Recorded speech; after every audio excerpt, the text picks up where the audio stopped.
Let it.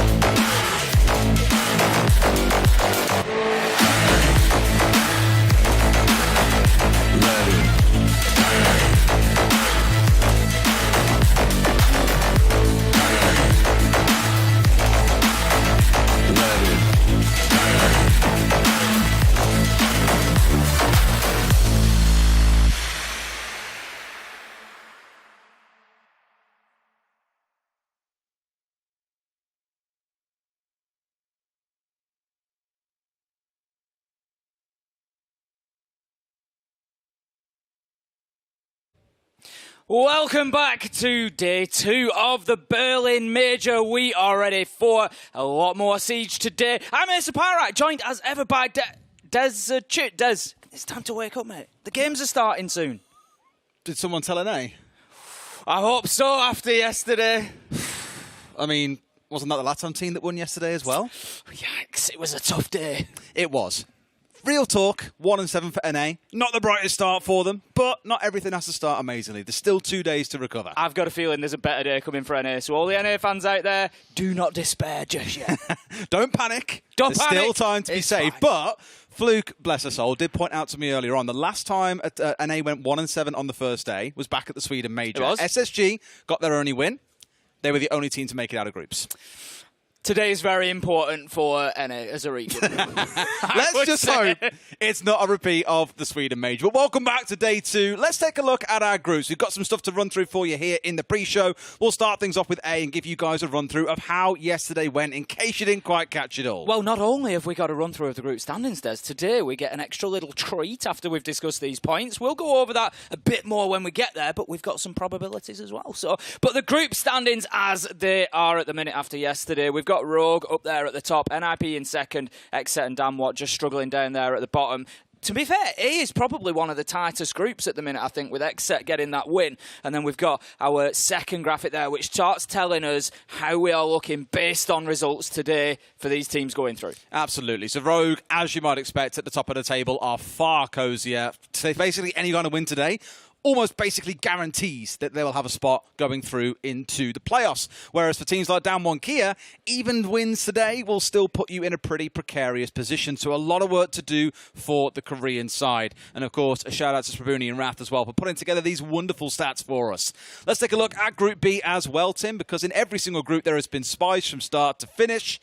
We had FaZe coming out with a bit of a slow start in the first game they played, Tim, then really turned up the heat in their later game against Soniqs, and probably to everyone's surprise, G2 sit in second place with 2 wins. Well, you know, I'm going to say everybody, I won't say everybody's surprised but mine, but I was hopeful of a good performance from G2. I said coming in, they've got a little bit of home comfort here, they've got head office in Berlin, you know, they know the setup and everything else, and it really has proved that they've done well. They had one of the best games of the day for me against Soniqs. It was fantastic entertainment. We get to see that again today, the rematches today, but yeah, G2 G2 coming out fantastically well. Bit more separation in this group. We can have a look at how the probabilities stand as well. So based on the first games that we're going to be seeing today, a regulation win for G2 or FaZe starts putting us into a great position to look at them going through to the playoffs. Soniqs, SANDBOX, a bit more work to do, and it just goes to show they're 38 and 29%, even with regulation wins. They need that first win of the day. There's no two ways about it now for those teams. I'm nervous for Soniqs because even after a really intense team chat that we heard between their two games, they couldn't quite get things back on track against FaZe. Just a little bit too passive, not playing the map fully, and it really came back to bite them. But we'll see how they perform today. Don't worry, Super's last hoo-ha is not yet all over. Let's take a look at Group C as well as we go into the second half of our tournament. W7M, unsurprisingly, a team that many were talking about being potential favourites to make it into the final. 2-0 after their first day with a dominating 14-8 scoreline. EU still near the top, BB. Second place for Wolves on 5 points, the same as G2. In fact, the overall structure of this group, Tim, basically identical to G2's group. Yeah, very much so. Like you say, the points and everything are pretty much the same here. To be fair, three of the groups, B, C and D, are all in a position where you've got this split, you've got this separation, where you've got two top teams there, W7M and Wolves. But what we're seeing is, it was the same for Group B, it's the same for Group C. The first games today in those groups are the top two teams against each other, which leaves one of them pretty much walking away almost qualified. Very, very close too. So yeah, going to be fascinating. We can have a look at our probabilities for Group C as well.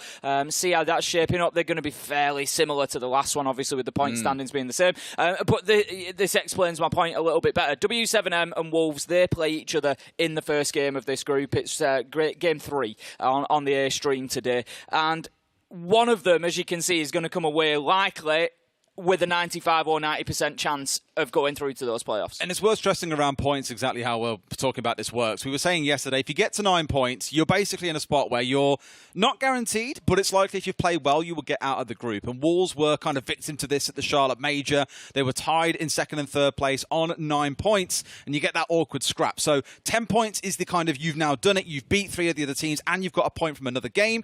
Very fair chance you then make it out as a result. So that's the sort of magic number you're starting to aim for. Double digits, and you are through. Let's take a look at Group D, our fourth and final, but certainly not the least group to look at here. Full of surprises. Elevate with a dominating 2-0 performance to start the day out yesterday. FURIA caught up as the day went on as well and got themselves to. For M&M and Astralis, it has been an absolute car crash start. Astralis especially. Grand finalists at the Charlotte Major, nowhere near the top right now. No, it just seemed a little bit subdued yesterday. It was one thing that I mentioned, previously discussing it with Hap on the podcast that we do. I had this asterisk against Astralis, and I said we haven't seen them travel internationally yet. I know it's a 3-4 hour journey, but they're still within their own country in Charlotte. Not battling too much with time differences and things like that. Seemed a little bit subdued yesterday. I'm not saying it is because of the travel, but it's one of the questions that I've got. We saw it for Heroic going out to Charlotte. It was something that just didn't really pan out that well for them. Astralis, they have to come in with a strong start today if they want to be looking towards those groups. Absolutely. And let's look at just how dire their chances are as well as we step over to our probabilities graphic. Yeah, I mean, you could have took a positive swing on that, Des. Maybe. How dire their chances Why would are. I do a thing like that? NA have had it coming for a long time, all right? Astralis, interestingly, do have a higher percentage because of how they stack up against other teams, the fixtures they've still got remaining, for example. That is why, despite them being lower in the standings, their probabilities are actually slightly improved versus M&M, who sit at the very bottom. Similar, though, for FURIA and Elevate, they do play first. Whoever wins that game, 97, 96% chance of making it through. 0 complaints. This is what I mean. It's looking good, and it's again that same situation where those top two teams are playing against each other, so one of them likely walks away, even if they're getting an overtime win. Somebody's got to win it, and there's going to be a 91 or 92% chance. So it's showing just how important those first games of the day are, because we're going to be pretty much confirming somebody into the playoffs. Well, we've been talking about these head-to-head matches coming up, FURIA versus Elevate, for example, that battle for the top of the group. Why don't we take a look at our schedule for today across both this stream and over on Rainbow Six Bravo to see what's coming up. Now, you and I had a good chat in the post-show yesterday going over what games are we excited about. We picked out about 7 or 8. All games are obviously exciting in their own right. But what really jumps out for you, especially on the A stream today, Tim? There's plenty of tasty morsels to go out there, isn't there? I mean, It's more the structure that stands out for me. If we look at it, all groups we've got bottom teams play and top teams play. Yeah. So every game is so important because what's happening is that teams are playing against the people they're directly fighting against. So Dan1 and XSET, third and fourth, they're fighting over that second place and they're going up against each other. So these points are doubly important now because not only are you grabbing them for yourself, you're denying them to the person that you're fighting against. It's a classic 6-pointer, as we'd say in football. What I love is it's really come about as well without any kind of pre-planning. It's just happened as a result of how day one's games have gone. It's magic. Just how it's gone. You know, M&M versus Astralis, another wonderful example. W7M Wolves at the top of the table. It's that real scrap in the first half of the day between, as you say, those at the top and those at the bottom. So much to look forward to, not just obviously on this stream, but over on the B stream as well. So another wonderful day of Siege planned. Teams will qualify today. Make no, hidden amends about that. A team will qualify today, if not several. Yeah. Oh, we're going to have several. We're going to have more surprises. We're going to have more upsets. And it's really now, for me, one of the big things that I'm watching are those fights over second place. Because that's where it starts to really heat up. That's where it gets tasty. That's where you're going to get teams who did badly yesterday who all of a sudden are back in the race. Absolutely. There's so much to be excited about. But our show isn't too far away from starting. So let's go to a quick break, grab yourself a coffee, whatever else you might need this early in the morning, and get ready for a fantastic day of Siege. See you in a couple.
Welcome back to the Berlin Major. Yes, we have cut the timer short to make up for yesterday's delay so we can get things started nice and early. We are coming into our first game of the day, XSET versus DWG KIA.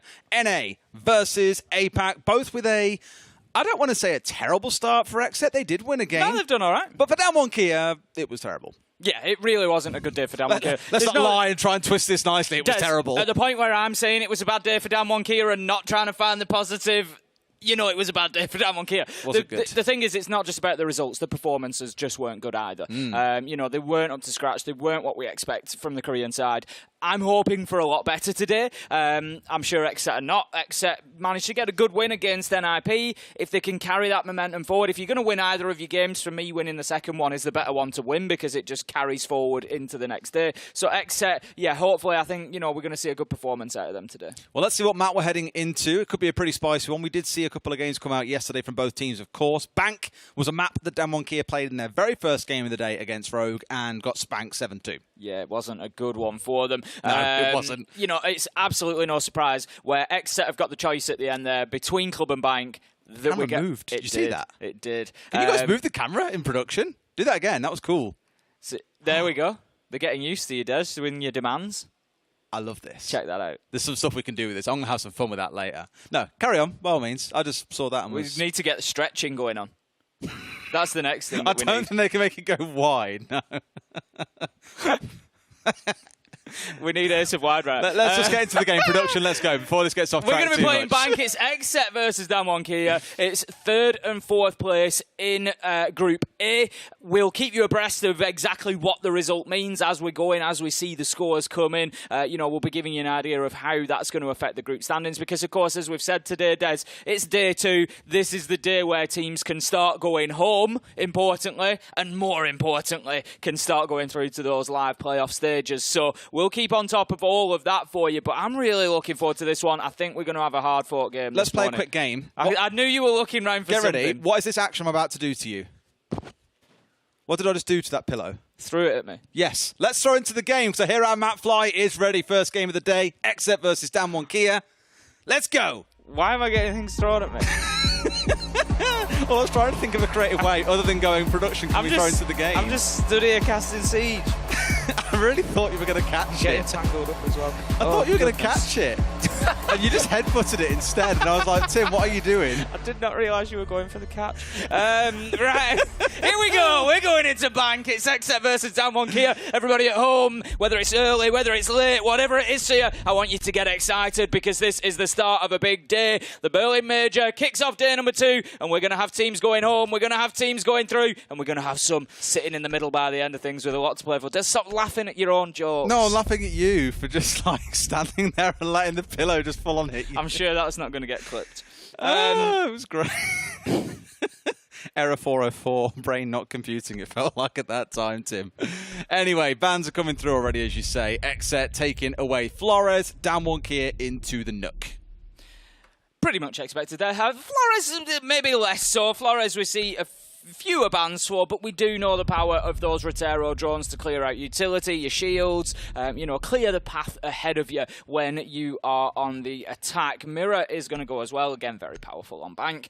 We know particularly from the basement hold, you know, it just gives you all the vision that you need to be able to prevent that plant. And Azami, our latest favourite ban after coming in again. Yeah. Just one of those architects, as we call them within the game, remodeling the sites, creating completely new safe spaces and just making it very difficult for attackers to play into. So that's going to round out our bans. No drastic surprises there, but one, particularly the Flores, maybe a little outlier, but looking good so far. Absolutely. We're starting off in the basement as well. I do expect we will see a 6 pick in here towards DWG KIA. Probably a Thatcher being brought along, or a Maverick could join the party here, knowing that there is a Kaid on side for DF. They spot that out. That change should be coming through, otherwise headaches are abound. Looking at the setup out of XSET as well, we spoke a little bit yesterday about teams that are playing very passive, that are spending most of their time sat on site and just conceding the map to the attackers far too soon. Like we saw from Rogue, they had Spoit out on the roam, supported by Yokai drones, and they were an absolute terror out on the roam. There was very little that DWG KIA could do to get even into the top floor of the map when attacking in down to the basement. So all I want to see here from XSET really is, despite having this very defensive lineup, let's see you get out in the map, let's see you cause a little bit of bother. I know you've got 3 C4s, I know you've got Vulcan canisters and smokes to play behind. That's the last line of defense here. Your actual first line should be getting out in the map and keeping busy. Exactly that. You know, we've seen Bank is a huge map. It's easy to waste time. However, it's going to be less easy when Rin runs in and just domes Spirits and takes him out. That is not going to make things any easier for XSET. Des, your game plan might just have gone out of the window for XSET there, because DWG KIA have just sent a message. They're here to play today. This is not going to be the same as day one, and that's the sort of action we would expect from Rin. Look at this. The Twitch drone going in, clearing out the electrical for free as well. Yas is just going to leave it in there for intel. May choose to take out some further utility as well. Needs the charges though. I like what I'm seeing from DWG KIA so far. It's a good start. I mean, Spirits, I'll never kind of Don't dampen my spirits. Ha ha ha. I'll never fault a Jaeger for going aggressive in the early round, right? Your ADSs are down, you've dropped your bar, whatever else, whatever gadgetry you might have, you've dropped it and used it. Once you're in that kind of position, it's say, well, I'm now free to go out and try and get busy and find some kills. We give nothing away if I die here except the operator itself, so I don't blame them for trying to make a play. Katsang knows that he might be challenged from open area here, sees the man, it's a freebie. DS does get one back onto Rin, who started things out with the entry in the round, but with that kill coming back, at least DWG KIA still have somewhat of an advantage. Kino still sat on blue stairs as well, so that's another thing that DWG KIA have got to consider, is at some point they're going to have to pincer onto him, likely from top and bottom, to make this one work. Yoga equally playing just inside of the elevator next to Yas. I don't think he knows. C4 comes out, sees the man, or knows the man was there even. Far too easy to get that kill. Yeah, far too easy. Yoga making a good decision, I think, as well, to drop back to site. I was just going to say, XSET with 3 men left alive need to be thinking about how they hold on to site and just preventing DWG KIA going sort of route 1 down there. So for the time being, DWG KIA on the drones, but only a minute remaining. They need to think about exactly where and when this push is going to happen. At the minute, they're opening up hatches, but they don't really have too much control on the downstairs yet. They haven't got servers. There's still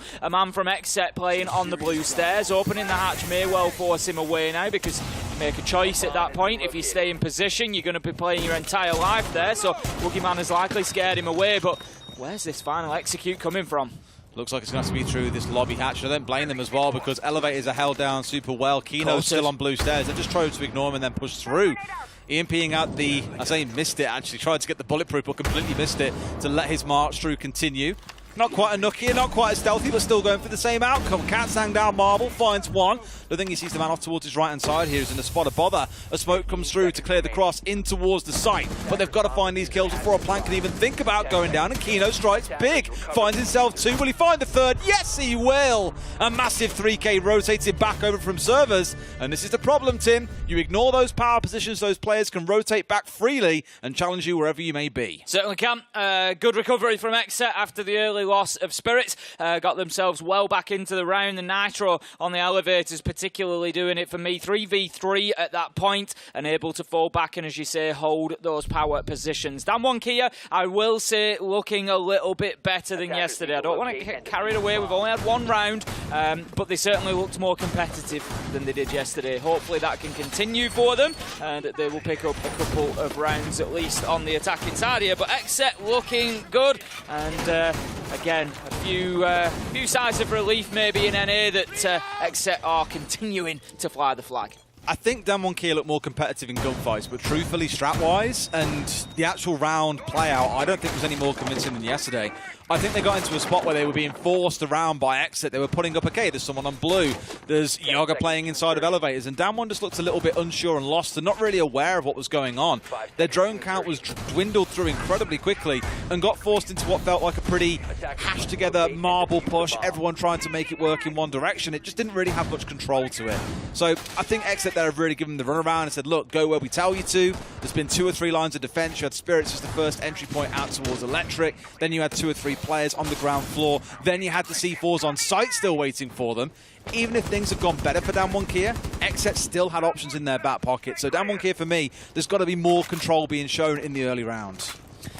I think that's what they're going to be looking for here. They're attacking onto open area this time and looking to very quickly move into the top floor. They want that top floor control. Janitors is going to be the main point of contention, it's looking like, for them, as they're going to be heading into stock, into top of square, and just looking to try and pin to that position. But there is a hatch course in Janitors which is likely open and will allow the man from XSET to drop back if needs be. It's Diasu who's going to be playing in there on the mute. He'll play there for as long as he can. He's there to burn time, but doesn't necessarily want to overcommit, I don't think. For sure. I mean, he knows now there's a challenge coming in for stock, as Rian has had to break out that barricade. It's the kind of the beauty of barricades is that often you look at them and go, well, why have they done that? It's the noise that it makes. You know an attacker's coming. It's basically free information for you. You hear it get snapped open. It's quite loud. You can hear it from a couple of rooms away, which is why you see Nux, for example, try and just 2-tap it and then crouch their way through because it doesn't make as much noise. But Yas here in a good spot, walking his way through beepers. They'll know exactly where he is again as a result and get sprayed inside from red. So good from Yog to be able to step out there and get the kill across. Coated one back onto Spirits. Not quite the best start to the game for him overall. And here comes a new challenger. It's Rin trying to push in towards Tellers but not able to find anyone. No, manages to push Yoga back there just with a few shots sprayed through the soft wall. But as you say, probably not going to be enough to completely force him out of position. Katsang is going to be looking. And again, this is just a little bit of a timing issue. If Katsang's got these holes open when Rin takes those shots through into Tellers, maybe Katsang can pick Yoga up as he's rotating away, as he's looking to move out of the way of those bullets. But Damwon KIA just not quite on the same page. They were trying to square themselves up around square.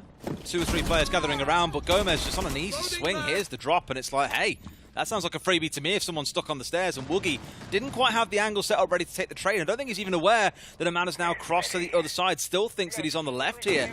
So Gomez could be in a pretty powerful position. C4 coming out, no one above. Will again give himself away. And Woogie again just not quite watching the angle. Coded taking a couple of shots from Gomez. He's really holding himself down here inside of Archives. And as of yet, they aren't able to get him. Woogie comes forward and strikes. Yoga gets the trade back on the other side, though. Every time Damwon KIA get anything, XSET are taking away in the other hand. Gomez has done a fantastic job there. Absolutely everything that his team needed of him. He burnt all the way down to about 22 seconds remaining, just by bouncing side to side on that door, taking challenges, and then they still have the core of the defence to try and challenge the Damwon KIA. There'd been absolutely no progress made in towards site. You've got 2-3 players from XSET who are just going to sit there and wait for those final fights to come, because they know when there's 15 seconds, when there's 10 seconds left to go, Damwon KIA don't have a choice at that point. They can't pick their gunfights. They just got to say, yep, there's a door, there's a hole, there's, you know, a space in front of me. I'm going to run into it and just hope that I can come out on top. That, you know, mechanical skill is going to win out the day for me. And right now, it's not doing. XSET are bang on top of this, and they are looking good. It's almost like Damwon KIA are stumbling through a dark room and then they get pushed from behind.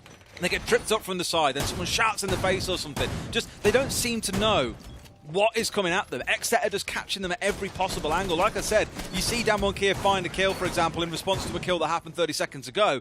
XSET are immediately there with the trade. And even when you've dealt with all these kind of threats in the dark coming out from XSET, like Gomez, like Diaz up on the top floor, like Spirits trying to get cheeky on the Oryx, you then fall back to Kino on site, who got a 3k in the first round, a big 2ks with a single doorway in towards Admin Office in the last round.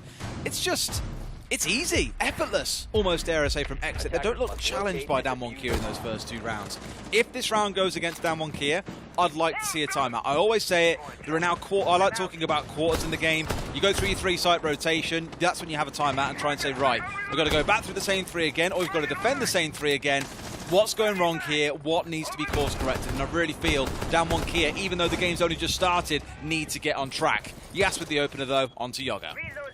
They've not done bad in the entry so far. They've had 2 out of 3. And the problem is that they don't have anything on the scoreboard to show for it. So this time they need to make sure that they play into that advantage. They're going to be working the windows. They've got Katsang up there for the time being. As I say, for me, there's just a little bit of a disconnect in this Damwon Kia side. It just looks like the timing isn't quite there, not always working and pushing together, and that's something that they're going to need to deal with. I'm a little bit concerned for the mental side of the game for them. They got beaten up yesterday, and now they're coming back in, and it looks like it's all starting all over again, and that could very quickly get on top of them if they are not careful. Nitro is going to go out on a long toss from Gomez there. Doesn't find his man. Yas is just far enough above that to not take any damage, and he manages to return fire. Gets himself a kill onto Gomez. Damwon Kia, now is the time. Well, what they've basically done here, Tim, is circumvent all the crap they had to deal with in previous rounds in terms of a full map clear. They've gone direct to Site 101. Get on the windows, start applying pressure straight away, make XSET sweat a little bit here. They've still got some worries to have, and DS, for example, has been playing around this spot outside stock for the longest time. He's actually going to leave the wall as well. So lets it go off entirely. Kind of leaves himself a bit threatened here if someone does come back to those double windows, but I think he was hoping to catch someone getting a little bit confident and just stepping straight inside of stock. Kino just going to be holding his position inside a janitor, but as the drones rain in, the information comes out, he has to dip back in towards Meeting. Spirit's taking a lot of damage as well, yet to really have a big impact on this game, but you feel that his moment may come. Diaz just holding on to stock corridor, particularly important position because he's preventing Damwon Kia from pushing into sight at the minute, but the pressure is mounting. It's Rin ultimately able to find that kill. Kino gets one, but you feel that it might just be impactless at the minute. Yas is there for the trade, and that's going to be Damwon Kia getting their first round. What can they build on the back of that? The problem for Damwon Kia is that that was arguably the easiest site that they're going to attack onto. As you say, it removed a couple of layers of difficulty for them. Now they need to go back to that map clearance. They need to go back to getting control, and particularly when attacking onto basement, they need to go back to good clock management to give themselves enough time for the execute. That's it. I mean, yes, 3K in the round as well. We speak about Yas all the time as arguably one of the best players in the world, and now you're probably like, well, I've not really seen Yas all that much. If you've watched Yas at prior events, you guys will know just how capable he is. Now, the thing about him is he's not like a... I don't want to say he's not a flashy player, probably not. He's a predictable player, is probably the best way I can describe it. You know that when 30 seconds are left on the round, Yas is going to come and flank you. You know that if he's the spearhead of this team, he's going to do some serious damage because he can hit his shots. He just does the fundamentals so well, and that's what makes him such a strong player. But it's hard to say that he's an unpredictable or unexpected player as well. You know what you're getting when it comes to Yas. And the thing is, on the windows there, XSET knew that immediately straight away Sight was under pressure and had to go for the challenge, and Yas is always going to win those kind of fights every day of the week. When it came around to the actual execute from Damwon Kia down towards Long, though, that was the most impressive bit of team play we've seen. Nades came raining through. That was the trigger for Rin to get straight inside of stock, charge for Diaz, and it's a good bit of team play that was well timed by Damwon Kia. Something we didn't see in the first couple of rounds and didn't really see yesterday either. We're going to need to see more of it now. Round 4 is underway. XSET this time defending down in the basement. They're going to start their rotation over again. To be honest, the 2-1 half is not the end of the world for them. If they can repeat that, they go 4-2 and move on to the attack. I think that they'll be pretty happy with that if they can achieve it, but Damwon Kia going to try to have something to say about it. We've got Yash just sending in the drone once again. I think they're looking this time with the Twitch drone to make sure that they clear out that bulletproof cam. There we go. It was a problem for them last time. It told XSET in the late round exactly where part of the push was coming from. Now Damwon Kia have the option to potentially move a man through there without giving away their position. We're going to see the Vulcan canisters burnt out as well. That's great play from Yas.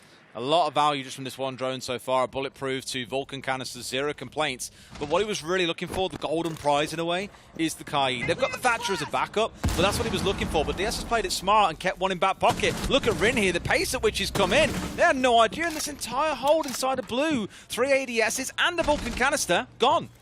Spirit's looking like he might need that pillow of yours, Des, at this rate. He's being put to bed over and over by Damwon Kia, particularly Rin going in there and finding those entry kills once again. Damwon Kia, a lot better position than last time around when attacking this site, Des. They've got a lot more map control. They've got themselves into a position to think about potentially planting a diffuser. They're a little way away yet. What a shot from Rin. Good night indeed. He's tucking them all in. At this point, yeah, field day at this side of the round. You saw Yass's 3K in the last round and thought it's my turn. I'm sure they either see a small animation there or something, but it's enough of a flag for Diaz to step out and get a freebie back. There's still one sat at the long angle here as well that he's waiting for someone to step out on. But DWG KIA have got the numbers advantage, a 4v2. All players stacked up around server. This could get rough unless we see a massive play out of Diaz and Yogg. This is it. They're going to hold on to these angles for as long as possible, but what I'm thinking DWG KIA now is get somebody in through garage. You've cleared the path, get somebody on the flank and just turn them inside out, and that is going to really give them an opportunity. Yas manages to down Diaz on a long range effort there. Yogg, he's been forced all the way back. There is a man from DWG KIA upstairs that's just pressuring from the hatch as well. He knows that it's going to be a big risk to try and pick up Diaz, but he is going to take it. He's rolling the dice. He's very little option. We see the utility raining in. There's flashes, there's smokes, there's a plant going down. There's Katsang finds Yogg. Yas finishes what he started on Diaz, and DWG KIA level things up 2-2. Much better from DWG KIA, but again, it felt like a very direct-to-site effort, right? Forget the full clear. Let's get control of blue, with Rin making a pretty risky, charge-down play. If he died out there, different conversation we're having right now. But the charge-down blue, the securing of server, 4 players all converge on it, and all their attention goes directly towards site. I think it's a really good adaptation on their side, and maybe XSET are reading into this now, and that's why you've got a timeout coming in. Look, boys, they're going direct to site. They've figured out their own game, that they can't play into it. What do we do now? What's the adaptation that we require to deal with DWG KIA having figured this out? This is it. And, we've said for the long time, you can deal with a roam sometimes by not dealing with it. If you cover your flanks properly, if you prevent them being able to play onto the rear side, onto the side of you, and get those easy kills, then there's nothing wrong with actually not playing into a roam.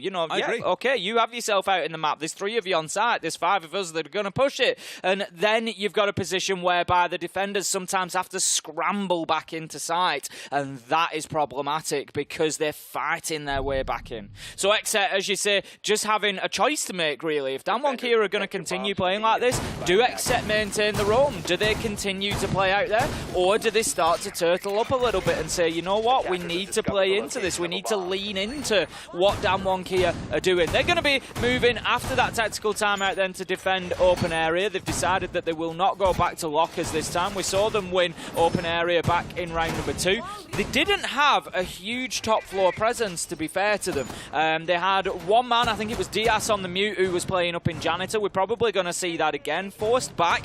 But what they did particularly well, XSET, was Yogg and Gomez playing in Tellers and Archives, wasted 2.5 minutes. DWG KIA could not clear them out. They claimed lives.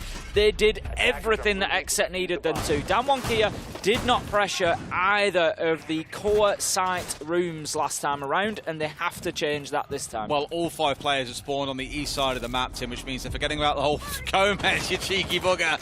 Straight into a spray through a softball there, I think, where Rin would previously charge in and find spirits for free. It's simply not going to happen. But Yas is in and doing damage already. Charged his way down through sewers, up blue, and has got a freebie onto Kino, a player that has been so sight-bound, it feels, for most of this game, that I'm somewhat surprised to see him down this early. Very quickly, then, blows have been exchanged here in round 5, and there's certainly plenty of pace to this game. A lot of the entry kills come in within the first 30-40 seconds, and this time we find ourselves 4-4 after a little bit of a trade amongst the sides. DWG KIA resetting after that early sort of bit of aggression. They're going to be looking then to get themselves into the top floor. I'm not sure if Diaz is still located in Janitor or not at the minute. He is indeed, so they do have him to deal with. It's not going to be straightforward for them to move in, but I don't think it'll take too much for Diaz to drop away, because like I said, I think the backbone of this defense for XSET is particularly holding on to Archives Tellers, Yogg, Gomez, who are likely in that area. Sure. Yep, Diaz has gone. Yeah, just bail out. Yeah, why move, why stay? In terms of how things are playing out, they look already how much more, I wouldn't say passive they're playing, but Gomez, for example, has pulled himself back into admin now that they've got to backfill Kino's spot, leaving Spirits as the only real free man to run around, have a little bit of chaos here, and be the main challenger out in these more perimeter rooms to the site itself. He's holding out towards lobby, and very smartly so, because there's a drone coming in. That's the read of there is a player pushing in that direction. Otherwise, why the hell would you drone from that direction? And it is Coated, who's still got 1 call in back pocket. So many options still available to both teams here for Dan1 KIA. Now that you know most of the map is clear, you've got rid of one of the key site players as well. Let's start seeing that pressure build up. You're down to the last 60. KaTSaNG going to be opening up the hatch directly into sight. That is one way of applying a little bit of pressure here. Might force the defenders to move around a little, but Dan1 KIA need kills top and bottom of it. They particularly need to be clearing Gomez out. Yas is working towards that, but like you say, utility just being expended for absolutely no value there. And Nade having to go in to clear out the Banshee at the bottom of the square skylight stairs. Courted, this is interesting. Something that they didn't do, at least not fantastically well last time, was move somebody in from the main lobby side to try and challenge in towards Archives and Tellers. It's going to be Courted that is doing that this time, but as you can see, XSET, they're a step ahead. They're already gone, and they are back to sight. So now with only 18 seconds left to go, Dan1 KIA have to fight through 4 to get themselves into sight. 12 seconds left to go. Yas manages to find a kill onto Diaz. There's the drop. Yoga shut down. They might just do this. The plant is going down. It's Woogieman. He has to stick this. 2 seconds left to go. There's nothing Gomez can do to challenge onto that plant here, can Dan1 KIA now hold on. They've got a man outside of open area window. That's big. That's the big one. It was the Printer stepping actually that got a kill and got that cross that supported the player in getting the kill onto the man that was sat on the north side of the room. Spirit's looking for a way back in here, and he's got to make an impact. Gomez, a massive round coming up. It's a third. Will he find the fourth towards Printer? That second step away, just not quite giving him the lineup that he needs. But they're in a position where there's a rappel coming in, I think here. In fact, going up above, this could be a really smart play. The Spirit gets into spot, but will he be able to stop the vertical cover? I don't think he can at this point. In this one should be done and dusted. A flash comes through, but I think they find the kill. Not quite. He's full flashed himself. Spirit sticks it, even with the man on top of him, but that full white flash just working against him there. Unfortunate, KaTSaNG. Oh, KaTSaNG, that is so unfortunate. Deciding to go for the vertical hold. There's going to be question marks over that play because KaTSaNG had the Printer window. There was the potential to hold them off the diffuser from there. It's a long angle. It's a difficult fight. He goes for what he thinks is the safer and more sort of guaranteed option. I'm not going to criticise that choice because he was there. He managed to get the first kill. The flashbang just coming back off the wall there. If he avoids that, it's round 1 for Dan1 KIA.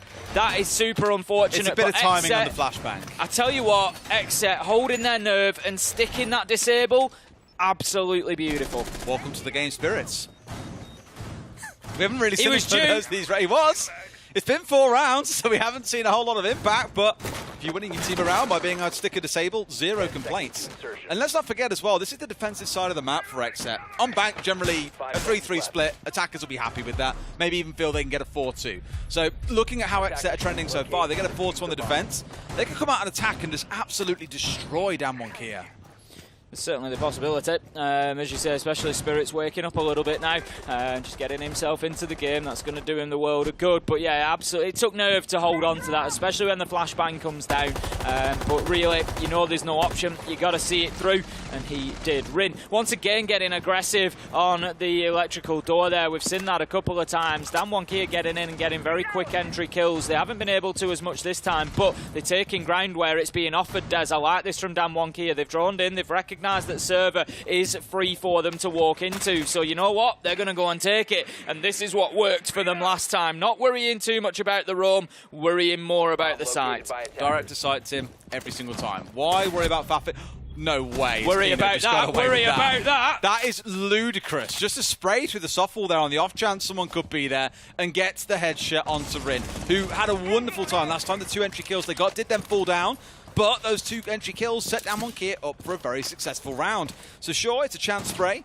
It gives them the attention of, okay, there are definitely people starting to push in towards server. Particularly important here is the operator that's been lost. So XSET have left both of the walls into server soft. So if any hard breach gets put on there, it can just be shot out from the other side. They've taken down the only soft breach option that was... Yas is in. Yasser's, instead of worrying about soft breach, just walked in. Fear the Woogieman as he manages to find the kill onto Gomez. 4 versus 4, but Spirits, he, as we've said, walking up a little bit. He's looking for that fight. He's on the Oryx, just playing above the hatch. Challenge from Electrical comes in, though, and that's going to be KaTSaNG getting the down. He knows that this is dealt with. I think he's just being cautious about not chasing that kill and giving his own life away. Maybe they just want to confirm that the Oryx has been down. Maybe not 100% sure, but it's not going to take them long long to deal with that. It's effectively 4 versus 3 for DWG KIA now, but the clock is ticking. The drones keep on raining through as well, so I like this from DWG KIA. Got into a spot of power, and now what do? Keep on trying to pull off the execute or get back and information gather. They've gone for the information gather. Even with Spirits trying to hit them on the backside, they had the flank drone set up, and Katsang has responded. He's done his job, he's got his hatches opened up, and then has made sure that his team are safe to keep on pushing through service. A good team play from DWG. Wookieman holding a long angle for the time being. He's got diffuser in hand, doesn't want to be dropping it into no man's land. There is the drop there through the hatch, and it's just the smoke canister that obscures that line of sight for Wookieman. He's not able to pick up the kill. Katsang will finish Spirits finally. He's been down for the longest time. Wookieman, he's going to go in for the defuse. Is he able to stick this? His cover goes down, and that just spooks Wookieman and sends him away. Wookieman could have finished that off. There was no thrown utility coming in to prevent it, but goes big, finds himself 2, and it's Katsang on the rear side to take down Yoga, and that's going to level things up 3-3 at the half. I was so nervous that was all going to fall apart in the last few seconds. There was no real denial onto Woogie, but I don't know if he panicked or what, or just was too mindful of the man. I think it was his cover going down. He was like... Well, Katsang ran off, and I think what happened was Yog came on the flank then, and they saw it on a drone, so he knew if he stayed there and planted, he was dead through the hatch. He had to go for the challenge, and Yog still found the kill.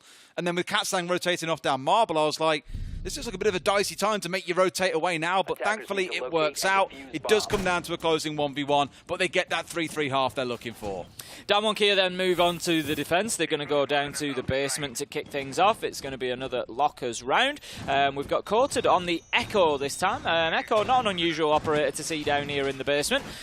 We know the power of the Yokai drones, particularly to prevent those plants going down. It can be a little bit difficult to impact onto that spot. Teams as attackers have got particularly good at being able to bait out the utility, the thrown utility, particularly the nitros, the smoke canisters. They'll deal with all of that and then move in for the plant afterwards. Now then, the wall is going to be left soft again. A few holes opened up in it, just making it particularly deadly to approach and try to get any sort of hard breach on there. We've got the Vulcan canister, which is again going to be able to prevent access to that area, but also if that wall is breached coming in from the server side, the one that's been reinforced, it's going to prevent...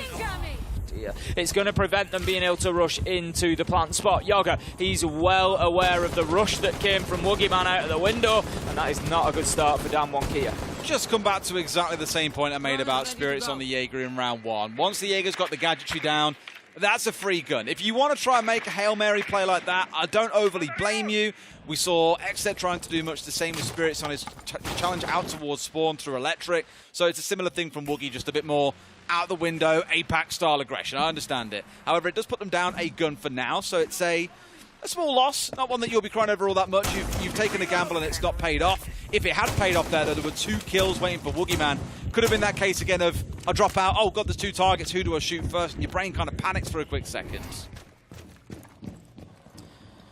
We've got that top floor clearance coming in from XSET. Pretty confident that they've got control of the top 2 floors. Gomez just going to take out the default cam, but it means that they know that he's at the main stairs, and Yas is there. DWG KIA are very much up in the face of XSET here. They're quite happy to get aggressive, and I think maybe they've looked at yesterday and thought we need to be more confident, we need to be ready to take those fights. Yas just going to blaze through a magazine trying to find that drone, does take it down eventually, but XSET are working well to soften up the site here. They're getting the hatches open, they've got the control that they need. Rin just very carefully, cautiously looking to recollect that Toxic Babe canister. Actually going to dip away from the blue stairs now. I think he's aware that they're on the hatch above him, doesn't want to get himself stuck on the stairs. He knows that there's a lot more value in being able to launch those canisters over and into the plant spot. Katsang is the one that I'm watching particularly here on the pulse. He's all over that site at the minute, feeding information back in. Gomez the one trying to push down Marble. You need that buck inside server to open up the soft wall that has been, well, left like Swiss cheese is the only way I can describe it. The reason being that you can't place hard gadgets onto a wall that doesn't have enough space for the hard gadget, to the exothermic to actually go. So they're trying to disrupt that. That's why you need the buck down here, like he's done here. Open everything up entirely, so now you can pass through.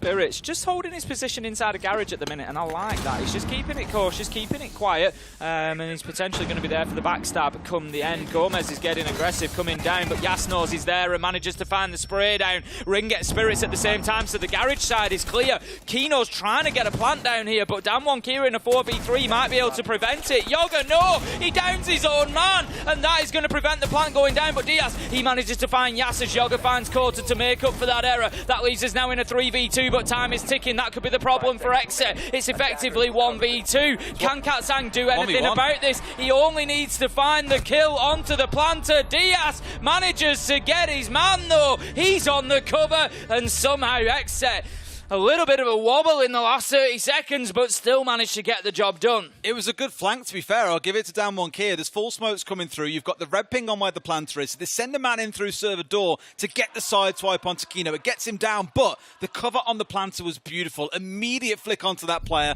Puts him down as well, so you're not seeing your last man completely out of it. So a real good hold by XSET overall there, and what seemed to be, for a second, a really good fight back by Damwon KIA. Now we go to that top floor, and I'm almost nervous about this site, given what we saw back in the first half, that you give a lot of agency to the attackers and just say, look, direct the site, play windows, don't worry about much else, you can find your kills from there. Knowing Damwon KIA, wouldn't be too surprised to see them trying to play around lobby or jumping out of a window, though, for example. I think I would agree, but I think Damwon KIA just needs to be careful with the aggression here. They lost out Woogie Man early in the round last time around. There's nothing wrong with trying it, as you say. You know, you level, you 3-3, you've got the Jaeger, the job is done in terms of the setup. Give it a whirl. You know, Woogie Man did have two players in front of him, and on a different day maybe gets himself a couple of kills. But Damwon KIA, this round's important. If XSET get themselves onto 5, I'm not sure that Damwon KIA come back from that. So it's always a tough one to call, because it's one of those, you look at it and you say, if somebody goes out of a window, somebody takes a peek, gets a kill or two, then yeah, you're saying it's round defining, it's round winning. But I just think that the stakes are a little bit high for that sort of risk at the minute.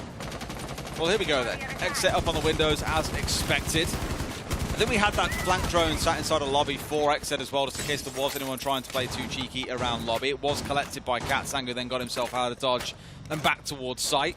And knowing that information, two players of XSET are now trying to get recontrol of lobby. More drones coming through, for example, and wanting to step their way forward. The more control they can get here, the more simple they can keep this attack, the better in my mind, given the success that Damwon KIA saw with the direct attack earlier on.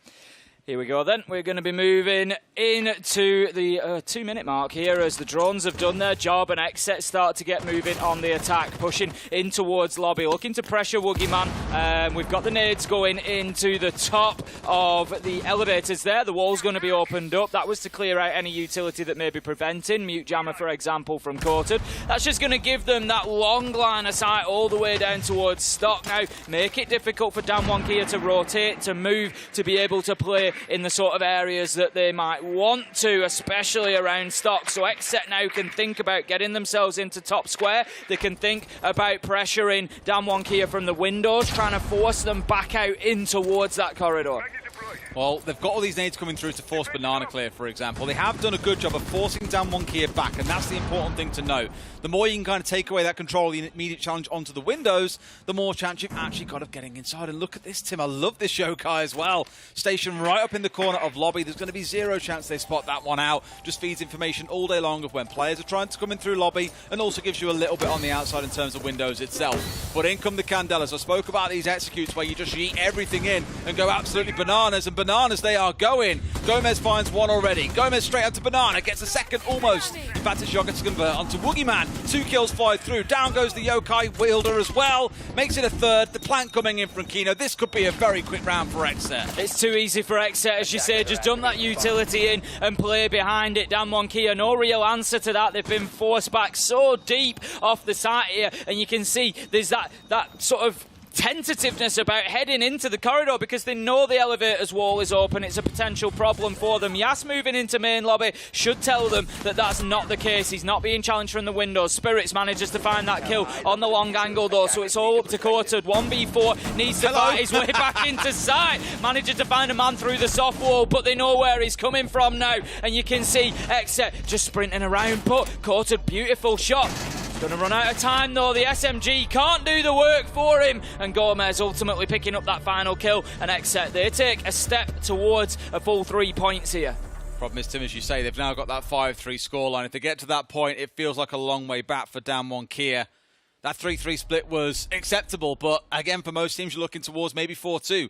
XSET well on the way towards getting a real dominant half out here as well. Could be a 7-3 and a successful start for NA, given our little gag early with the pillow, Tim. Well, I think they owed it to us. Though they are the LATAM team, though, let's not forget. I think they owed it to us.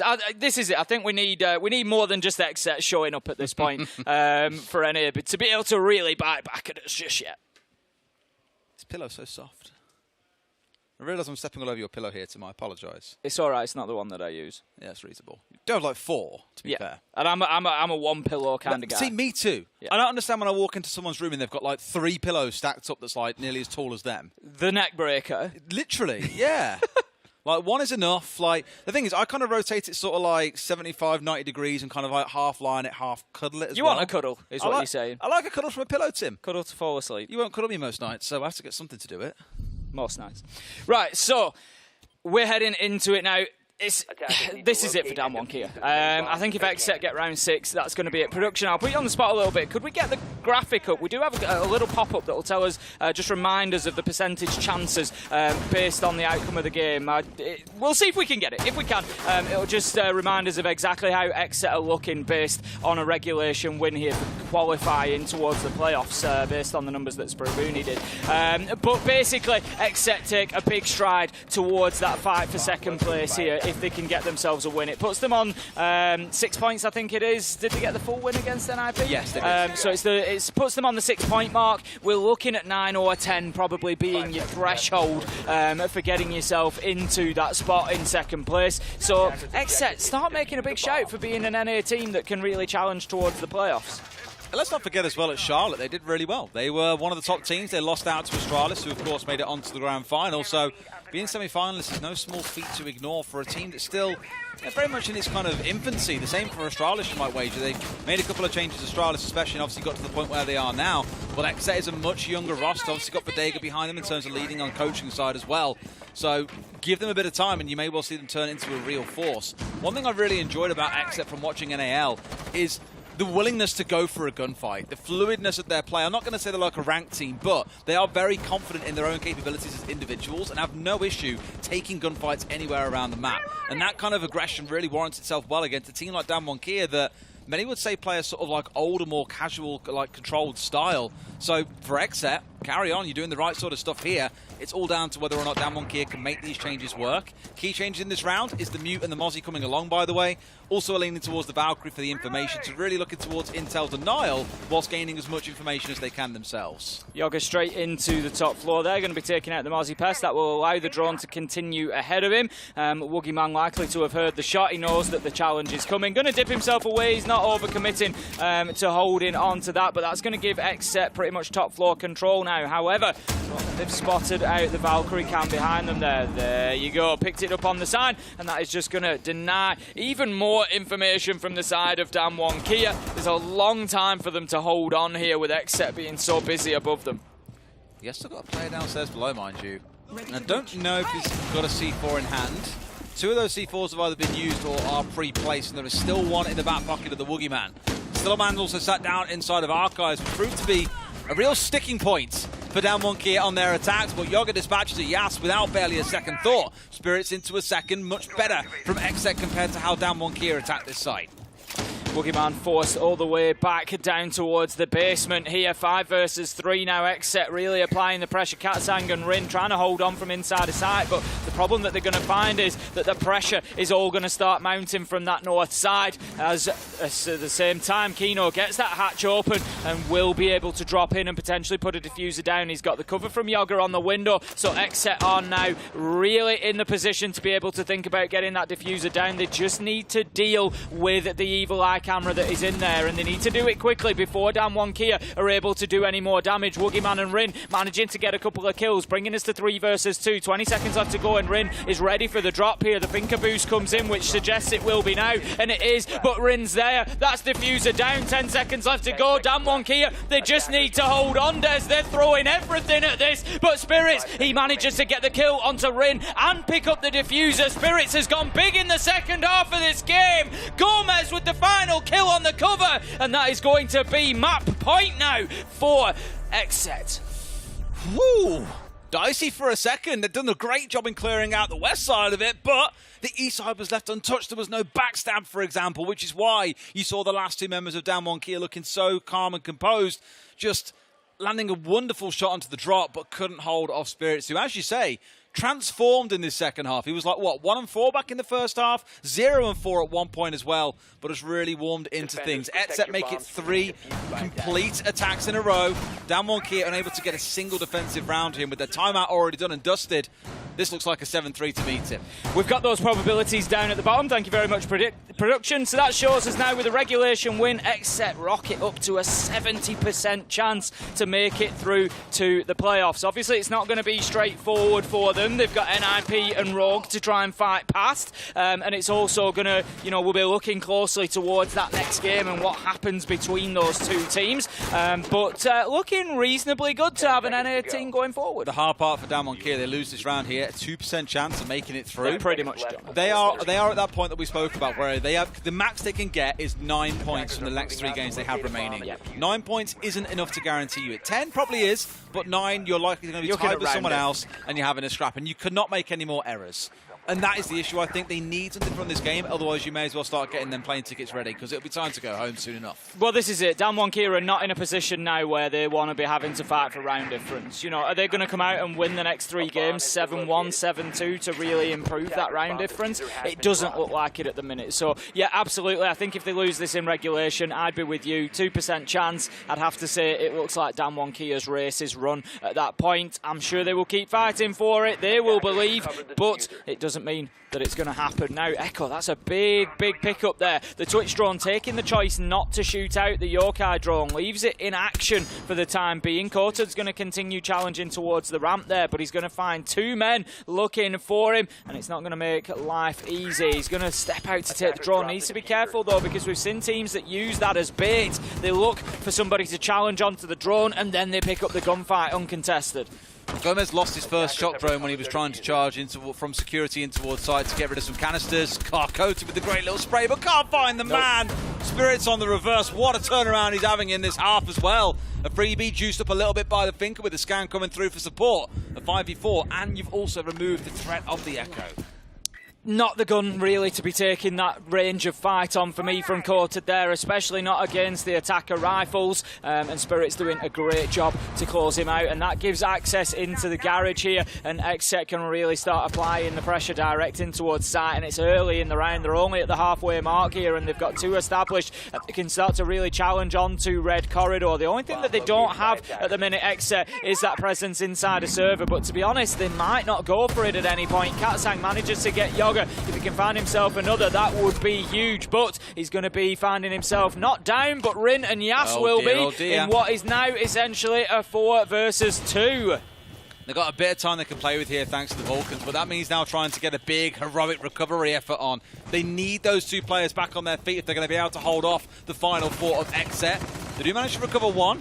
Yas back on his feet. Rin still down for now as the fire continues to burn. Diaz going low before Spirits is topped off by Katsang. Looking not so bad, and they get all the members back up to him. This is a miraculous recovery out of DWG KIA. What a turnaround we are going to see here as DWG get both down players back on their feet, find kills along the way, and all of a sudden, XSET on the back foot. Diaz seriously low health, a breath away from death, and he's the only one left fighting. Woogieman manages to put the shotgun to Kino, finds the kill, and the toxic vape canisters keep on raining in, but Diaz, he can't even take a whiff of this, Des. He will be dead if he does. 4 seconds left to go, challenge above him. This round is done. DWG KIA, what a turnaround. Real good recovery. Again, look back 30 seconds prior, 4v2, 2 players are down. XSET starting to bear down on you from seemingly all directions. But they play really smartly around their smoke canisters, around the Vulcan canisters, and use that area control to guarantee they can get into good positions to get those players back on their feet. So showing that it's not just about plant denial here, it's also about zone denial. And often that's a big part of it because it wastes through a lot of time. Smart play by DWG KIA. Still 2 more rounds to find, though. A lot of work to do, no mistakes available for them. They've got to hit this absolutely perfectly. They need a complete defensive rotation. They're going to be going up to CEO, and I'm concerned. I'm concerned, Des, because last time that they played CEO, back in round 8, XSET won it very easily. They just played in off the windows, absolutely range utility in there. There was smokes, there was flashes, there was candelas, and they just went in, put the plant down. It was as simple as that. Damwon were forced all the way back to Marble Stairs. There was absolutely nothing that they could do about it. They need a serious adaptation here if they're going to get this one done. I'm seeing the Warden. That's part of what they need, but they've got to keep Woogieman alive and in the right place. This is exactly it, and we had a couple of instances yesterday where these operators that rely on smokes to be really effective, looking towards the Warden, in towards the Glaz. You know, SANDBOX, a great example on Chalet, sent their Glaz sprinting through smoke, and it was like, but why? Your job's to shoot through it, not to run through it, but that's what they did. And equally, a couple of teams will use the Warden quite aggressively. He'll get picked off, and then before you know it, the Ying is then the most impactful and influential operator on the map. So Woogie being in a critical location is the most important thing. They've absolutely got to ensure he's in a good location. Drones are continuing in through sight just to see exactly who can be picked off. I think that's what XSET are looking for. If they can get themselves an early kill or two inside a sight from those windows, that's what forces DWG KIA back. They'll be looking to open up elevators as well. And again, just create as smaller playing space for DWG KIA as they can. Right now, they can't really play inside of the main site of CEO because of the windows. If they get those elevator walls up, they can't then play in the corridor. And it just gives them less and less space to work with, which inevitably means that they put themselves into more and more dangerous positions. Still, these windows control so much of this top floor. Oh, there you go. You're seeing it from here. Let the LMG sing. It found one, potentially a second just off towards the side inside of elevators. But look who it was. Yeah, absolutely. And this is why this site is so critical as well, so difficult to play, and why some teams around the world avoid it entirely, is these windows are just so damn powerful.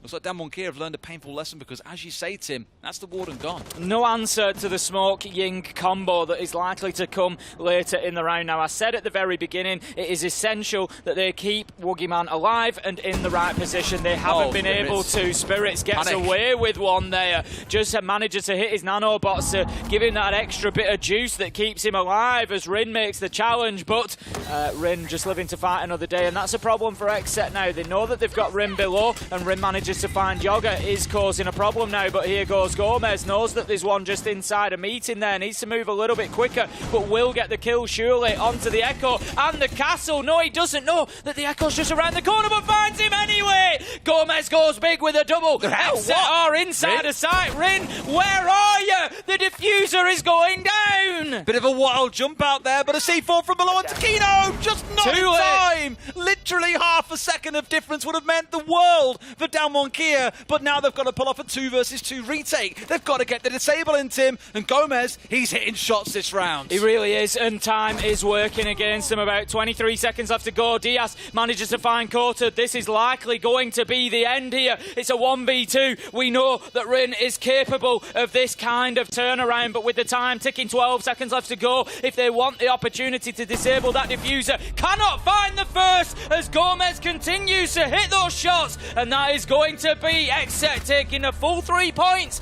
and rocketing themselves up with a real opportunity to qualify for playoffs, leaving themselves with about a 70% chance of doing so now. And for DWG KIA, a loss like that, 2% chance of making it through. The max they can now take is 9 points. It's not looking good, but for XSET, like you say, another solid performance. Same as against NIP. That's the kind of stuff that we want to see more of. We'll go to a quick break. When we come back, we'll break this game down some more.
Welcome back, guys. Thank you for joining us for that game just now and sticking with us through that short break. In case you missed it, 7-4 to XSET over DWG KIA. Just the much sharper team on the day, Tim. Yeah, I mean, DWG KIA had sort of moments where you thought they might be able to get something going, more so than yesterday, but still, it just wasn't enough. They haven't shown up. They haven't been able to take advantage when they've had the numbers, when they've had the map control. They still haven't got it done. And XSET have played brilliantly. I want to give them the credit for the win as well. They've gone in there. They've really sectioned off the map well. They've left DWG KIA in very difficult positions sometimes, fights that they just couldn't win, but particularly well on their defense. XSET really held on to key areas for a long time. And what I love about them most in that game is I feel every single player on XSET had an impact. Yes. It wasn't down to one or two players shining and carrying the team through.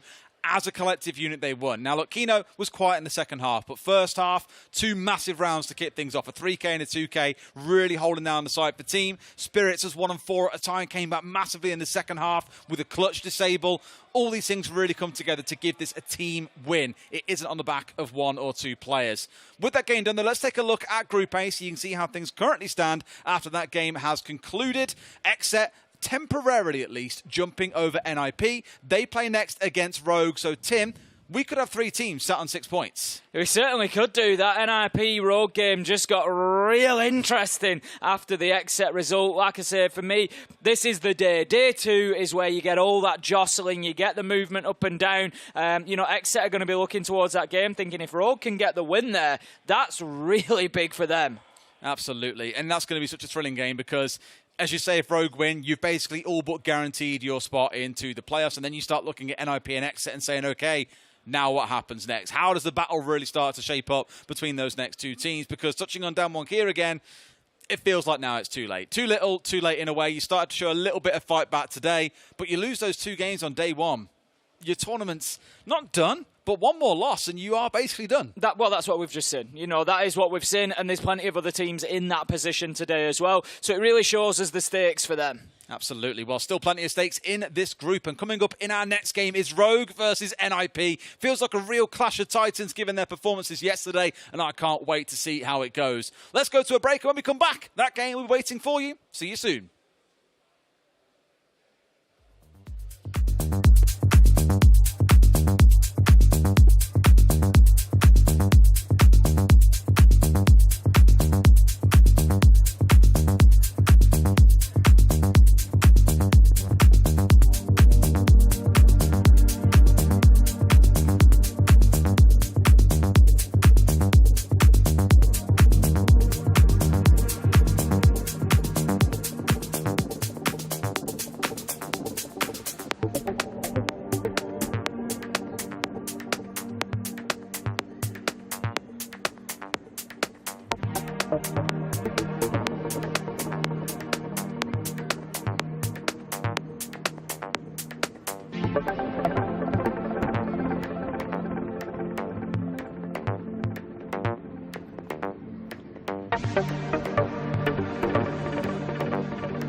Welcome back to the Berlin Major. About to get underway with our second game of the day. It is Rogue versus NIP, a battle for the top of this group, or it was top until XSET won their game just a short while ago and temporarily at least jumped into second place. If NIP lose here, XSET hold that spot and Rogue rocket forward to 9 points. There's a lot of stakes in this game, Tim, and this feels like a real firecracker to get the day going. It really does. Like you say, there's a lot riding on this one. It either sort of closes off the group a little bit or really starts to open it up depending which way it goes.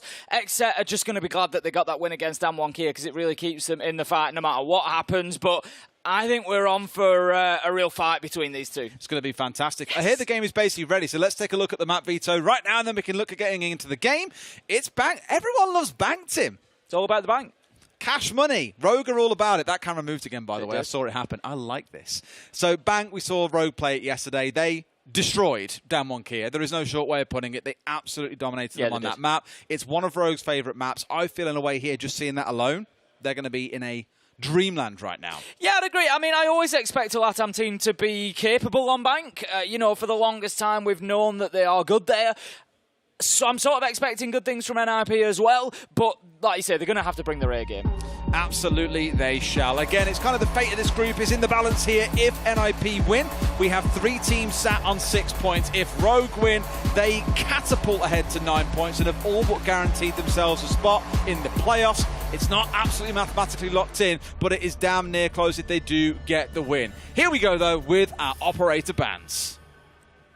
We'll have them rolling in. We've got Rogue starting on the attack, so it will be NIP first to ban. As our defenders, they will take out the first attacker. Rogue will then get a choice of attacker to ban out as well. The operators will not be available for the entire matchup between these two teams. Hibana will be the first to go. We know the value of Hibana taking out the hatches on bank, particularly for that basement attack. 3 hatches that you want to be opening up at least there, so makes perfect sense. We're going to have the Monty coming in from Rogue as well.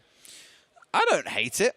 I feel some teams can really stack in behind a Monty and just bully their way through a very aggressive roam. You know, stick 2 or 3 players behind the Monty, just look for a plant, for example. Have one on the flank watch, bit of bash, easy peasy. So I think that being banned away just takes away that sort of threat.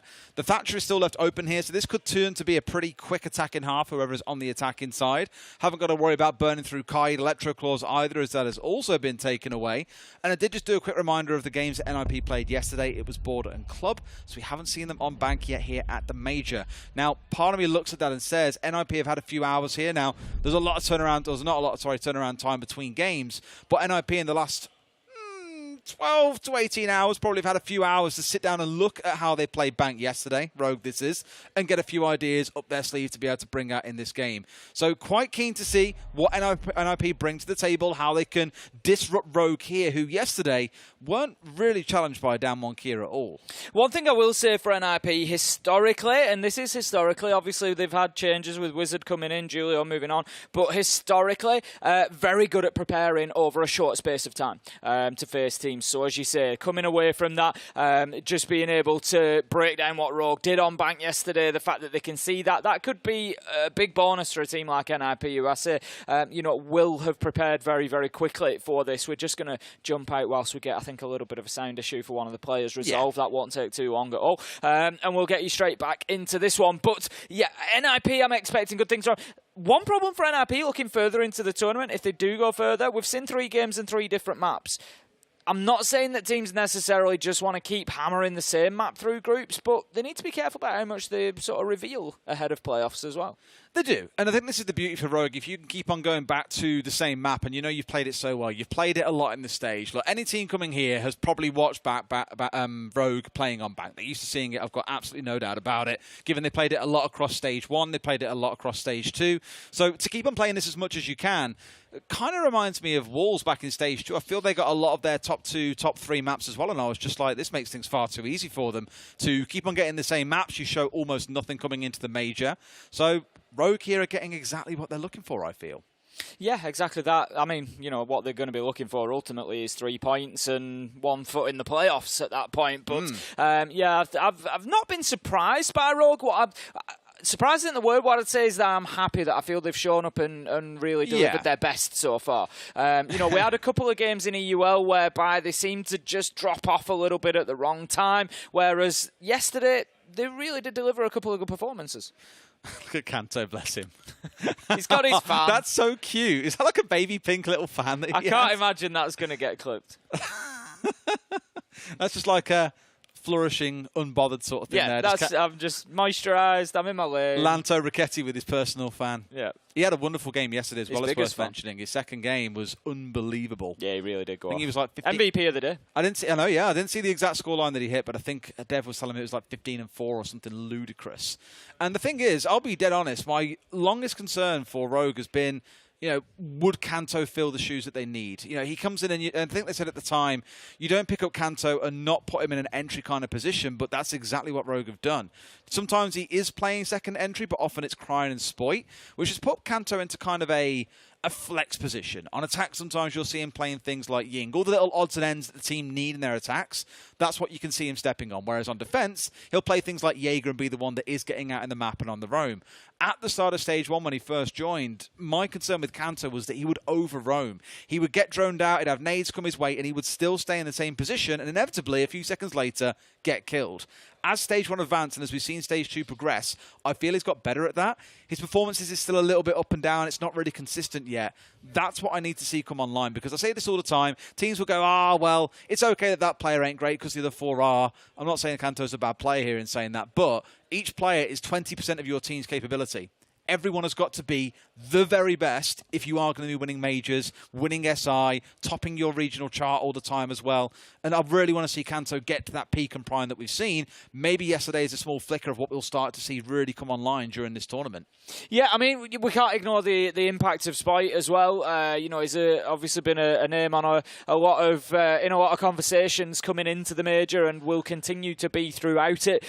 You know, came into Stage 2, finally available for play, picked up by Rogue, and has had an immediate impact on the team. And we've seen that yesterday as well. He had a couple of big moments yesterday with big kills, and that's what you're expecting out of Spoit. I think we're going to see more of the same from him today. What I like is he brings a play style that he doesn't really have too much fear. He's always willing to be the one that will he'll try to retake vertical. If you're on the defense and you lose vertical, it's going to be Spoit that tries to get up a staircase and thinks, yeah, they've got the flank watch, but I can win that fight. And when I do win that fight, I'm going to completely open up the flank and I'm going to retake vertical. And he's the one that will do that for you. But it's also worth mentioning Wizard at the same time as well as Spoit, of course, coming in as the 12-4 yesterday on support. This is exactly why I want to point him out. A big name coming, you know, into the first day. He's joined into, you know, a well-established roster in NIP. It was a long time that this roster didn't have a change for until Julio went out. And then we've got Wizard come in. He's settled in well. He's been performing above average so far in Stage 2. And then, like you say, came in with a really big day yesterday. We're not expecting all the frags out of him necessarily. It's not the role that he fulfills. You're looking at Pino and Muzi for that. Psycho as well to a degree. But, yeah, fantastic day for Wizard. Some stats there as well on your screen to see exactly what this game means in terms of the outcome potential for Rogue in a wonderful spot where I believe it means if they win, Blue won't mean they are locked in. Obviously, that'll be at 100%. But Blue, I'm pretty sure, means, depending on their second game, they can qualify today. Yeah. So as long as they win by any means, if they then go on to win their next game or really get anything from it, they probably find themselves in a spot where they are going to be one of our first teams being locked in. I don't think no team is going to be mathematically locked in after 3 games. It will require the 4th to be played. Yeah. So you're looking at 10 points. You're looking. Yeah. Rogue today really need a win and even an overtime loss. If you can get those 4 points, I think that pretty much does it. They'll be absolutely sound, yeah. I do want to come back on a point you mentioned because we were kind of rifling through players there. Spoit for me is a really interesting story, and it's not at all because I want to hop on a bandwagon here. I know that he's a phenomenal gunner. We've all seen his YouTube videos. But one thing I find really impressive is it's almost like a brotherhood or like a father-son relationship with Cryin. And while I was saying it yesterday, I think what's really impressive is you've got a young gunner that's come in, and there are always fears about young gunners. There's lots of them coming in over the world. You look at like Nuos on OXG for a great example. You've got Mephi, Good Boy over in APAC. You can look at Volps on W7M. There are so many. And the concern with them always is they're very good at playing ranked, but many of them haven't played in competitive scenarios before and don't have that experience. Spoit's had a couple of years where he's flirted around the Nordic scene playing in comp there. But most importantly, he's been taken under under the wing of Cryin, who's a much older, more mature, composed, calm character as well, I think. And it's really helped ground Spoy. I haven't seen him ever show a flash of ego, for example. I've never seen him be over-aggressive and go charging forwards in a game. He's always playing off his team's information and being a really good competitive player. And genuinely, I really want to give a shout out to Cryin for this. I think a lot of that comes from Cryan's grounding in the team, and no doubt the really supportive environment that Rogue have got overall. Because for those who don't know, Rogue is probably, for me, the closest to what we see from a lot of NA teams in terms of their kind of backroom staff and the support they give, the mentality they build in the team. If ever you see, like on LAN, every team does it anyway, but if ever they play at home, after every round, they will all fist bump the camera. And that is just a little ritual the team carries out. It gives them the reset. It puts that round that's just finished behind them, and they move on to the next one. And it sounds silly that a ritual like that really helps reset, but you start to familiarize that action with mental reset, go into next. That's an inflection point for us to now make a turn and focus on what's coming next. So just all these small things they're putting in place. I know Bernadette, their psychologist, is here with them. Meepy's obviously here as well. Tristan, their analyst, is causing absolute carnage with Leon throughout the hotel, I'm sure. But they've got a real good backroom staff here that are really ensuring these 5 players are well supported to be successful. Like you said, they're ticking a lot of boxes effectively in the way that they're doing things, and you can see the success that it's building. But the other fascination that I've got for Rogue is that kind of a setup I would expect to build not just short-term success, but also long-term success. You know, I expect to see them get to a position with this roster where they can become dominant, not just within Europe, but potentially on a worldwide basis as well. You know, they're competitive, they're ready for it here. You know, are they ready to win the big tournament yet?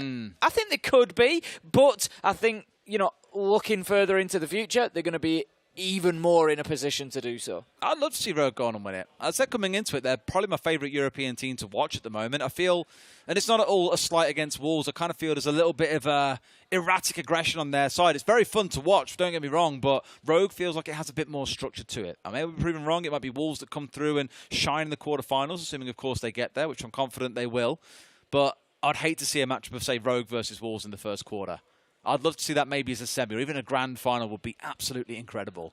Love to see this. Lots of smiles, lots of joking between all the players on both teams. It always gives us a little bit of a signal as to the kind of game that we might be in for. Players in a good mood, players ready to go. You know, always going to be better in the server. You know, you don't want to be too much in your own head. You know, a team like maybe DWG KIA coming in this morning, a little bit of a struggle after the day that you've had yesterday, and then, you know, you're coming in to fight a game, whereas these two certainly look prepped, they look calm, they look cool, and they look ready to go. NIP obviously taking a loss in their second game yesterday against XSET, so there is a little bit of a downward trend for them compared to Rogue after Rogue went fantastically well through both games. But yeah, certainly going to be a big clash between these two, I would have said. They're ready. This pause, you know, I don't think it really impacts them too much. We haven't got into the game yet, so it doesn't really slow them down too much. The prep's there. They're just looking to get going. We'll be getting everything ironed out as soon as we can do, and we'll get them into the game. But yeah, both of these teams, they sort of, I've got good vibes from them. Yeah. And maybe people are wondering as well, like, what could possibly lead to this sort of issue? It's worth noting that players have their own sound cards, for example, their own drivers they use. So there is a little bit of change between games. It's really interesting how all the kind of tech works behind the scenes with like various SSDs. Every player's got their own SSD, for example. There's a lot of moving parts. Absolutely, yeah. Which is why when you think, well, the computers are working in the last game, why not in this one? It is because of the changes between players and the configuration they bring with them and so on and so forth. And that's the sort of stuff that you have to consider here as well. It is. As we say, we'll get into this one as soon as we can do. We've got the techs, as you can see, working on the Rogue side of things, just to make sure that everything is up and running and ready to go. But yeah, the players maintaining good spirits. To be fair, you know, they're all plenty experienced. Spoit maybe, and Wizard the exception of those two, but they've got a lot of guidance around them. It's not going to be a problem, this sort of delay. You know, like you say, you come to LAN events, you experience it. It can be as simple as your game being delayed because others run longer. You know, the players are more than well-versed in sort of sitting around waiting to get going. I don't think it's going to see too much of an impact. What games are we casting later, Tim, actually? The games all kind of blend. We've got M&M FURIA and we've got Elevate Astralis. Big games.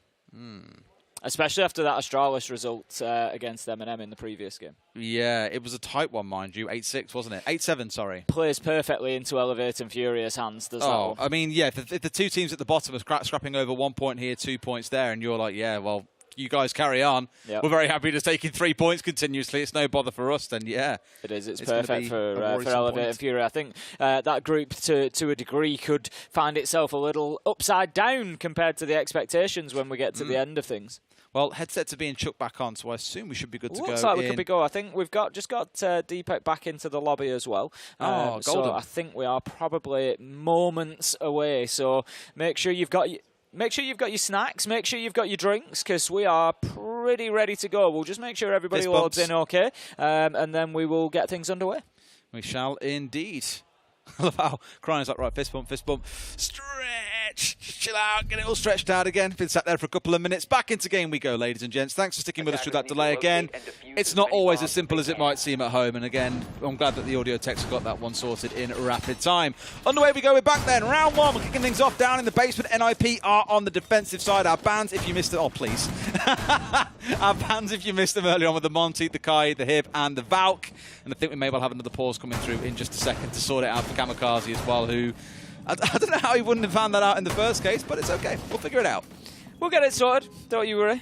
We will be back into it, like you say. Yeah, we get a little sneak peek. We get a little sneak peek of the lineups there. They will be consistent, I think, coming back into it. But yeah, Lockers is going to be the first side. Of course, NIP are going to be defending. Now, what problems does that pose for Rogue? What questions do they need to answer? You know, what are the issues that they're going to face by attacking into a defensive NIP side? So, historically, what we would see from NIP is particularly Pino. He's going to be out there looking for that entry. He's going to be getting, especially on a map like Bank, I imagine we'll probably see Pino top floor, mid floor. He's going to be out on the roam, and he's going to be looking to get involved with Rogue nice and early. I'm not saying he's necessarily going to go for a peak, but he's going to be looking to get into the mix at the point of entry. If he hears a barricade go, we're going to see NIP players generally going towards it, because they've always played with this ebb and flow. And it's interesting to see whether that continues with Wizard in the side, or whether that's something that shifts or not. Because as I say previously, what we would expect is that they go in, they look to hit hard, they get that entry, and then you'll just see them drop off.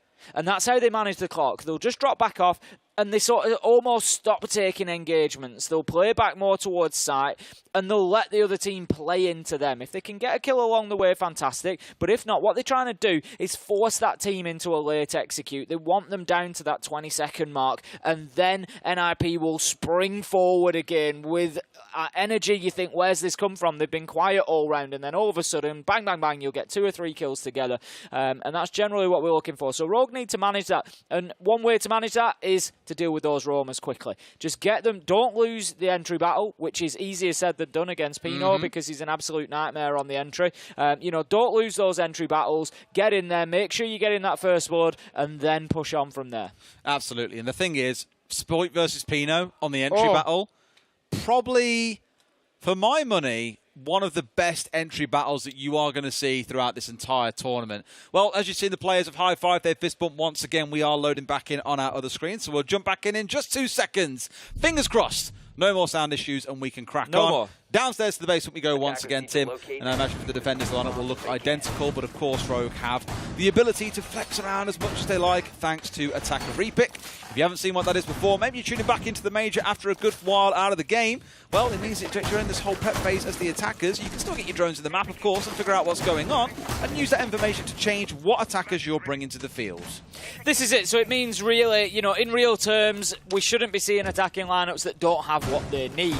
Because like you say, they can go in, they can take a look, they can see exactly what the setup is, what the site is, they can confirm all those things. You know, if they see something troublesome on the defensive side, they can think, right, there's a Valkyrie. They won't be here because Valkyrie's banned out, but for sake of example, there's a Valkyrie, we need to switch out and bring an IQ along so that we can deal with that. You know, that's the sort of flexibility that the attackers have got. It's one thing that obviously a few pros and coaches and those generally involved in the pro scene aren't too fond of. They just say it makes it far too easy, whereas I look back at the old day where it was like, okay, we're on Clubhouse, let's always bring 3 Hard Breach, let's always bring Thatcher, and let's always bring, say, Zofia. that was all you'd see every single round without fail. Whereas I love now that it gives you a bit of flexibility. For example, if you're not attacking downstairs on Clubhouse, why bring a sledge? You can bring something else instead. If you want to bring out a really cool comp because you've seen a hole in the defense, for example, then you can do that now. It does add a lot of fun into the game and makes it very exciting to watch, which also is what a lot of people are saying. Siege has never been more fun to watch than it is in the state it is right now. Anyway, the round is underway. NIP holding down inside staff and open area before dropping through the hatches, just to try and keep Rogue slowed down, keep them having to guess exactly where these roamers are and what they've got to figure out. It's a great bit of drone operation coming in here from Rogue, though, to make sure this map is clear. Spoit the one taking all the free ground that he can find. It's been great so far. Deepak just getting in there once again, doing the heavy lifting on the droning. Crying just needs to be careful. He's potentially going to get pushed from Marble Stairs. Will dip himself back away from there. I think through the game we are going to spend a little bit of time focusing on Deepak because, you know, we spoke about this yesterday. It was picked up on by Fresh, particularly on Twitter, saying, you know, 70-80% of Deepak's time is spent in the drones, feeding that information into his team, and all he's doing along the way is facilitating them. So, you know, we are going to keep an eye on that and see the amount of work that he's doing before he gets into the map particularly, but also you'll see those calls, you'll see that information come in, and you'll see the benefits that it gives Rogue along the way. He's like a pack mule in a way, right? He's just there doing his job quite quietly. You don't really realise that it exists until the very end of the round when he's doing something for you, like on the Ying.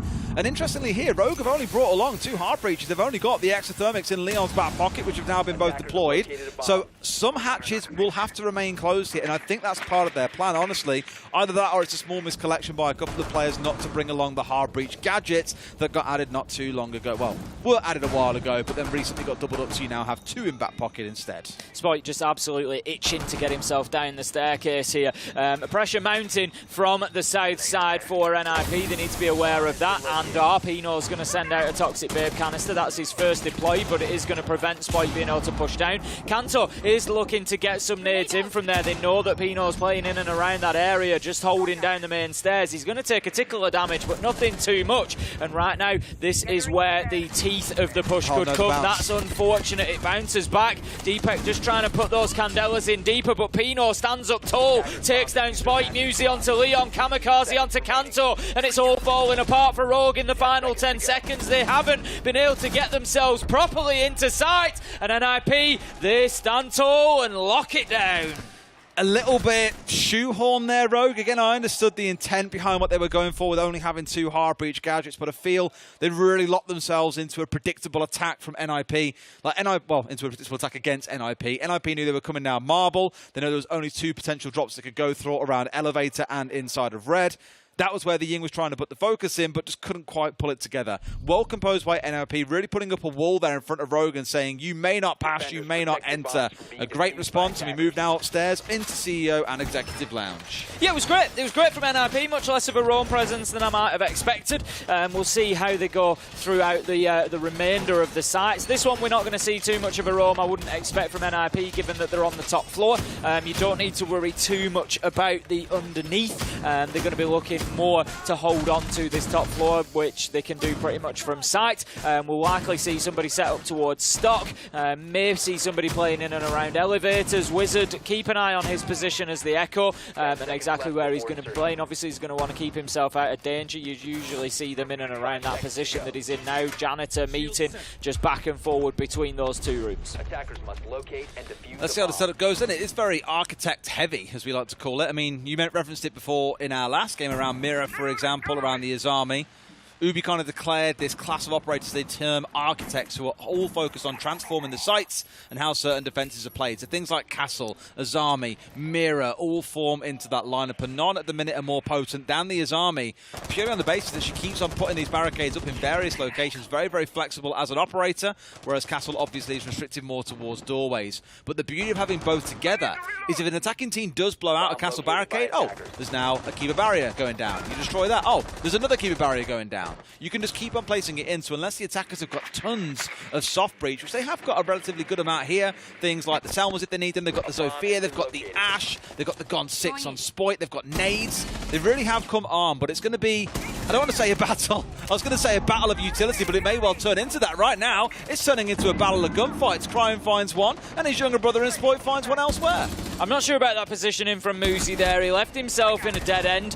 Very difficult to get out of there once you get found by the drone. I understand as the Warden he was playing underneath with the Nitro in hand, potentially looking for that vertical denial, but that's not really where you need your Warden. Jesus, hello. If you're expecting to have Candelas come in from the windows, you need your Warden upstairs, and it's difficult to get back up there if you're going to lock yourself down in open area. So Muzi getting punished for that that early misplay, that early decision. Now then, Diffuser's going to be going down. Leon is inside the site. Kamikaze starts fighting back. Going to be shut down by Cryon here, surely. Yes, comes around the corner, gets in from behind the vending machine, levels us up at 1-1, and this is as close as expected. A good round for each side. Yeah, I mean, Rogue in that round, it was very different to the prior, where NIP kind of retreated back towards site, which you can't do on the top floor. It's just so exposed to the windows. But downstairs, they were kind of, again, digging in, setting up this wall, and Rogue had very few avenues to actually hit the site itself. In this round itself, NIP knew they had to get out in the map and control more space, and Rogue were very happy taking these 1v1s. Like, you didn't see a lot of trade play in that round. It was just about the ones being taken around the map, and when a team like Rogue is confident, they're going to be very hard to shut down. It was something Leon said a while ago, actually, about, you know, I think I asked him, you know, what if this playstyle doesn't work? And he's like, well, at that point, we'll try and figure something out. But for now, if you're happy and playing well, we know we'll get results. So we'd rather just give everyone a good gun and say, go nuts and try and find your kills. And that last round, I think, really epitomised and showed that strategy they're trying to adopt. Yeah, it was spot on. You know, it's something that we've said for Rogue before. We will say it again. They section off the map well, they isolate players well, and they go in and make sure that they get the kills. Like I say, Muzi, just for me, it was a roll of the dice. He's hoping to not get picked up on a drone there. But when you're coming up against Rogue, it just makes me wonder if NIP done their homework. You're coming up against Rogue. We've already spoken about DPEC on the drones, you know, Cryon to a degree as well. There's a lot of information work going on for Rogue there, and you don't expect them to be missing players hidden under a desk, for example. Well, here we go. This time around, we have got additional hard breach gadgets in back pocket. Not that they strictly need them. Not, of course, attacking into the basement this time round, but you've also got Leon with 2 in his back pocket, along with 6 frag grenades scattered across the remaining 3 members. So a lot of firepower coming in, a lot of ability to get hatches if required. It feels more like a bit of backup and security here to have them in the back pocket of Leon alongside DPEC. And speaking of the Zero, this is the kind of thing that Rogue have run a number of times historically. Not so much lately now I think about it, but back in probably stage 1, we would see them playing the Zero an awful lot. That information being used as a Valkyrie might on the defensive side, just far too valuable to not bring. Pino going to relocate himself into the elevators there. Psycho trying the same trick as Muzi here on the Vigil. At least with the Vigil, he's got the opportunity to maybe keep himself off the drones a little bit more. So he's going to try to just keep himself out of the way for the time being. Top floor is definitely something that Rogue are going to want to take control of, given that they're attacking onto open area. We see 2 pushes into open area. It's either a final push through the triple wall to try and get the diffuser down, or it's drop the hatch and try and get it down that way. But Cryon, he's going to come in with a second entry in a row. It's Kamikaze that's going to go down, and the Psycho play could be a linchpin for this round and which way it goes. I spoke about Cryon a bit earlier in terms of his combo with Sploit, but also worth referencing the big step up he's had as a player in the last probably 6 months or so. Everyone remembers when he joined G2 and just really couldn't quite show what we knew he was made of. Leon, That's your book. I mean, at this point now, the real question comes in on how fast can Rogue shut him down. They know that he's inside a CEO. They know they haven't got the vertical control. There's 2 or 3 players looking to challenge him, and Sploit's the one who finds the kill. He does, but partially some damage is done there, because obviously they were looking towards getting some verticality opened above archives, above tellers. They're not going to be able to do that now because they've got nobody left. They can use nades to a degree, but they're just going to lose another couple of them as Wizard manages to find Cryon on the marble staircase. So Kanto using the holes that Leon did manage to give him before dying, but in a 2 versus 3 now, Rogue are on the back foot here because NIP can play much more inside a site, and they can just wait for this final push to come, knowing that it's going to be through the triple wall. And here's the beauty as well. If you use this in the same mute jammer, in this case there's not. But on the other side, one, it gives you information. 2, it can get gadgets that are on the wall itself. That being over the top might well give them a bit of information as to where Pino is, but it doesn't stop him hitting a mega shot onto Kanto as well. DPEC now the last one left alive. We spoke about him a lot. He sits on cams most of the round. He's got 3 to kill with 15 seconds to go. Can he pull this one off? I'm not too confident. There's a man off towards his left-hand side. Flicks onto him, but Muzi finds the kill. NIP taking round 3. Impressive performances from both teams so far, and this is what I like to see. Both teams are coming out and winning these rounds, and you know that's how we want it. Really, we want to see the best that they've got to offer us. It gives us a better idea going into the playoffs of what we can expect from these teams should they make it. And right now, they've at least in a couple of rounds for NIP and one for Rogue shown us some really good performances. So moving into round number 4, it's going to be back down to the basement. Round 1, we saw NIP win this basically by frustrating Rogue. Rogue not really bringing the tools for the job, we didn't feel. Not having enough hard breach on side, it only left them with 2 hatches to open, and that really signals to NIP exactly where the push is going to come from, and they can just funnel them at that point, which NIP did fantastically well. So I'd like to see a little bit of additional hard breach. Leon's gone on to the ace rather than the thermite this time, it's but even worse. It just doesn't answer that problem. Now they can only open 1 hatch instead of 2. He switches back to the thermite, but we're still in that same position. Like I said before, hard breach gadgets are the play here. The Buck, I think, is the smart one to go to. Arguably a more decent gun, and this time around DPEC isn't on the smokes. That was one thing I was waiting to see, was do we drop the smokes away and bring the hard breach? Absolutely we do. Now they've got 4 of those in back pocket. That means 4 of the 5 hatches can be opened up, although one of those 5 is already open because NIP are looking to play through it. A very aggressive shield being taken up here by Kamikaze. I'd be a bit nervous about Spoit, for example, or even Crying trying to push down through Garage and just taking that out for free, though. Yeah, exactly that. Crying looking to move towards that marble staircase quite quickly. This is something that we've seen from Crying so far. Throughout the game has been getting into the map as the knock and looking for those early kills. He knows somebody's going to be playing inside of open. He sees him twice, but just can't manage to hit the shot. It is only a flicker of movement, so no criticism there. Using that Hell presence reduction device just to keep him off the default cams for the time being. But Muzi, he's aware, I think. He knows that there's a little bit of a push, a little bit of attention from Elevators. They could come together for a clash here, but Muzi, he's just going to keep himself above that hatch, ready to drop. He's going to look to take the fight on a fadeaway possibly, but no, he drops before the fight comes. Crying clears out open, and within the first minute, Rogue are taking some good map control. They've missed out Psycho though. Look who's sat inside Electric. They've got to start. They've got to start finding them on the drones. DPEC's about to earn his keep here. If he can find a man, then brilliant. At the very least, actually, I like what he's done here. He hasn't had to go and look for people. He can see top blue. He can see E-Box door. He can see square stairs. That's all they really need. As long as someone is watching those cams, and right now it's Canto and Crying that were sat on cams, while everyone else gets to work keeping busy, they will have that knowledge if someone does come for a push out. They will. It's a big part of the NIP game plan, obviously, is to try and keep players like Psycho and Muzi off the radar, keep them out of the way, and then hit Rogue on the flank. We saw Pino was specifically watching for drones going into Electrical. That was his entire focus, was to keep them out of there. And right now, I don't think that Rogue are aware that Psycho is playing inside of Electrical, and he is potentially going to hit them hard later in the round. Pino managing to get a nice kill there onto Canto. Finds a headshot, takes some damage along the way. Crying pushing down the main stairs, he's going to have to dip back out of it. They know that he's there, and the Toxic Babe canister comes out to slow him down even further. Gets cold feet, yeah, doesn't want to go much further, but now the Candelas are coming out is where we should see Psycho start to look to make his move. I don't know if anyone's watching it, but nades come through. Pino has just danced around nades all game long, it feels, not just in this round, and there's Psycho on the flank. No one on the flank drones, and he gets 2. That's the round-ending play that you're looking for. No one on the drones, unfortunately, means Rogue miss out on this attack. NIP still all 5 left alive, and Pino danced around nades, danced around bullets, danced around everything, and found himself a kill as well.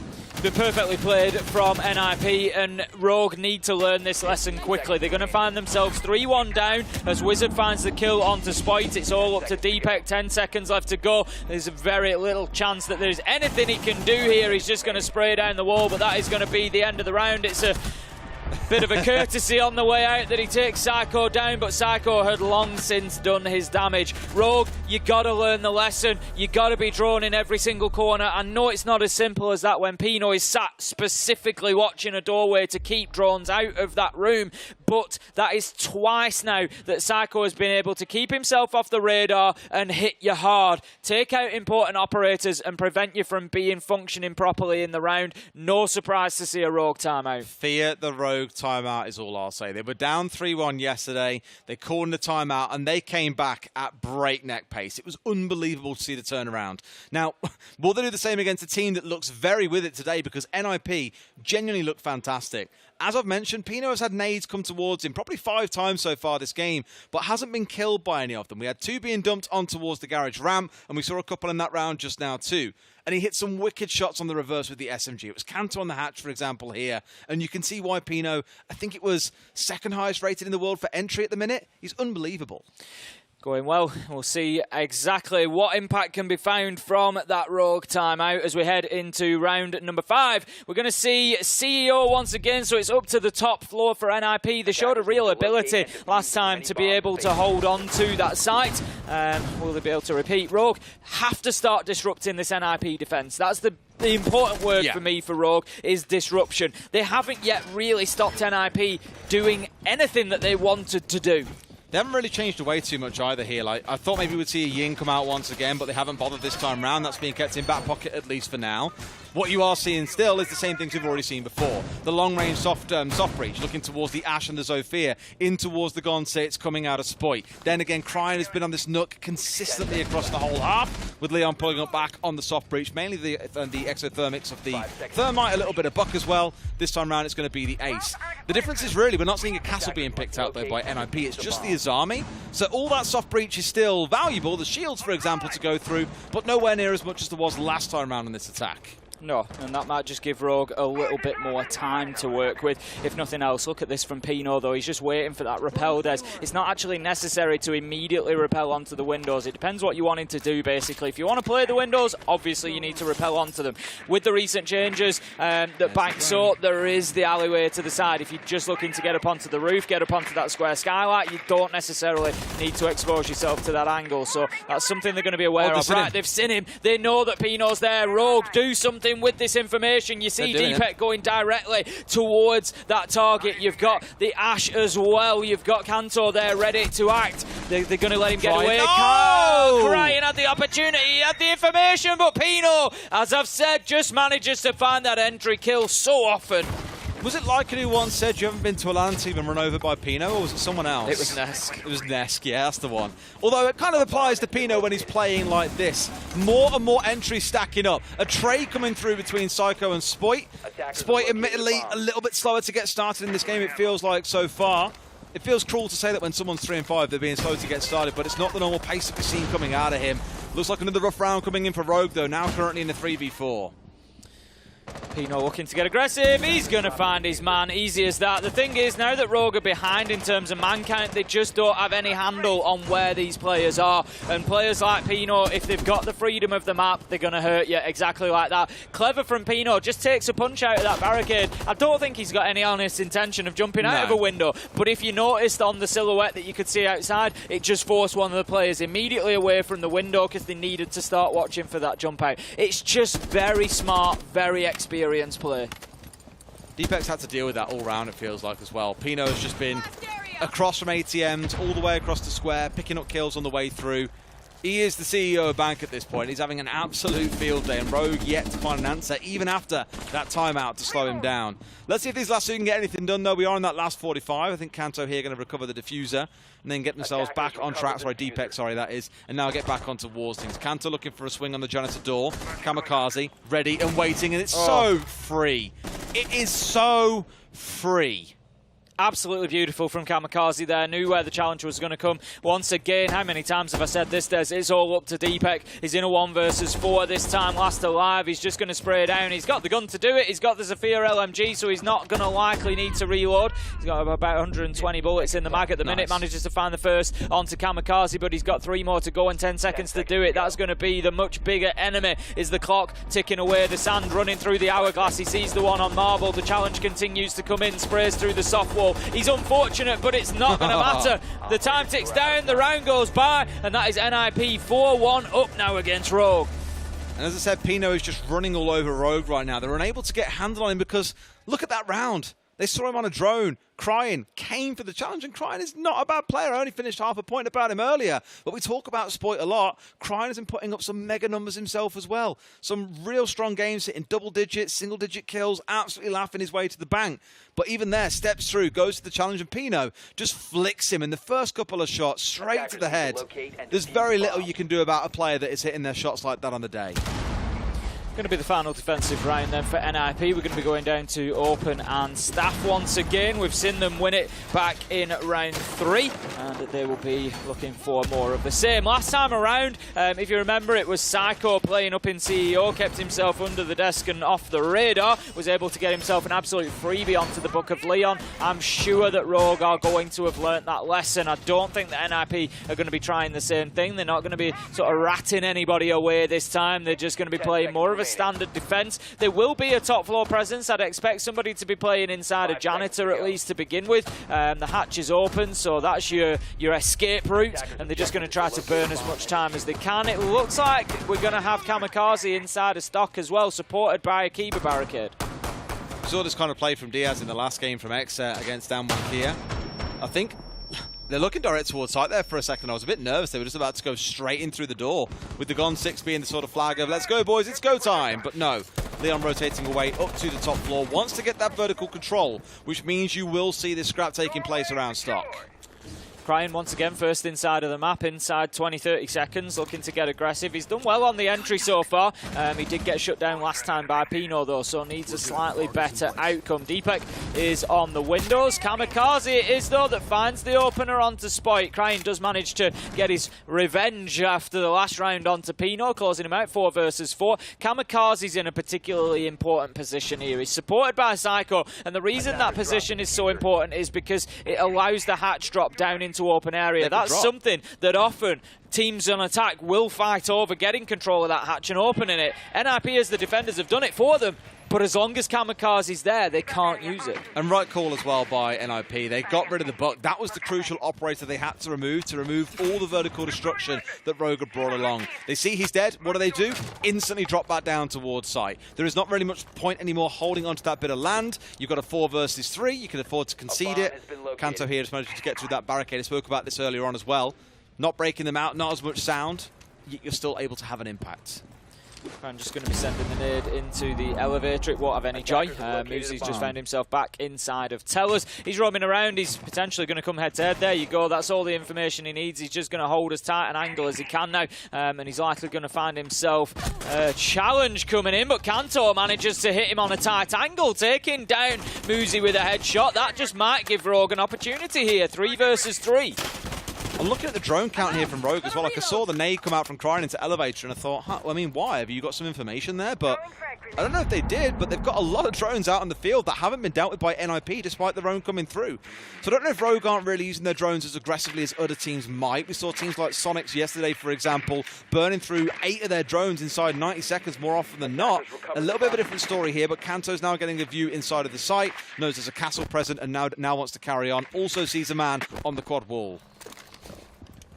3 versus 3, 30 seconds left to go. Rogue at a position where they need to start thinking about pushing into site. NIP are ready to withstand them. They're just holding down those angles, but that's a brilliant kill. Deepek onto Psycho, just teaming up with Kanto. Finally, Rogue managed to bring that play that we've seen so often from them. The perfect example, Deepek Kanto moving in together, challenging from both sides, guaranteeing the kill, and they were able to power through from there. 2-4 on the half. Rogue might be a little bit disappointed there, but they are coming up against an NIP side who are playing well today. Yeah, I mean, between all members as well of NIP really having impact here. We saw Psycho have a great couple of rounds in that as well. Pino consistently across all of them. Kamikaze in that last round as well, getting involved around stock and bringing down Spoit and removing that part of the map. Just all of the players getting involved at different parts of the half. For Rogue, as you say, what I was really impressed by there, the number of times we get to say 75 seconds left and we go, right, boys, let's look at what we've got here. We've got a good amount of utility. We know we can't get through vertically. We're going to have to hit site and try and go for fights. We've got time. We've got a lot of drones. Let's get on those drones. And all 3 players did sit on drones for a good amount of time. They got the right information. There's a player sat on hatch. There's one sat down behind the desk that you can see in the center of your screen. There's one sat against quad wall. Okay, then 3, 2, 1, boys. Go. And even though Kanto didn't know where the Izami was specifically, he just blind fired him towards that back corner to force a moment of panic, and you saw the Izami kind of turn towards him, which gave Deepek the agency to push in and actually get the kill they needed. It's just beautiful little bits of team play like that, the simple basics that really make a team fantastic. Heading into round number 7 then, Rogue will switch on to the defense this time around. We're going to have NIP on the attack, and we'll see how they do when they have to take the onus, where they have to take the initiative and go in there and get things opened up. Great work from the Twitch so far, taking down a Yokai drone. I'm not sure if there's one remaining or not, but still, that is a big loss for the side of Rogue. It's powerful utility, and it's off the board. I love the lineup, by the way, from NIP. Like, Kamikaze, Wizard, support players? Nah! Stick them on the entry. Give them the Yana, give them the Nook, for example, and let them run riot. Look how cheeky this is as well. Sees the arm of Psycho, but can't quite finish him off. Leon's got to be careful here. There are 2 players pushing him down Garage, and they can see underneath this van. They can't. Leon looking. Oh, he was looking to potentially just play a bit of a gadget move there to try and help him, but an absolute beauty from Psycho to take him down. And that Ossa is becoming really oppressive really quick. We're seeing a lot of rear-sided pressure here. Psycho taking little bits of damage here and there. That's a lot more, and that is what Rogue need. They have to shut down this Garage push, otherwise they're going to find themselves turning on their heel through the entire round. They're really committing numbers in towards that hold as well. Rogue, 3 players have now pushed in towards it. Kanto finding himself a drone as it comes pushing on through for more information, but it feels like NIP have now done enough to have control of Garage. And I love it, because rather than trying to be sneaky with like a Nook, they've just brute forced their way through, making use of the Ossa. It's really smart stuff.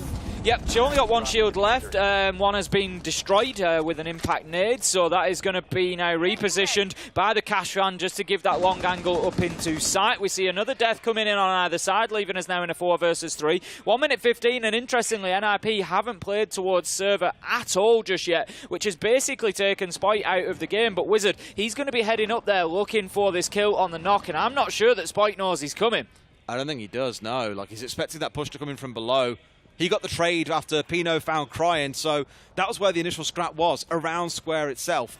Kanto's also, I think he understands, like, right below the Nook at this point. Got to be super careful, because it could be a freebie for Wizard. They definitely have zero idea that he's here. If Wizard just takes a peek around the top of those stairs, as you say, it's going to be a freebie. It's going to be Muzi, actually, who manages to move in and get that kill. And then Spite, he has to make a move. He has to do something. He's going to be heading towards blue stairs. Electrical is just looking to see if he can find anybody, but it's more the knock above he needs to be worried about. And Wizard, he plays a trick on Spite and gets the kill. Takes him down out of Electrical. 4-1, 4 versus 1 now, rather, sorry, for NIP, and they are flying on the attack. It's starting to look worrying for Rogue fans. That was definitely a where the bloody hell did he come from moment. Deepak left in this 1vx. We've seen it so many times in the half, knowing that there is very little that he can do here. NIP looking different class in this game so far. Deepak looking out towards where the plant went down. He knows what he's got to do here, but every angle that he's not looking at probably has an NIP player set on it. They had the long angle through Garage. They had Muzi up on Marble.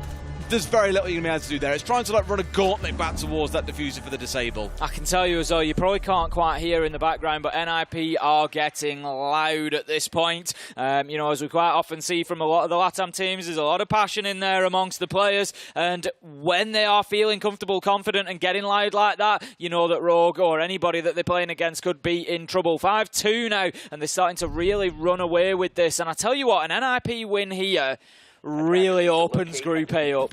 It does, like we said earlier. NIP win, they get 3 points. There's 3 teams then sat on 6. Rogue, NIP, and XSET. It's not quite a reset, but it essentially is going into the second 3 games because, as you guys know, all teams play 6 games in the group stage. Once they've played 3, there's 3 more to play. There's half remaining. Worth mentioning about the noise thing as well. We've got 4 of the noisiest teams currently playing. We've got Elevate, we've got FURIA, Rogue, and NIP. There's plenty going on. Every 30 seconds, I'm just hearing like, woo, across the venue. There is plenty going on, let us tell you that. But that is always the joys of group stages. It's always nice because we get to catch right on top of all 4 teams that are going on, and we hear an awful lot of it, and it just fires us up and everybody else up. Now then, Rogue, they're going to be going up to the top floor, looking for the peak. Crying, he's not going to get any joy. NIP, they're far too switched on for that today. They were ready for the potential of that coming out. It was worth a try from Rogue at this point. They need to inject some pace into the game. They need to give themselves some sort of spark, and that certainly would have been it, but unfortunately for them, NIP are paying too much attention. I thought for a second he might find it, but almost the half-second double back by NIP was enough for Crying to go, okay, never mind, let's step away from this one because we know what comes next. A quick peek, pre-fire, and I'm dead. So smart play. Spoit down a little slither already there. Took a quick bullet, I think, coming in from Muzi, who's playing just outside these double windows. A very common spot that we've seen Spoit play repeatedly over in EUL as well. The single reinforced wall, the shield, for example. A similar position to what we saw Kamikaze playing, only Kamikaze was actually playing inside of the room itself, whereas Spoit here is out in the hallway. Psycho, again, just paying attention. They want to get on those windows. They're attacking onto CEO. They want to get on there. They want to make a nuisance for everybody inside the site, but they just need to be careful about doing so. Pino, he is up there now, but he's had Psycho watching the others. There's the potential for a jump out. You know, limited in terms of claymores on the other side. There's only the 2 available, so they need to be careful because, of course, there is potentially going to be options for the defenders should they want to get aggressive onto it. Muzi, he's got himself established underneath along with Wizard, and Psycho is actually outside of the map at the minute. I think he's just watching the windows.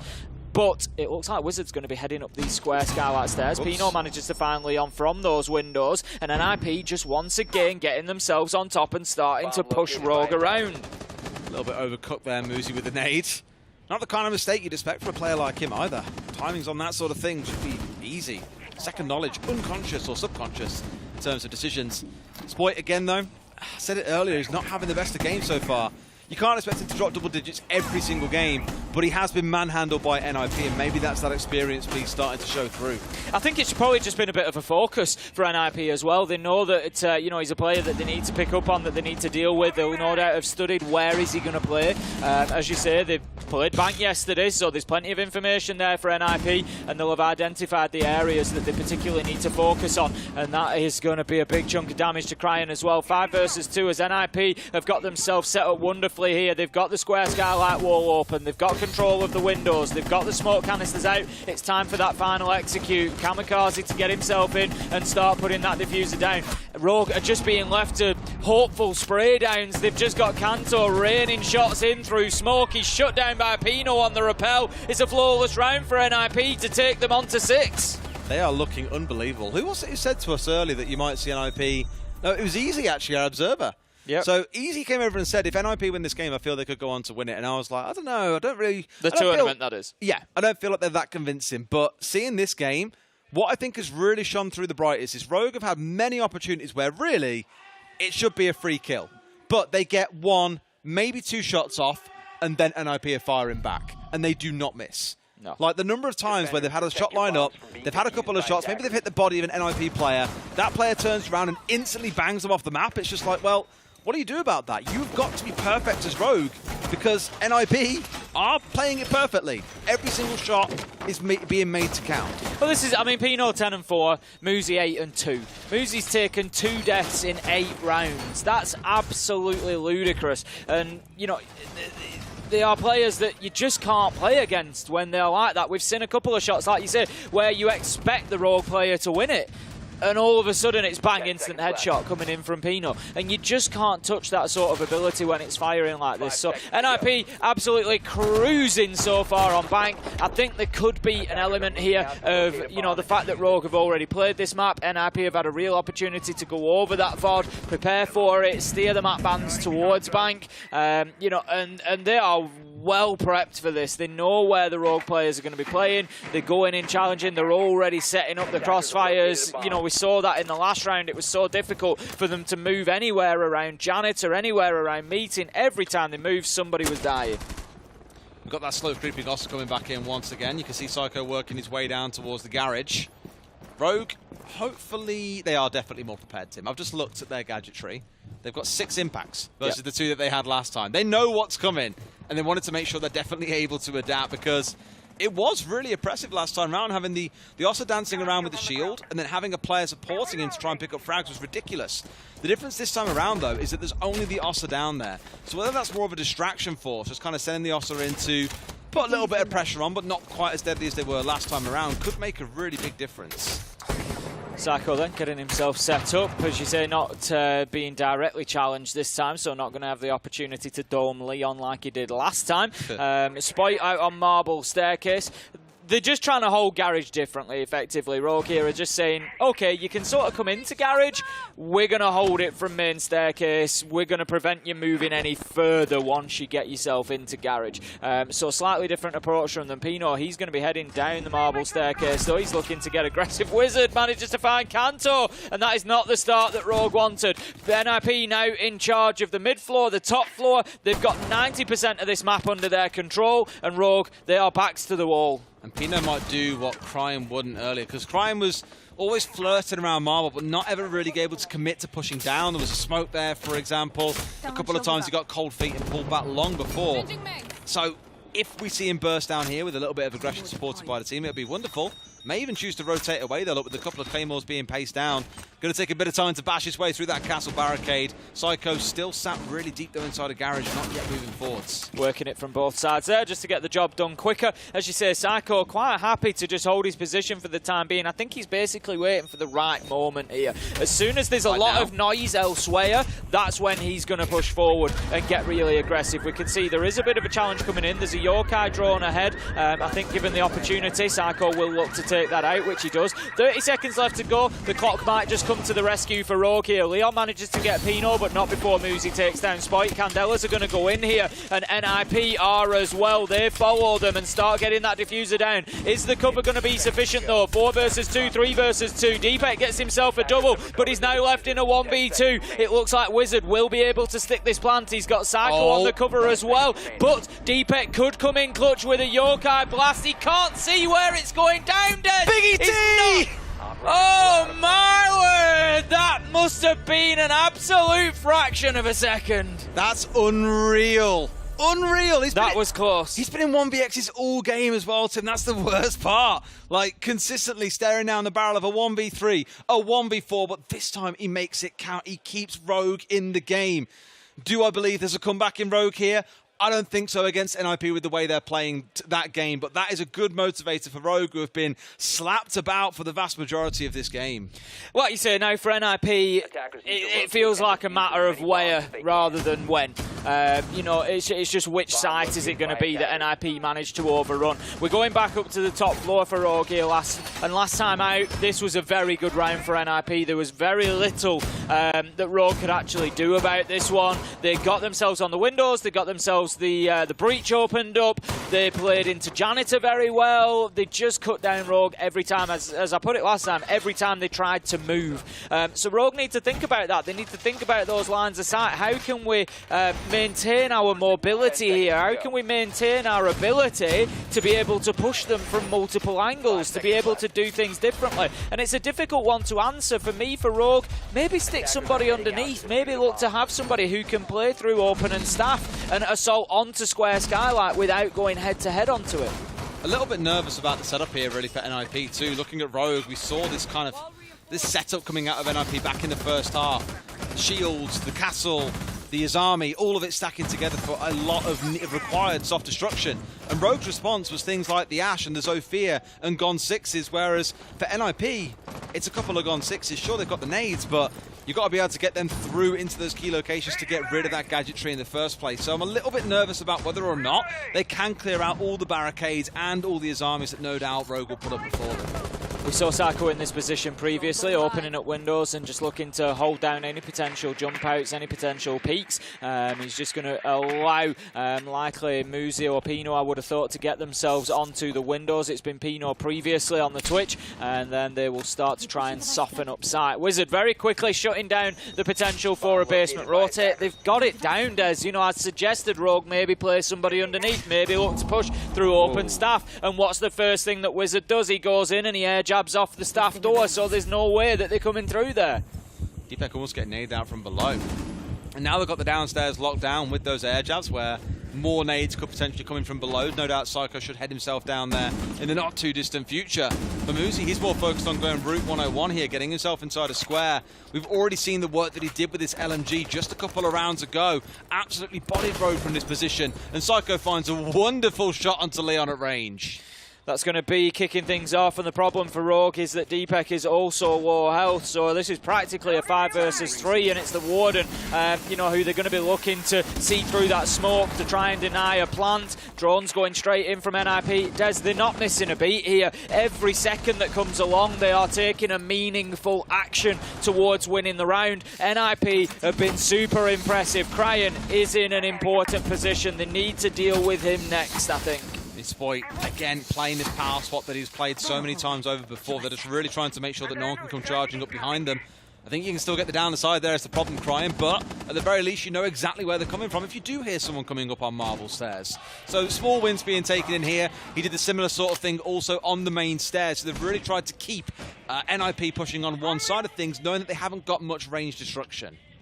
Deepak's going to drop down the hatch and look for that play from underneath, but as we've said, he's likely to run into air jabs potentially. Spoit manages to find Muzi. That could be big. 20 seconds left to go. NIP, they've actually burnt a lot of time here in the second half of the round, and they haven't been in a position to go in and get the execute, but there goes Pino Canto winning an important gunfight. Cryan and Spoit along the way as well. It's all up to Wizard. What magic has he got up his sleeve, Des? Absolutely none, as Spoit finds the long range kill, and Rogue are back in this at 4-6. And what makes me not nervous, optimistic I guess more for Rogue, is that Spoit has found 2 kills in the round. He struggled to get started throughout the game, and I know 2 kills won't suddenly transform into a god gunner like that. I understand that. But I think the thing that'll do for confidence, now they've got 2 rounds on the bounce, they've had a clutch coming out of Deepek, they've had a convincing round just now. Is that confidence going to start building back up? The only fear I've got is they've got to keep on rotating through sites as they are on the defensive side, which means at some point NIP will come to a site they are very confident attacking and feel they can win uncomfortably.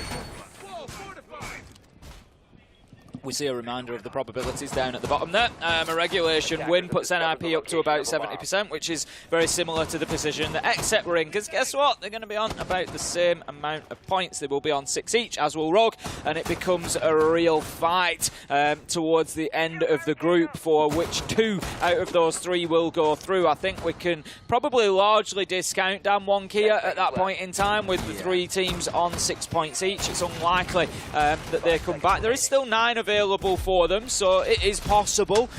You know, it wouldn't be completely unheard of, but it's going to be very, very difficult. But right now, Rogue, they're not interested in that. They want to be getting themselves some points here. Whether it's 1, whether it's 2, won't really be too important, but it will just increase their chances of getting themselves through.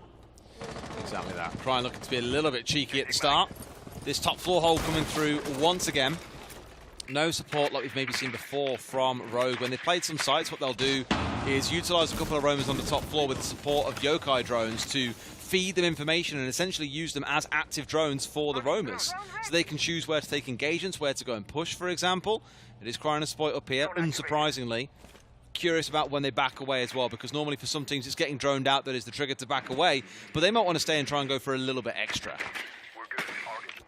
Psycho with the drone across the top floor. Like you say, it's going to be about them finding those Rogue players, making sure that they're aware it's something that NIP took advantage of previously. Cryan knows there's going to be a little bit of a sound cue as the proximity alarm is triggered. Muzi takes it down, but he's got players on multiple sides. They need to challenge together here, and they do. Play. Brilliant timing from Rogue there, and it's Cryan who manages to pick up the kill. That's the entry onto Muzi. And this is where I worry again, because the pacing coming out of NIP has really slowed down in this round. Where Rogue have struggled is when NIP have come in fast and hard and they didn't have time to adapt. But Muzi has sat there on square for half the round, and then they're like, okay, well, guys, someone come through to tell us here. Let's go for a swing together. Freebie kill comes through. They look largely unbothered. Do they know about Spoit that's tucked in here as well? I don't think they do. They don't. And he could get a massive double. C4 comes over the top. Now they know that he's there, and that's the worry.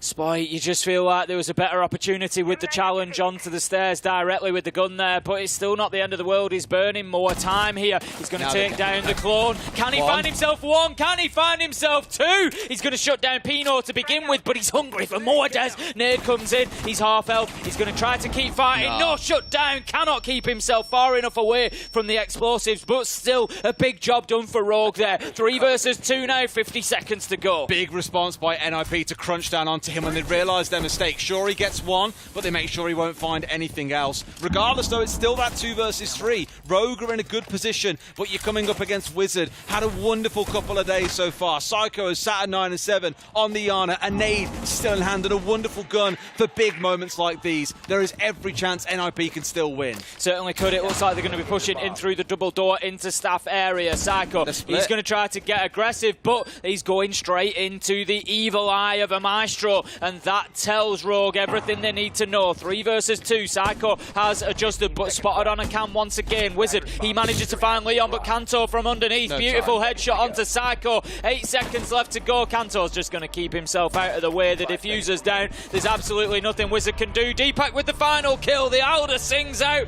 and Rogue are back within 1. It's 5-6. Oh boy, now you got to face the final boss, NIP, after a timeout. You guys will have seen that flag at the top right corner of your screen. We are now using the in-game custom timeout feature, so one has been requested. Both teams have now used them, and NIP get 45 seconds to have a conversation about how they're going to close this out now and take all 3 points before Rogue fight their way back in. What a matchup we are seeing here. Just our excitement levels going up and up as we get towards that 12th round, and we are here. We're going to see every little bit of this potentially. I'm not going to start throwing around any other words that might be coming, Des, but we'll see what happens in this next round. Like you say, for some reason, NIP have just completely gone off the boil here. Rogue have had their number. They've been able to catch them in crossfires. Kanto and Cryin challenging together. Absolutely beautiful. That's not what we've seen from Rogue for a portion of this match, but being able to bring that in now,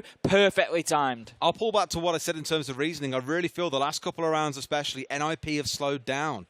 Prior rounds to that, you'd have individual members pushing different parts of the map and taking large parts of ground. Think about Pino, for example, back in the first half, how happy he was roaming around by himself and making things happen.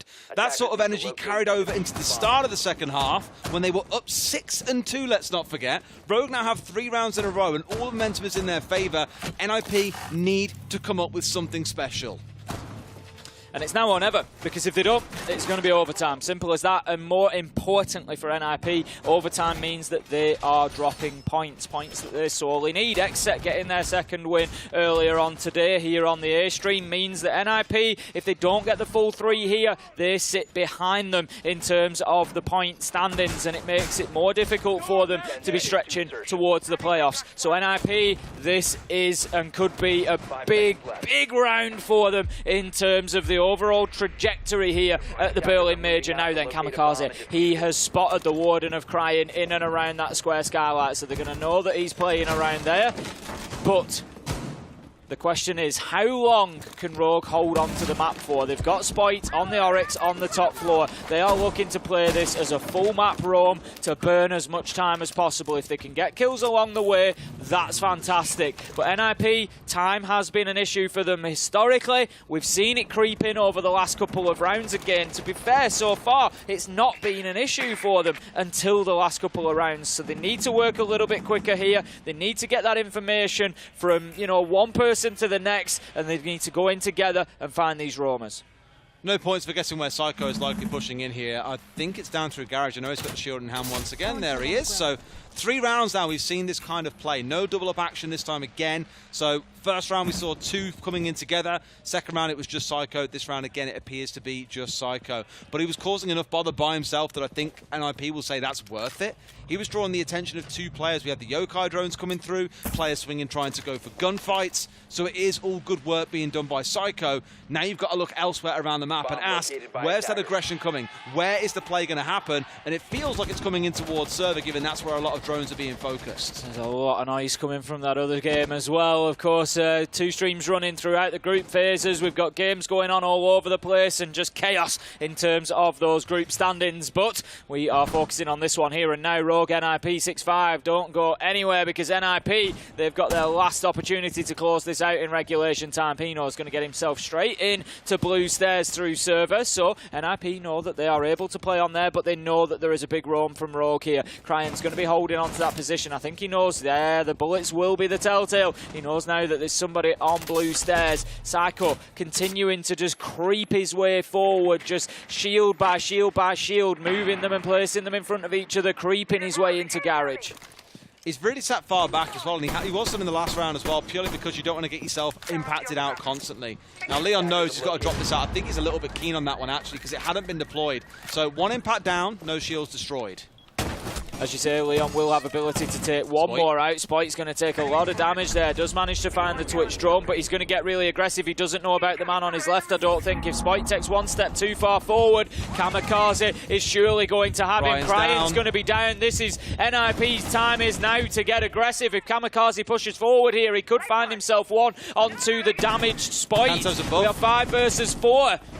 Kanto's got himself above, though, a really commanding spot, but elsewhere the team are falling apart. Spoit in a real critical position here, could find an easy couple of kills. He sees a little bit of manoeuvring. They're going in for the plant round the corner. He's going to have to make a move up close. Goes round, finds one, can't find the second. Plant should be stuck here. It's retake situation, a 2v2. They've got to get moving now, Rogue. They've got one on top of the bomb. They didn't expect it. Kamikaze was prone. Pino with the headshot, and that is going to be the round and the match for NIP, and a full 3 points to spice up group here.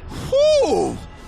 It felt so close, that comeback, but that was a great last attack coming out of NIP. Rogue so close, yet so far, just couldn't quite hold on in round 12. 3 teams now sit on 6 points in this group, and it's only going to get spicier from here on out. We'll go to a quick break. When we come back, we'll break it down even more.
Welcome back, guys. Thanks for sticking with us through that very brief break. We have just witnessed NIP.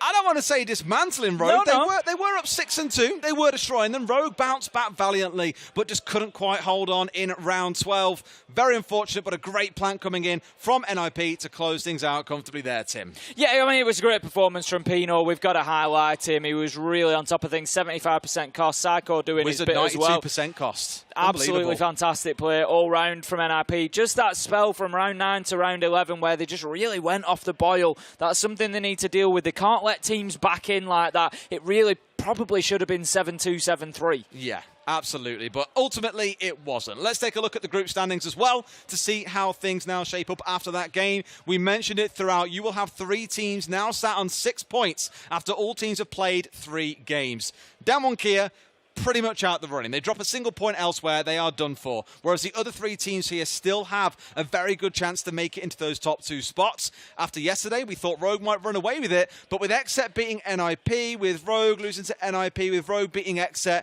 it's a triangle of teams beating each other team. I can't wait to see how this group develops. It's going to be absolutely brilliant is the finish to this one. You know, we know now that they're all poised there at about a 70% chance of going through. That's roughly how we're looking for all of them now. You know, there's work to be done. All these teams need to be getting to the drawing board, making sure that they're on top of the VOD prep for the future games that they've got in this group, because there's no guarantee for anybody going out of here. Absolutely not. And the fun thing is, during the break then, while we had that little pause, I'm pretty sure the other game ended, and it was bloody noisy. We thought it was FURIA at first, but we peeked around, and I think it might have been Elevate. Who knows? We'll have to go and check, because like I said, we've had 4 of the noisiest teams playing that game. Rogue a little bit subdued, understandably, but between NIP, FURIA, and Elevate, there was plenty of noise to fill this theatre, Tim. There certainly was. A lot of excitement on day 2, and with good reason, because as we keep saying, we get into the high-stakes point now. We get into the bit where people think, yep, we've done enough, or maybe we haven't, and we're going through, we're going home, we're getting towards those big decisions, and that's when the passion really comes out. We get a nice little break now as well. We're stepping away for a couple of hours so others can step in and have some fun, because there is plenty of it to be had. And we come back later on with, I want to say, M&M versus FURIA is our first one.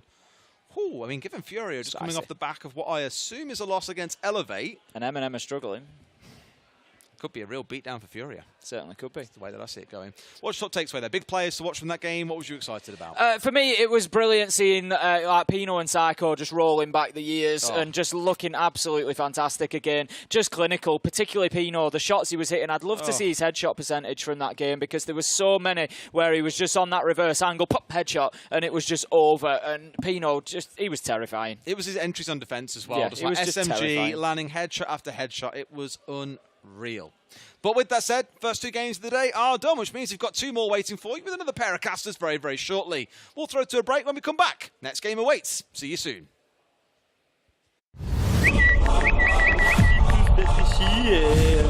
Enjoy. That's the classic French celebration, I guess.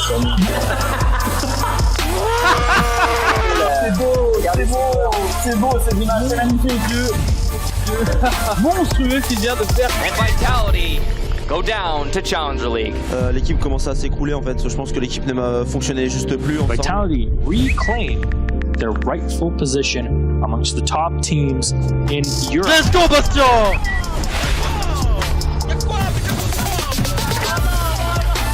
Oh là là là là, il est trop fort! Manages to get the final kill. 10 for Bibu. Bibu coming in so clutch for Wolves. Bibu in the 1 versus 1. Bibu peut-être, il va y arriver, le 1v1. Oh mon Dieu! Trop facile pour Bibu. They talk about names and stats. We answer as a wolf pack. See you in Berlin.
Enjoy.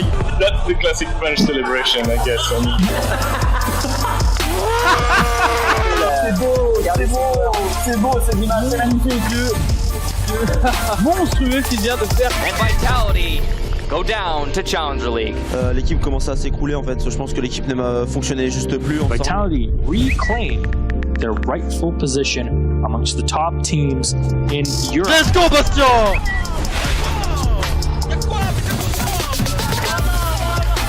Oh là là là là, il est trop fort! Bibu manages to get the final kill. 10 for Bibu. Bibu coming in so clutch for Wolves. Bibu in the 1 versus 1. Bibu peut-être, il va y arriver, le 1v1. Oh mon dieu! Trop facile pour Bibu. They talk about names and stats. We answer as a Wolfpack. See you in Berlin. Welcome, everybody. It's time to start off our third matchup of the day here on the main stream, Nicholas. Yes, sir. The main stream.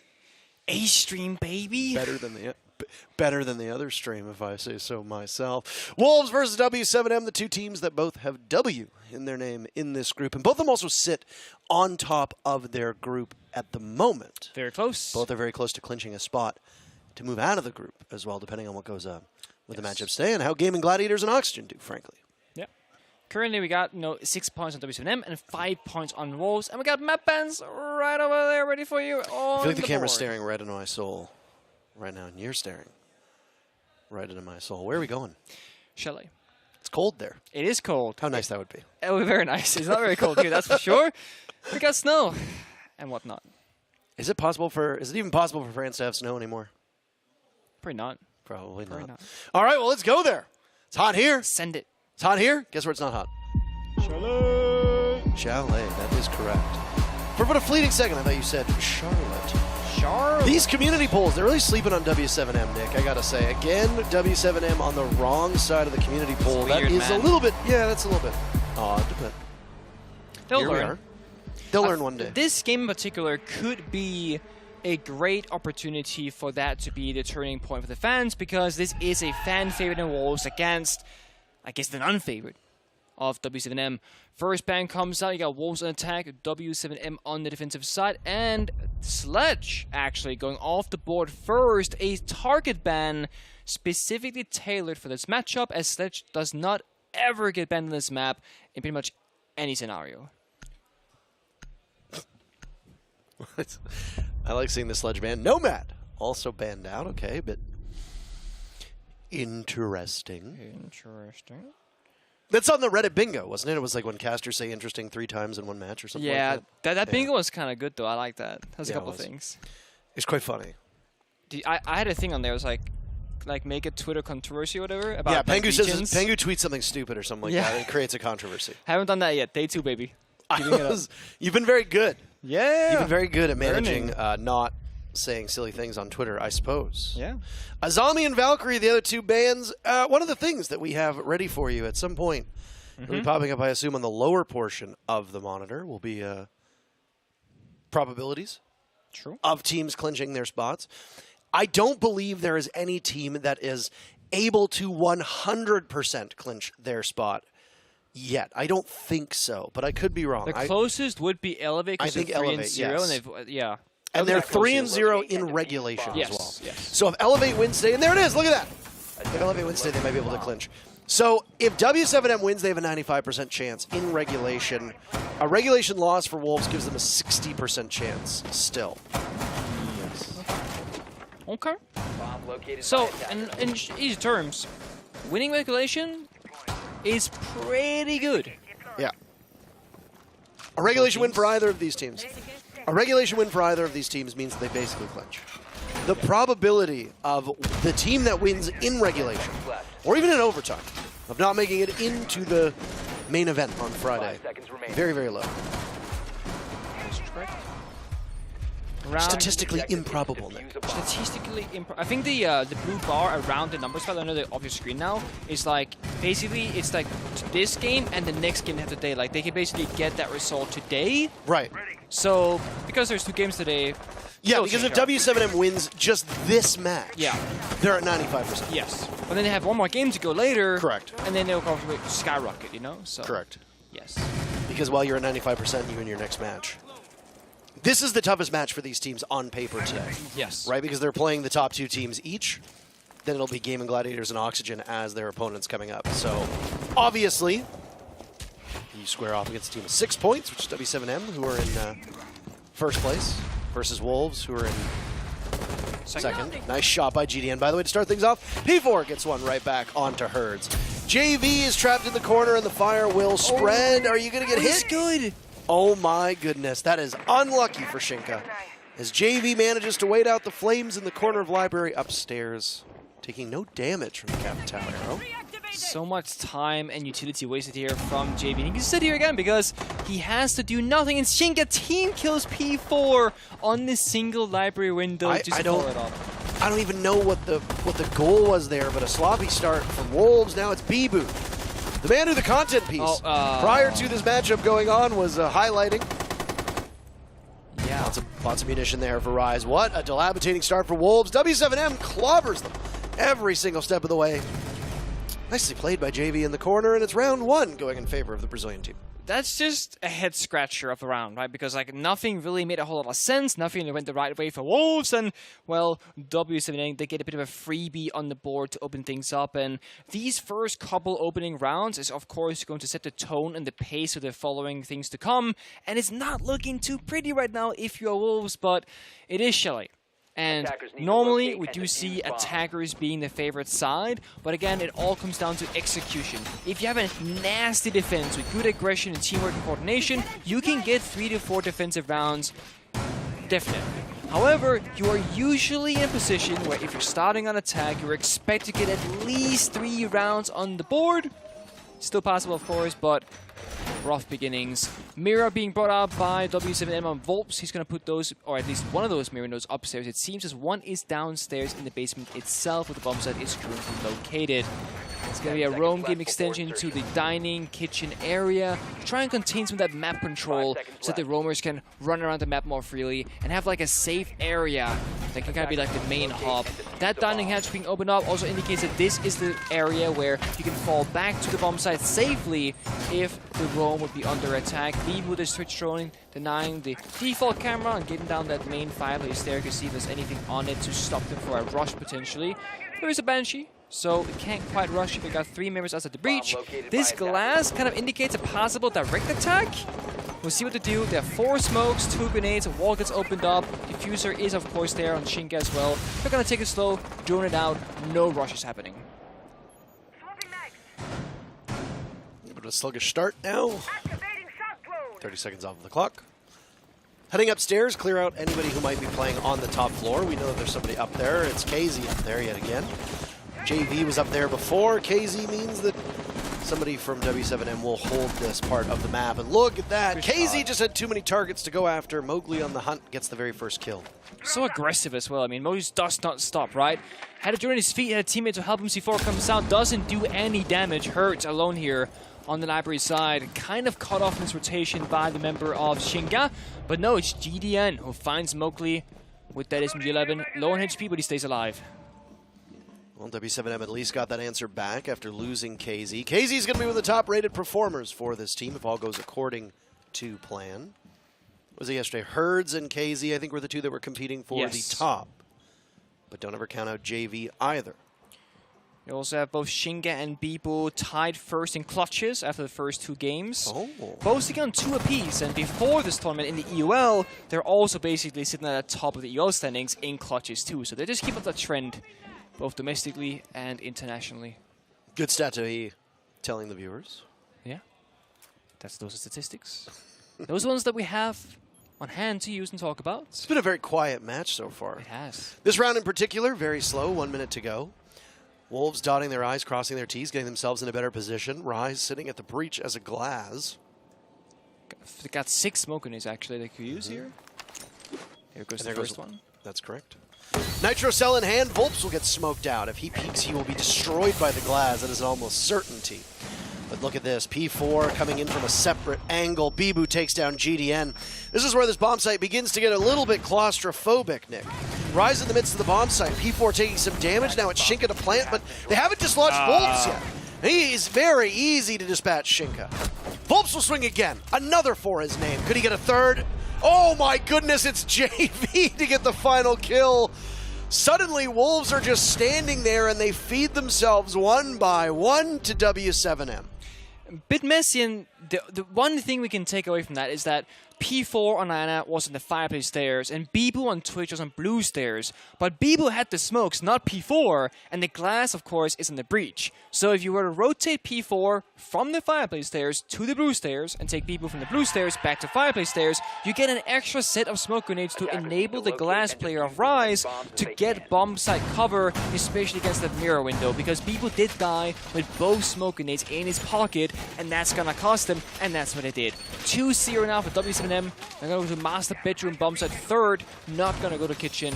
So this is a bit of a uncommon bomb site rotation. Most teams, they have the lowest preference rate of this master bedroom bomb site. It's just a very, very easy one to attack for the attack inside. You go library over, you breach the office wall in towards the A bomb site, and then you just kind of plant. That's what most teams do, and it's so hard to hold library, especially with Asami being banned off by W7M themselves. So let's see if the Wolves can get their first attacking round on this bomb site attack. Wolves have just been playing really sluggishly, and this was a point that we made yesterday in their games as well, is that Wolves are usually known for being so aggressive. Mowgli and Bibu are a good 1-2 punch to get into the building. But Mowgli had some struggles on a couple of those maps that we saw from Wolves yesterday, at least on one of them, where his entry stats trailed behind what we're used to seeing in EUL. They're up against a much tougher opponent yesterday, statistically, than they were, or today than they were yesterday. How can they rise to that occasion? So far, they haven't been able to rise to the occasion at all because W7M have taken both these rounds and have done so in pretty triumphant fashion. It was against Gaimin Gladiators on Oregon, where Mowgli had a hard time with the entry, but since then, against both OXG and that last previous round, Mowgli is finding his confidence again on the entry point now. Drone at his feet, getting that reload in, all 100 bullets ready to go if a gunfight were to occur. He's going to take a little bit of map control, hold on to the flank as well in case anybody comes for it. The Twitch drone doing good work, taking out the mirror window inside the closet towards master bedroom. And it's not going to be that library default attack that we mentioned earlier. It's going to be a Solarium trophy attack instead. Nades below that can be utilized. Same similar story though for the defenders. It's hard to hold on to any of this ground because it's a long range combat. And look at this. JDN stuck in a corner in the bathtub. And that's really all you have on the side of the map. And if he doesn't, stay in the bathtub, he can get grenaded out. So no real good positions here. He does have 2 ADSs in the top itself, but yeah, he's stuck there. Herds has taken some damage so far. Very, very low on HP. Again, a very slow start to this one. First kill goes on to Herds, and that's Mowgli to get it for Wolves. Again, we pointed out how the entry for Wolves was not that strong, and this has been Wolves really struggling to get in the building, really struggling to make something happen. And they're just taking their time. Really down to the are. 1 minute mark, and there have been no fireworks really whatsoever in any of these 3 rounds. Feels like we're back in the old 20-second meta, or, dare I say it, it feels like the old Vitality, where they'd wait until the final 30 seconds and then things would go off. Down goes P4, W7M gets an answer back, read well by Rise though. Giving his position away over by the bathroom, they still haven't been able to shake the Jaeger out of the tub. Playing inside of it, clean as a whistle. Will decide to engage Mowgli, maybe not the best idea. Down he goes, but so does Bibu. Still an advantage for Wolves in a 3v2 with 30 seconds left to go. Shotgun out for Volps, playing on that tight corner. Wants to be maybe a bit farther back. You don't necessarily want to engage with a shotgun at that range, but with the SMG-11, you can do some nasty things, and that's nastiness done to Rise. Shin getting the diffuser down, Mowgli will need to cover. Both players from W7M still upright. There you go, around the corner, Mowgli sees him, but it's a peek. The Adrenal Surge will get Mowgli back up off the ground. JV92 can't do it, and there's the Nitro Cell to go off. But he can't get to the diffuser planter in time, can he? Yes, he can with the sidearm. What a comical end to the round. No. Wolves are down 3-0. W7M running up the score here. I respect it. JV sprinted for an extra 2 seconds because he had to close the distance with that secondary shotgun being such a weak weapon to do body damage with, but he got it. He got the injure, got the finish, and then got the defuse as well. And Wolves, you're correct, Parker. They're playing so slow. So slow. Not scared because they get in the building really quickly. Like Mowgli had the opening kill, they had trophy control, kitchen control, but then nothing happened for about 2 minutes straight, or a minute and a half, and then it falls apart. It's really a different Wolves today that we're seeing, and I'm curious if it's because the W7M are a hard opponent to read, both from watching their games and their VODs previously, and from being in the server with them. It was Troy Canadian from Dark Zero who said, at the Charlotte Major, despite W7M playing online with ping, obviously they've been tilted with the current situation of visa issues, etc. They were by far the hardest opponent that Dark Zero thought that they had played against at the Charlotte Major. They thought that W7M was a better team, or a stronger team, than Astralis, who made it to the Grand Finals. And that's why so many teams that are now here facing W7M for the first time are like, what's happening? What's going on? How do we beat these guys? Because no one is really able to, at least in a dominant fashion. There you have the probabilities of these teams making it out of the group stages into the playoffs starting on Friday. 90% for the Wolves if they win, W7M at 95%. And yes, I do believe that the blue circle around the probability means that they can win on their own and their destiny is in their own hands. So yes, I believe so. If W7M wins this matchup and then wins their next match, I believe that's good enough for them to get out of the groups, which is what that blue circle means. Nice. Gone, 6 in hand, ADS clear. Clears that cancel barrier to enable the longer line of sight from that big window rappel. Volps putting down the ADS, fortifying this position. 2 shields, front and back, and 3 members clustered up in a single corner, basically. With another member down below. It's going to be W7M playing close together, and Wolves have to pick this apart. ADS by ADS, shield by shield. And they need to do it quicker than last time, otherwise I think a similar trend will follow. Limited utility, 1 flashbang and 3 grenades left, so these ADSs are hard to clear. And no real utility can be used in this position as Rise with the Sophia. Charges is so far off the location, can't quite help it. It's not a slow beginning for Wolves. Oh no, it's a trade though to start things off. Again, another slow round. First kill comes in halfway through the map, but Wolves have the upper hand. They did in the previous round, didn't really matter all that much. Things will go from bad to worse for W7M as another piece of the puzzle gets removed from play.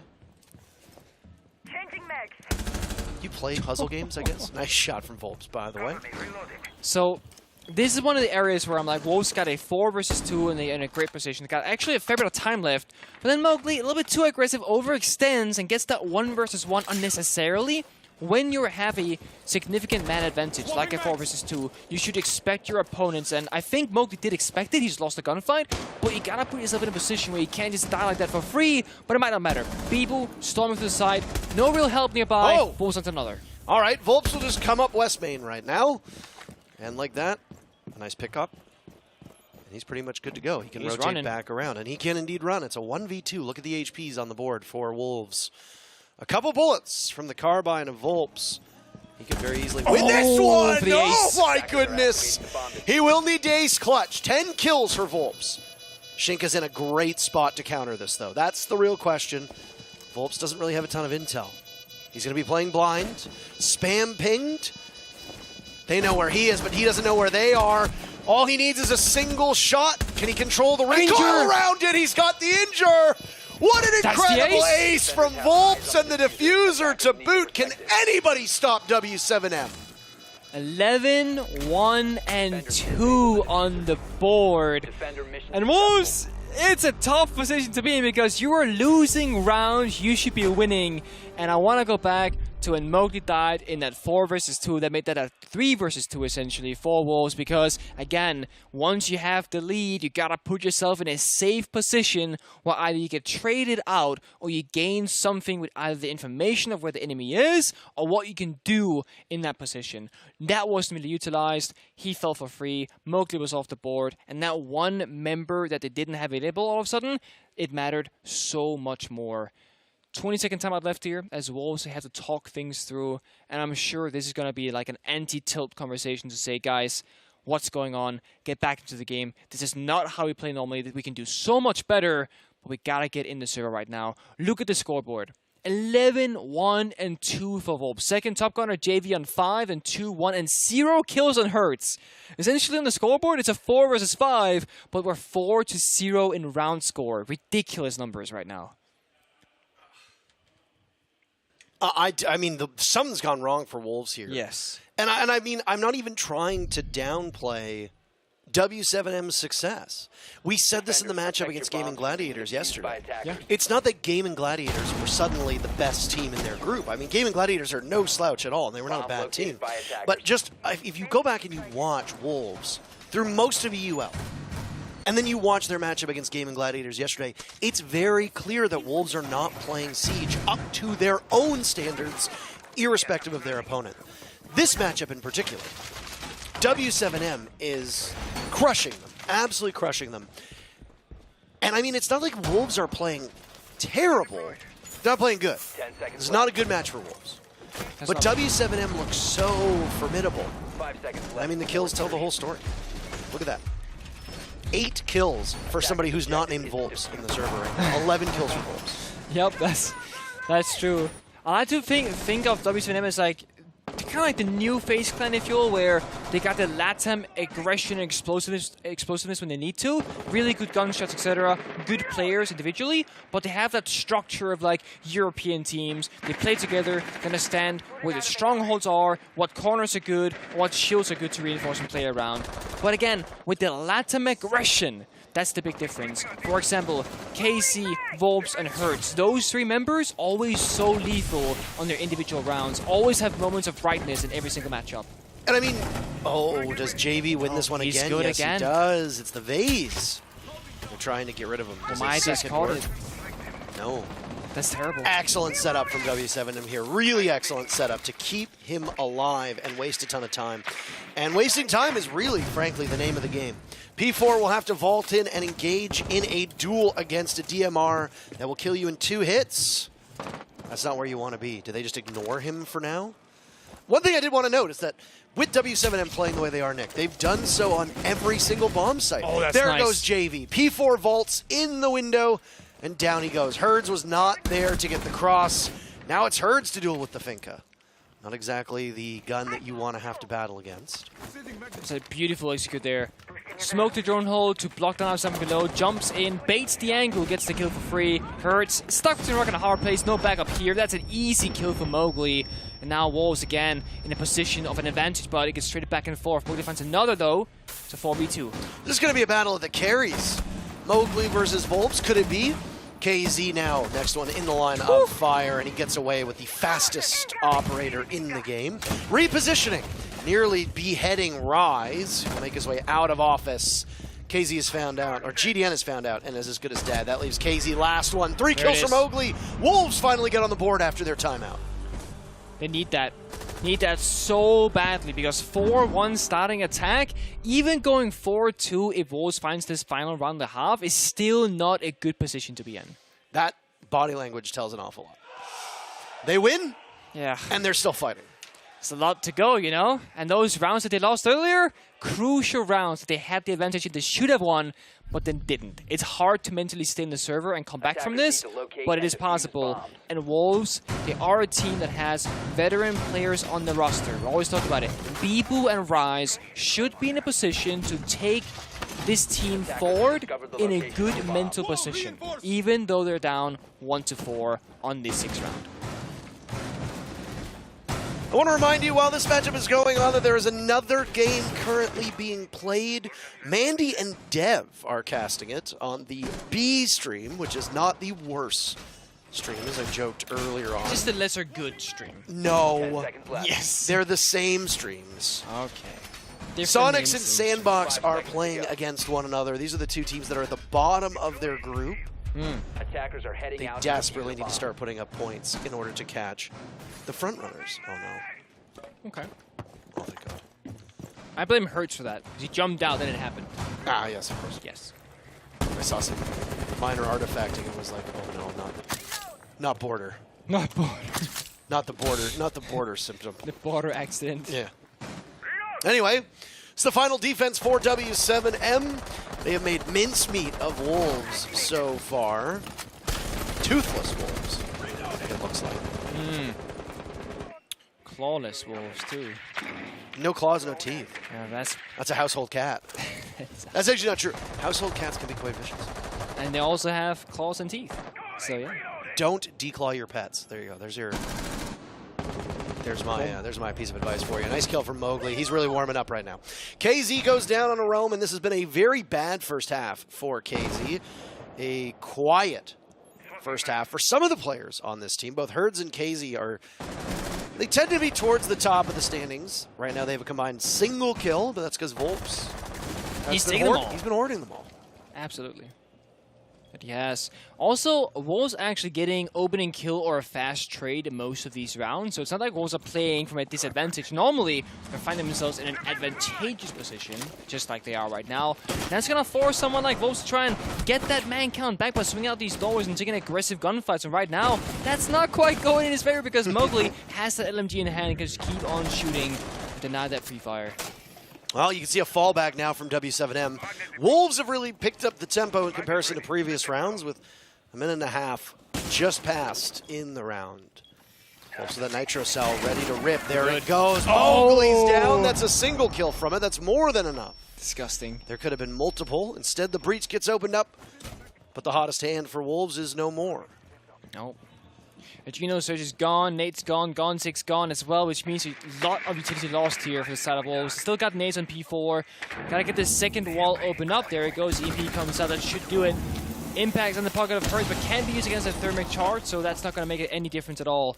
No shields really in these stronghold positions, so it's gonna be a naked battle between guns here between these two teams. There's one shield. It allows to rotate, but it's going to be gone quite soon, I reckon. And there goes the shield, as you called it. Wolves have 2 avenues into the bomb site and go through either portion of Wine. A brief flash goes in. Shinka will attempt the plant. Out goes the Goyo explosive, and some damage is done to Shinka, but then the diffuser attempted for a second. The toxic canister will shake P4 off of this. Rise gets downed. Bibu is there as well, still upright. He's next to P4. These are the last 2 players of Wolves, as Shinka is no more. W7M in commanding position, a nice shot onto P4. It's Bibu, but not enough time to do anything with it. And that's W7M taking the first half 5-1. 5-1. Wow, what a dominant What a dominant set of rounds. Yeah, almost can't get more dominant. I mean, 6-0 in as close of a group stage as it's been so far. The opposites that's happened, of course, with Wolves and W7M going head-to-head. You would never expect a 5-1 scoreline in either direction, especially on Chalet. Maybe we're talking theme park and a team starts on attack, kind of like G2 Soniqs happened, where it's just a very defender-sided map. Sure, 5-1 is possible, then once the side smoke comes through, it kind of evens out. But going on the defensive side, as Wolves are now on Chalet, is typically where you start to lose more rounds than on the attack, if anything. But as I said earlier, it comes down to execution. And Wolves' execution on their attacking side wasn't particularly successful. That's why they were not finding that success in those rounds. Perhaps the defensive half can do better, right? Whether it's playing more together, playing more aggressive, finding opening kills, or maybe even if W7M themselves have a bit of a rough time on their attacking side, that's all the Wolves really need to find these rounds and make it happen for this comeback.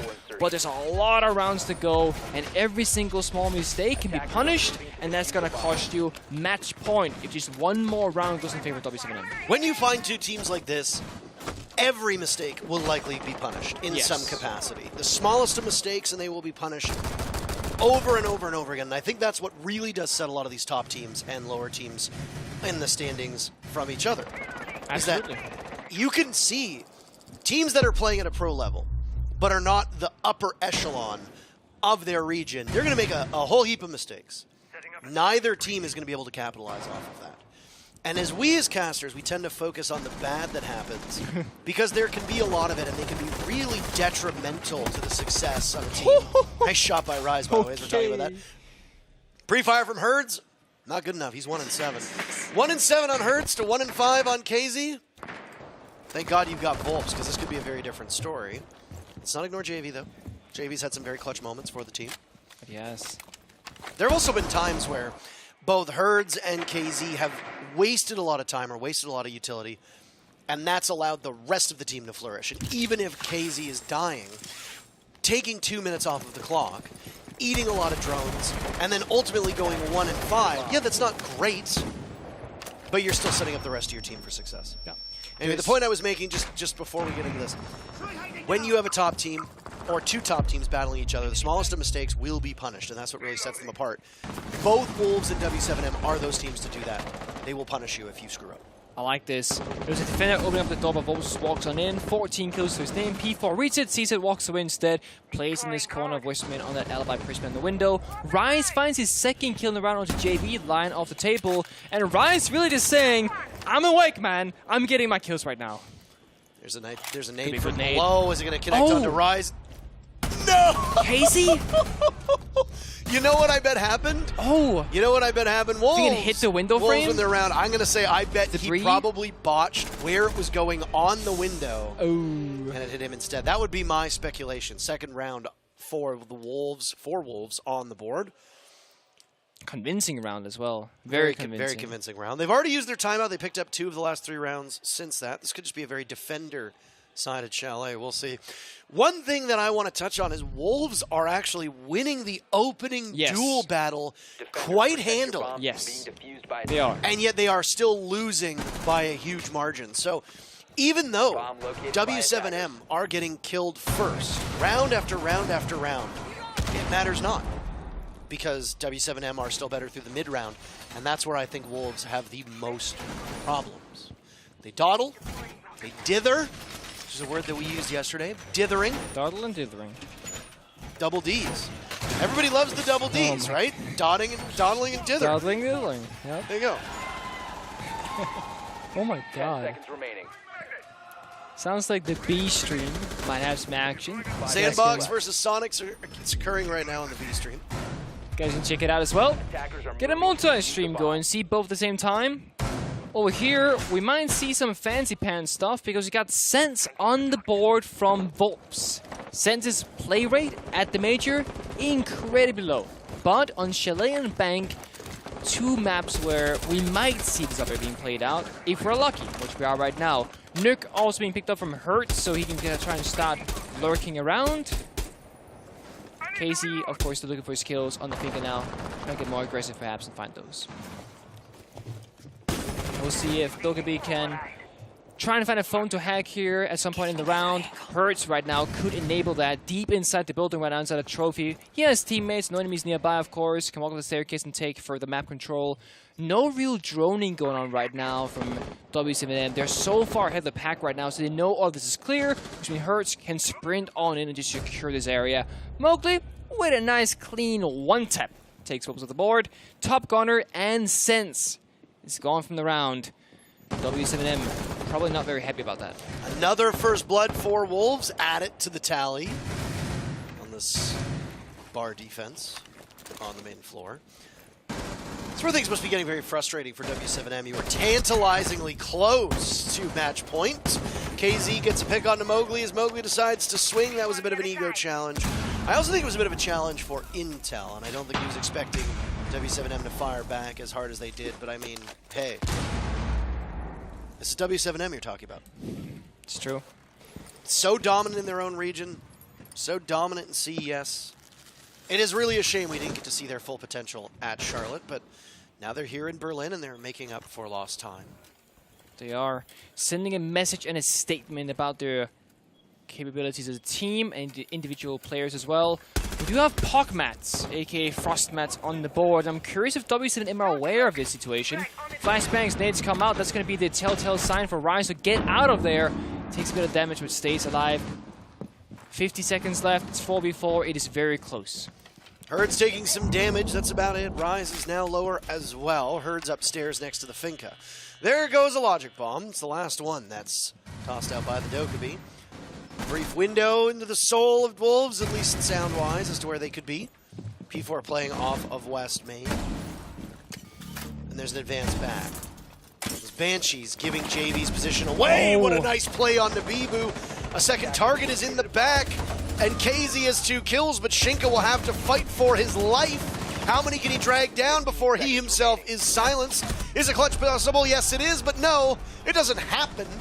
The possibility of it does not mean it will come to fruition. And the final kill goes to W7M. They're on match point, Nick.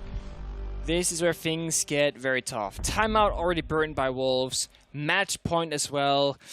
And you gotta find 4 rounds back to back to back to back just to go T, then fight another 3 rounds potentially to try and get that victory.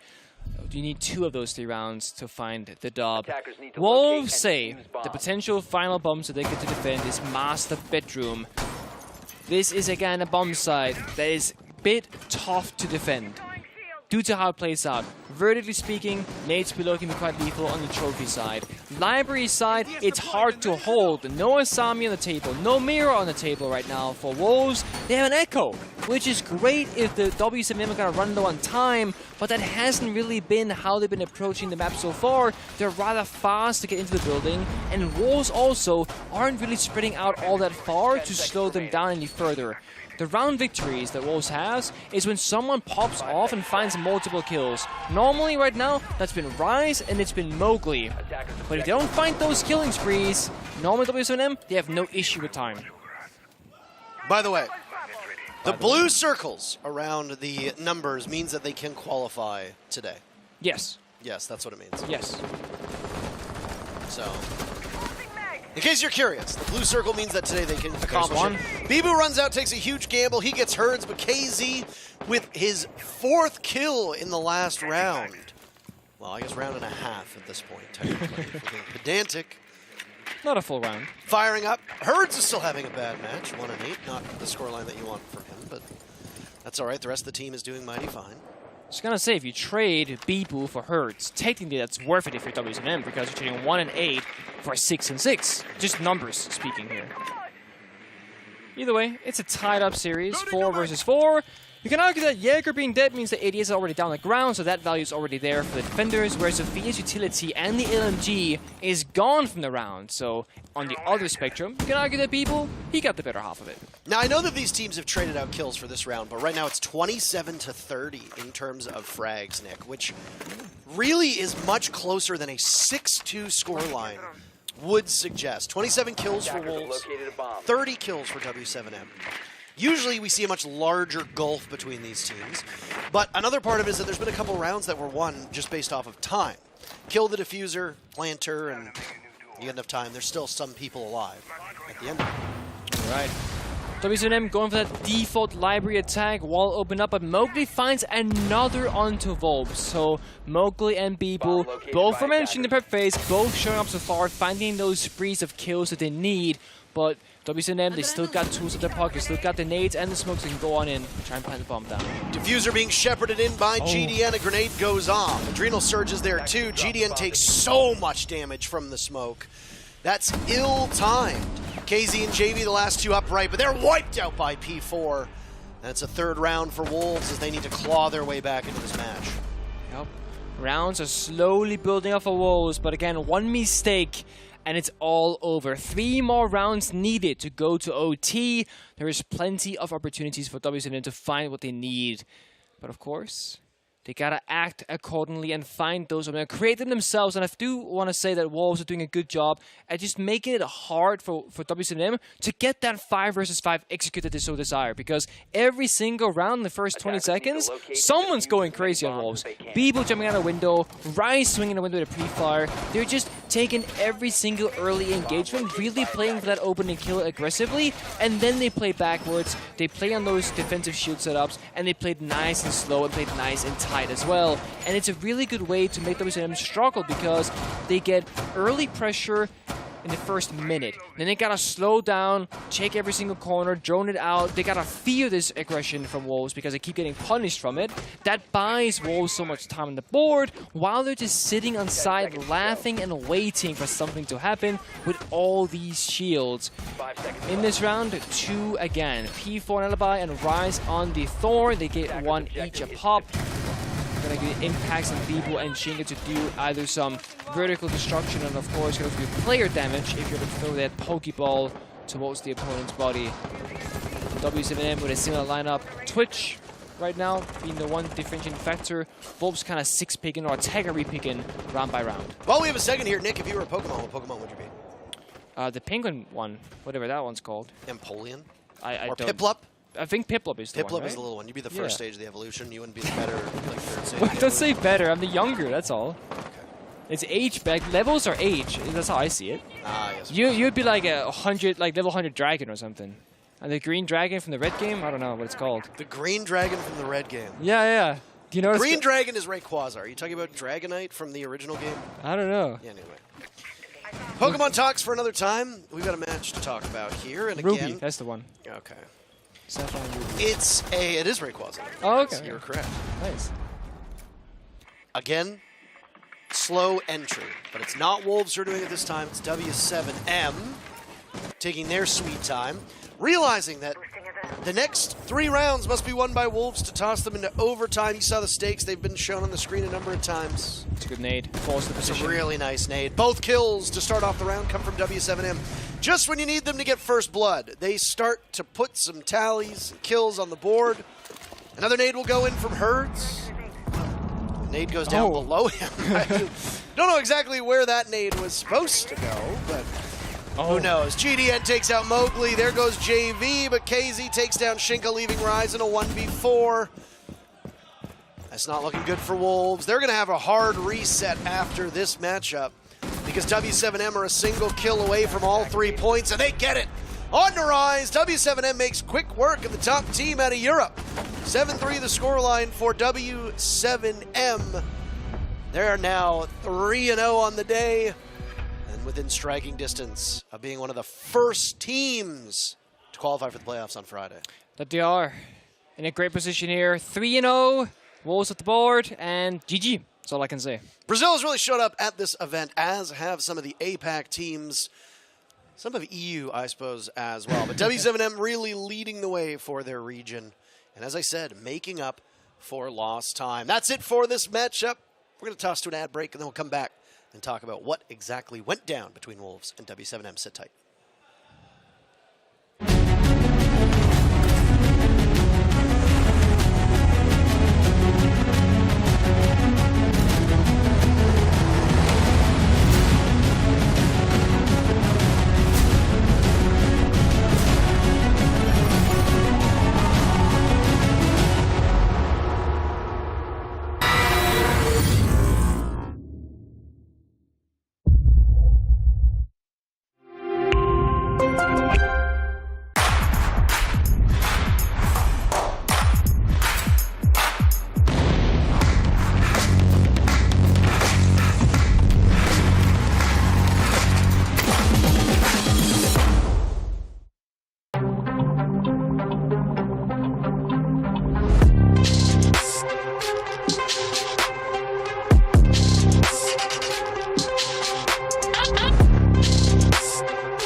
right to leave Rainbow.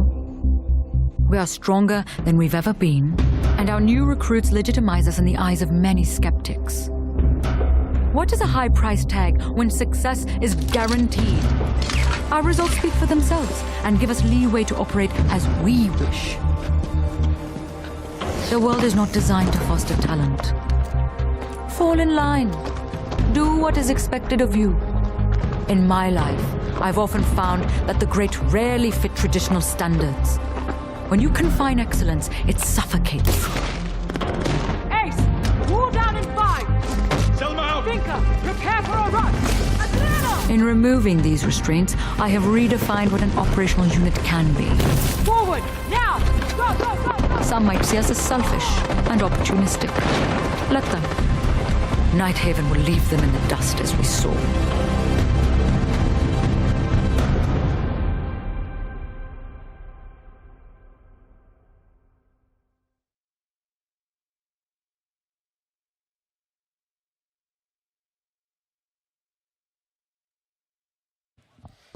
Welcome back, everybody. You might be wondering what happened in that matchup, and well, the scoreline tells pretty much the whole story. It was utter domination strategically by W7M, even if the kill tallies were a little bit closer than the 7-3 scoreline would suggest. Either way, the Brazilian powerhouse close it out in regulation, pick up 3 huge points, and have all but secured their spot in the playoffs for Friday, but are not quite there yet. But they're getting close. And they're sending a statement, taking out Wolves in such fashion. And also, the pacing of that Chalet map was so unlike any other Chalet game we've seen, because normally we're talking explosiveness, aggressiveness, etc., like a border or a coastline matchup. But this was much more of like a chess game almost between these two teams. Striking once, chilling back, surveying the land, then striking again. So, yeah, if you're watching the VOD and you saw this, if you saw it live either for that matter, very peculiar game of Chalet. Very peculiar is correct. And we were actually talking about this during the break, and we can bring up the group standing for you here and see, because you're probably wondering what the lay of the land looks like. Ooh. One of the weirdest paced matches that I think you and I have ever casted, and one of the weirdest paced matches that we've seen at this entire event, especially for two teams that are known for being so explosive. One thing I will say, though, to W7M's credit, not to take this away from Wolves, is that the hallmark of W7M for so long was how good they are on defense. Employing a bit unorthodox and really aggressive roams. We saw that with the way that JV was playing in the corner as a Rooney with the magnets above her so that they could catch the Capitao fire arrows that you knew that the Wolves were prepared for, but W7M was equally prepared to battle for. So this is what you look like at the groups, by the way. 9 points for W7M, 5 points for Wolves. Gaimin Gladiators 1, OXG 0. Yeah. So there's a pretty big gulf between the haves and the have-nots right now. Not unlike the economical problems that... I'm just kidding. No, but seriously. The rich are getting richer, and it's W7M. Oh, no. Who's rich? Rich they are. I mean, they got so many points. Yes. But they're going to keep them to themselves, because why would the rich share the wealth, right? Correct. Correct. W7M are a single win away from making it out of the groups in the right direction and towards the playoffs on Friday. The window for OXG to make it out of groups is closing very, very fast, because as far as I'm aware, from my math, there's only 2 more games to go for OXG after today. If OXG are not capable of getting 3 points today, if they rely on all 6 tomorrow and Wolves win once today, that's it. OXG is knocked out. Not ideal. That's wild. North America's having a bit of a stinker here. They are. Yeah. It's about time that EU's back on top, even if it means Latin joins them. I'm okay with that. You sell out our region? He even said he was an American the other day. Yeah, I am more American than European at this point in time. Not correct. But not. Do you have an American passport? I have a visa for America. I have an American visa as well. Nice. Mine actually lasts longer than you, so I'm more American than you are. Okay. I win. That's it for that matchup. We got more to go, though. There's still 5 more games here on the A stream. The B stream's ongoing as well. It doesn't sound like their match is still in progress, but if you want to hop over there at any point, feel free to do so. That's twitch.tv/Rainbow6 Bravo. In the interim, a break before we get things underway with our 4th match. We'll be back in just a moment.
That's the classic French celebration, I guess. I mean.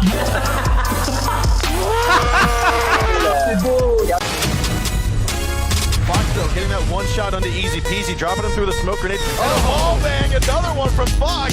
He's just on fire today. He's gonna go for it. He gets the headshot onto Zilch. He moves on forward. Gets the wall bang. Beautiful play from Fox. FaZe saw him clearly just miss the shots. Me too. There you have it. They'll repeat. Back to the CSM send Oxygen home. They proceed to the next round. Ball in the Laxing, but no, I got it all. Shut it all down. Let's throw it further and closer to the score.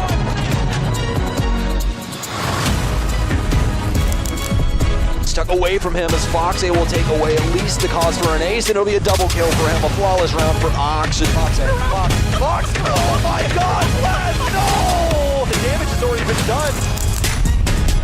3 huge points as OXG get back on top.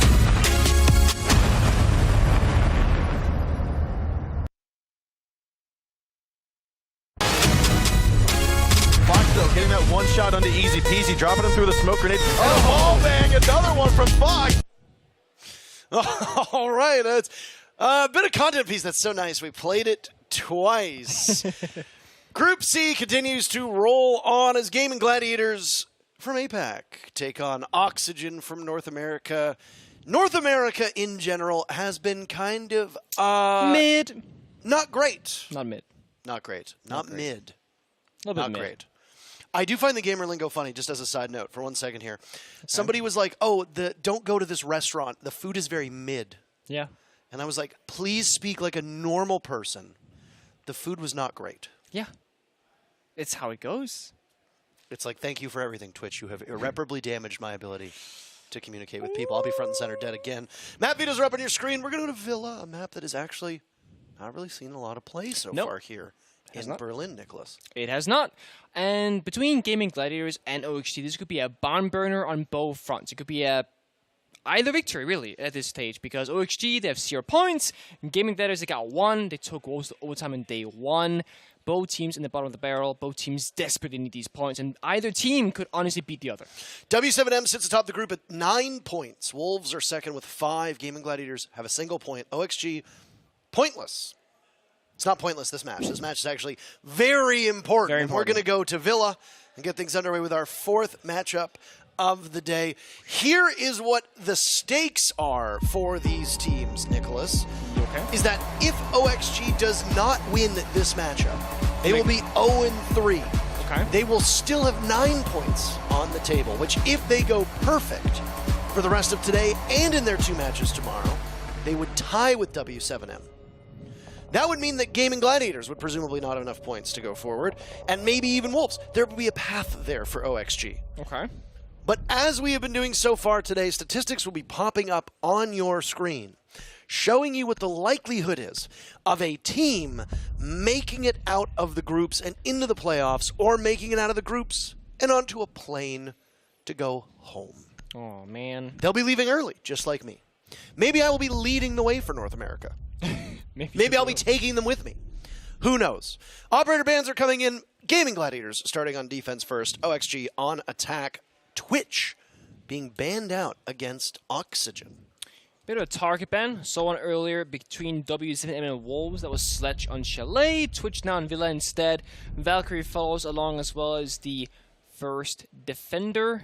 Pretty common stuff so far. Final defender says Kaid off the board. Likely because statue being banned. They don't want to deal with the Kaid because it's so difficult. You gotta get the nades over the reinforcements below the walls. Gotta take vertical control. It makes Villa a much more dynamic map when Kaid is open because you gotta deal with so many more floors. So this simplifies that entire situation for both teams, of course.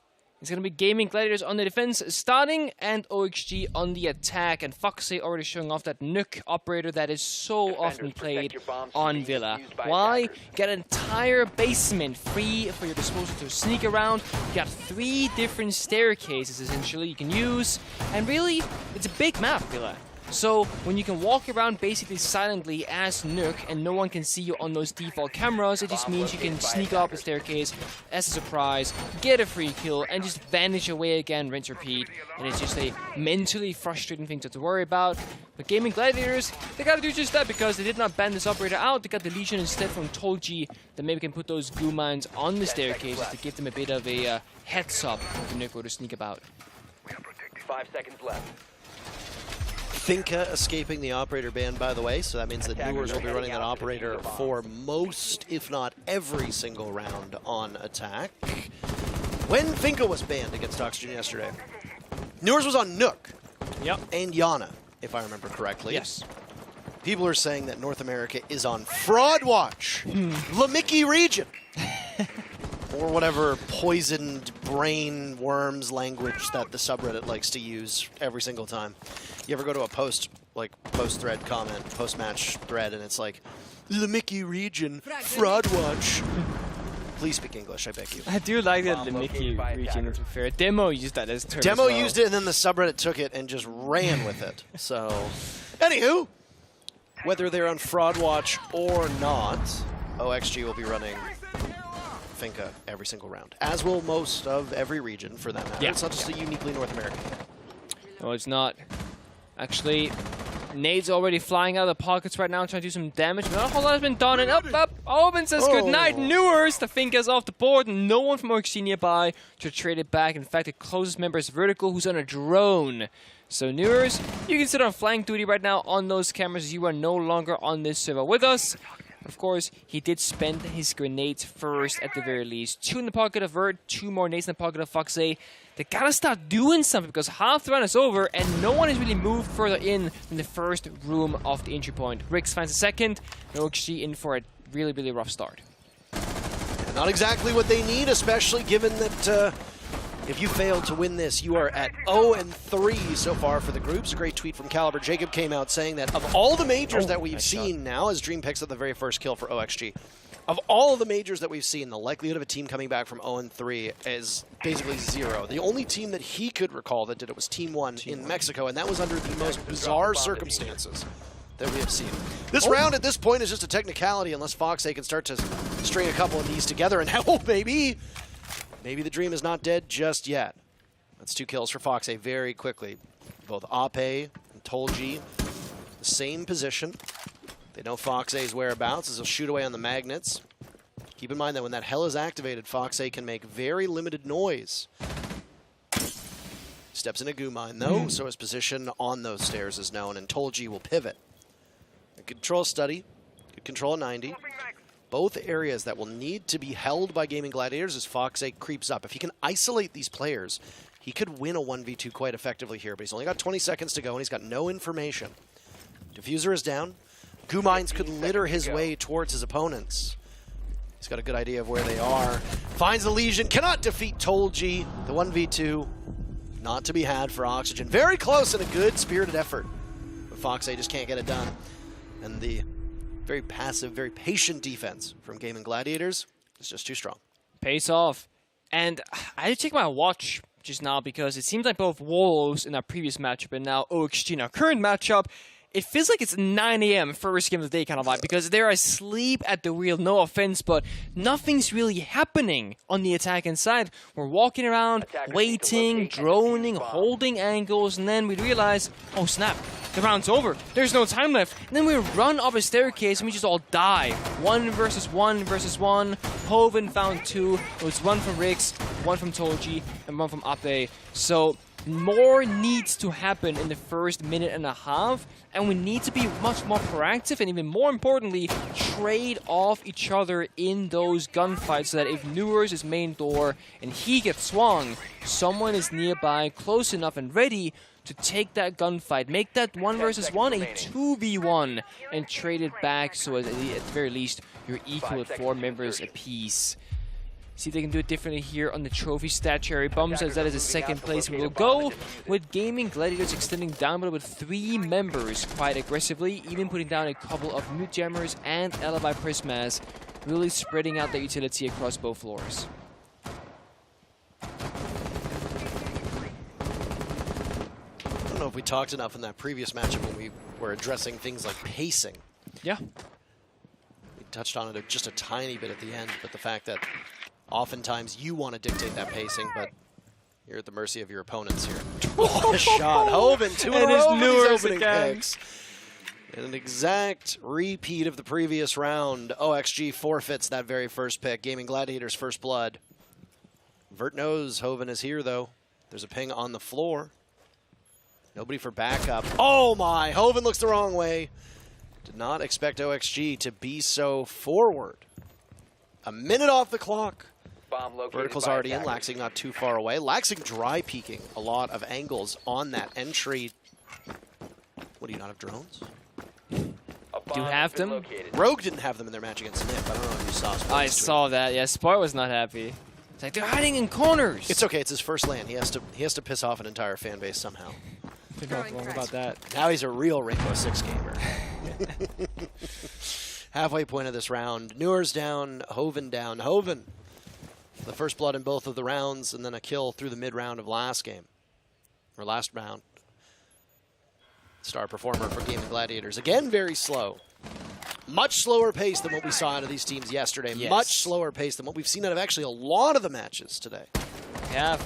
Just kind of walking around and both teams kind of fishing for something here. Fox and Astrapel. Laxing found Joe, actually, with that LMG in hand. That's going to be from that Wolf 4 area in towards the bomb site itself. Ape looking to aggress forward. Finds a nice headshot. Extends for a second. Finds that as well. It's Vert and Laxing off the board now, leaving just Foxy and Dream with a dream to be had of winning this round. It was fun when OXG and FURIA play because you've got Fantasy, you've got Dream, you've got Miracle all in the same sentence. You play off of these different names, but a hope and a prayer would make more sense here, and Hope's fittingly the name of the coach for OXG. Oh, being thwarted right now by the intel denial, and you can see the drones being stopped. Tolji engaging with Fox A, and Nate goes out. Fox A decides to re-engage, but Tolji has his number. Dream takes down Ape and is in the midst of the site, but the Malusi Banshee gives his position away, and a limp-wristed gunfight will break out between the two of them. Tolji is so close to closing in on Dream, pushing up.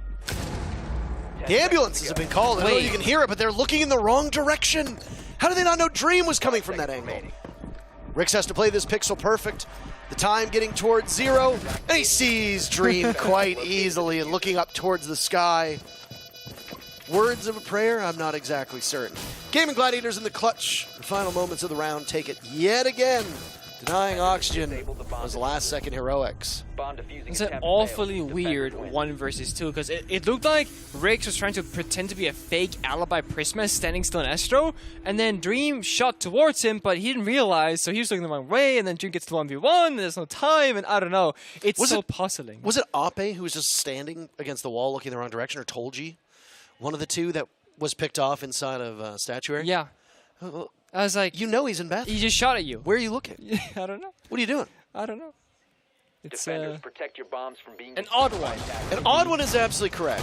Third bomb site, Kitchen on the board. Aviator to Trophy to Kitchen. That is the default rotation of bomb sites for Villa.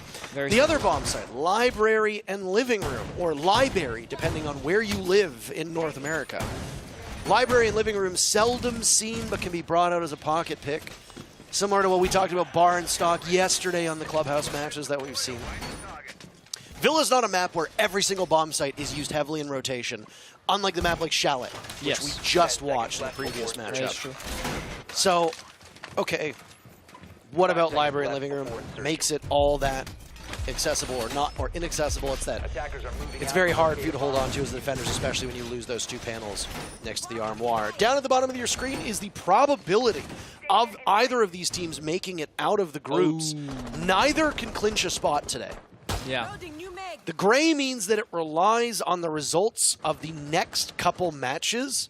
And, I mean, at this point, they're not at 0% yet.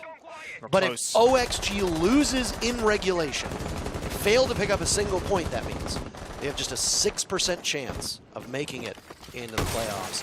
For a team that finished 4th in Charlotte, for a team that continues to finish atop the standings in NAL, it's not the result that you want. Gaimin Gladiators aren't much better suited to make it out of the groups and in the playoffs. but there is a chance there. A small one. But they're going to need almost a miracle run. At this point, with the way that W7M is playing, it seems like the fight will be for second place. I agree. 4 C4s on the defensive side here. Pulse giving information. People tossing on those C4s up the verticality. Haven't done any damage. 2 has been spent, 2 still in pocket. Joe roaming above with that assistance with the pulse scanner. So he's not alone entirely, but no other guns that are helping quite just yet. C4 goes out, does a little bit of damage, but not really anything of value. These explosives are just tickling the players. 3 C4s have now been used of the 4 that were brought, as you talked about. Inside of the bathroom, Tolji aims for a good fight, but he is really in a rock and a hard place.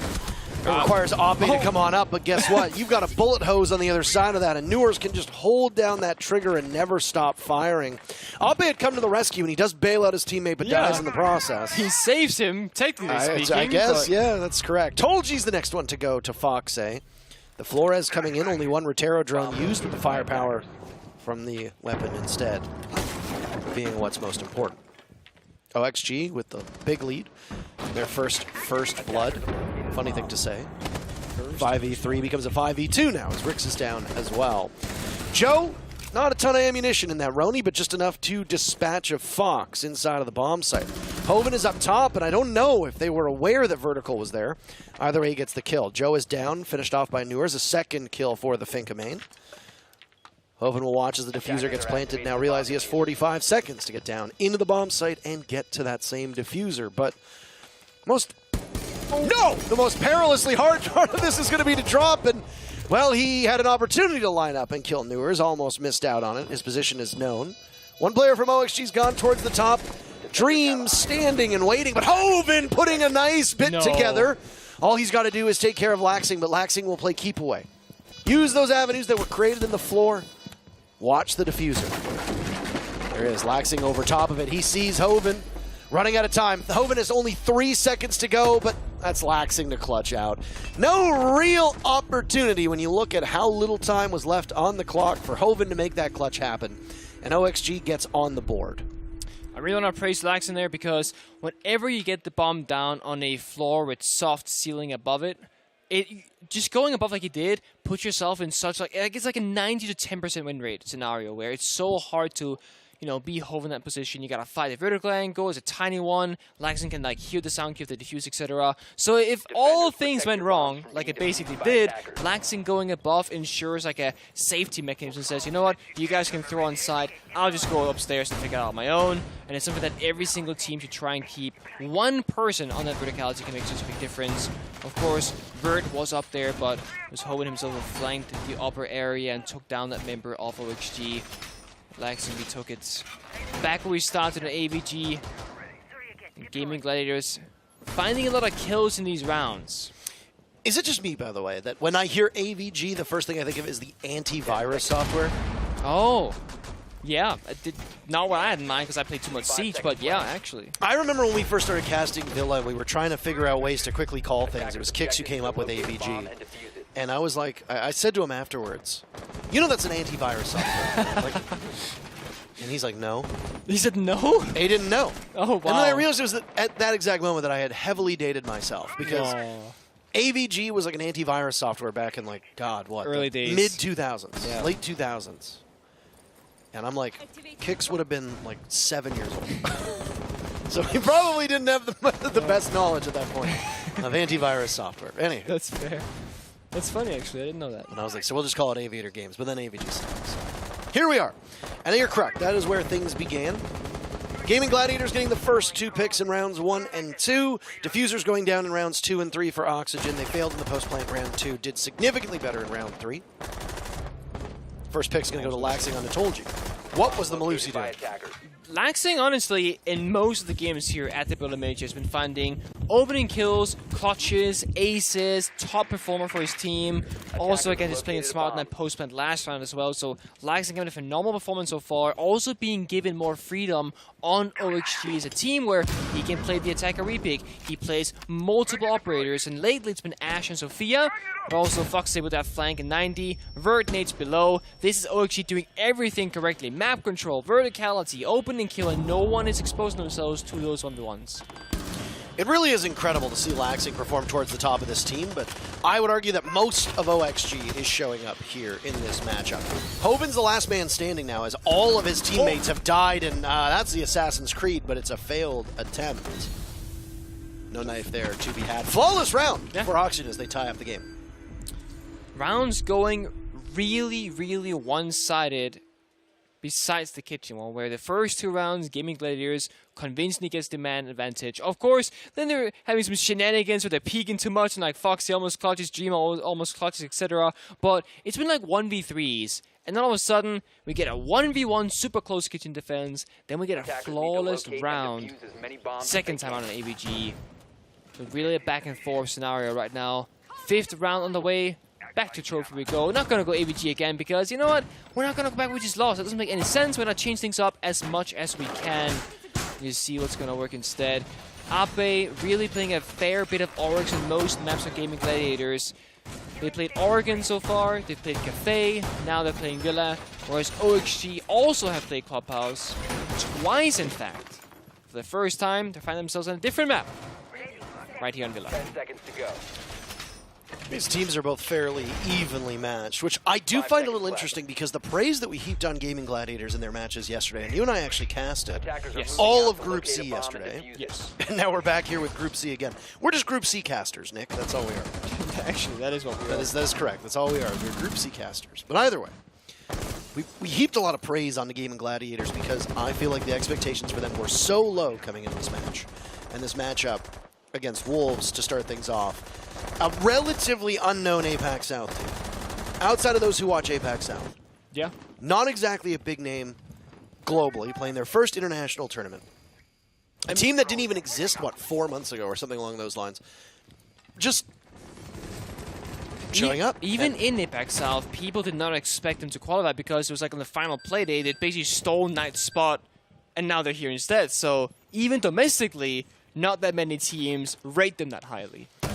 They're showing up. I think the same thing happens with LATAM that happens with APAC that has happened for so long with LATAM. As the first bit of action breaks out. Maybe we'll pause our thoughts for just a second. Vertical getting a kill onto Ape. Vertical was the focus of yesterday's OXG matches, and not in the way that you want. Nope.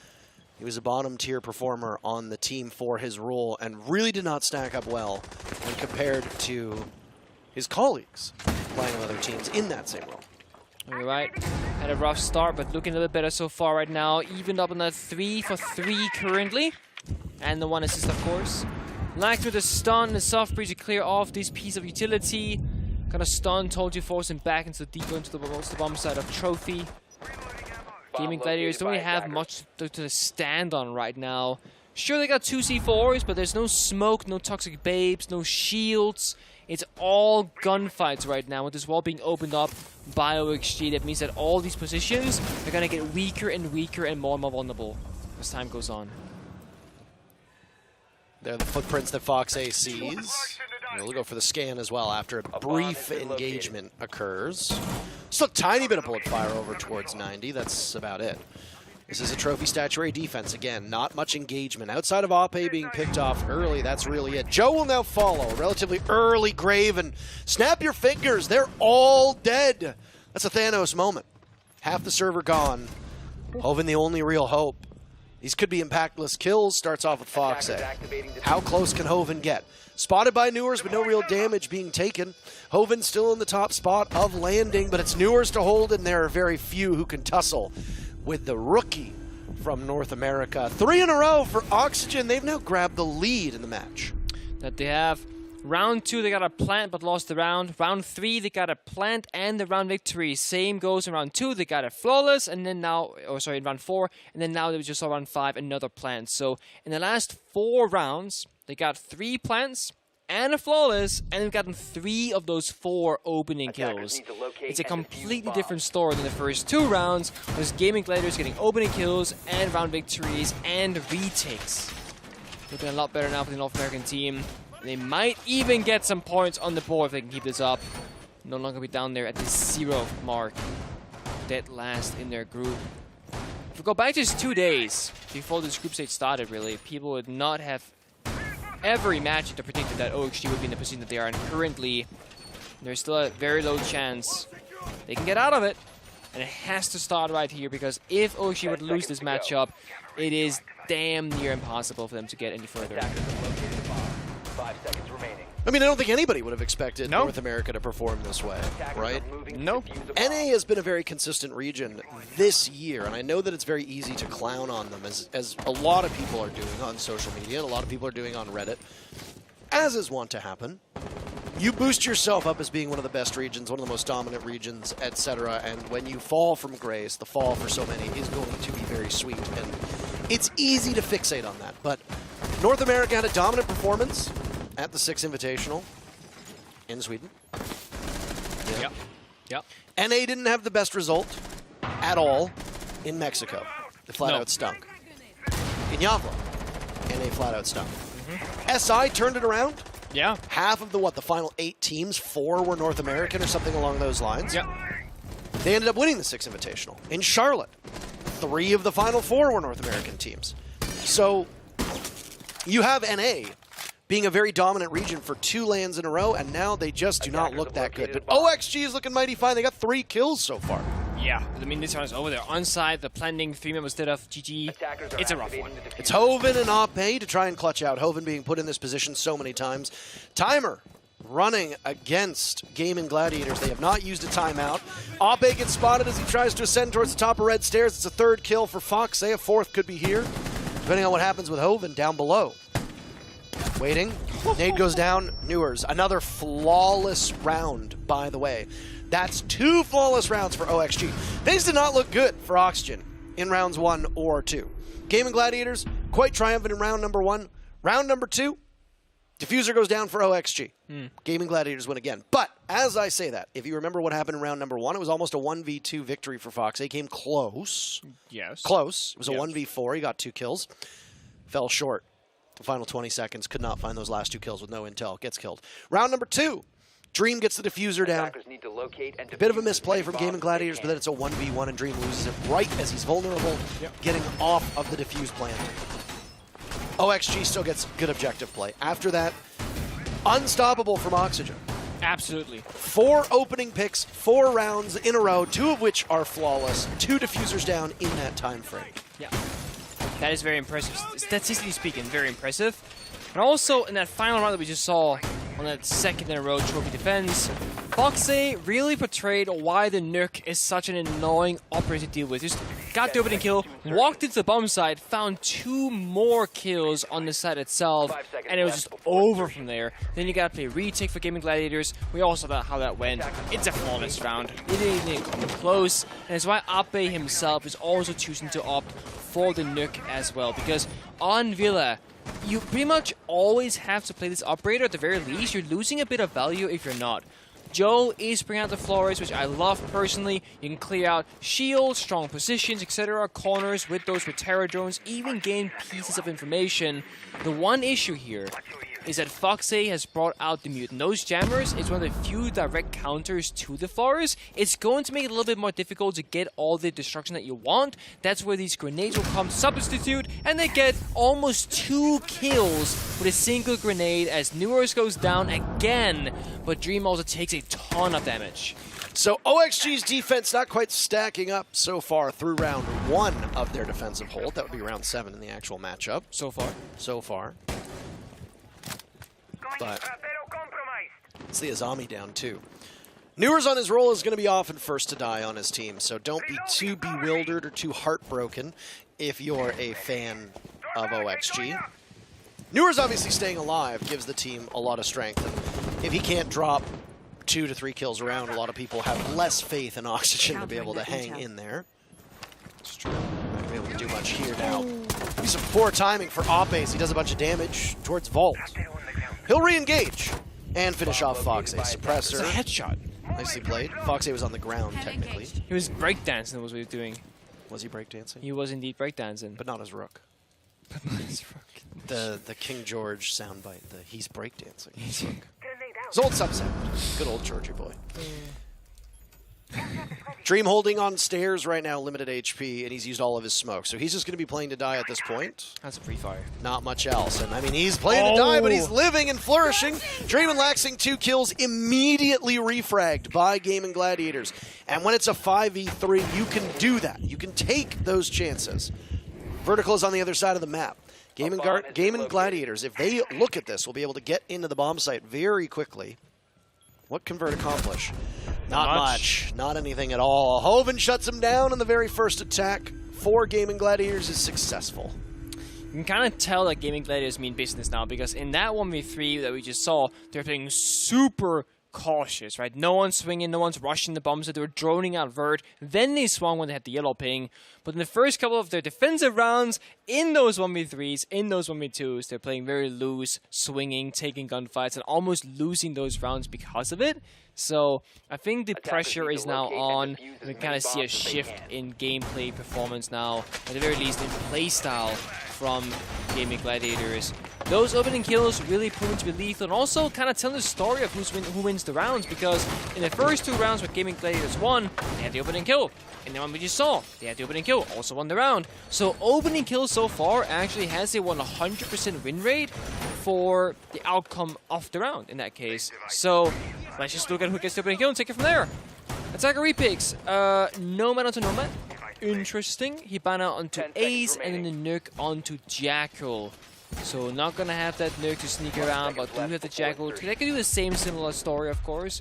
Look for the footprint of the enemy operators, and then therefore figure out their location. Newer's getting aggressive as ever, swinging out the laundry door, has a C4, and of course, why would he play the shotgun when he got the MP5 1.5x?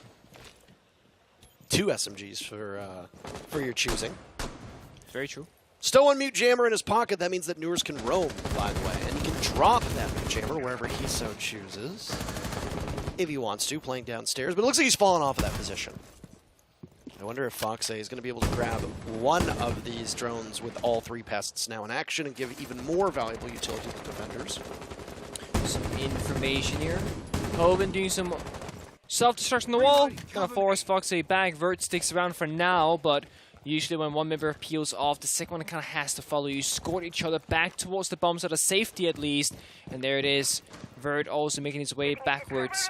That's 1 minute soft cap here on the fallback. As Ape finds a footprint down below. That's going to be Bandit, that's Laxing. He has barbed wire, no C4. Can't do any vertical damage there. FaZe could if he were to rotate. There's the feet being scanned all the way down. That'll be a long-range engagement with FaZe on the Commando. A stylistic choice, by the way, as to whether or not you want to run the Commando or run the Roni. FaZe re-engages, loses HP in the process, scampers off back to the bomb site, and now he will stay over in that area. There's still some off-site presence, and right as I say that, FaZe drops. Go back down. Kill. Go back down to the main floor. Underneath Ape, C4 still in the pocket for FaZe. It's weird that they're almost battling each other on a different floor. I think Ape might actually have a scan going out. Yeah, he does. So FaZe dropped, knowing that he was getting Jackal tracked, and tried to bait him into a C4, but Ape knew better than that. Well played. C4 burned and tossed. Now, no longer any vertical issues for the side of Gaimin Gladiators. Sure, Newers does have C4, so he's normally on the bomb side, and that's currently where he's positioned as well, or at the very least right below it inside of Dining Kitchen. Could be an important position for Newers if Gaimin Gladiators were to try and plant down the diffuser on a soft floor on where Tolji is, inside the bomb site. Tolji looking to get aggressive, but Dream is proning on that floor, is safe and sound. The shield position here from Vert, he holds on, does a ton of damage on Tolji. It's going to be Dream now from the flank, trying to get that angle. Still searching for our first kill. 30 seconds left into the round. Could it be found? Tolji downed. Ape the very first pick. So Gaimin Gladiators does open things up. Another from Ape. Joe adds to it too. Suddenly it's Laxing to clutch out the round with diffuser planted. All hope is lost of a potential comeback for OXG in this round, barring some incredible play from Laxing. He got an ace yesterday. Sure. Capable of doing it again. No, he's not at all. Big 3K from Ape. And Gaimin Gladiators tie the game up on an impressive 2-round streak on attack. Yeah, that was Toji. Just walking in, taking control, and more importantly, played a massive role in just causing confusion. Dream was so tunnel vision on trying to help Vert take down Toji that the Toxic Babes weren't targeted towards the planter. They might not even have known that it was, that the Diffuser was even trying to go down, but it was in fact. Toxic Babes, they were not even near him. OXG calling a tactical timeout. Both teams get to discuss with their coach what they think is going wrong. And so far, it's a dead even series. Well, timeout being called by OXG. 30 seconds off of it so far, just narrowing down to the point of no return for their coach to speak to them. Hope standing behind Oxygen. Both teams get to talk to their coaches, by the way. It is not just the team that calls the timeout, for those that are curious. That'd be unfair. I mean, it would be, but you get one timeout. I mean, like, is it irresponsible to think, you know, or it's like unreasonable to think that the other team just sits there and just like looks at each other while the other team talks? Attackers need to locate and defuse Yeah, bombs. that's not fair.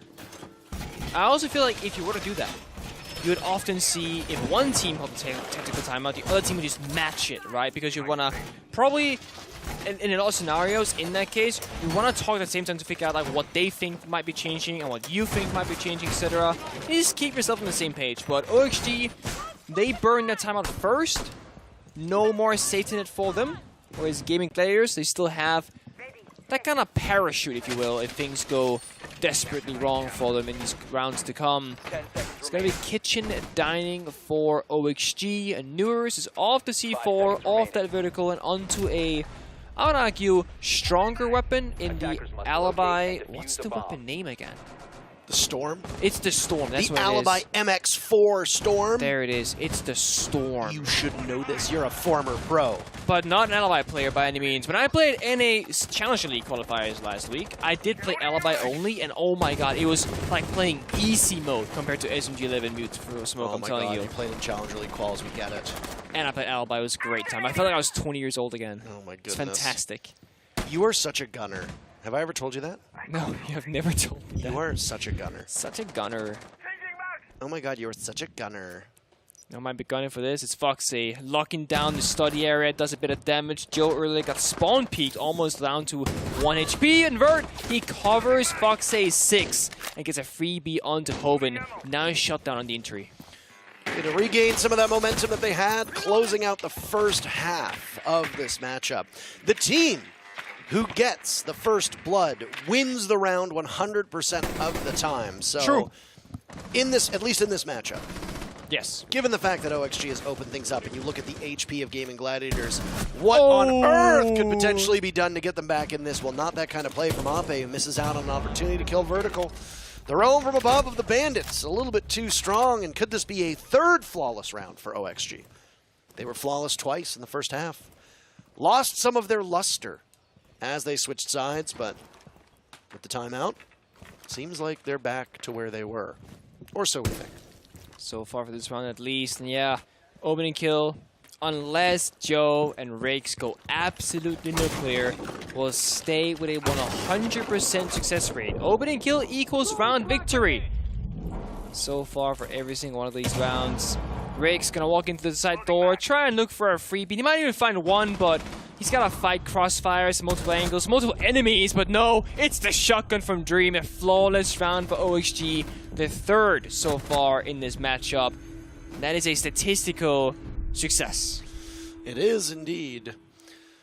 Well, I mean, what? Oh, just like that? Just like that.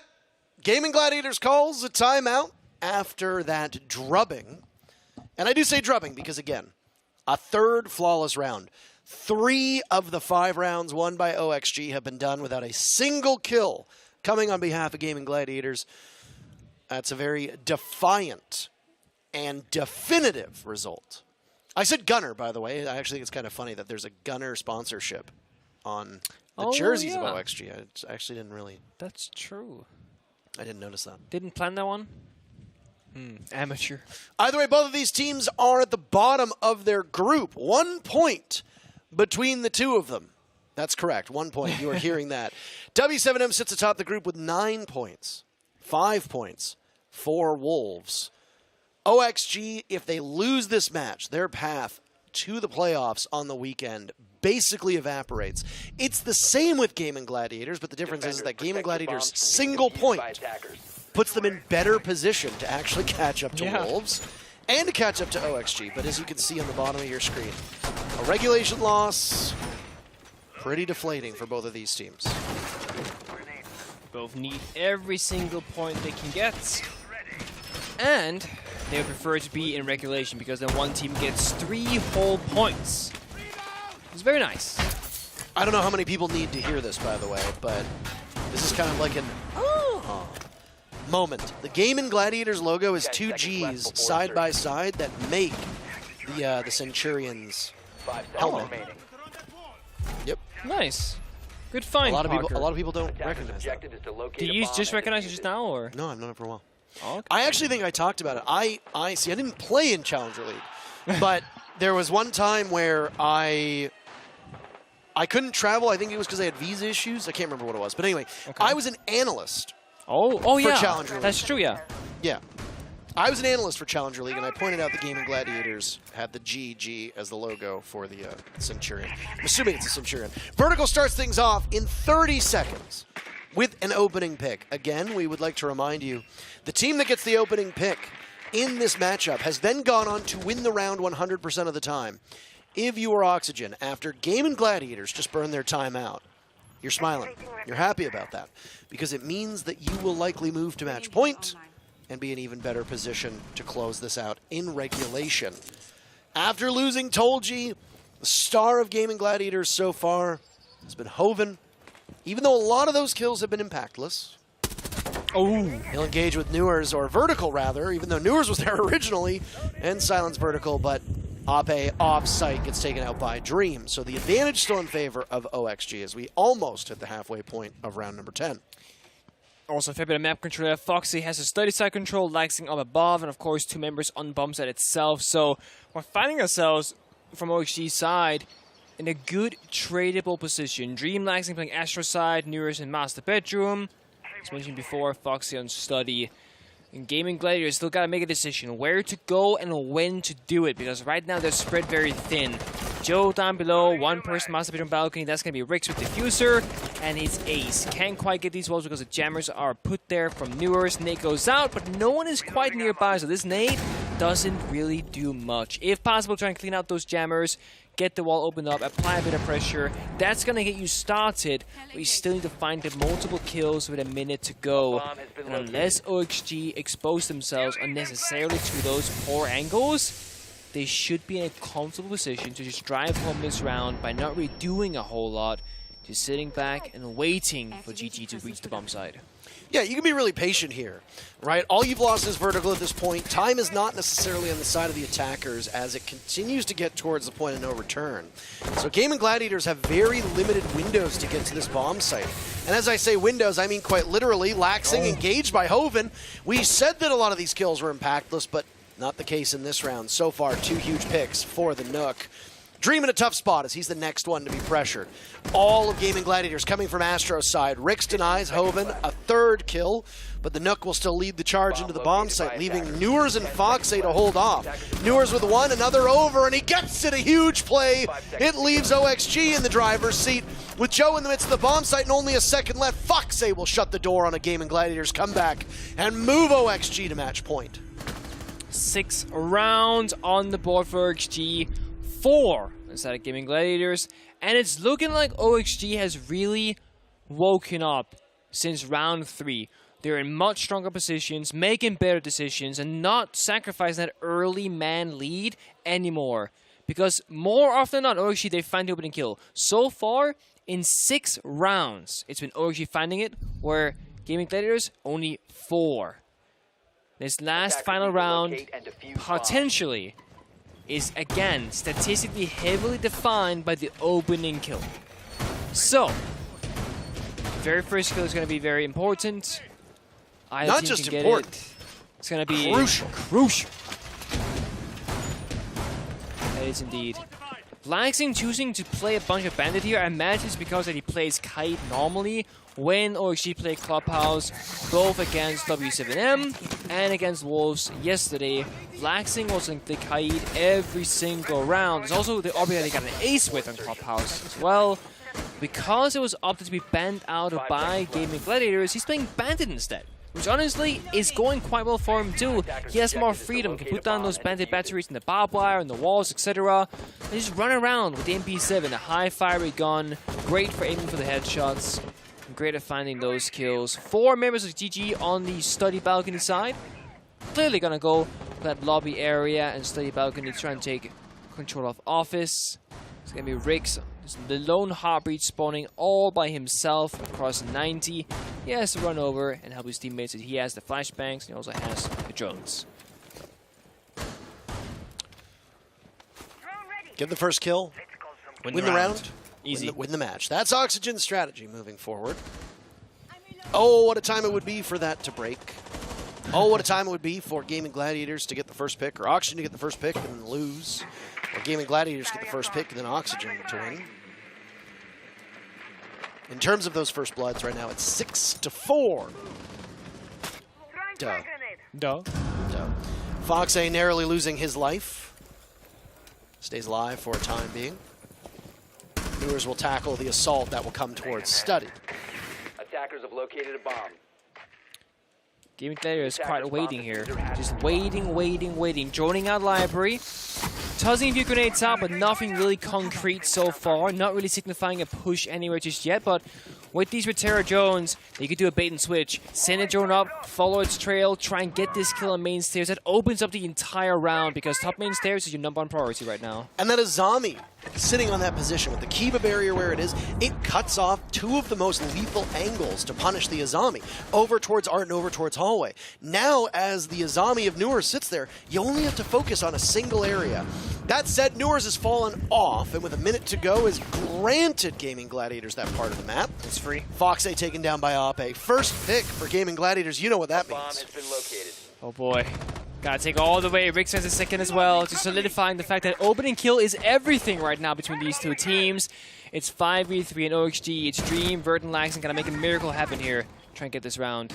A shotgun out at such close range, doing double duty, staring down towards the bottom of main stairs, but also, or classical stairs, also looking towards the doorway into games. Dream's role will be incredibly pivotal. Gaimin Gladiators hold a 5v3 advantage with 30 seconds left. They got those first 2 picks, and now they just need to line up the troops. Told you we'll hunt Laxing, and Laxing will die to this from the left if Laxing doesn't look. They're very, very close. Vertical gets the very first pick for OXG. Laxing collapses on Tolji. Ape keeps the numbers close, but suddenly it's Hoven! But he gets taken out by Dream. 2 kills for Dream, and it'll give Oxygen the win. They forfeit the first pick, but they get all the rest, and that's what matters. 7-4 for the North American team as Oxygen gets their very first win here in Berlin. You really did speak that into existence, Parker. My bad. What if Gaimin Gladiators gets the kill and OXG wins the round in the final moment? Well, they did. They got 2 opening kills, in fact. It was a 3 versus 5. And yet OXG came out on top, and that scoreboard right there was messy. And OXG can be happy with the 3 points, but it's very late into the group stage. Gaimin Gladiators' chance of making it out of the groups just took a significant blow. Oxygen are not that much closer to the playoffs, but at least they picked up 3 huge points that keep them competitive. It would have been dire straits had they suffered yet another regulation loss and ended on an 0-3 through their first 3 games halfway through their run in the group stage. That said, that's it for GG versus OXG. We got a break ready for you, and then we'll come back and talk about this matchup. Sit tight.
Oh, the match summary for you. Thank you so much for waiting, for your patience. Hopefully you enjoyed the wonderful music. Dream leading the way on OXG en route to a 7-4 victory over the APAC South team of Gaimin Gladiators, who are still winless. They picked up a point by pushing Wolves to overtime yesterday, but that is it.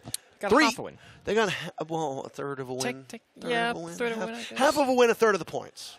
Yeah. It's like my dad always said, half of a win, third of the points. He says it every day. Every single day he says it. Hoven picking up the most kills for his team and actually had the most kills in total of everybody, but a lot of those were impactless. Yes. The amount of times that he would be thrown into an unwinnable situation and would still manage to salvage 2 kills was impressive, but ultimately those kills don't really do much towards turning the tide. That is true. They don't quite count, if you will. Not the most important. Not the most important. Not the most important. It's not.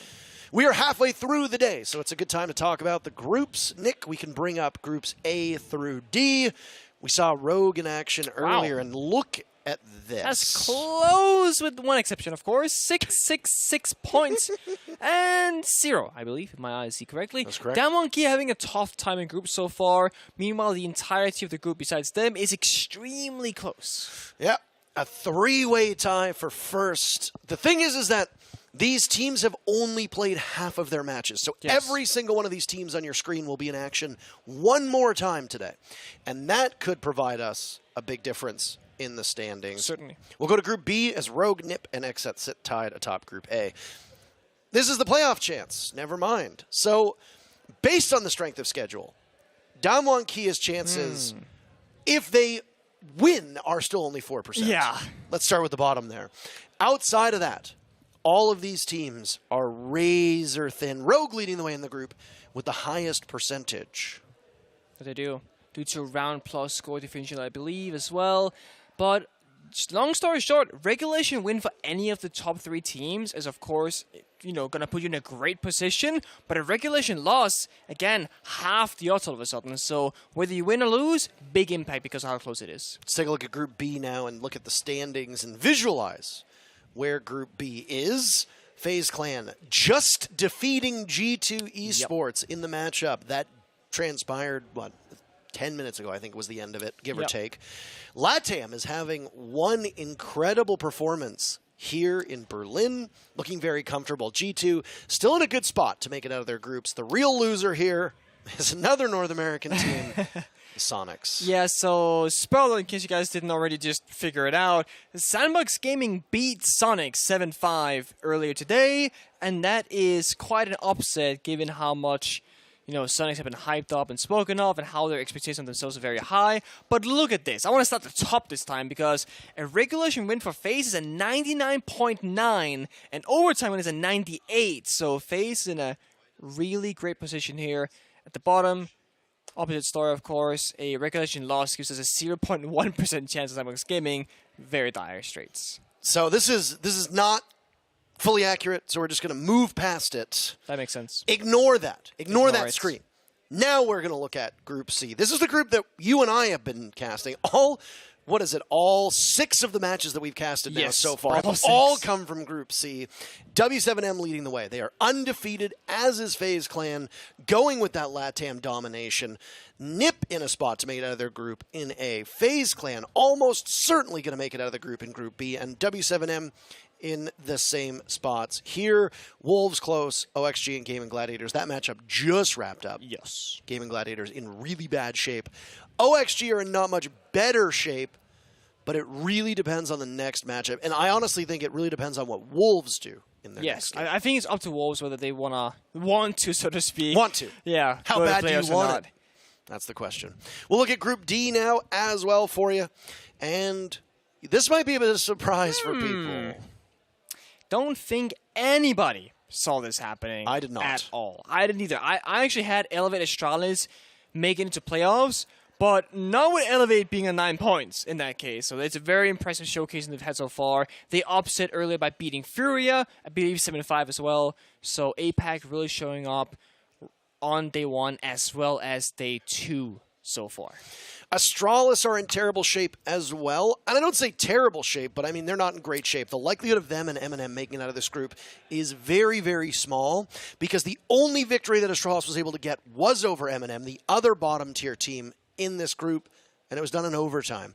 We're at a point now where, yes, obviously you want to win, whether it's in overtime or regulation. A win is a win, but you're leaving too many points on the table, and you're not really gaining anything. Astralis could have been up 3 points over M&M if they'd won in regulation. Now they're up only a single point because of the way that overtime points are distributed. So when you look at the lay of the land, Elevate and FURIA, the favorites to go through. APAC doing quite well in a lot of these groups. Yes, they have. APAC South. APAC South, yes. Gaimin Gladiators could have made Group C a bit more competitive if they'd won. They could not. Instead, it was OXG picking up all 3 of those points. We're halfway through the day. We got plenty more matches to come. Nick and I are going to take a short break. I think Ace and Dez are going to be replacing us here on the main channel. But before we get to that, before we get to our 5th match of the day, short break. Don't go anywhere. We'll be right back.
guys, and welcome back to the Berlin Major here on the A stream, going into Game 5 of day number 2. It's M&M coming up against FURIA, and what is proving to be a really fascinating group overall, Tim. FURIA and Elevate, the two that have been scrapping it out at the top. Earlier on today, we did see FURIA lose out to Elevate, but now they've got the chance to get back on the wagon and climb their way back up. I'm Des, this is Tim, and we're going to take a quick look through some of the groups as well. Let's start with Group A and have a rifle through there first to begin with, Tim.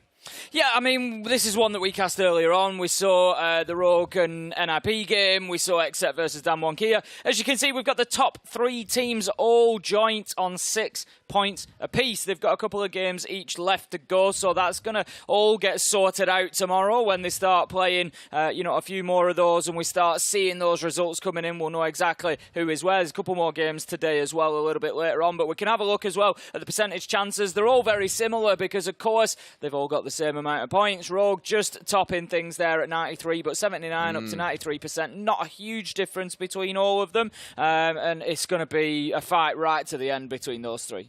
Absolutely. Let's take a look at B as well. We'll rifle through these because I believe our teams are almost ready to get into things. FaZe sat at the top on 9 points after their win against G2 not too long ago.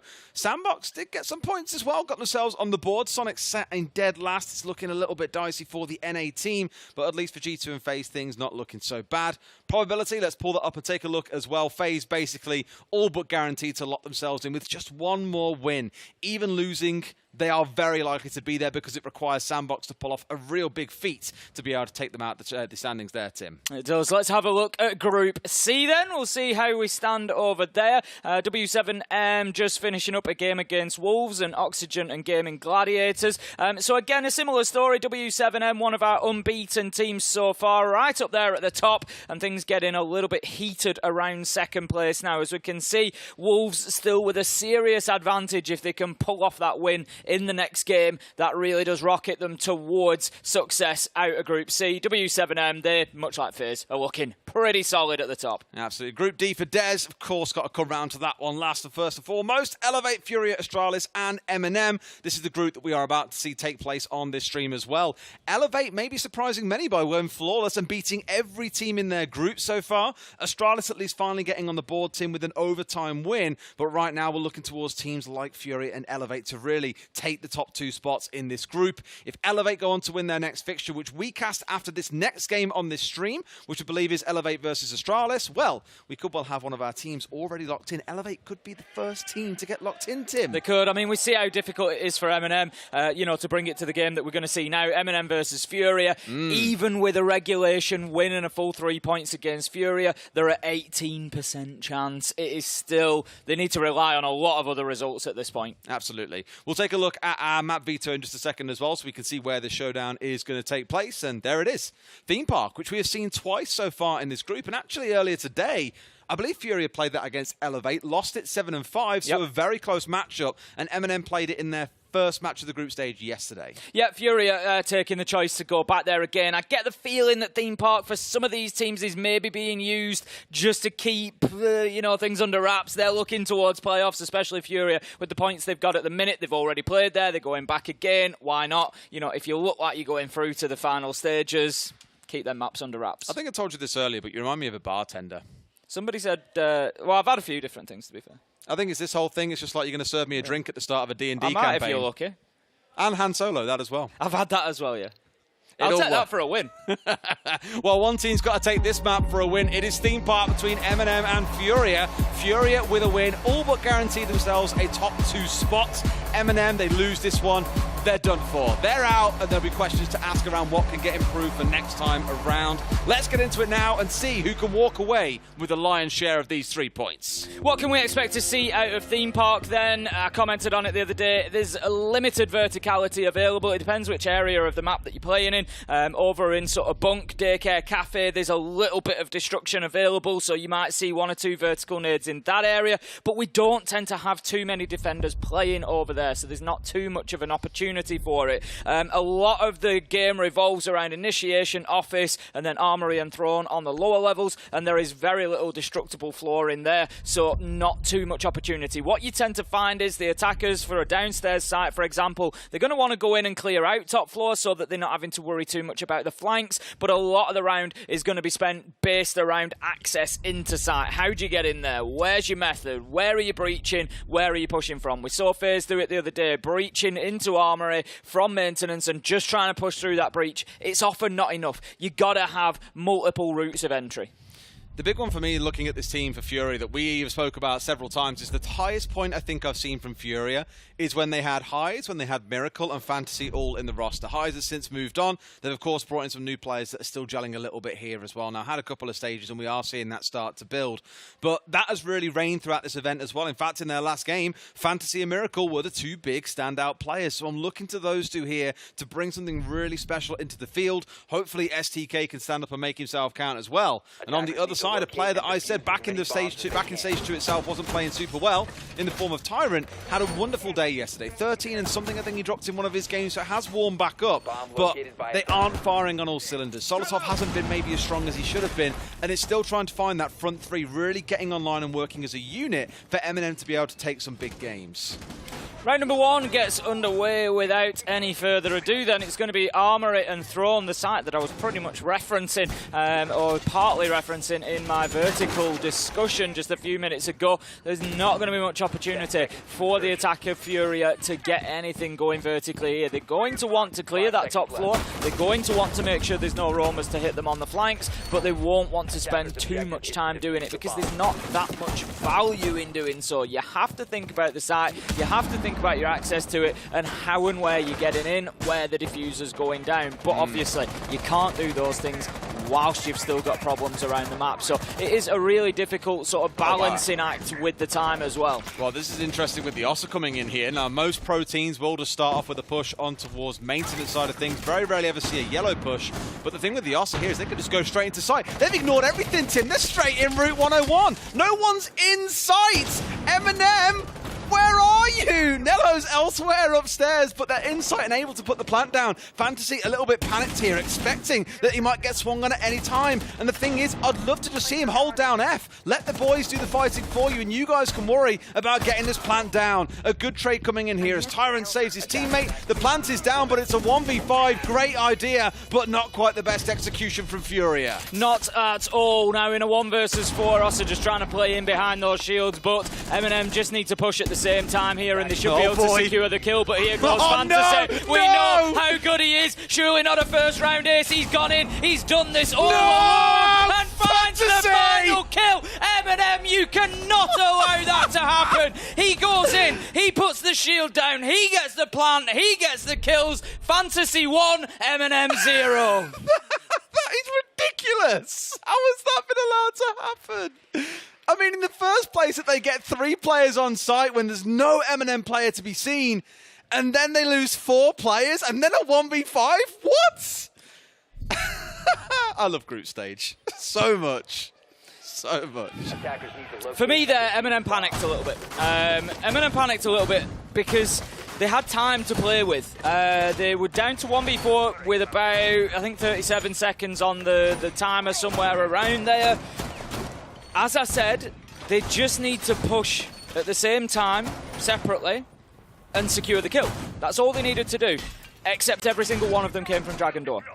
They had time to take 10 seconds to rotate through yellow, round to split, and send one in from each side. Fantasy cannot really possibly win that then, or shouldn't be able to. I think he did get one coming from split side, and then he flicked over to Dragon. They needed more of a presence on both sides, and the timing was the factor. They gave him that split second between one pushing and the rest pushing, and so he could hit one shot and he could move over to the others. They just needed that breath, that push at the same time, and they get the kill. For Eminem, for me, Fantasy won that as well. Right tracks, wrong train. Yeah. They had the right idea. He's behind Throne. Everyone's going for that, but it's the missed timing on it. Yeah. It's the angles. It's all the rest of it. That's where I say the panic comes in. He's behind Throne. We need to go and get the kill, but then everybody individually tries to run in and get the kill. What is he? And that's part of the problem there. I bet the comms were pretty hectic through that. bit of an issue there for M&M. But well played by Fantasy. FURIA kind of got a little bit lucky. You know, they went in there. Fantasy had that minute where he was sort of sat behind the shield thinking, my cover's gone. I'm all alone. What do I do? And he thought, I'm just going to continue with the plan. It's just a classic, I'm not stuck in here with you. You're stuck in here with me. 100% beautiful play from FURIA. I like the rush again. I kind of wish they pulled the trigger a little bit sooner, but at this point, it's the first round. We'll give him a little bit of time on this front. Here we go then on the step 4s, and immediately this drone being taken out by M&M, and SDK was like, well, if they're going for the drone on getting off it, I'm just saying, look, I know it's gone. I want to get on the guns and try and find the potential swing coming through. Right idea, but again, not quite finding the man. Solotov down to a slither of HP, and Nello's got to be so careful here. Might end up killing his own teammate if things carry on this way, because they're both holding exactly the same angle. Solotov rotating off, but is on only about 5 HP. So FURIA being sort of beaten back a little bit there, being pushed back outside of the map, so that's something at least for M&M. It just gives them a little bit of time. It gives them, you know, a little bit of thinking space to be able to push on. But Solotov, even with low health, is still going to get that first kill. Handy manages to get one for himself onto Nello, which leaves us in a 4 versus 4. And there, the shotgun starts working from Neo, but not working enough as Miracle manages to get the kill. 3 versus 3 now. And with the diffuser down as well in the middle of control, it's contested ground. They've got to be so careful stepping through. There isn't that long angle being set up to hold. So drop off a little bit here by the 2 members of M&M that were formerly holding on towards that longer angle. It's Solotov who's back here now after Nello has dipped away and obviously been taken out. Fantasy, after already finding 5 kills, can he find himself any more on the push through? He knows that there's one player sat here on Shrine, but there's still 2 more that he has to be worried about. You wouldn't bet against it, would you? We know exactly what maybe you would. You would now. Solotov casts his curse. I tell you what, he's been on low health for the longest time, and he's managed to get himself a double Tyrant. Steps up, and like a little jack in the box there in Cafe, manages to peek out from behind the desk, gets himself STK, and that is now leaving us in a 1 versus 3. Miracle gets diffuser in hand, but still an awful lot of work to do and not a lot of time to do it. He's got 15 seconds, and M&M much calmer than last time we saw them. There's no rush in them Good here. swing. They know exactly what they're doing. That's the M&M that we want to see. And I love how you have the Warden in that position as well. Exactly the one that you want that's being flashed out to ensure they can still have the 2v1. Much better from M&M. FURIA kind of petering out there in the drone game as well. We saw him commit a couple and look to make moves off it, but didn't get swung on by M&M. And maybe part of that is because they're expecting the sort of thing they get in LATAM. Defenders take out a drone, they swing on the doorway, expecting you to either step through or just to try and counter what you've tried to do with the drone in the first place. It just didn't come. M&M sitting more passively, a bit more static, and letting FURIA be the ones to come to them.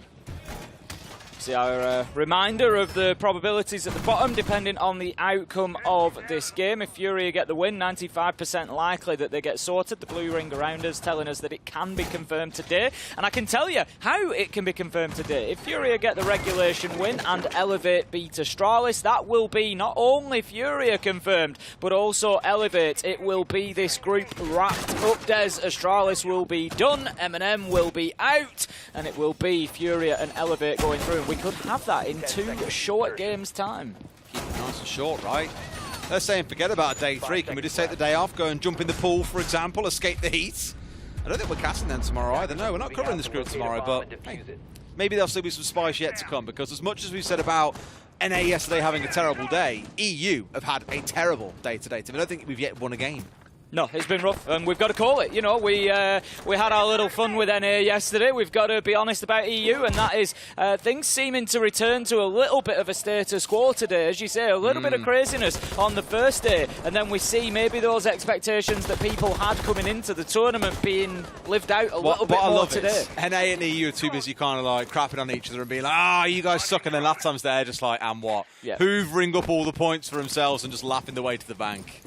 Certainly are. At the minute, there's only NIP really leaving us, you know, with a wonder as to whether they're going to make it through or not, and we know that they've absolutely got the capability to do so. Solotov, he's going to pick up the opener onto STK, so that's a good start for M&M here. As we've said, M&M need basically to get every single point left available to them, and then hope on some other results as well. Users just the siege time in there, comes out of ADS at the wrong moment, looks to continue challenging this. He's going to be careful not to overcommit to it. Tyrant taking a lot of damage as well as he rotates back, and FURIA starting to push now, looking to move across that top floor, get control of cash, get control of control, but not really getting too far into the building yet. FURIA will be lamenting these last 2 rounds. They put Solotov onto 5 HP, now Tyrant sat on a slither as well.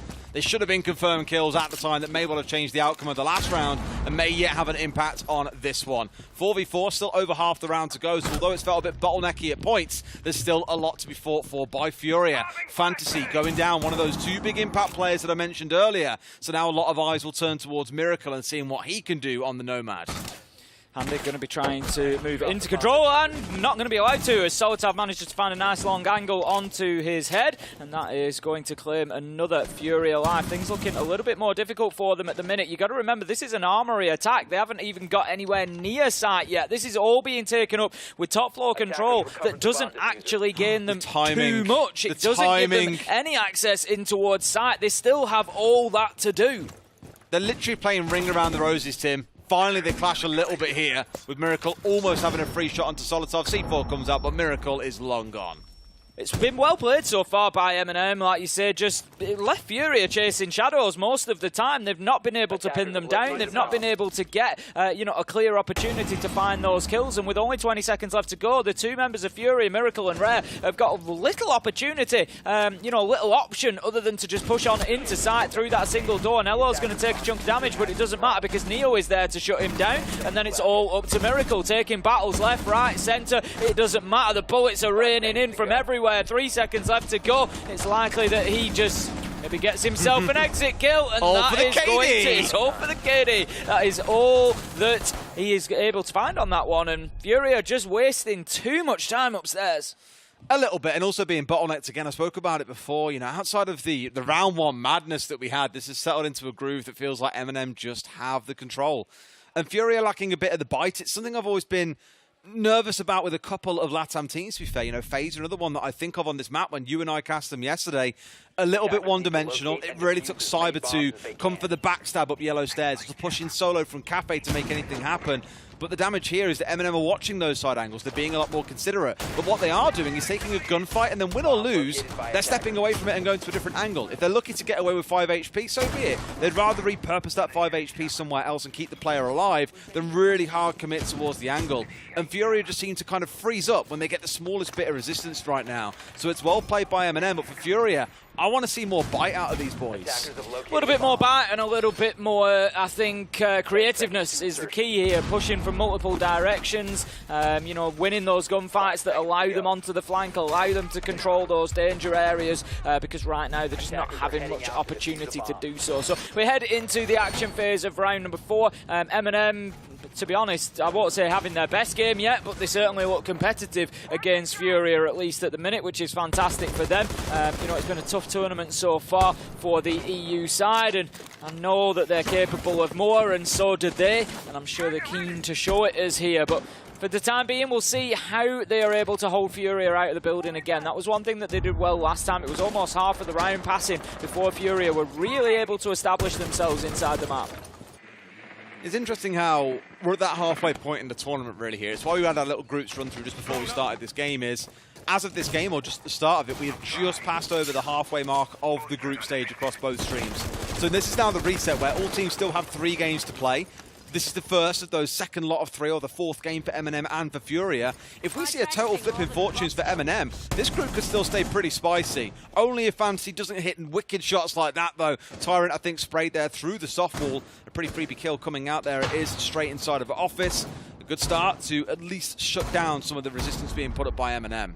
Yeah, it gets FURIA moving. You can see now that they've just sent one into the building. Miracle on the gridlock is going to get in there to support this push forward across the top floor. Attacking onto Lab, of course. So once again, FURIA expending a lot of time on that top floor. This time it does gain them a little bit more. They've got Fantasy on the book. If they can get control of Cafe, Bunk, Daycare, they can start opening the floor up above the site to a degree. So it does at least gain them something this time, not like the attack onto Armory and Throne. But they still can't waste too much time here, and that is not going to help them as Solotov manages to find the kill onto Fantasy. Nice headshot there, and that keeps M&M in control of those danger areas on the top floor. Big wake-up for Solotov so far at 5-1 as well, just across the last few rounds, picking up those kills to a point where he's almost matching Fantasy after his ace in round 1. And for Solotov, again, it's been a pretty quiet tournament overall. You need to see really him, Yuzus, and Tyrant all hitting big shots for M&M to really fly and sit in the most successful form that we know they are more than capable of doing. To see him currently online is a good side for M&M in this game. One thing I will say is it is defensive side of Theme Park. We have seen so many teams struggle to attack on this map that it could be a completely different ball game once FURIA get onto defense. I think sometimes, you know, elements like a lack of verticality can go hand in hand with that for the attackers because it limits them. As you say, it creates those funnels whereby they have to push in, you know, through limited sort of resources, limited angles, and it can be dangerous for them. But they've got the vertical that they wanted here, have FURIA, so they can start swinging the sledgehammer. But with 10 seconds left to go, Des, it's unlikely they're going to find many angles. They're going to have to go in through a window that's double frost-mattered and has somebody waiting. Solotov, easiest kill for him. 2 others coming along. 1 exit kill again for Miracle. It's traded out, and that's going to be the round for M&M. Another solid defense. They look unbothered largely. Like FURIA, it feels, are kind of chasing themselves around in circles, upstairs, out around the map, whereas the site itself is really not looked at until the last 10 seconds. It's kind of a joke I used to make about some of our lower-ranked APAC North teams, is that you'd have 2.5 minutes of trying to do strats, and in the last 30 seconds it becomes ranked. People just running rooms, looking for kills, trying to pick things up that make them the kind of hero of the moment. And in a way, I don't want to say FURIA are at that point yet, but it is feeling a little bit like they're a bit misdirected for most of the round, and in the last 15, 20 seconds go, oh yeah, there's a site we've got to try and plant on. I forgot about that. M&M, you know, I want to give them their due. They have defended areas of the maps very well. It's been difficult for FURIA to move them on the top floor, particularly. FURIA, as you've said, have spent minutes trying to get the map control that they want, and they've been unsuccessful. And that is largely down to M&M playing it well. They're not over-peaking. When they do take a peek, they generally get a kill. They've been winning the gunfights. It's been, you know, pretty good from them so far, you know, to give them their due. Whether they can carry that momentum onto attack is going to be the big question here on Theme Park. As we've said, you know, the defenders do tend to have a little bit of joy here, so maybe that's just what M&M needed. They need to come into a game where they can just, you know, bully FURIA a little bit for the first 6 rounds, and then they'll have that momentum to get the last couple of rounds that they need. But currently sat at 3-1, they're holding on to the top floor very well, and we're going to see that continue here. Look at this. We've got the Warden of Users right up against that window there. He was just waiting to know that somebody was going. The reason that he's there, he's not looking for a peek necessarily, he's waiting to hear the rappel, and when he hears them come off it, he knows they're on roof. He can then toss the nitro to see if he catches anybody on the hatch. He didn't, but it was a nice try. Just slightly mistimed, yeah. I won't even blame him for that. It's probably more the speed of FURIA than it was so much Users getting that one wrong, because you know that's the kind of thing they've practiced many times over. As it stands, so we've got more members of M&M out and about around the map. It's Neo here holding out towards Cash side, one of the main entry points into this map overall. Still downstairs, you've got drones whizzing around from FURIA who want to make sure some nades from below are a possibility. After all, avoid the gunfights, find the players for free. Miracle heads straight into a gunfight though, Solotov the first to fall. Good start for FURIA.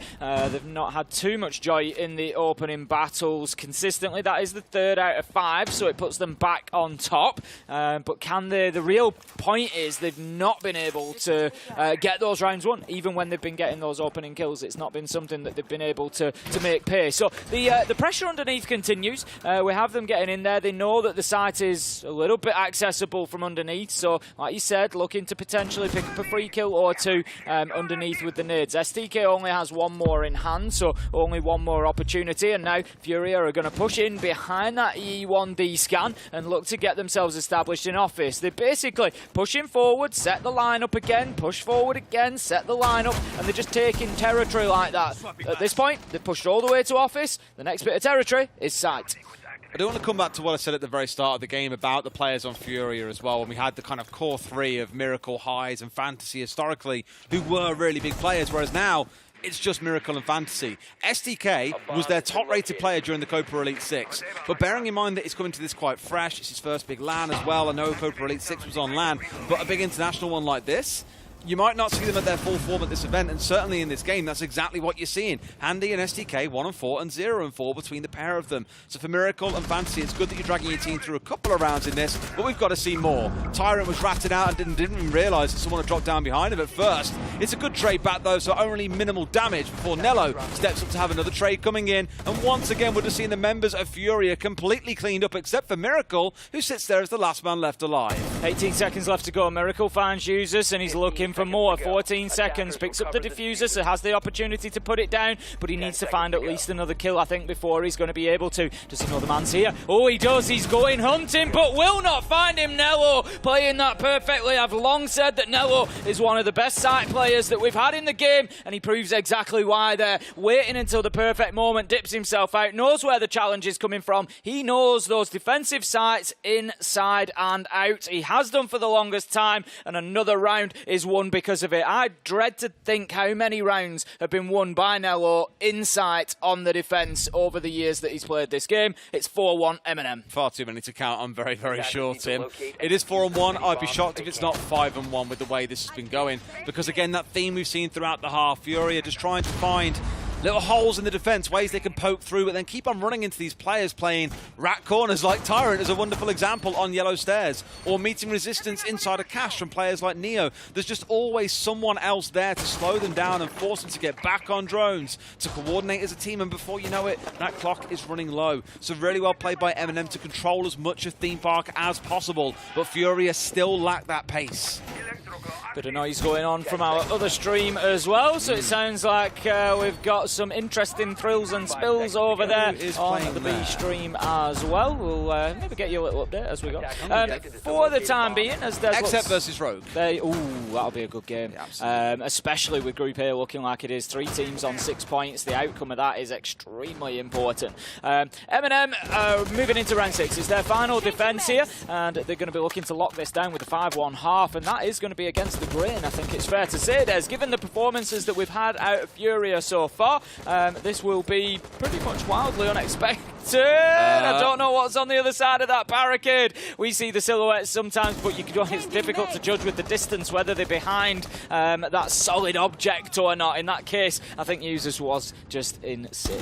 I was more worried about Miracle there, just kind of blasting things through, and I thought Tyrant would just step up and just spray and he'd get a freebie.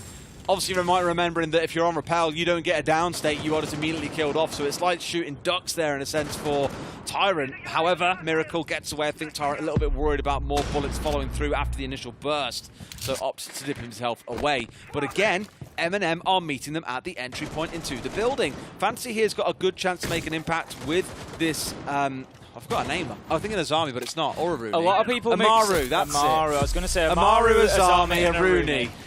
Even we said it in sync. Rare, he's going to open things up. How do they build that synergy? Rare's going to open things up with a kill on to Users. And here goes Fantasy. Gets himself one. Can he find any more? They're going to run out before he gets there at this rate, with Rare getting in there with another. And that leaves us now in a 1 versus 4 as Rare gets his 3rd of the round, I think that is. And it's all up to Nello. I said he was a good site player. He's going to have to prove that he's a hell of a good site player now. He's going to have it stacked against him. Time is on the side of FURIA. No surprise to see them just pause for a second, get on the drones, see exactly where Nello is inside a site. Armory Throne is not going to be an easy site to hold on to.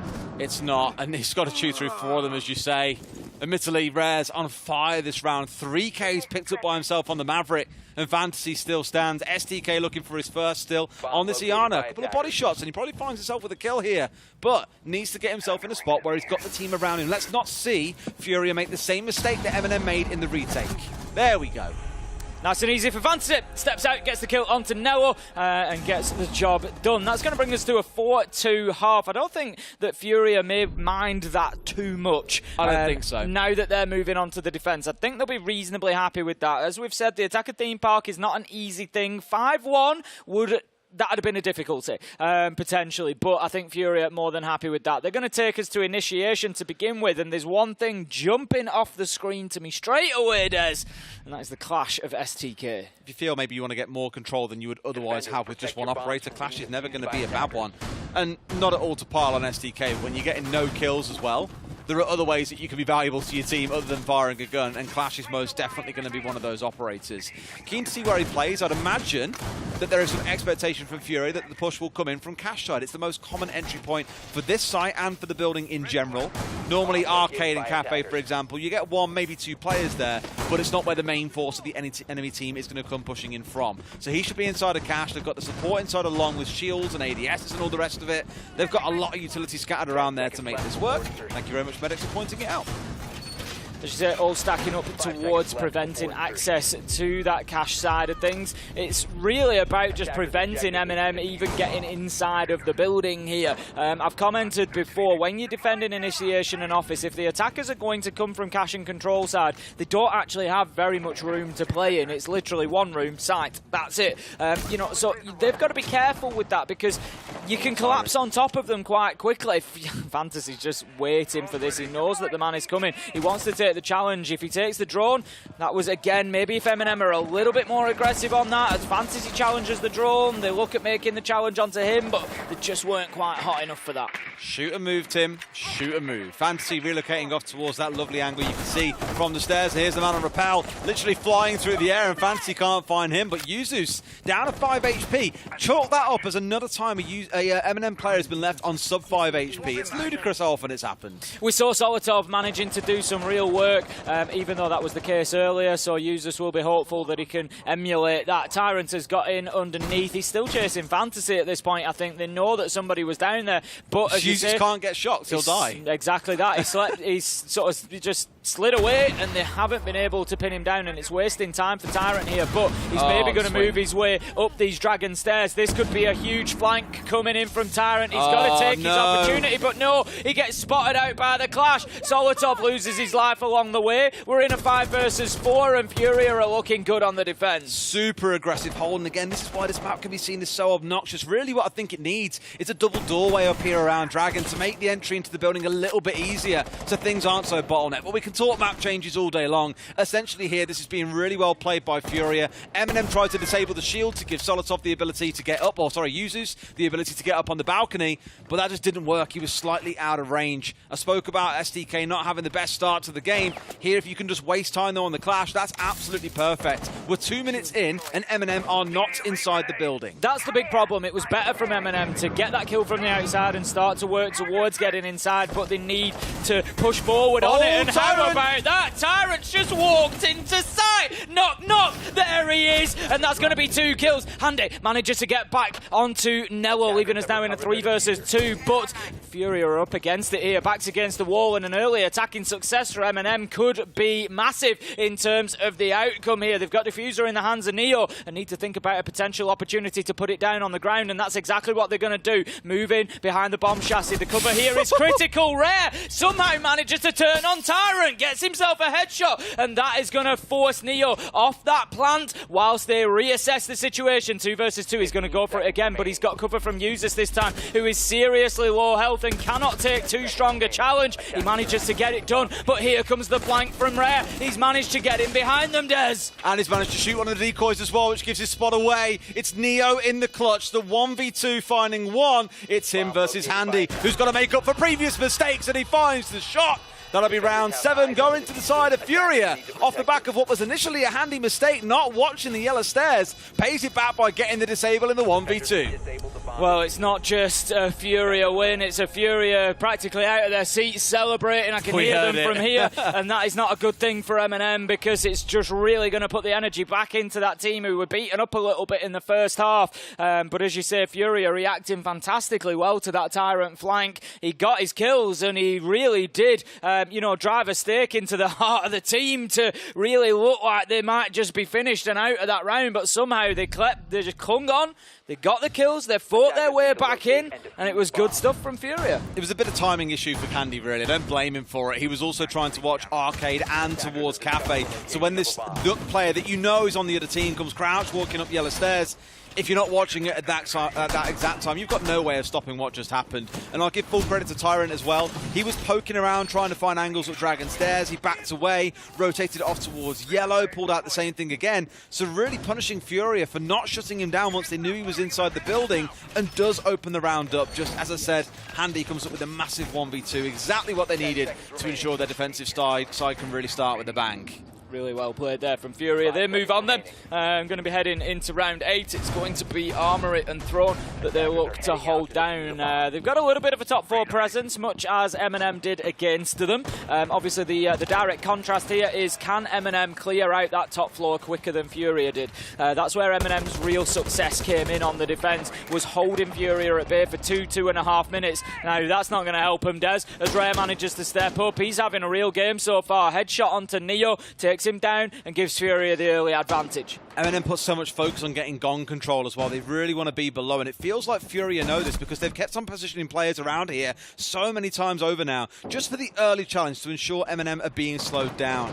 Here at least they've got the kill, they've then backed away. The Thatcher being gone isn't the end of the world. Like, sure, you still got Twitches on side, for example. The Mute Jammer's really the only thing you've got to worry about. So I wouldn't be like losing any sleep over it. It's going to suck a little bit still. You've lost a gun after all, but the Twitch drone, as you just saw, can still tear through, get rid of ADSs, Mute Jammers, you name it. Users just not having a charge available there for that last shot, I don't think, onto the ADS, so loses the drone, but still does some great work beforehand. M&M needing to get in there. They're going to have another Mute Jammer to play around. That's over on the yellow wall side, just looking to prevent any access from the bottom of yellow stairs, but it's going to be maintenance that is the focus here. And we've seen a lack of teams really opening these breaches up and looking to get a plant in Armory and Throne over the last couple of play days. As I've said, we tend to see them get maintenance wall and then just end up flooding in through it and just being cut down one at a time. And it's partly because there's no vertical angles to be held to prevent what those defenders are doing. Now then, there's an opportunity for Nello,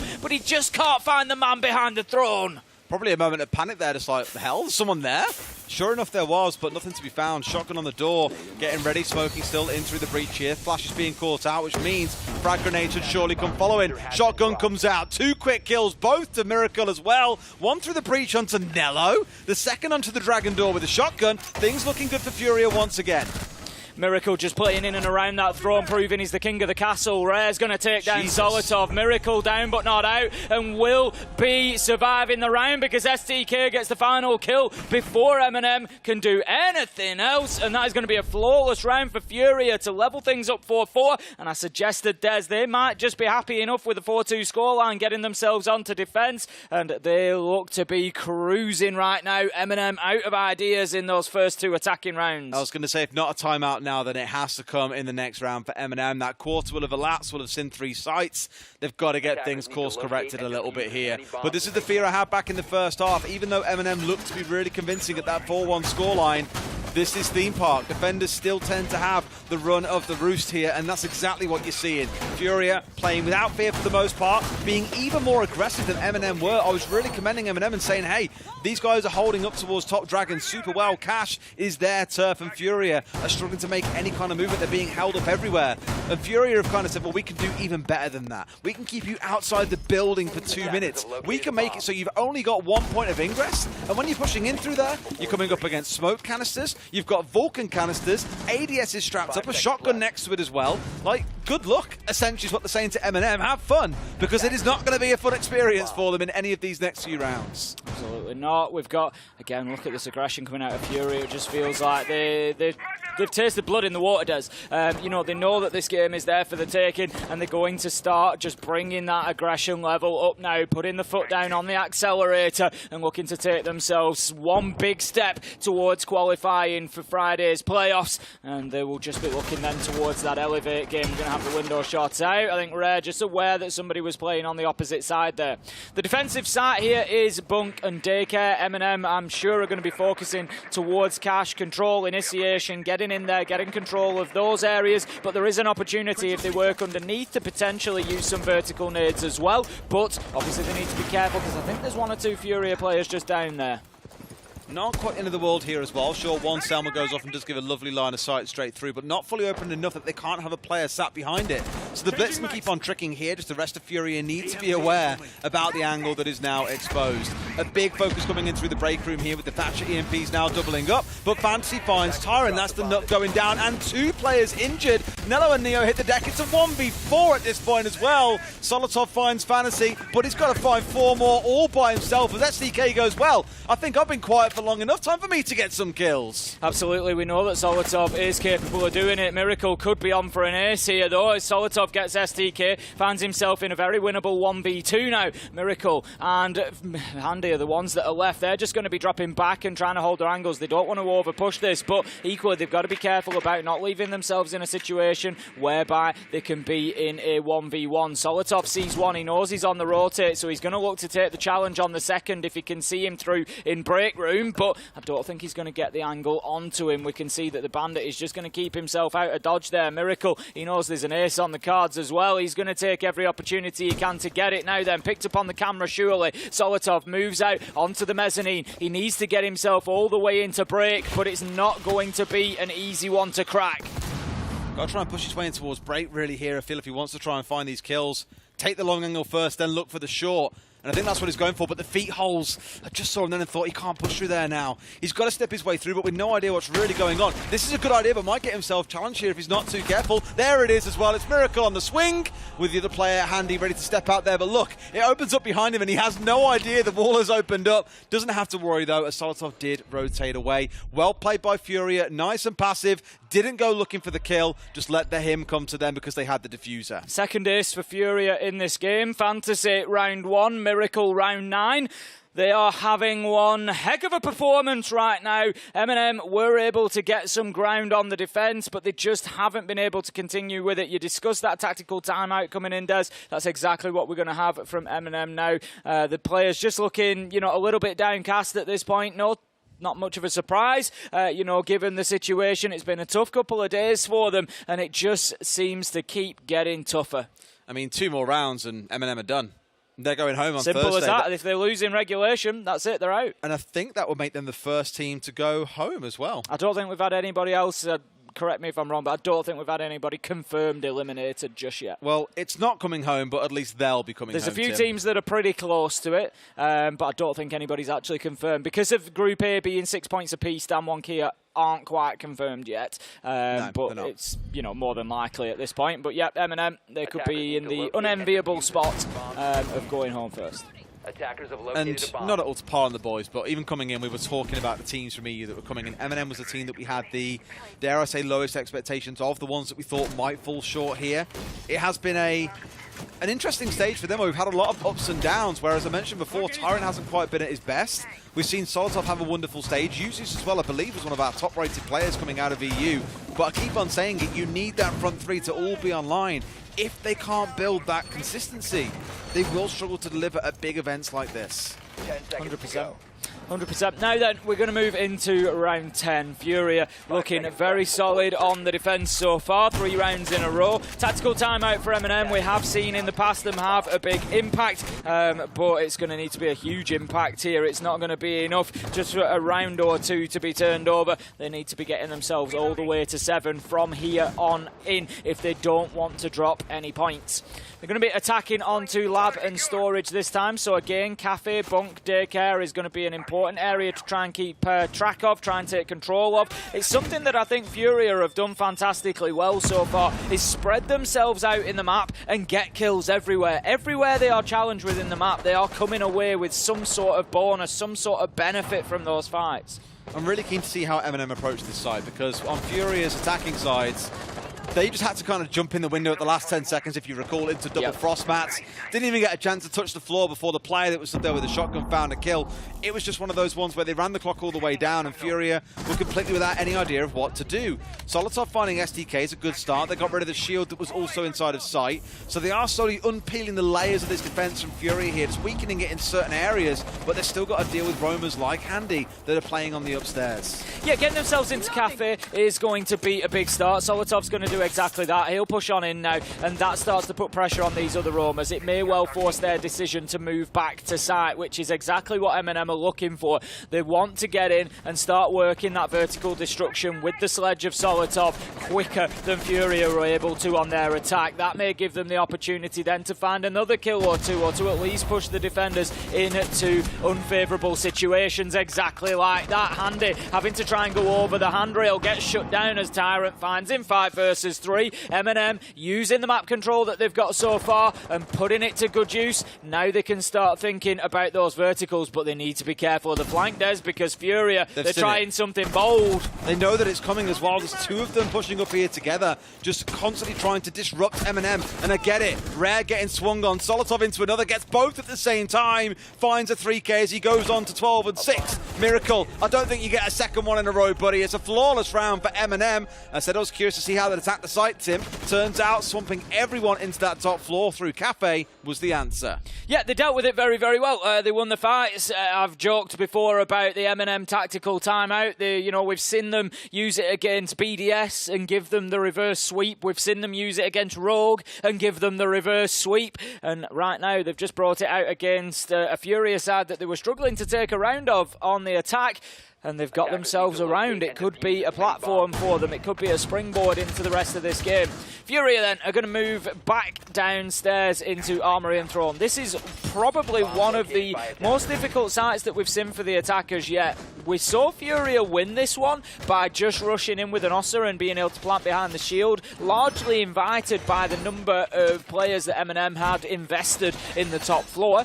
FURIA, I don't think, are going to do that. They're not going to over-invest upstairs. They will have players in and around site, and when that happens, the traditional attacks onto this site at the minute, they're not really working, Des. It's opening maintenance wall, it's trying to fight with Throne, it's trying to push your way in there, and it's just not really happening. I'd like to see a team maybe dedicate to getting a couple of walls open here, maybe the yellow stairs and maintenance, maybe maintenance and barrels. Just go crazy, put another roadblock there for the defenders, give them something else to worry about other than that singular breach. SDK back on that clash again. I think Medix was trying to point it out earlier on. I completely get what he was trying to say. It's, oh, look, they've got this again. It's all about that time waste here, and I'm sort of surprised to not see more presence from FURIA up towards Dragon like before. Maybe it's the expectation that M&M will try and push it through an alternative angle. I'm not quite sure, but we're waiting for that C4. We've seen this so many times. Just waiting for the hint that someone comes up. And maybe there'll be a call from Rare rather than from Fantasy here that someone is going to step onto this hatch. Here he comes. It's a bit of a bait and switch, though. Comes back in for another one. Almost gets caught out. Loses half of HP. I think the right sort of time being called out by Fantasy there, because Solotov was playing to the edge, to the millimetre to hit that hatch, because he knew what was coming. Noah manages to get Rare. M&M could do this here, Des. They're starting to carry themselves with momentum, with a bit more confidence. That's a good opener for them, taking down the Vigil. Of course, Vigil, one of the biggest time wasters in the game, means you have to face check everything, can't rely on your drones, can be a massive problem. But as FURIA have done previously, they are still very mobile, very active in the map, very spread out. There's a lot of work for M&M to do. A lot of seconds will be consumed chasing these roamers down. Oh boy. I didn't even see this rat. Oh dear, oh dear. I mean, normally this is the kind of spot that a Vigil might play rather than, you know, a mute with an SMG. But Fantasy can make it work with any gun, apparently. Tyrant's thinking about trying to find his way inside of storage. There is a player holding off towards the right-hand side inside a lab. So still a very much a spread setup coming out from FURIA. M&M just waiting for what they feel is the right time to make the play and try and crunch down on these roamers. Honestly, I don't think there's any way that they end up finding Fantasy with the drone in, I'll be honest. Just given how far away from site he is, stuck off in a little corner there. I just don't see that they're going to drone to that degree underneath the desk, and Fantasy could be a big factor. So let's just keep him in the back of our minds as this round progresses. We've had a bit of a stalemate in the middle here, but Tyrant, he's going to go forward. He knows that there's one playing inside of Lab, and he needs to go and get the kill onto Handy so that the rest of the team can start progressing here, but he needs that information. He needs to know where the challenge is going to come from as he goes in there, otherwise the Jaeger is likely to have a field day, and Handy, for the time being, he's just going to hold himself in position, but M&M are just burning too much time here, Des. They haven't even really touched site.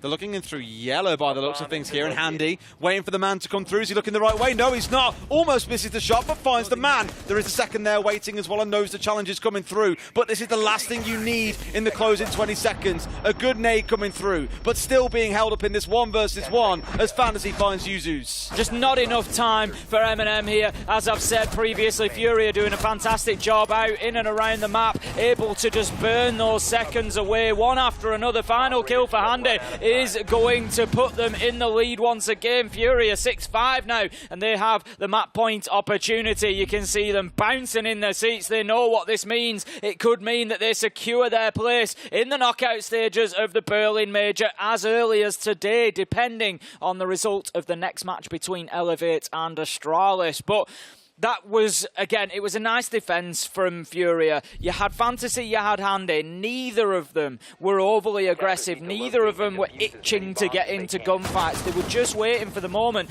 And what better a moment for Handy there. 25 seconds left to go. You get a kill on the flank, and all of a sudden, the attack has to worry about that because they can't ignore it, because if they do, you're going to go and kill them all.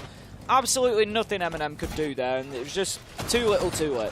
Just playing very passive. It's like boxing shadows for M&M. And you also had STK being the juggernaut of the holes on that clash as well. Just moving back and forth, clearing out drones as he saw them, feeding information as and when required, so the other members were informed and could act off the back of that information. Just overall smart play. And both teams, I think, have played the defensive side of this game really well, which is probably why we're focusing so heavily on the attacks, because that is where the difference needs to be made.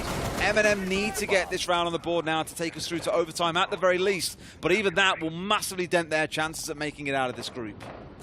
Bunkendike may well be the last sight that we see then as FURIA look to close this one out. As you say, the problem for M&M now is, I think, you know, percentage-wise, even with an overtime win, their best chance is, I think, 0.01%. You know, the message is largely sent at this point. It was only 18% whether to get the full 3-point win. They had to rely on a lot of other results. So the race is looking largely run for him, and the question is, does that take a little bit of a mental toll? Does it just take the wind out of the sails here on Theme Park?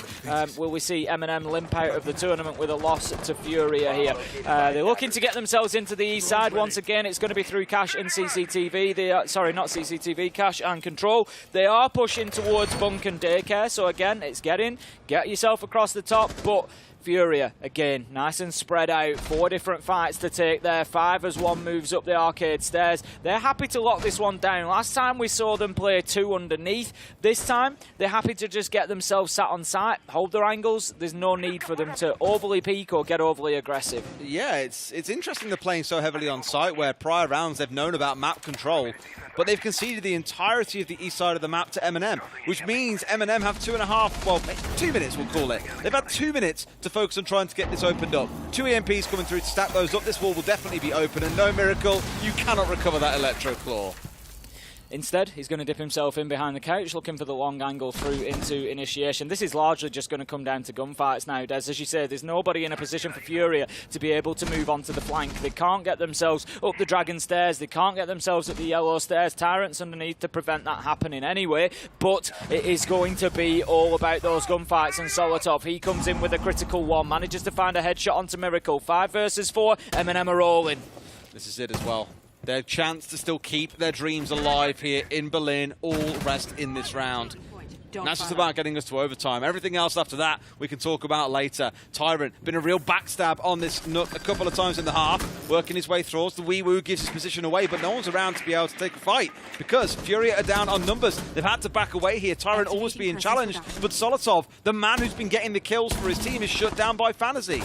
Fantasy just looking to continue fighting from inside the site, but gets shut down in break. Users managing to find that kill, gets himself established, feet on the ground inside of the site, and this is the moment for M&M. 20 seconds left to go, 4 versus 2. They can't allow FURIA to fight their way back into this. Nello's putting the diffuser down, but it's going to come down to a 1v2. It's rare, it's shut down by Tyrant, and that's going to be M&M taking us to overtime. That, I think, increases their percentage chances slightly. It's not an absolute 0, regardless of what the outcome is here in overtime. And FURIA now taking their time out. They start on the defensive side, Tim. That's exactly where they want to be, but they want to make sure they choose the 2 right sites. Production, when we come back in, I'd love to see those probability chances once again, just to recap here exactly what this means for M&M. I'm pretty sure I think from memory it was 0.01, I think. Overtime loss is 0.01. There it is. There we go. And even looking at an overtime win, you're still staring at 6%. It's still a third of the chance that they had if they had won in regulation. It still feels like it's a very tall order. And even for the side of FURIA here, losing, they still have at least 80%. This is it. You know, for FURIA, they can't be confirmed today now with that overtime win. The little blue circle around the result tells us that it can be confirmed today. There isn't one around overtime win, so they're going to have to wait for further results tomorrow. But even then, at 91%, at 80%, do we honestly see FURIA at this point not making it out of this group? It would be a huge turnaround if that was the case. Absolutely. Well, timeout is done. It's time to get back into the game. Armory and Throne, where FURIA are going to set up their first defense here in overtime. They want those 2 points. You want to get as close to locking yourself in as possible. So just 2 of these 3 rounds, they take the lion's share. They walk away with 2 and M&M with 1, which all but sends them home. And just in case you're curious, by the way, we had a chat with Sprabuni and Raph, the guys who do all the probability stats, and was like, okay, well, how come 0.01 appears quite a lot? And the way it was described was, it is basically impossible for them to make it out, but there is still a mathematical chance in some weird universe where, like, they win every game 7-0, every other team loses. Literally, if the stars were to all align, which they probably won't, but there is still a mathematical chance, so we have to say 0.01. Either way, a loss, we'll see M&M going home. I can almost guarantee it. Yeah, realistically, it's probably actually less than 0.01. You know, with that's the sort of margins that we're looking at there. But we head into our first overtime round. It's going to be round 13. FURIA are on the defense. They're going to take us to Armory and Throne. Not too much of a surprise there. Both of these teams have really struggled to attack onto that site outside of the rush in the first round. User's going to take a bit of initial damage there from a peek. FURIA just this time looking to get out in the map a little bit more. We said last time it was maybe a little bit static for them. It's not really what we've seen working for them. So they're deciding to get a little bit mobile again. I mean, the other game sounds fun as well. I'll have to check what's going on over there in a minute as well, because we haven't really had any updates just yet. We'll check in what's going on there soon. For now, of course, seeing how Fantasy wants to start out this round. A challenge out towards Gong. I never, Tim. That's how every single attack feels like it's gone. Is M&M want Gong, FURIA want to stop them getting Gong. It's simple.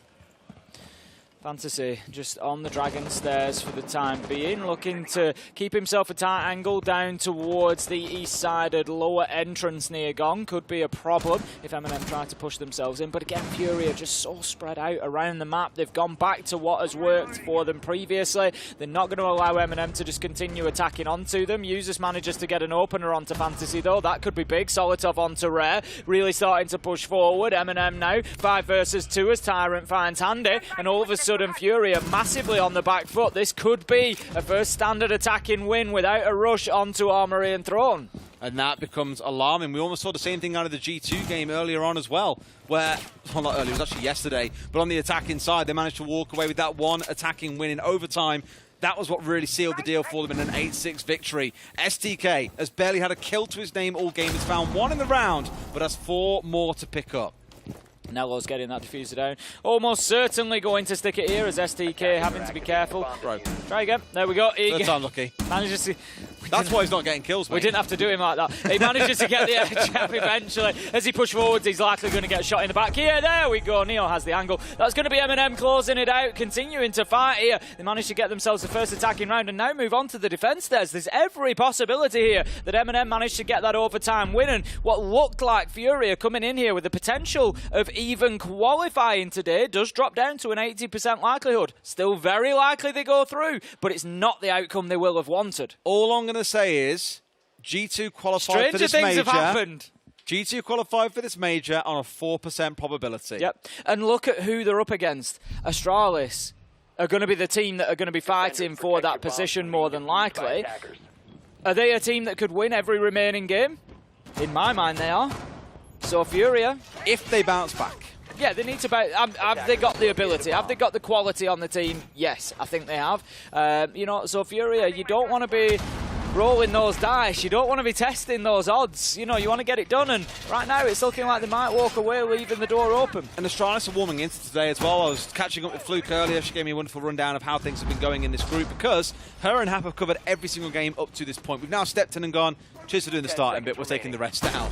But she was essentially saying the one thing with Astralis is obviously yesterday they had a torrid time. Iconic, super negative in terms of his KD. Today's come in and gone positive, but all the strength is really coming from J90 and from Forest. They've been the 2 players that have really dragged them through today a little bit more and shown some strength. So if they keep on warming up, if Iconic can get back into that form that we saw back in Charlotte, like you said, it's not without the realms of reason that they could go on to win 3 games.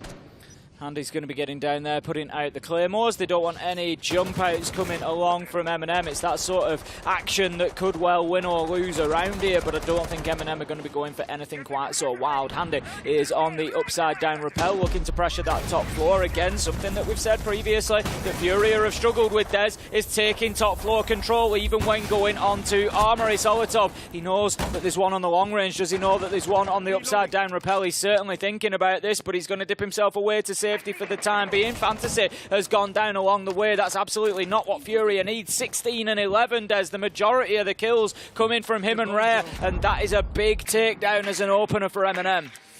It's the man that you want, right? You get him off the board and you know they lose about half of their fragging capability, and that's exactly what they've seen.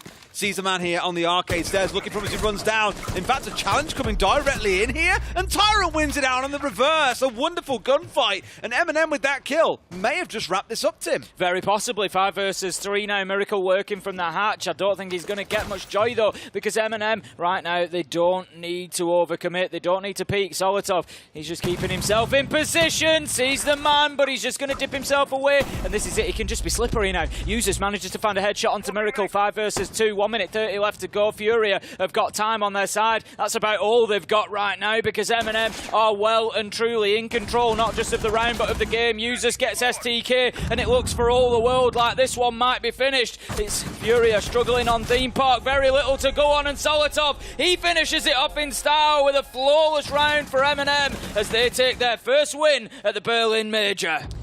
Well, there it is. It's a little too late, but they now have a 6% chance of still making it out. And as I've said, G2 did it on 4% chance. So you're telling me there's a chance? There is a chance, Tim. There is still every chance. And for FURIA, much of the same frustrations we spoke about before. A couple of big names, really the old boys going big there, but the new boys really got to start showing up in some of these games. Hopefully they do. Time will tell. We'll go to a short break, and when we come back, we'll break it down some more.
Welcome back to the A-Stream here at the Berlin Major. If you're just joining us, then you've missed a bit of a banger on Theme Park. M&M walking away with their first victory, 8-6 over FURIA, in what, at least to begin with, Tim, felt like FURIA were bouncing back to a win in the second half. It really did. 4-2 in the first half of things. M&M got themselves on top, but defensive Theme Park, we know, is a powerful side. And FURIA were able to bring it back, but M&M showed a bit more teeth on attack than they maybe have previously so far here in Berlin and got themselves into that overtime, able to grab the win. Good performance from them. What I think as well is looking down the leaderboards, you can see in terms of kills, like which players really got themselves involved. We keep on saying for FURIA, some of the weaknesses is in those newer players that haven't yet really got to grips with it and are really starting to show up. So a bit of time needed for them, I think, to really shine, but still find themselves sat in second place. M&M now climb above Astralis, at least temporarily, because we're about to see them next, and Elevate still at the top of the pops on 9 points. This is it. That next game gets really big now. If Astralis get the win against Elevate, obviously we start speculating here, but they go up onto 5 points coming into tomorrow. And when you're only 2 behind FURIA, that 80% number, that starts to disappear a little bit because, you know, things change when Astralis start getting that win. And with only 2 points difference in between them, you look at a team that's been top of the NAL and you think, poof, there's a real opportunity for them here. Well, we were looking at like probabilities, but when you see the points laid out like this, you can see how easy it is for FURIA to get caught. They lose their next 2 games, for example, and Astralis win both of theirs, or M&M win both of theirs, some in overtime.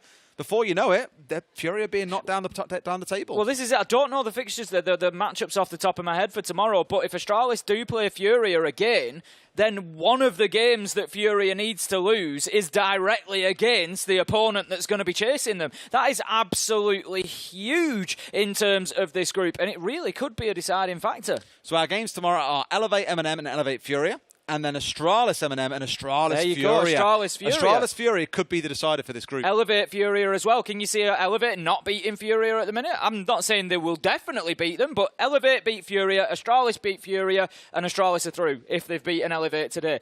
That's how close this group is. It is that easy. And, you know, what I've just said there is not completely wild to think might happen. And maybe it's from seeing Charlotte and from seeing Stage 2, for example. But this next game, it's top versus bottom, Elevate against Astralis.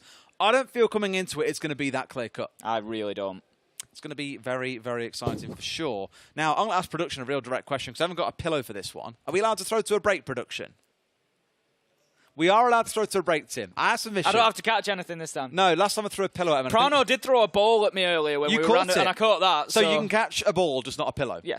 I mean, you did catch the pillow, but on your just head. on my face. I mean, that's kind of what a pillow's for, you know, sleeping, like NA were at the start of the day, and now look at Starting EU. to wake up. EU's the one snoozing today. We'll go to a quick break. When we come back, Elevate versus Astralis awaits. See you in a few.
Welcome back to the Berlin Major, guys, here on the A stream with me, Des, and him, Tim, Ace of Wide Right, newly proclaimed, as we are about to get into our second game of this casting block. It's Elevate versus Astralis, Game 6 of the day.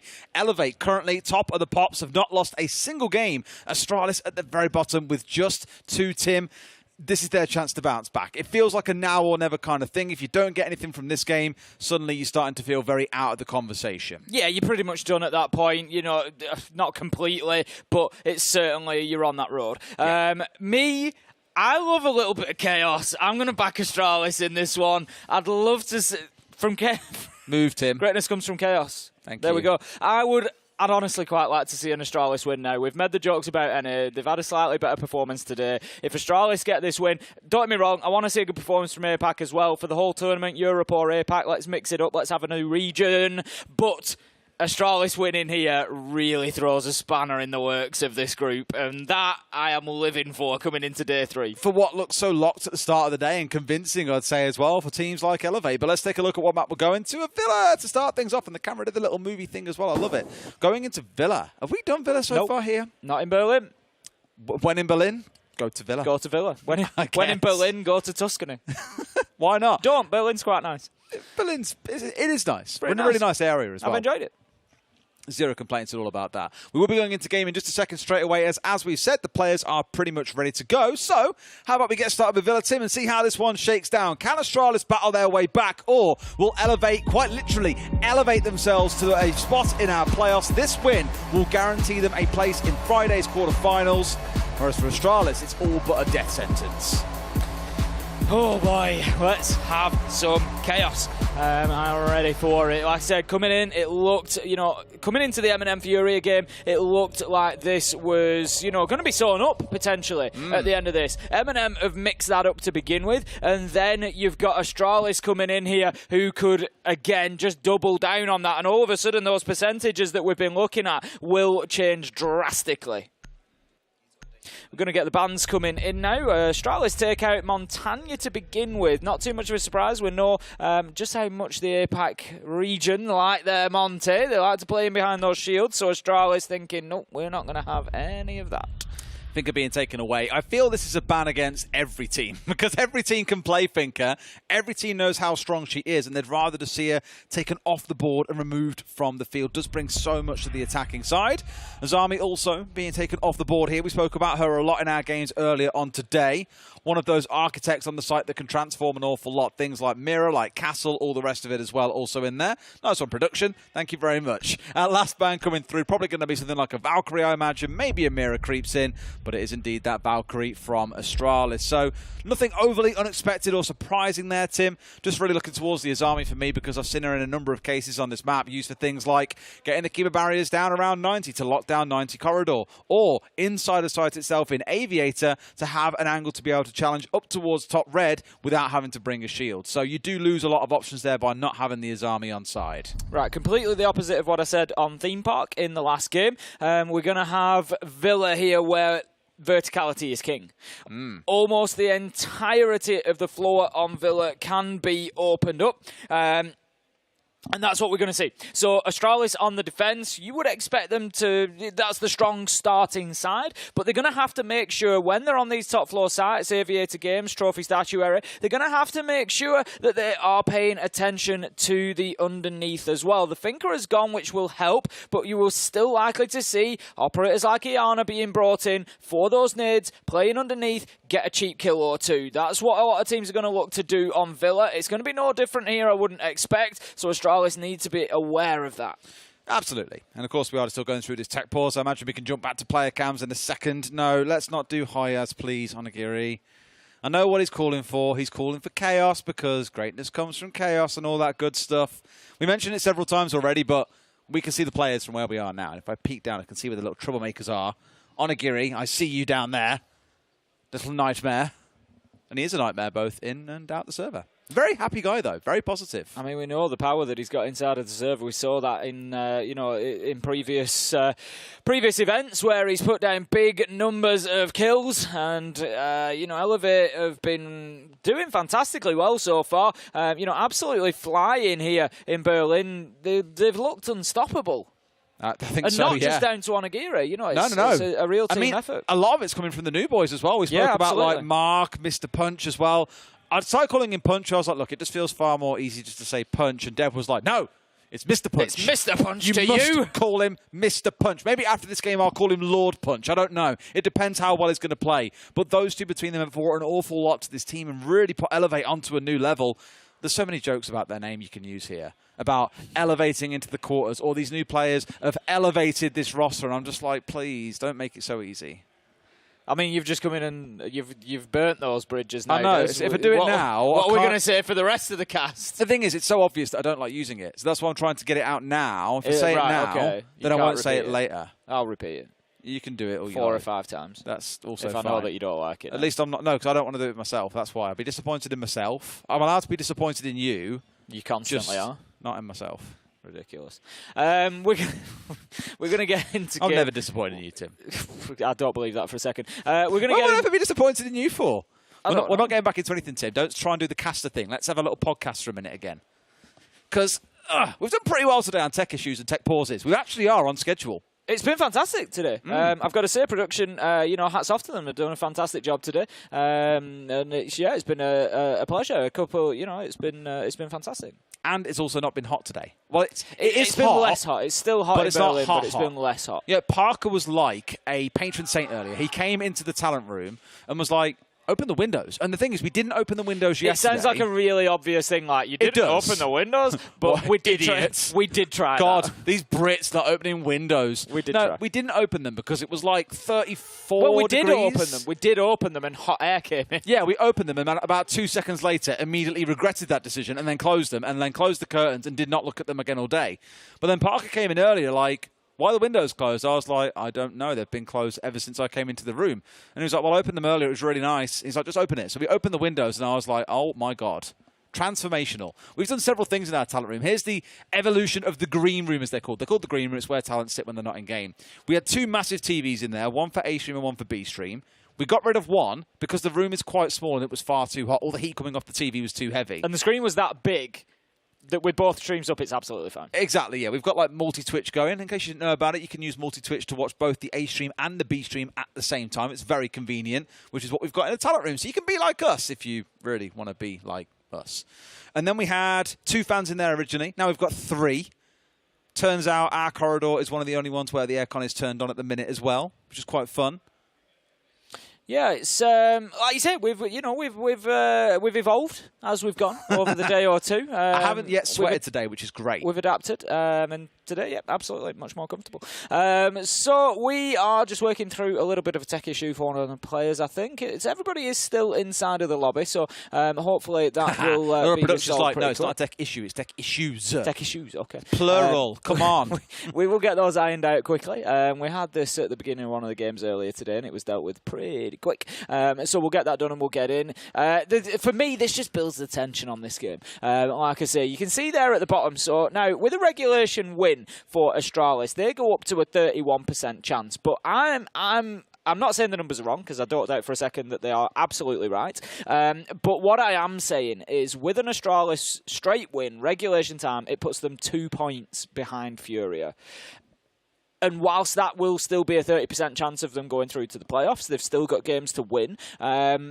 Just, again, coming from traditional sports, watching them year after year after year after year and seeing how these things have a habit of happening, it wouldn't surprise me in the slightest for Astralis to go on that run and get themselves through. And honestly, I think we could do with it. There's the potential for XSET now going through. It's looking good for them. DWG KIA beating NIP earlier did them a massive favour. They're going to be playing Rogue in the next game as well. So XSET have got a real opportunity. If we can get Astralis in a position where they go through, that's 2 from NA, and that's your quarter, really, isn't it? That's, if you're looking at 2 from each region, you've got your perfect even split in the quarterfinals.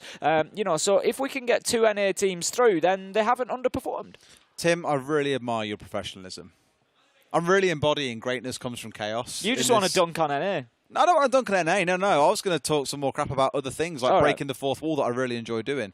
You know what? We can't cast them tomorrow. I should share the line that Meepy told me over lunch. Take it away from everybody so nobody can have it. Absolutely. Scorched earth policy. We aren't casting them and can't use that line. No one else can either. So we were sat there. We were talking about DWG KIA not playing so well so far. And Meepy just pops up. Meepy's the coach of Rogue, by the way, former pro player. He just popped up and goes, DWG KIA, more like DWG SEA. And I was like, that is a zinger of a line. I'm going to use that. And he was like, I want full credit. So, Meepy, here is your credit, good sir. Fantastic line. I'm not casting DWG KIA, so I can't use it. However, that may well come back to bite me and you, because they still have a chance of making it out of groups. They do still have a chance. What's the percentage? Right, so I put a tweet out. I don't know the percentage, but what Didn't I did... Didn't tweet it? 4%. Sorry, yes, Kota did tweet it. It's the G2. It's the G2, it's lining 4%. Can that now be a thing? Can we now say you've done a G2 if they make it out? It was 4%. So what I did was I had a quick look into it, and I'm sure there are other routes. So again, please don't come for me and tell me how wrong I am, because there's all these other... Go for Tim. Probably the most likely way of it happening, where DWG KIA go through, and I'll keep it brief, you've got Rogue and XSET playing against each other. Whichever one of those wins, they just need them to beat NIP as well. So let's, for argument's sake, say Rogue beat XSET in the game. They need Rogue to beat NIP. DWG need to win both of their games tomorrow, which are against Rogue and XSET.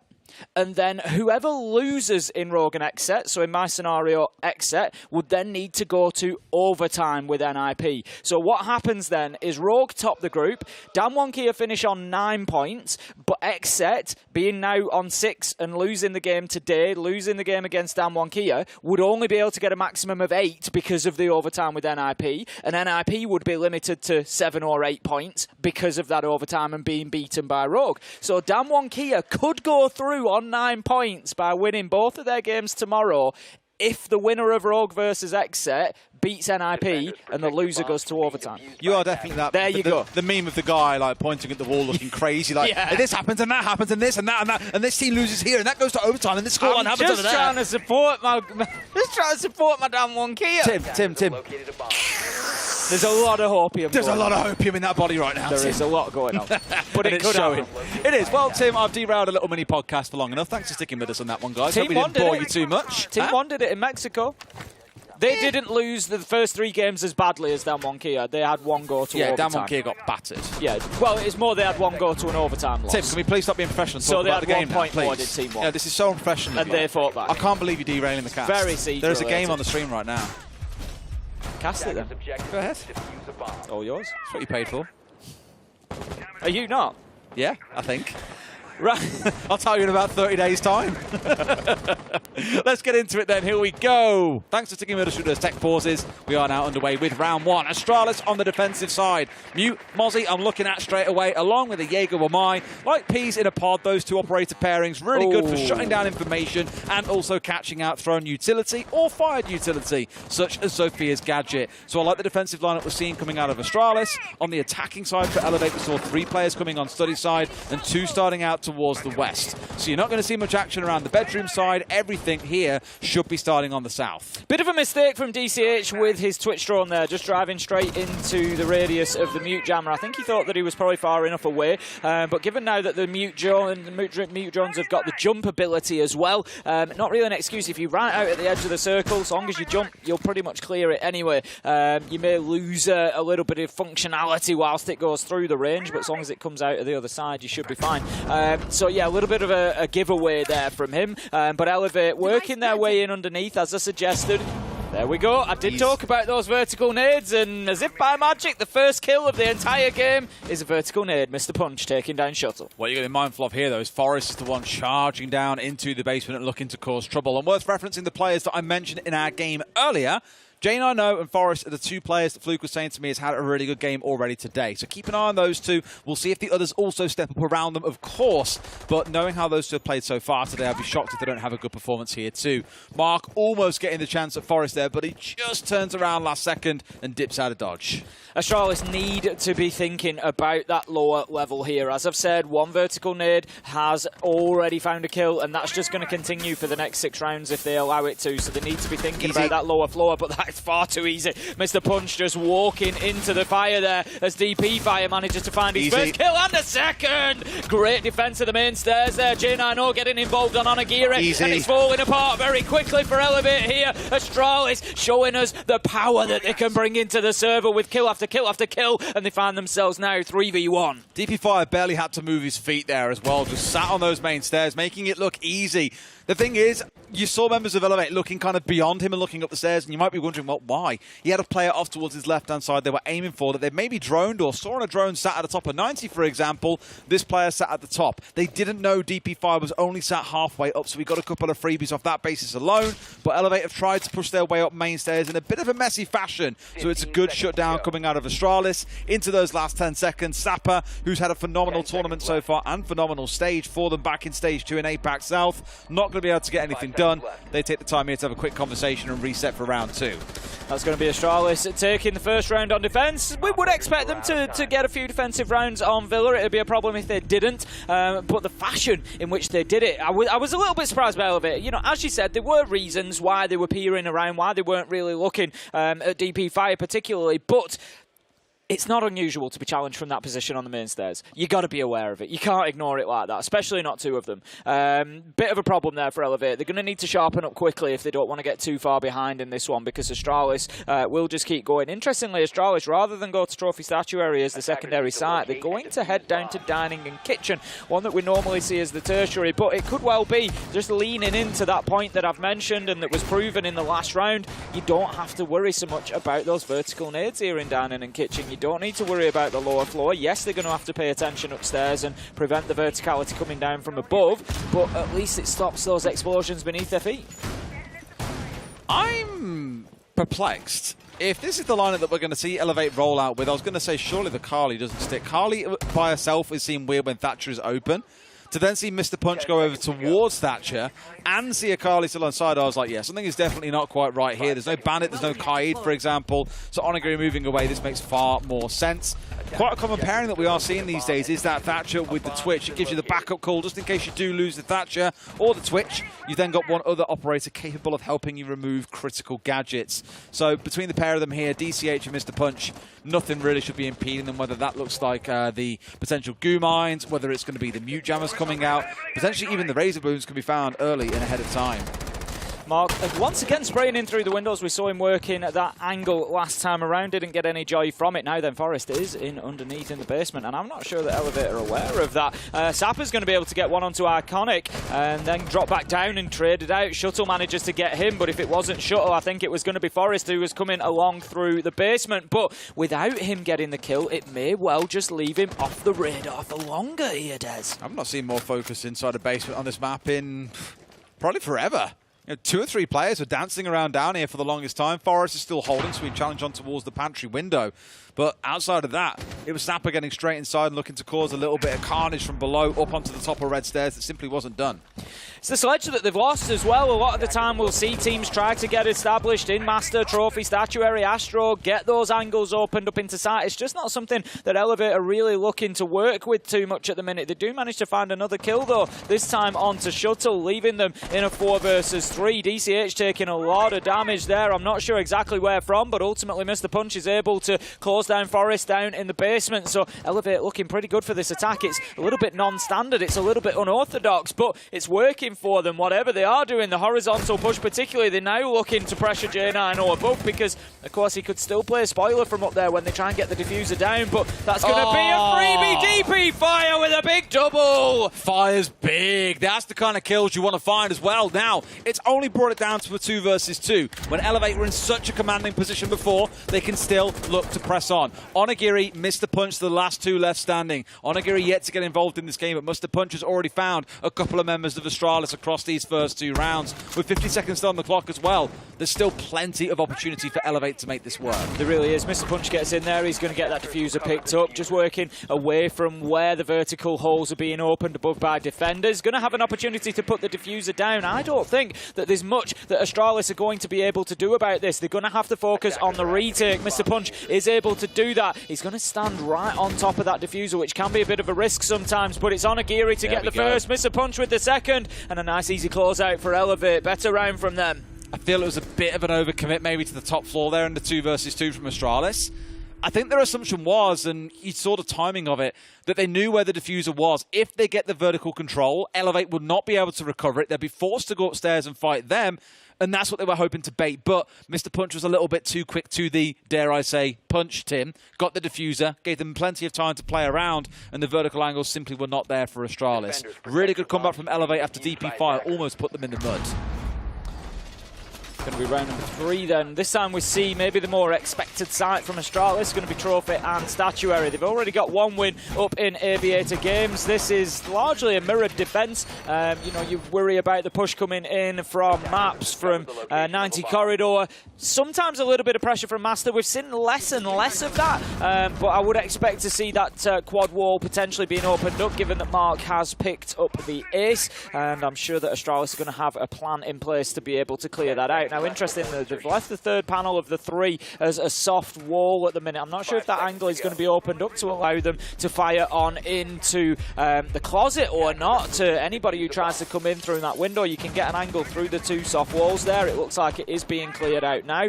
We often see this played particularly well by G2. You'll have Alamau on the Azami just playing through that hole, using the Kiba barricades, and he can hold down Master for a long time. Astralis going to try to replicate that without the Azami, because of course she's banned out this time. Absolutely. Oh, Mr. Punch starting up here. I already joked once about calling him Lord Punch if he carries on at the rate which has been going so far. Still at 3-1, dragging the team through. Not seeing the combo of the Thatcher plus the Kali this time, but you are seeing that Kali in isolation for Onigiri. So, always curious when we see this operator picked up. It's very rare we see it. I don't think we saw it at all in Stage 2 in EUL at the very least. A little bit in Stage 1, a couple of teams would try employing it. I want to say it was BDS that employed it against teams that were playing Clash, or it could have been the reverse. Teams were employing it against the Clash of Rafale on BDS, but it feels like that long ago now that I couldn't tell you. Zappa starts off, shutting down the big man on the side of Astralis. DP Fire, who was 5-1, carried the majority, all but 2 of his team's kills going elsewhere. So he's off the round. Not a good look for Astralis. Forrest is playing this very aggressive by staying in closet here once that wall's been opened up, and that's exactly what's going to happen to you. Mark just has a look around the corner, says thank you very much. That's 5 versus 3, and Elevate have got themselves some good clearance going on now. They can get inside of Master, they can get into closet if they wish. Bathroom is theirs, and they can really start pushing forward from here. J90 is going to take some damage from his own team's gadget there as the Vulcan canister explodes at his feet, and Elevate now, they can take their time here. They've got half of the round. They've got, to a degree, some of the map control that they need, and they can start looking to pressure in towards Astro and site itself. 3 of them will try and stack up here as well. And J90 finds one on the window as well. Even on a slither of HP, he wants this challenge. He wants to keep them at bay. But now the triple wall's being opened up. Probably some questions to ask about how much longer he can hold on for without having to give up his life. They've got one more still sat inside a bathroom, so it's a good bit of alignment. And that ping coming in, you can roll a drone through the drone hole here potentially and find the man inside a bathroom. Punch taking the direct route 101 in towards the bathroom itself. Finds himself 1. Iconic, left in a 1 versus 2, has no control of sight and no C4 in back pocket. The big problem that they've got is Iconic has just got himself a kill onto DCH, so it means that they know exactly where he's coming from. Mr. Punch is low health though, so there's an opportunity here. Iconic, of course, has the high fire rate vector, but shut down with a beautiful pre-fire as he gets beaten to the Mr. Punch, comes around, gets the kill, and that is going to be the round for Elevate. 2-1 up now. I mean, Punch and Mark in that round. Just swinging everything, no fear, vaulting into bathroom, the closing 1v1 there coming out. We saw Mark with that wicked shot down through the narrow angle. Just between the 2 of them doing lots of work. And to be fair, look, I'll be completely honest. I don't really get a chance to watch APAC South. When we cast EUL, APAC North, we tune into a little bit of NAL as well. You don't really get the time to watch everything going on the world over when it comes to Siege, right? There's a such thing as Siege exhaustion. It's going to happen. I haven't really had the chance to see Elevate. We've seen them a little bit at previous events. Everyone remembers Onigiri's kill record, for example. But it feels like they've kind of gone back into the workshop, retooled up here, and come back with 5 very capable members in what I've seen in just the first 3 rounds. You know, DCH is a name that we've seen around APAC for a long time before the split came through, for example. Zappa's a bit of a new... In fact, not a new face. We've seen Zappa around for a while as well. Punch and Mark definitely are new names, and Onigiri, we've all seen what he can do. It's one of those times where I start to get excited about a roster because it feels like all 5 members have massive impacts in these games. And just a reminder what we're playing for here, as you just saw on your screen, if Elevate win this game by any means, they are guaranteed for the quarterfinals and will be our first team to be so. What a story that will be. APAC South coming through and really representing the region. Elevate have got, they've picked up a lot of fans as well along the way, Des. I think a lot of the neutrals really enjoying. Everybody loves an upset, don't they? I don't think it's, we say that it's a British thing, but I think everybody loves a good underdog win. And Elevate coming through, getting these wins. There's people really getting behind them, and that is not too much of a surprise at all, and it will continue now. That is great from DCH. And I was going to say he's the only player I've seen so far be a little bit quiet, but that is max value from a Twitch drone. You've got rid of the mirror that was facing in towards Study. That normally is a massive impediment against attackers unless they can comfortably remove away the gadget being on the wall. And you're looking towards Selmas to do that. You might be able to still land it. There's also a mute jammer behind it as well. again, you cannot really put a value on just how much damage he's done by removing out that mirror window. No one can now really play inside of Aviator comfortably. They'll have to play inside of Vault instead. Yeah, big move from them. We're going to have J9 just looking to hold on to the trophy side. Quite often you'll get this on the attack. They look to move themselves through from that west side, get themselves in towards Map's door and push in to get the diffuser down from there. Onigiri is starting that process. He's going to put out the track stingers. Loads of them. That just tries to lock down the flank so that they can be secure, comfortable, that they can move forward from that position and start to extend into 90 corridor. The big fight comes here. Can they clear out J9 from underneath the default cam? That's the next thing they need to do. There's also one on red stairs. Now then, that is the man from red stairs heading downstairs using the nitro, nearly picking up on Agiri and coming back for another fight here. Shuttle, he's just going to keep causing a nuisance if he can. I don't think he thought. I thought for a second he hadn't fully shot out the tracks. No, he hasn't. They're still going as well. So Shuttle has got to step over those in order to get back on the upstairs. Onigiri, no doubt aware of his presence, so at least still alive for now with those 2 smokes in back pocket. In fact, across the team, there are 4 smokes, but Sapper coming in from below, going to find his man. Shuttle getting pinched on by the members of Elevate. Great start to the round. It's been far too easy for Sapper to be picking up those opening kills. 4 rounds, 4 opening kills to Elevate, 3 of them to Sapper. He's just been catching them off guard time after time after time, and it's fantastic. It shows that Elevate have got a great awareness of what's going on in the map and where they can move through. That was with Forest on the underneath as well, that Sapper was able to just walk in there and get the kill. They can't allow that to happen, Astralis. We saw it in the FURIA game as well, where Handy let Tyrant through on the Nook, got a couple of kills as he pushed in towards site. It feels much the same, where Forest is kind of dancing around a spot that he needs to be in. Here he comes on potentially a big flank, though. There's a lot of tracks to get through, but he has opened up a path on the way back. However, elsewhere towards the site itself, DCH brings down J90. They're fully aware, though. Look at this from Elevate, Des. The awareness is fantastic. Those track stingers doing their job, but we now find ourselves in a 2v1 as Astralis are able to find a couple of gunfights along the way, and that is exactly what they needed. DCH taking a ton of damage there. He's trying to work with the pistol. Time is ticking by, and Iconic peeks around the corner, finds the final kill, and that, let me tell you, is Astralis snatching a round that I don't think they should have won. Elevate were aware that Forest was on the flank. They lost the gunfights in trying to peek him, and that was the problem. It then fell apart. As that happened, Forest gets 1 kill, and Iconic takes the perfect moment to peek on the other side and get his kills while the attention is being drawn away, which is part of what a flank is trying to do, and it was well worked from Astralis. 2-2. A tough situation to be in is Elevate there. You ignore the flanker, he potentially stops you getting the plant down in the first place. You go after him, you run out of time, and it just happened to be the diffuser carrier that lost out in the initial gunfight against the mirror. So full credit to Forest there. A lot of work being done on that late flank that we kind of worried about on the downstairs. He wasn't having an impact. He had max impact in the close of that round. So really smart decision making and timing on his side. For Elevate, it was one of those damned if you do, damned if you don't. They made the wrong call. It happens. Going to be moving on to dining and kitchen once again. We saw this back in round number 2, and it was an Elevate win. So Astralis are going to have to show us something a little bit different here. There wasn't too much attention to the top floor from Elevate. If anything, we felt that Astralis actually overinvested in the top floor when they found themselves in a 2v2 situation, because they didn't have the preparation in place to allow them to deny the plant from going down. So it was problematic for them to just try and sit up there, and that is what cost them ultimately. This time we'll see whether Elevate go direct to site once again, or whether they try to work those vertical angles. They lost the sledge early last time. They haven't even brought one this time. However, that shield I'm seeing inside of Laundry just kind of speaks to, we don't want this to be a rapid entry point here. We've got the, I guess I'm kind of concerned about it, because I just think here a couple of throwables or nades coming through, and that's cleared out. The difference being with the wall being left soft, at least they have the ability to challenge down low, rather than completely conceding Laundry over. So I like at least that Astralis are doing something a bit different to what teams would normally do, which is play no one inside the room itself. Here they have the ability to do that as they can get back through the rotate. That said, I don't quite think the rotate is big enough to be able to get through at the moment. It's a bit strange.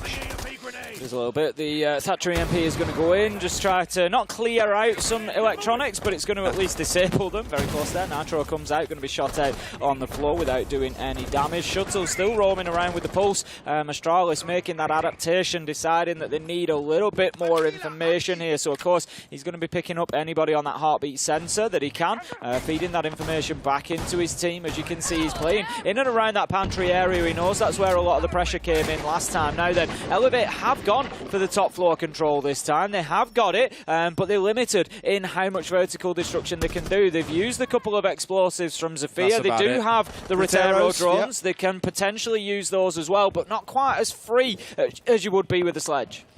No, feels like almost here they haven't quite come equipped for the task at hand. Time will tell. Maybe you would have seen something like the breaching charges coming through from the Zofia rather than the Claymores. But I think the respect being shown with things like the Gridlock, the 6 Claymores in back pocket, Elevate are giving a lot of respect over to the Astralis side. Maybe a little bit too much there out of fear of the flanks that might come through. Again, Elevate just struggling to get themselves established inside of the site here or anywhere near it, really. They haven't dealt with Iconic yet. They've still got shuttle feeding information. The verticals aren't really paying them any dividends at the minute. The Rotero looking to go in and just clear out a little bit of utility near Memorial there, but still 5v5, no kills for Elevate, and they're going to have to just take a chance here. They're going to have to try and push in and see if they can win these gunfights. It didn't pan out for them in the last round, and it's not looking good here as Forest manages to find the first onto Onagiri. The Nitro fails. Mr. Punch is the one who gets the kill onto Shuttle, leaving us 4v4, 20 seconds to go. I think that pulse being on is a big deal here, because now a lot of this last 30-second information game has been taken away from Astralis. Great kill coming out from Mr. Punch as we step into that 4v4. Sapper comes up and finds DP Fire. One comes back the other way in a trade as Iconic starts to really elevate things up a bit here. A 3v2, time can close out. Iconic finds a double and J90 closes things out. It started to warm up a little bit for Elevate there in the last 30, but Astralis hold firm. Good time for Astralis to get the lead, 3-2. Continuing on the defence, they've got one more round here, and they're going to be looking for that 4-2 half. I think they'll be disappointed if they don't get it. But again, full 3 points is what they are going to be chasing, and if they do that, it leaves them only 2 points behind FURIA, I believe, and really in the chase for that position in the quarterfinals on the last day, which will come tomorrow. Last day of the group stages tomorrow, where all these decisions that we keep talking about are ultimately going to be made. Elevate, they don't want to be in that mix. They want to get this done here and now, but there is going to be work for them to do. We're going to see a trophy statuary hold coming out of Astralis to finish things off here. They weren't successful last time they tried to hold this down. It looks like we're going to have Shuttle playing underneath. He's just going to be placing the mute jammers to prevent the information from just pinpoint locating him, and he's going to be there to prevent those vertical nades. We've only seen one used so far, which is interesting. Mr. Punch with a successful one. It was the opening kill of the entire thing, but ultimately not something they've really used too much, and I think they might see that used against them a lot more when Astralis get onto their side. Absolutely, but time will tell when we get to that point. For here, at least, it's about Astralis trying to get a little bit of a gap between them and Elevate. I feel if this half goes 3-3, Elevate will really fancy their chances in the second half. If it goes 4-2, well, there's a little bit more work to be done. Now, DCH, no doubt, his ears are pricking up at this point, Tim. He's heard there's a mirror window being deployed. Those shock drones are going to be on Route 101 to try and find themselves a spot straight in to get rid of those mirror windows. We've seen it several times over already, but now at least taking things nice and slow. The thing is that the increase in the range of the shock darts... Unlimited range has really done a job for those Twitch drones. You know, you don't have to risk getting them right around the feet of the mirror anymore. You can get them in a position a couple of rooms away and potentially take out that canister if your aim is good enough, and that's probably what DCH is going to be looking to do. For the time being, Elevate are looking to much more quickly than previous get themselves inside of the map here and start putting pressure directly onto site. They're looking for Closet, they're looking for Master, they just want to get themselves involved. It's very normal for them on their attacks to start up here with all players basically up on the balcony. We've seen it in a couple of the rounds now where Master is the big focus, but rather than getting choked out trying to push in through single doorways, they get away with it. What a great little drop down as well from DCH. I told you, Tim. His ears pricked up, and it was a wonderful shock drone use case there to get it up on the roof, down through the skylight, and to collect that mirror window. DP Fire is going to find the Nitro onto Onagiri, who has been quiet so far, and it is making the difference for this for this Elevate roster. They are struggling a little bit. They've got contributions coming in from elsewhere, but I don't think that Sapper sees the man below him there. Obviously, we have the pleasure of the outlines, which makes our lives a lot easier than theirs, but that is going to be Astralis now. 5 versus 4, holding on to site. 1 minute 10 left to go, and Elevate feel like they've stalled out a little bit in this round. Just a smidge. I think losing your one man to a C4, that's a lot of soft breach being taken away as well. It does hurt a little bit. You haven't got the sledge on side, no buck, for example. Not really much of a killer given the site that we are playing on, but there's work they can do here to get themselves moving through. DCH finding out DP Fire on the downstairs. He was one of their disruptors by the looks of it as he tries to pull his way back up. A very commanding position for DCH to be in, but he's got to make things happen, but Shuttle shuts him down. That could be it at this point. Sapper gets one back, but they've still got more to go. A 2v2, Tim. Elevate just keep fighting, don't they? They don't really know when they're beaten. 2v4 becomes 2v2. We've got Mark and Sapper, two of the people that have been finding the kills so far, particularly in those important moments. Mark a little bit more limited than Sapper, but they've certainly got the firepower between them. J90 just holding a tight angle. He's going to go on the flank here. He might just well move on to the far side, but Sapper's well aware. He's going to use that gap, but J90 hits it on the reverse. Mark and Sapper, though, close it out. Comes off the diffuser, finds that final kill. What a round for Elevate. Big round overall. Yeah, it came down to the wire. Did come down to that 2 versus 2. But ultimately, as we've already seen Elevate do in this game, they're good at winning out in those identical number situations when you get into the last 30 or so seconds of the game. Another really well played round by them. And that's a level of composure that I actually feel many top teams at this competition don't have. Being able to kind of pause, evaluate the situation, communicate a plan, pull it off, and have good cover. I know he died, but it enabled the trade immediately coming out of Mark on the other side. So again, just good team play coming out from Elevate, even in those really kind of precarious situations. Right, Elevate, now is your opportunity to show that you can do better. We move into the second half. Elevate go on to the defense. 3-3 was the split for Astralis, and Elevate are going to be looking for better. First 2 rounds for me are going to be particularly important. AVG and Trophy Statuary likely to be the first 2 sites, and if Elevate can get defensive wins on both of those, it leaves them 5-3 and looking comfortable to take a full 3 points here. But Astralis, I'm sure they're going to try to do something about that. Just looking at the lineup that we've got from Astralis, we don't have any nades on side, so there's going to be no vertical play. But interestingly, we've got 3 sets. There's 3 sets of soft breach utility, as well as Ash and Zofia. Reasonable. It was the sort of thing we caught on with Elevate in the first half that they kept on missing out on, was having a Zofia whose impacts were used downwards really to clear things up or to open up certain areas of the map, whereas normally you look towards, again, things like a buck, a sledge, or the breaching rounds when attacking downstairs. But they've come prepared. It's the only way I can think about this, Tim. For this site, is it what they need? Maybe not. Maybe not 6 of them at this point. It feels a bit excessive, or 9, sorry, I suppose I should say. No, I looked at the 2 and was like, oh, there's only 6, but no, 9, of course.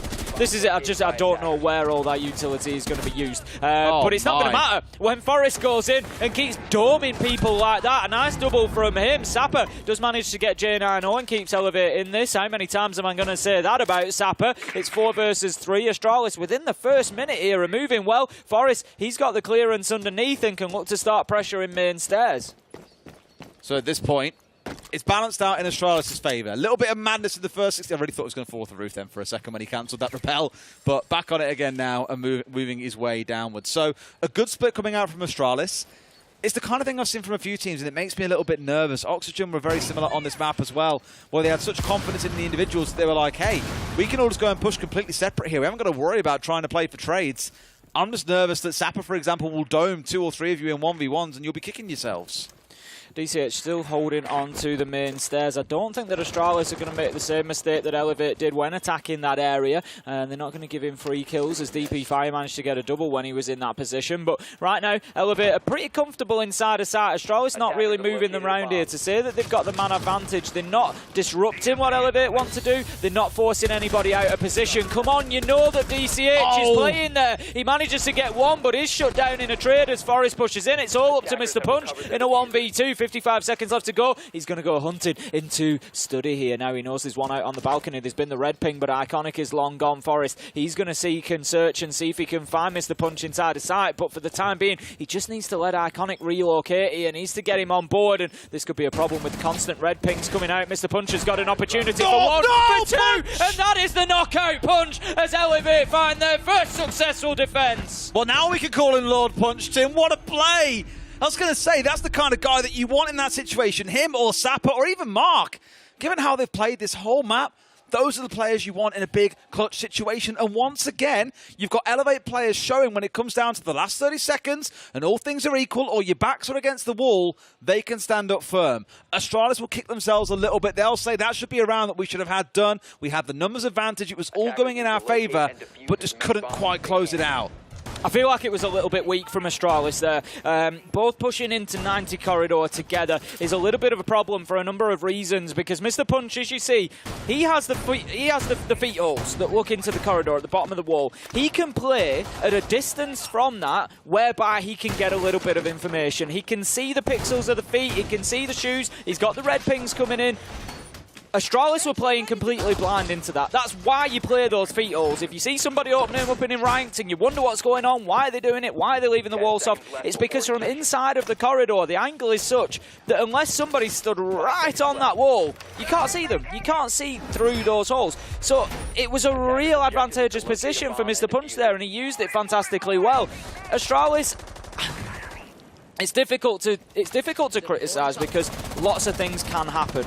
Would I prefer to see one push into study and one push 90 corridor? Do it at a combined time so that they can work in and challenge from opposite directions? Yes, I think I would. It's not to say that Mr. Punch doesn't win the situation. They might get killed as they walk into study. He might be peeking the door. Yes, there's lots of things that could happen. But I just feel like when you both walk into the corridor like that, you're asking for exactly what you got, which is him to peek the door, gets one, gets two, and it is as quick as that. Probably just scared of exactly how much knowledge they had around the map as well. Didn't know if 90 was clear, if it was top red, for example, so what they had, but ultimately it doesn't matter. Still Punch coming out with a big clutch. Almost goes out in this round as well. Is at 8-4, but is now down to about 5 HP, with Onigiri also going down to the other side. So not the best start to the round for Elevate. Astralis starting to warm up a little bit here. Forest on the Nook as well. Both nades already consumed. He's now going hunting. He is working from underneath. DP Fire manages to find Mr. Punch. That's a big kill. He's been very influential so far, as you can see from his numbers, and getting him off the board is going to be a big step in winning any of these rounds here. 5 versus 3, but let's not forget, Elevate have shown the ability to still win these rounds. It was like this last time around. They still came back from it, still got the win. So 5 versus 3 Astralis. This time, you can't make the same mistakes. You've got to get applying pressure to site. 4 versus 3, this is what happens. And then they start chipping away at them, do Elevate. Mark manages to get the first kill, and that leaves them now one step closer. He's on a full-on sprint here as well. Probably not aware that Forest is inside a kitchen. Instead, he's going to get his way back up to join his team at this point, I imagine. You've got you on, get back towards site and really help hold down the fort. Shuttle now, looking to work his way forward. They know the nades come through, which only tells you exactly what you want to know, that there is a player coming from that direction. Mark finds a second before he finally gets shut down, but his work is almost done. Sapper not quite looking the right way. DCH to hold against 3. Can Elevate clutch once again? Diffuse is going to be going down here. Shuttle is putting it, and then as soon as DCH comes around the corner, Jen I know has got it covered. The cover for the diffuser plant was fantastic there, in place, both directions. There was nobody getting anywhere near it, and that is going to close the round out. Astralis level things up again, 4-4, and this one just feels like it's got a little bit of additional time written all over it, Des. It could be building up towards that point. I want to see a couple more rounds, really, to get a gist for which way this is going, because we spoke in the first half about the attacker-defender split. We had that 3-3. We were nervous Astralis might pull ahead to 4-2. Instead, we did see the 3-3 and now 1 round apiece. Trophy and Statuary going to be once again the site that we're stepping into. For Elevate, I feel getting picked off in the early round there. Punch maybe a little bit too mobile in his roam towards the south. It was great pinching capability being shown by Astralis. You had DP Fire on the kind of piano window facing off down red corridor that got themselves a freebie below. And it was a similar story in the earlier round onto Mr. Punch being taken down super low and eventually finished off. So a bit more caution shown by Elevate. I do want to see them keep on roaming. I always talk about wanting to extend and control as much of the map as possible. Just don't do it in a way that makes it relatively easy for Astralis to get the pinch onto you. 10 seconds to go. Bit of a setup on the trophy door there. We see they've got ADSs. There was a Banshee as well, I think, if I'm correct. And it's just looking to stop any push coming in from the top of red stairs. Yes, there is. So they're expecting a little bit of pressure from top red, from maps, and across from that side of the map. We can see a little bit of utility expended over there as well. Mr. Punch in position. Something that Elevate have done pretty well, I think, is to spread out from site. They're not just sitting completely on site. They're thinking about the areas that Astralis want to take control of and how do we prevent that. But at the minute, they're just losing out on a couple of gunfights, which is allowing Astralis that opportunity to get in and get a job done. See those drones just running around on the ground floor as well. The Twitch drone that was running down red corridor. Probably hunting out those default cams, at least for now, but you're eyeing up the prize here. The key bits utility you really want gone, namely those mute jammers and the ADSs. Run straight into a jammer there, a bit of a kicker. seen this happen a couple of times. It was a bulletproof cam, actually. Thank you, Medics, just spotting that one It did look a bit strange. We didn't see the blur. It wasn't quite exactly the same. It wasn't quite the same animation as you get from the mute jammer. It was just one of those EMP blasts, so it will come back online. But of course, you know, if it's not moved, it is the potential that will continue to happen. Like you say, he may well have popped out and then just taken the opportunity to clear it off the board as well. Now, Forest continuing to move underneath, has the knock, so there is a possibility there for those vertical nades, but going to need some information to support. It's going to be Iconic trying to go in. Twitch drone gone once again and pulling out the nades. Now then, I was going to say, it looks like there's a bit of information, but it's just not current enough for him. Sapper's moved away. Onagiri's going to take some damage. Halfway mark, 5 versus 5, but Astralis not really in possession of enough of the map yet. Just poking and testing, it feels like, for the most part, right? Having to go through both smokes here as well just to get rid of the laser gates, immediately met by a smoke canister coming out from Zapper. But yeah, for Elevate, this is better, I think, overall. They've done a bit of work, they've wasted a bit of time, they've burnt through most of the utility in the back pockets. The 2 frag grenades in the back of Forest, for example. The shock drones are now gone. They've done good work and they haven't lost anybody, so it's a pretty successful, dare I say, roam overall. Mark's still looking to challenge here and loses his life, so a bit over-aggressive in the close. A couple of trades coming back through, though, make it 3. DCH finds 2. Forest gets one back the other way. This could come down to a 1v1 as Onagiri is on the deck. It's Forest versus DCH for round 9. One big difference here, and that is that Forest is on about 5 to 10 HP. DCH has got a full complement, and that is going to make his life a lot easier. Forest, he's also working against the clock. 35 seconds left to go. Diffuser down on the ground. He needs to be thinking about kills here. He's going to use that Hell Presence reduction, but it doesn't matter because DCH just steps up, knows exactly where the knock is, manages to find that kill, and that is Elevate once again. The lead just bouncing back and forth. At the minute, it's 5-4 now. And the thing is, Tim, again, I know exactly what Astralis will say after this game if they come away losing it, or even win it, to be fair. They'll say, should have been a better game from us, 3 or 4 clutch rounds that we lost. Because that, again, is another round where it's come down to a 1v1 or a 1vx for a member of Elevate, and they've won it out. I'm not saying Elevate are playing badly as a result of that. I'm just saying this game is coming down to a matter of fine margins. It is far from clear-cut round to round. It's very kind of grey until we get towards those last 10 seconds where ultimately it gets decided. And I love that. I love how close the game is. Oh, it's been a brilliant game. Really enjoyed this one. You know, it's some great siege that we've seen from both sides. And yeah, it's absolutely fantastic. There's a lot on the line. Like you say, Elevate in a position to potentially put themselves into the quarterfinals. You've got Astralis fighting to get within touching distance of FURIA. It really is all there to be done for both of them. But how do Astralis change things up here? That's always got to be the question. They've had the tactical timeout. What do they say to themselves here? How do they go on and look to win this? For me, I think they could work together as a team a little bit better than they have. You know, I go back to the example of the 2 of them pushing into 90 corridor. I think they've given a couple of situations, like you say, those clutch rounds, where they've really had decent opportunities to get it done. They've sort of given them away a little bit by not creating a crossfire, not just taking that extra 5 or 10 seconds to squeeze the maximum advantage out of the situation. I love this, Mark. We've all been there. Just trying to find the exact table to place that down, the exact spot to place that down on the table, sorry. Now, I agree with you as well. I think a lot of it is that Elevate sort of adapted a bit and went a bit softer in terms of their early aggression. The one round where you saw them trying to be a bit too cheeky in the early round, they got absolutely shut out of it by Astralis early on. But in the other 2 rounds, they were a little more passive, still holding areas of the map and being a kind of resistance force against Astralis trying to take map control, but weren't looking for gunfights from second one. That's what I think Astralis are looking to try and do now, is to make sure they can pinch onto those members that are holding the more aggressive spots and either force them back faster or catch them before they can get on the retreat. Good start there for Astralis, just managing to take some damage onto Onagiri, who has been super quiet so far this game. 3 and 7, not really been able to make too much of an impression upon it. We know that he's got the ability to always have those explosive moments, but right now Astralis have got themselves set up around the south side, looking to get themselves inside a study. J9O's on the drones here, just feeding information into the 2 that are working to get those walls opened up and make life difficult for the defenders inside a site. But meanwhile, DP Fire, he's off on the other side, looking to get into Trophy Statuary. Forest is going to join him with a push, sort of half join him on the 90 window, and that's just trying to support. Once he does get inside the map, it allows his movement to continue. Bit of a rotation away, and I like this from teams when they kind of acknowledge, okay, time to try a different tack here. Getting a little bit stuck on the 1 point to push in, so try and find another angle through.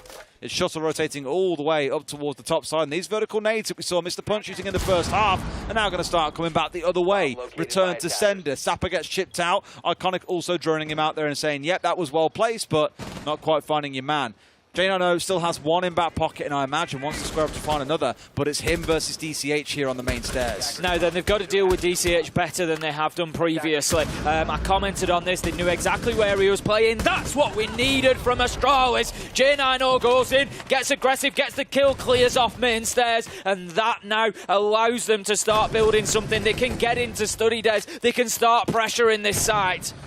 Drones are flying absolutely everywhere as well, no matter where Astralis seems to step or elevate for that matter. There is always a drone lurking around. But here comes Mark stepping out, and they've got no idea. Freebie almost flicks for the second, but J9O gets the shutdown and keeps Astralis in control of the round. But Tim, for how long? A big mistake allowing Mark to get that kill, but at least it was rectified with the immediate trade, and they're working together better as a team, as I said, coming in, having the ability to impact on each other's deaths. Now then, Ace is going to be opening up the wall with the Selma charge. Sapper forced out of the vault here, now getting into dangerous positions in and around maps. He knows that he's got players on both sides of him potentially, but Mr. Punch takes the initiative, steps out of sight, gets one onto Shuttle, 3v3, 30 seconds left to go. Iconic's left to rush into Shuttle, gets shut down, but DP fire onto Onagiri. This is a bloodbath right now, going in both directions. Astralis just need to work together. 2v1, 15 seconds, take a breath and guarantee this final kill. It's Sapper. He's had a great game so far, but it's going to be a big ask for him to hold on here. He's trying to stop him from the map's door, but that was better from Astralis. They took the time, they separated, they worked together, and they had both angles covered.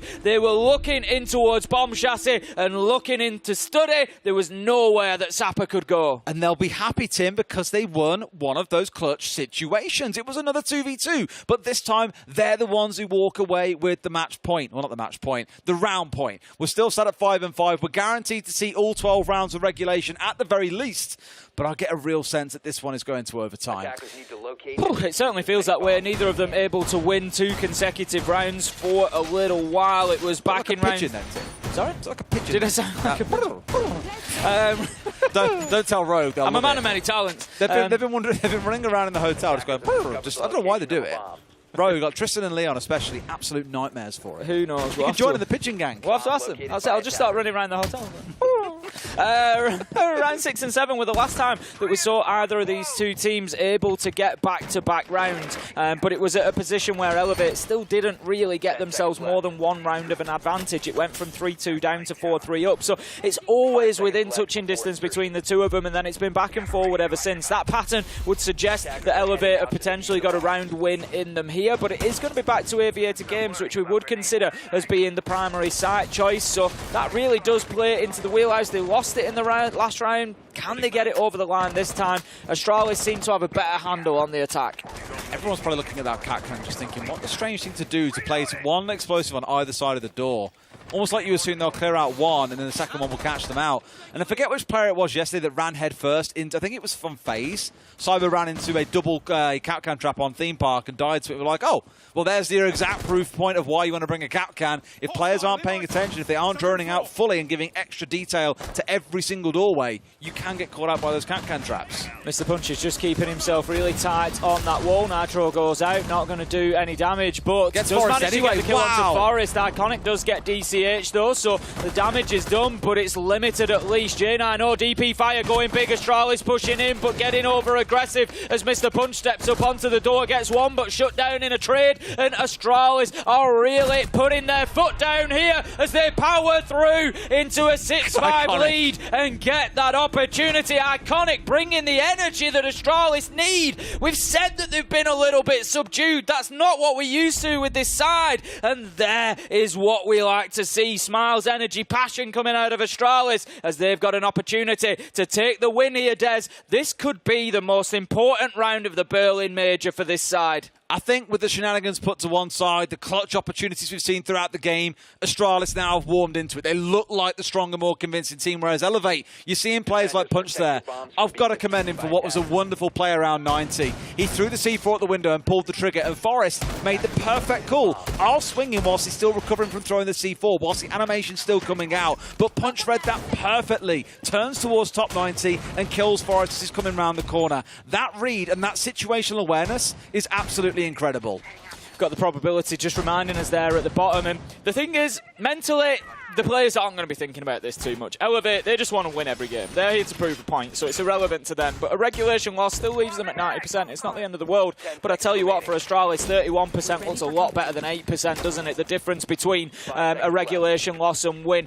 They've already avoided that 8%. The worst it can be for them now is an 11% chance with an overtime loss, but they are not interested in that. They want their extra 20. They want to get within 2 points of FURIA, and they want to do it here and now. They're going to be attacking, and they are looking to finish things off, and what a round to roll in on the back of. That last one was clinical.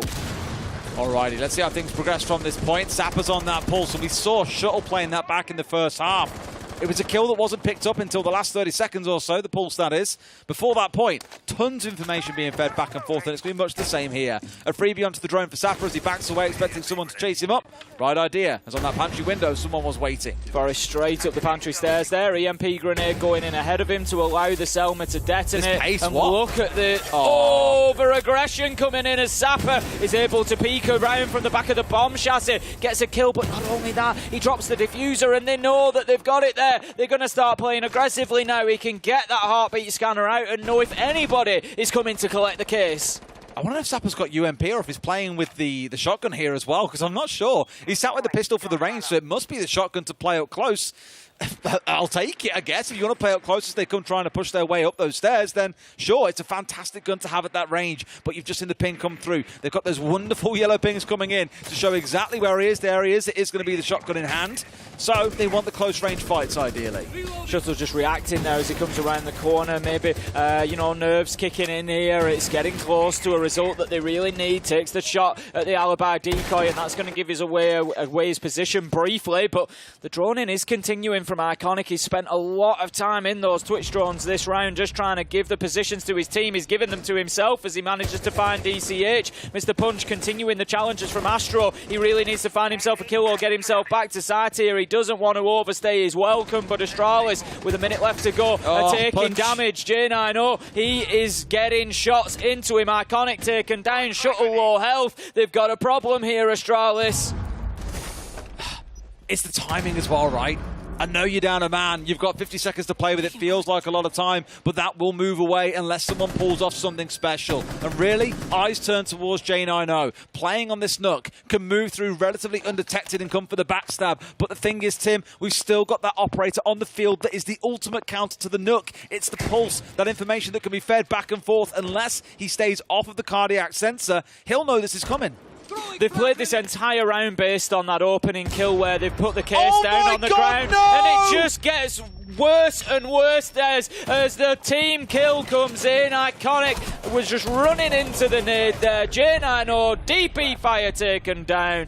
That's going to be the round, and that's going to be Elevate taking us into overtime. And Astralis' chance of qualifying from the group stage of the Berlin Major just took a very big hit. A big, deep, steep nosedive, Tim, is the only way I can put it. And you saw Iconic's reaction. He knows how big a muck-up that was there. Because in their world, that nut coming up could have been the difference maker. There was no cardiac sensor in hand. But the nade that was originally thrown to try and force the pulse away, or at the very least to do some damage, they just weren't aligned on the game plan there. And that will be one of those moments, again, they look at and say, boys, we cost ourselves there. They'll look back at the clutch rounds, boys, we cost ourselves there. There are probably now 5 rounds I can count that Astralis could have won, if not for losing out either clutch situations or for small mistakes they made themselves. One issue I've got there, and I touched on it at the end of the round. Thatcher, the speed of the attack with diffuser in hand. That's a little bit of a problem for me. Not necessarily the first 2 elements of that. He's done his job. EMP grenade goes in, allows the Selma charge to detonate. He gets himself up pantry stairs. Maybe he gets himself a kill. Maybe he doesn't. It doesn't really matter. That's, Thatcher's job is done. They've got the hole open that they wanted. But him having the diffuser in his hand and dropping it in that position, you saw exactly what happened. Sapper just sat on it for the entire round with the heartbeat scanner. They were never getting anywhere near it. And that is a big problem. That was a big, big problem within the first 30 seconds of the round there, and they just never had a solution to it. If that diffuser is in somebody else's hands, you know, if you're carrying the case, you can't go in like an entry straight into sight. You just can't do it. Big extension coming out here from Elevate, where they've got some players playing upstairs, as you come to expect. They have gone back to the same site, by the way. Clearly felt that last defense was very comfortable and want to go for the same thing again. They've got some set up on the upstairs, but have also got a slight extension in towards Living and Library, where Onigiri has opened up a number of holes through the walls to give them access in towards the red corridor, so they can't have anyone pushing into Memorial. Also has his back covered off by those castle barricades, so although it's a lot lighter than the hole they've got on the upstairs, it's more ground that Astralis needs to take over.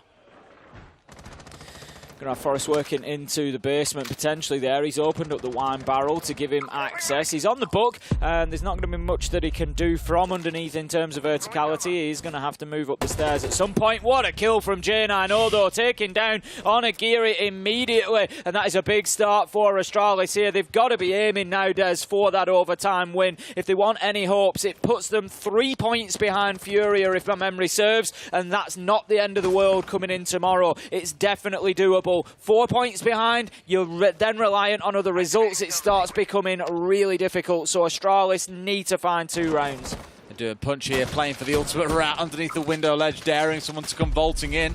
But drones are flying through. In comes Forrest here, the side swipe onto DCH. Looks all too easy. Punch is now relocated, aware that actually the presence is coming in from the south, not from the window. 2 off towards the right-hand side, 2 down towards his south. If he goes undetected here, he could be the ultimate backstab, Tim. I just feel like maybe Elevate have had a little bit of confidence, maybe a little bit of false confidence on this site, trying to defend dining and kitchen once again. Last time around, they got a big stroke of luck in the first 20-30 seconds, dropping the diffuser so close to site and being able to shift their defense around that. This time, they don't have the same joy. Forrest, you're sprinting up the stairs. You're not giving yourself any opportunity. How many times have we seen this from Astralis? They get themselves the advantage, and then they just allow it to be chipped away. We're now in a 2v2. Mr. Punch keeps going, 14-8. Sapper 13-10. If there's 2 that could be left, these are the 2 you don't want. Timing! Punch on a massive 4K! And you're absolutely right, Tim. A 5v3 whittled down to a round loss.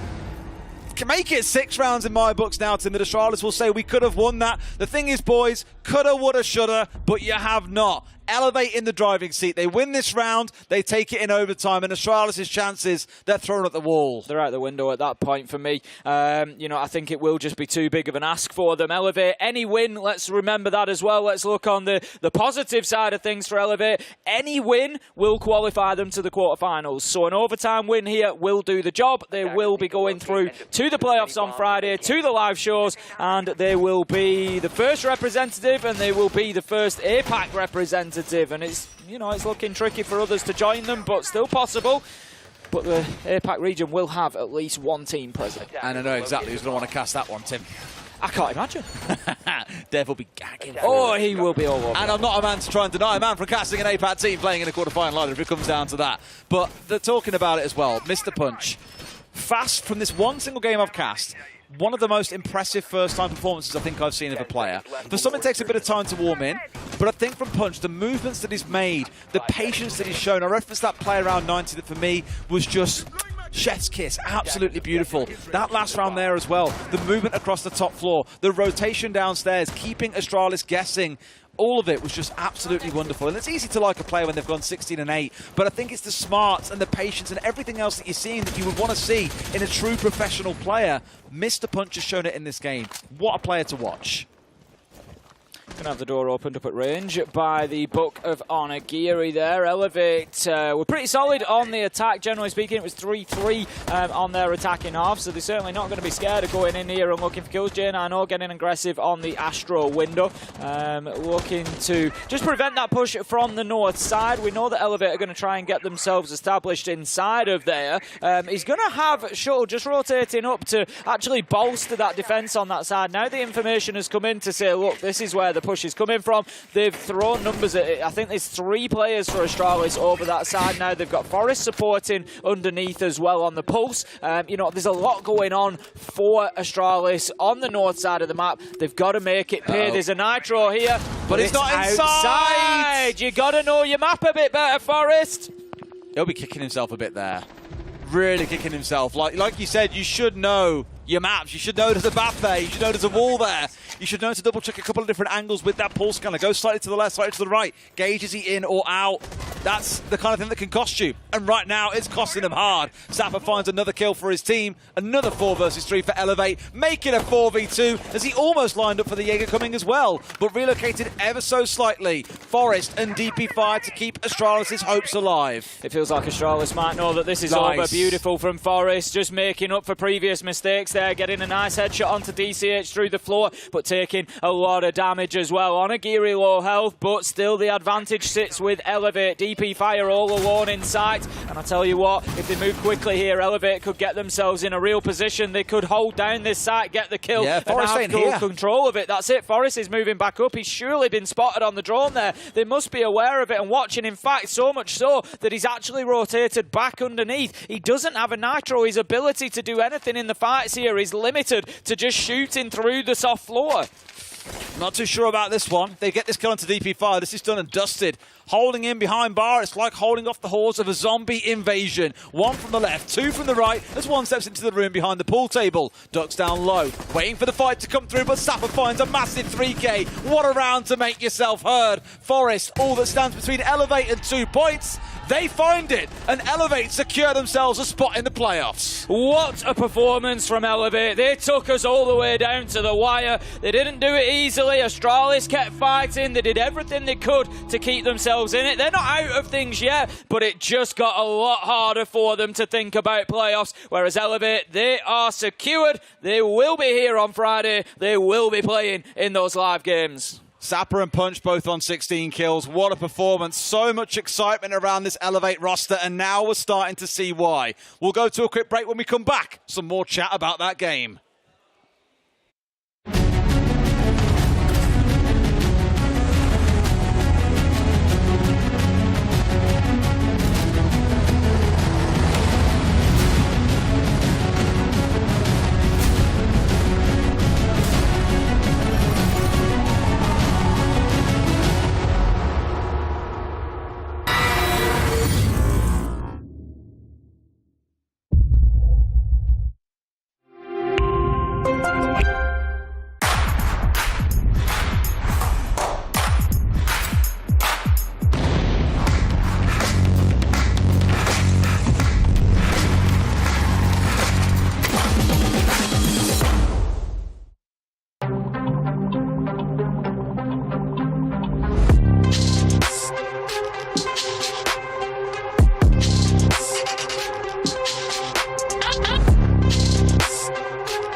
Paris, Mexico, Stockholm. I have so many memories. I had a front row seat to see Goga qualify G2 Esports for the final after an unbelievable performance. On the best team in the world. I was there in Tokoname, where Nello won a legendary round all by himself. In the midst of a crossfire, gets one on the Diesel and a second one on Amaranth! Oh, are you kidding me? The 1v4! I was standing in that madding crowd at Montreal, stunned by the triumph of Space Station Gaming. But it's home once again! I was thrilled when Ninjas in Pyjamas got its revenge in Paris. Not bad. To Alamau in a 1v3 here. He makes the swing, he finds the headshot, and not just one. I witnessed LMAO's demonstration in Mexico when he led Team 1 to a consecration against all odds. I was fortunate to see DWG KIA making history in front of me in Yavle. First South Korean team who are progressing to the semi-finals. But did I tell you I even saw as a nobody TSM FTX became the new world champions in Stockholm?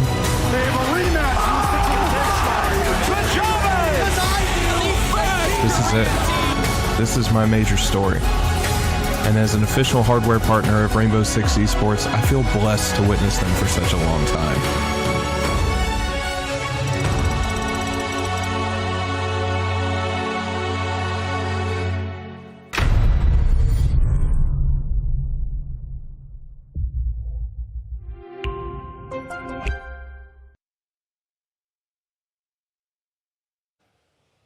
Welcome back, boys and girls. 8-6 to elevate over Astralis. We were saying at the start of that game, Tim, Astralis needed a result, otherwise their chances are basically dashed up the wall, and Elevate made sure to rip that away from them. Sapper missed the punch especially. Incredible game from those two. Look at that summary down the middle and just how all over the place it is. It was just 2-2, 1-1, back and forward. What a game we've just witnessed. Thoroughly enjoyable, Siege. Absolutely. A lot of it really for me, again, coming down to those big clutch rounds that Astralis probably will argue we could have won those rounds. But boys, you can't win the clutch rounds. What do you got going for you? Let's take a look as well at how the group now stands up, because that is, of course, 2 points over go to Elevate and 1 to Astralis. Astralis still down there at the bottom, fighting it out with M&M for a chance to challenge FURIA. But with only a couple of games left each, that's feeling really, really difficult. Elevate with that victory are qualified to the quarterfinals after what has been, again, another fantastic performance. Zero complaints about their group stage. That's it. You know, now FURIA really are the big winners out of that game. They've got to breathe in a sigh of relief that one went to overtime. Really cost Astralis those points. It's not going to be easy now. It is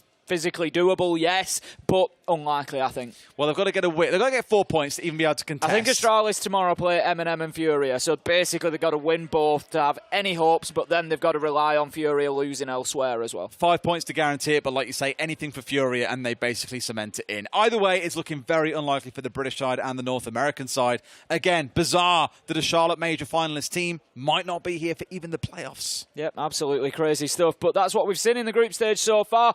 I, for one, love to see different teams making it through. Elevate, you know, congratulations to them. They, for me, have been one of the most entertaining sides, so I'm happy to have them in the quarterfinals first. That's one name that I wanted on there. Yeah, I'm genuinely surprised, but also not disappointed. Can't wait to see what more they do. We've got still 2 more games for them to come tomorrow, of course, but the quarterfinal now is where they turn their attentions. The games tomorrow now, more for a bit of pride to really rack those points up on the board. We'll go to a break, and when we come back, the games continue here on the A stream, so don't go anywhere. See you soon.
Astro, eu acho ele numa boa acima da média. Então, de BGL, foi campeão de Elite Six em 2016, foi vice-campeão da Pro League Rio, um dos eventos mais históricos do Rainbow Six do mundo inteiro. Eu comecei a jogar uns 3 meses depois que lançou, com umas 13, 14 horas por dia, assim. Astro! É a terceira dele!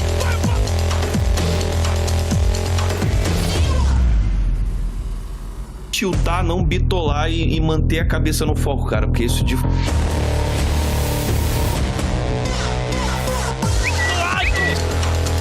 Astro. Isso é o quê? Lado Astro! Mais uma vez, história do competitivo do Rainbow Six Siege.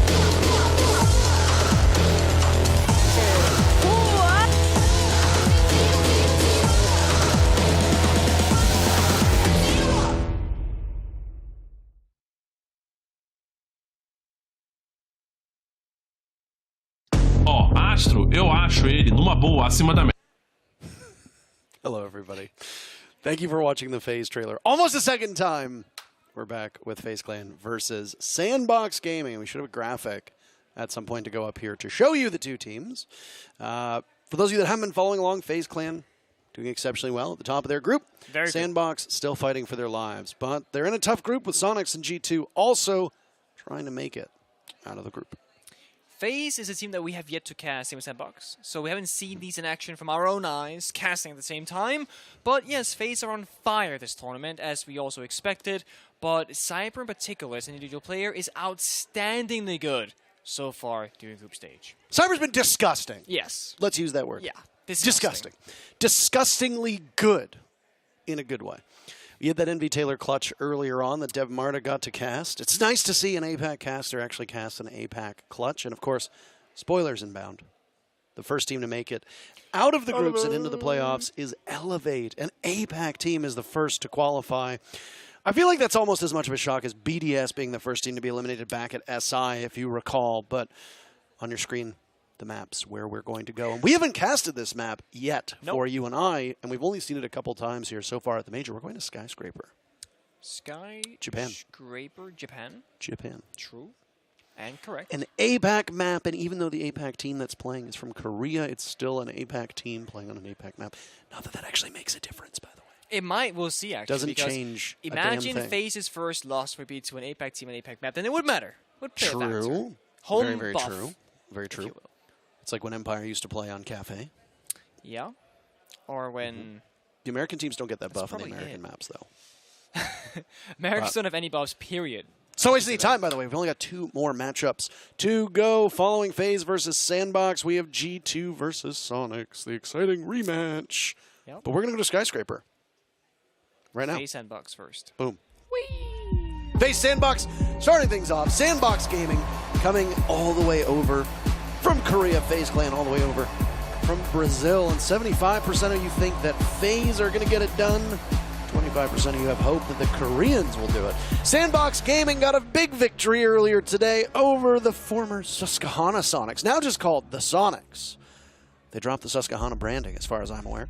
Interesting. FaZe Clan are undefeated and have looked like a formidable machine. Back in top form, they put on quite the run, if you recall, back when they won the Swedish major. That was a run. In Gävle. Gävle. They rose the trophy, and now they're banning the Monty. Not a bad pick here, or bad ban, should I say. Monty does make Skyscraper a little bit more linear, so you can just kind of make your way through the map. That's no longer beyond the case. Same with the Finka going off the board here. Very common today, actually. Day 1 of group stage, almost no Finka bans. Day 2, about half the games today, I believe, because Rogue banned it earlier as well, and so did the previous game that we casted. So about 45 probably % ban rate so far. And then we got Valkyrie to follow it up. Final Defender ban is gonna come out. Could be a Mira, could be a Wamai. Let's see what's on the in the cards, the Mira. For those of you that are wondering why we're laughing, the observers were whispering things in our ears while we were doing that, by the way. So, really appreciated, Medics. Thank you so much. Thank you very much, Medics. And thank you for the great spectating up to this point. Yeah, that too. But maybe he'll fall off. We don't know. I was actually joking because I think we were aligned with when he worked versus when we worked, because every single time I was upstairs, he would always just be sitting, just like relaxing. I'm like, do you even work at all? Turns out he's been spectating the games on various streams when we have been casting. So, of course, it always looks like he's off work, but he's not. Nice guy. SANDBOX start on attack, by the way. FaZe on defensive. You didn't see the operator bans. Just to recap it, Monty and Mira banned out by FaZe. Finka and Valkyrie banned out by SANDBOX. No Finka crutches. They're not allowed. No, not this time You around. cannot be a Finka crutch in this lobby. Thing is, if a team were to need a crutch right now, statistically it's SANDBOX, right? They need every single thing they can get to find a leverage in these rounds, because FaZe, really good team right now. Cyber, let's keep an eye on him throughout this entire match, because he looks to be the MVP of the tournament so far, so people claim. Absolutely. I mean, have you seen the way he's playing? As he said, sort of botched the magnet. Disgusting. He's been playing incredibly well. His stats in the tournament have been phenomenal. He's been clutch. I mean, I don't know what else to say. Cyber also, I don't know if he did, but he had a chance to, I believe, break the kill record at one point on LAN. I can't remember if it was Charlotte. I can't remember if it was SI. I can't remember if it was Gävle. I don't remember specifically because all these events take up the same space in my brain. But there was a period of time where Cyber was in a position to potentially set a record. Shyle almost getting shot out, by the way, as he placed that Claymore. You had some problems with teams using too many Claymores. Yep. This is Skyscraper. These were the one map where there's so many windows. Oh! Static under fire first. The Wamai of Cyber decides to peek the doorway, almost getting a kill. Arakaze on the Ying is not too far off of his teammate of Static, taking some damage. Do you like the Ying here, though? The Ying pick, I think, is very smart. There is a Thatcher in play on Envy Taylor, one of the oldest players at this tournament. He'll be able to get rid of some of those mute jammers, those pesky jammers that are stopping the Selmas from going off. This is an office and initiation hold, even though the bomb site is down below inside a bedroom. And Bullet's the first one to perish in this matchup. Shyle taking him down before getting refragged by Astro upstairs in Dragon. Trade 1-for-1, Static still low on HP, of course. The Ying on Arakaze is going to be one of the defining factors for the attack. That's going to be the execute, right? The Candelas, the smoke, etc. Also, they want to enable his teammates to get inside the building right now because there's a minute left. And most members of SANDBOX, if not all members of SANDBOX, are actually outside a window or a doorway. In we go, but there's not really any members of FaZe here. They've fallen off. They've gone downstairs. Of course, Astro is peeking around trying to deny those drones and stall for more time. Only 4 drones left for SANDBOX. That's a nice shot from Good Boy. The Young gonna pick up from the side of SANDBOX. That's going to put them in an advantageous position, and they need everything they can get with these last 45 seconds because FaZe are holding on, and Cyber is looking for this 1v1 engagement against Arukaze. Not being given, gets shut down by Envy Taylor, who's had a great performance today so far. It's a 2v4. Make that a 1v4. Continuing to just narrow the numbers down for FaZe. FaZe can clinch with a victory here over SANDBOX and be the second team. Well, I mean, maybe not the second team to make it. Depends on what happens in the other matchup. But SANDBOX starts things off with a round victory, and a good one that it is. Only suffering a single casualty as they just throttle FaZe in round 1. Pretty one-sided indeed. I will say the bedroom bomb site is extremely uncommon in Europe and North America. I'm actually going to dig for some statistics here and see if this is like a common thing in Latin, because we never see that bomb site being played out, and we kind of saw the reason for why that is. The bomb site itself is so open and so vulnerable and so weak, and once you lose the top floor presence, it all kind of just falls apart at that point, and we don't like when that happens when we're defending in Rainbow Six Siege. So the kitchen barbecue bomb site, a bit more standard, but still, normally we do see the top floor bomb site of Exhibition Office and Kurogati that we see right now being played primarily and secondary. But we're going to start oppositely, I suppose, in this case and see what's going to work out instead. FaZe, of course, looking for gunfights where they can. The SANDBOX hitting their shots first in that opening round. 10 seconds to insert. It's already a bit of a faster execute than you and I have seen today. I don't know what's been our luck, but most of the matches that we have witnessed, you and I, have been very, very slow on their entry, and well, that one was a little bit different. I expect fireworks between these two teams. The lineup for SANDBOX Gaming is a bit more orthodox this time, and when I say orthodox, I mean you're not going to bring a Ying to the battlefield. You've got your anti-flank watch, or your anti-flank, the flank watch of Arukaze's Nomad, good scouting, and plenty of soft and hard destruction. The hard destruction will be carried in the hands of Ace, that Static's operator. That's all they really needed in the previous round, but this will be a very different style of take. Bullet all the way up top of stairs, and he's looking out towards the balcony as it's been blown open. There's nobody to be found. It looks like he's going to head back towards Dragon. SANDBOX waiting now. They've opened up that crucial part of the map. Bullet has not been droned out. There's actually 3 members of FaZe that were in Dragon, and they are now long gone as they will vacate the premises, go back over towards the western side of the map, which is over that kitchen barbecue defense bomb site that we saw. This seems to be the trend for FaZe, to start across the map and slowly fall back to kill those drones. The thing is, top right-hand side of our screen, there are all 10 drones available for SANDBOX, and a single one has been killed. Plus you have the Gemini clone on Sile as well, granting even further information. So FaZe not really being successful so far in this round. It's actually quite impressive given that there's a Mozzie and a Mute on the board. The fact that you haven't lost a drone yet at the halfway point of the round suggests one of 2 things to me. Either one, SANDBOX are doing some pretty good droning, or 2, you're not doing anywhere near enough droning. So we'll find out, and we can speculate, depending on what happens in the later portion of this round, as to whether or not it's proficiency or negligence. That's a good point. So far, though, no blood has been drawn. Everyone's alive, 1 minute left. All drones are alive as well, and still no pest, still no jammers stopping us. There you go, they lost one. They lost one. There they did, it is. yes. Just now. Oh, there's the second one. 2 drones lost, no members yet. 50 seconds left. Pour one out for the little drones. Yes. Nade dropped as it was being cooked by Shyle. That's Bullet to dispatch the first member of SANDBOX, but Cyber's traded out. That's a pretty prime target for SANDBOX as Arukaze gets the pick. That's Arukaze's second kill, yet to die. There was only a single death for SANDBOX in that previous round, and it was Shyle. They're keeping the numbers good as Bullet goes down, and the advantage swings in favor of SANDBOX with just under 30 seconds to go. They've made it into the building, but now must continue to walk towards the site. FaZe still has a couple bodies off of it. They have to retake 2. This could be a brawl in the wings. Nice shot by Astro. Another from Arukaze, and he's got more work to be done as it's suddenly a 2v2. Arukaze down as he tries to tussle.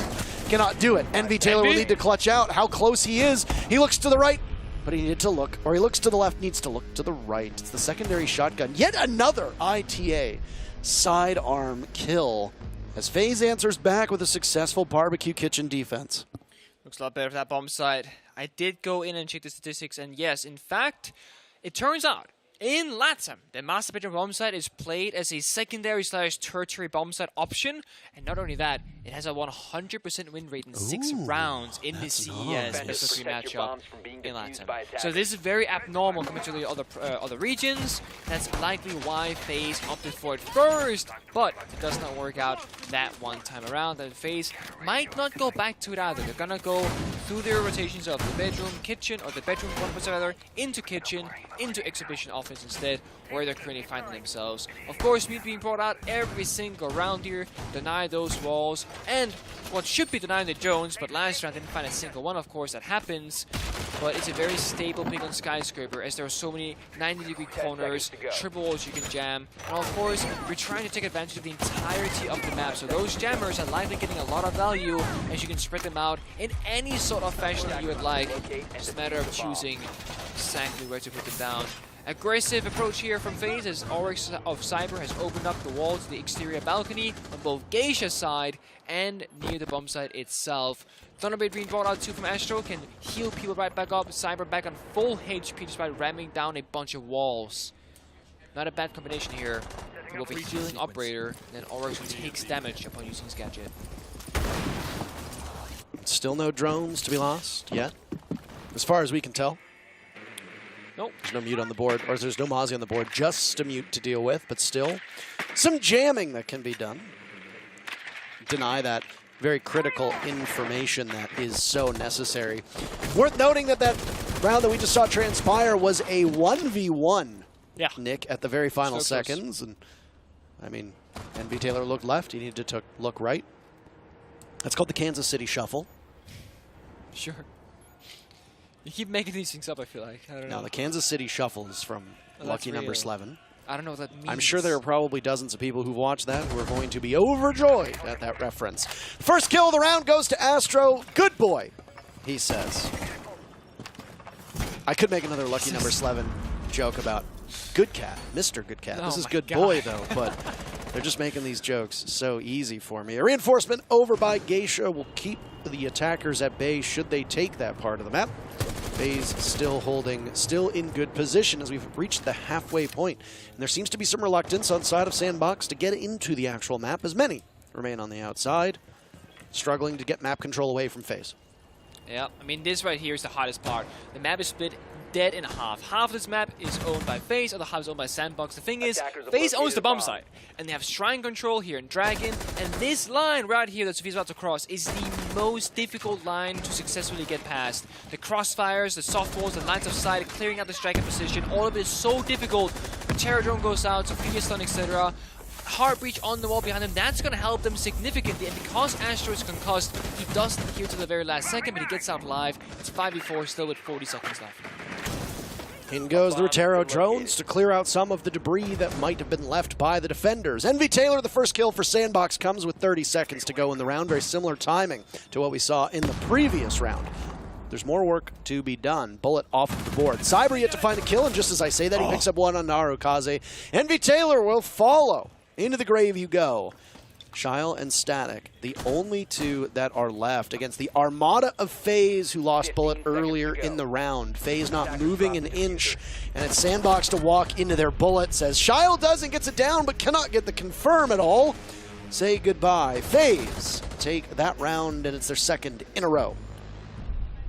To talk about SANDBOX right now, Good Boy is kind of what Spoiled is in Europe, but to APAC, essentially. Good Boy was like a content creator, I believe, a tier 2, tier 3 player that was playing in APAC, and he was he had a lot of offers from like multiple Pro League teams, etc. And a lot of people thought he was going to be like the next up-and-coming star player for APAC as a region. This is Good Boy's first event, I believe, at the international stage, and he's still very young in this tier 1 stage of Rainbow Six Siege. Essentially, Good Boy is, a good boy. Very high soul at the player. Okay. I don't got these smart thingamajigs or movies references. I don't.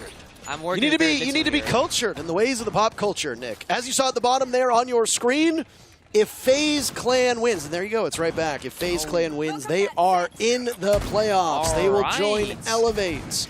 If SANDBOX wins, they will have a coin toss of whether they get in or not, 46%. The likelihood of SANDBOX making it in should they lose, it's not very good. G2 is within striking distance because of SANDBOX victory over the Soniqs, and the Soniqs will be playing G2 in our final match coming up after this on this exact stream, just in case you're curious. Very nice. I like the sound of that. Do you? I do, actually. It's a banger game to add on, but also this game. You call every game a banger. That's false. That is very false. The defining games, who qualifies or goes homes, are always certified bangers. The games that put you in a good position, they're just good games. It's not quite the same. Just like mid isn't always applicable or applicable. It's only sometimes things can be mid. Gamer terms are not linear, Parker. They are dynamic. Yeah. All right. Ash looking for a bit of a swing out here, but Good Boy is reading it, ready for it, holding down that angle in case it jumps out. Astro thinks better of it, does not go for it until EP goes out. It's going to reach open that singular wall. Next up is the double wall to the bomb site itself. This is SANDBOX applying pressure above the bomb site, because remember, we are downstairs in the master bedroom. Cyber swing out the similar position at the door, but it's Silo finds the counter. Astro opening kill goes in favor of SANDBOX Gaming, and then second for them as well. Arukazi taking out Bullet. Bullet has been one of the first deaths for FaZe in just about every single round. That's not where you want to find yourself at all. Unideal spot, some would say. Damage done to Cyber as he now impacts his way into barrels, out of the bathroom, and still holding on to this first floor. Within striking distance of both of the bomb chassis, still playing over by what was once referred to as barrels, but now as, I suppose, delivery.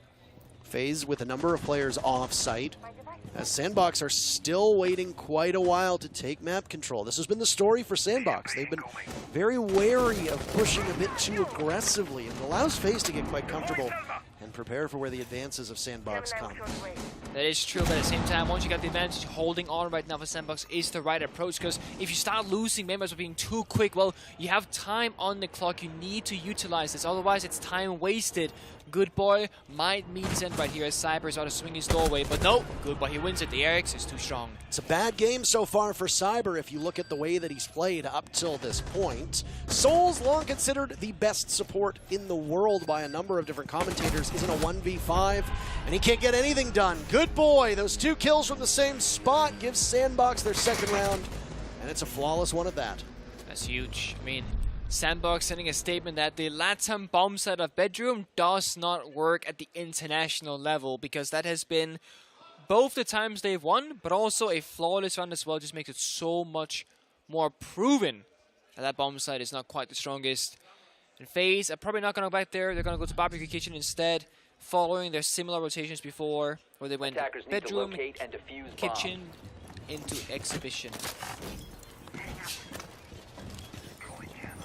Kitchen is next though. Frostship's going out as they have. It was Astro last time, now it's Cameraman instead, so taking turns on that operator.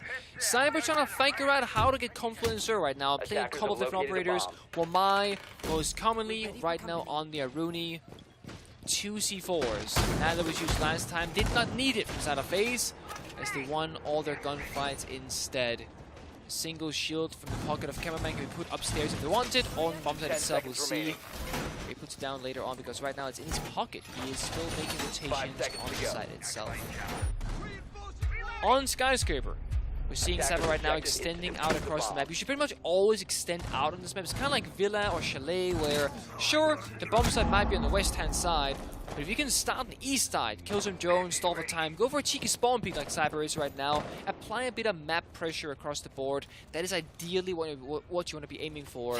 Otherwise, the attackers can storm through the building, take way too much map control way too quickly. That is an easy way to lose the round. Look at this. Very slow beginnings from SANDBOX. Every time they open up the door, they peek the window. They expect FaZe to be super aggressive. FaZe are respecting this. They're going too far right now. A few times they have been cheeky early on. They've been shut down well by SANDBOX, and now the respect is mutual, as no one is really overstepping their boundaries. Being back on the menu to Arakaze's 5 kills, a formidable weapon, and a lot of power in those Candelas as well. expecting somebody to be over by that dragon window, which was a fair, I would say a fair assessment given the fact that Bullet has played off of that area a couple times. You don't want him getting a little bit cheeky. FaZe have been struggling in the kills department. Astro is leading the way on the team. One of the 2 longest serving players on this roster. He and Cameraman, of course, have been on FaZe, and then Cameraman was off FaZe for a while. Yeah. And comes back, and it's the plus-minus roster it's the circle of life. Cameraman's been very quiet, by the way. I don't even know if he's said his voice up till this point. Say his voice? Or sorry, said his name. I don't think I've heard us say his I've only said it. I said Cameraman is playing for us. That's all I've said about it. But yeah. You're right. It's jet lag, you know? It's jet lag. It's jet lag. It is. See, Jacob was smart. He got here well ahead of time, so there will be no jet lag on him by the time the analyst desk comes around on Friday. Oh, you're right. Either way, again, a relatively slow round. Very slow. What is it with the pacing on the matches that we cast, Nick? Because all 5 players on each team still alive, all 10 in the server upright, and not a single point of damage has been done. There's 45 seconds left in the round. This is unthinkable how slow and how methodical these teams have been. I gotta give some credit to FaZe for the way that they played this one out. Cameraman, the lead-off pick, comes with 40 seconds to go in the round. Good timing. Very good timing, in fact. FaZe want to break this tie. They need to start doing a bit more work. There's still 1 Candela left for Arukazi. That's it. Oh. FaZe coming alive, though. Envy Taylor the next to go. Souls a swing, and down goes Arukazi. A flawless round from SANDBOX is what preceded this. Will one from FaZe be the seceder? That's the real question. No, it won't. No secession there. Good boy, the first kill for SANDBOX. Might be the only kill, and indeed it is. Cameraman and Souls the final 2 to add to the board, and FaZe will regain the lead. They will.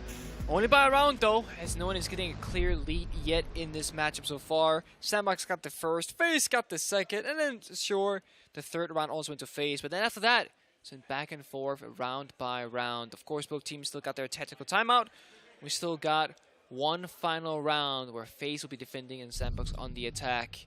A 3-3 split on Skyscraper is not bad by any means. I feel like both teams can be somewhat satisfied with that result. But of course, you always want to try and get as many rounds as possible. FaZe looking for 4. SANDBOX looking for a tie at best. Operator-wise, pretty similar story for both sides. Not too many flexible operators coming out. Arukazi going between the Nomad and the Ying. It's the matter of how often we see the Frost on the defense. This time, no Frost in sight. First time for FaZe is they like to bring the operator, get that secondary shotgun, the shield, of course the traps on those window jump-ins. It's very lovely on Skyscraper, because there are quite a lot of windows and balconies that you can utilize on the attack and entry. All set. Benchy deployed. 5 seconds to insertion. Final round of defense for FaZe. It's been stalwart, very patient. We saw a bit of cheekiness at the beginning, as we talked about. Bullet was the one that had done that, looking for an early peek. I think Cyber got a little bit aggressive on, it was either round 2 or 3, if memory serves me correctly. But other than that, it's been a very static defense, and I don't mean the player on SANDBOX. Right as I say that, Cyber is in position for a run out to balcony. Depending on where SANDBOX decides to push from. Cyber could time this well, but there's nobody home, nobody nearby. They're only going to have a tiny bit of time to go for a run out. Astro is also poised for a run out, so 2 members of FaZe, as I say that, decide to take the engagement towards SANDBOX, but come up empty-handed, as both were hoping for SANDBOX to be a little bit closer to them, but instead, far enough removed from the action. And again, this is why SANDBOX is so slow on the clock, because they need to respect all these potential dangers on the map. If you go a little bit too fast, you might just get your head swung off by these kind of like odd peaks, right? You can open up the soft doors to the exterior of the map. We see Astro here waiting for his moment. Here's Rappelin. Oh, Astro? No, Astro! You had an opportunity and you let it pass you by. SANDBOX coming so close to giving up that very first pick. FaZe could have blown things wide open with over half the round to go. But alas, it was not to be. Would have been a great kill to have for Astro, of course. Would have been Envy Taylor and Thatcher ball operators, so like massive value. Nope, not this time around. Half the round, 80 is getting burned. Flashman is going in. Nate to follow soon through. soon as well, I believe, to clear out that Banshee. Oh, but it gets eaten by another ADS of its own, so another nade will now follow. Astro taking a lot of damage as there goes the shield. Trying to soften up the Yana, and it will be a success for FaZe Clan. 2, in fact, Shiloh and Good Boy are put under the ground. Not able to do too much to counter that. Damage was done to Bullet and Astro, but nowhere near enough to get a kill onto either. No, it's not enough. Now SANDBOX, it can't do a lot. Bullet jumps out the window. It gets a confirmed kill. What did I say about them playing a much safer style of defense? And then they decide that in the very final round, you know what? Let's get a little bit crazy with it. It works out. That ADS is such a pest. Arukaze dealing with the smoke, the Banshee. Caraman could swing with that shotgun at close range. That will be a fatal blow to Arukaze. Static will come from a different angle, though. There's the shotgun barrier. Shotgun out. The barrier, just a wall, but Cameraman has now sought some safe refuge at Cyber to get one and Souls another. FaZe close it out as they knew the location of the final 2 SANDBOX players, and the first half is in the books with FaZe taking a 4-2 lead. Yep. Good Lord, what's going on in another game? That's what I want to know. Popping off. FaZe finally playing aggressive towards the end. That's much more like than what we can expect from a team like FaZe. Of course, Skyscraper, the map itself, it doesn't have that much room to run around with, which is why I do like what they're doing, opening up the geisha wall and the single wall in offense to enable themselves a bit more. And sure, FaZe haven't gotten much value off those runouts just yet because SANDBOX were respecting so much holding those angles time and time again. The sheer factor of mental pressure that they're applying onto their opponent by opening up those angles and utilizing them has definitely paid off in their rounds so far. Size up, of course, and now we're going to see FaZe in the attack. Reinforcing both the walls inside of Karaoke is quite uncommon, actually, as there's now no rotation from the top of Black Stairs, and there's no real possibility of playing inside the bombs unless you're going to be stuck in a corner, and then you might just get naded out. So, a bit of a different approach here for SANDBOX as they will shape the bombs a bit differently. Either way, it can work. Do see both the Alibi and the Frost as well as the Warden, so 3 shields. They can fortify 3 different locations, sit down and hold down those angles, barricades a couple of doors into the Nook. On the attack side of FaZe, we see Cameraman. And this is the thing about Cameraman, Parker. We haven't spoken about it much, as you said. Speak about it. He plays Gridlock rather frequently as one of the only people in the entirety of any professional league. Which is very odd, but it seems to work. The gun is very underrated. The gun is very underrated. It really is. Very, very much so. Remember, it was Uno in Europe that would actually play Gridlock on Cafe. He's one of the first Pro League players in our region. And after that, people are like, why are you playing this operator? And Uno goes, I like the gun a lot. And I was like, that works for me, you know? Cameraman, of course, might have that same story, but of course, the smoke grenade you get, high value secondary utility, and the gadget gives you both a sound cue, it can cover sound like when you're planting, and it can, of course, deny the flank or slow someone down. And speaking of slowing someone down, our cause is off the board, no legs to be had. Nate is perfect inside a Geisha rune. No one mind this to protect you. There's no way you just called somebody getting killed by a grenade slowed down. I mean, if you're dead, you're very slow. You can't move. I would imagine you can't go quite fast. I don't know. The only time I could ever see a corpse going fast is when they make that joke about, like, so-and-so's spinning in their grave. That's the only time that the dead can speed, I would assume. But other than that, you're right. I suppose it looks slow. Another nade goes in from Bullet. This time does not connect. Cyber's successful, obviously. Trading out souls for Arukaze, I honestly don't know who comes out ahead with this 4v4. Good Boy getting stunned a few times. In goes a nade, following up, but he's still in that position. Bullet can't get to him in time because of that Astro falls, and Good Boy's going to swing again, a 3rd kill.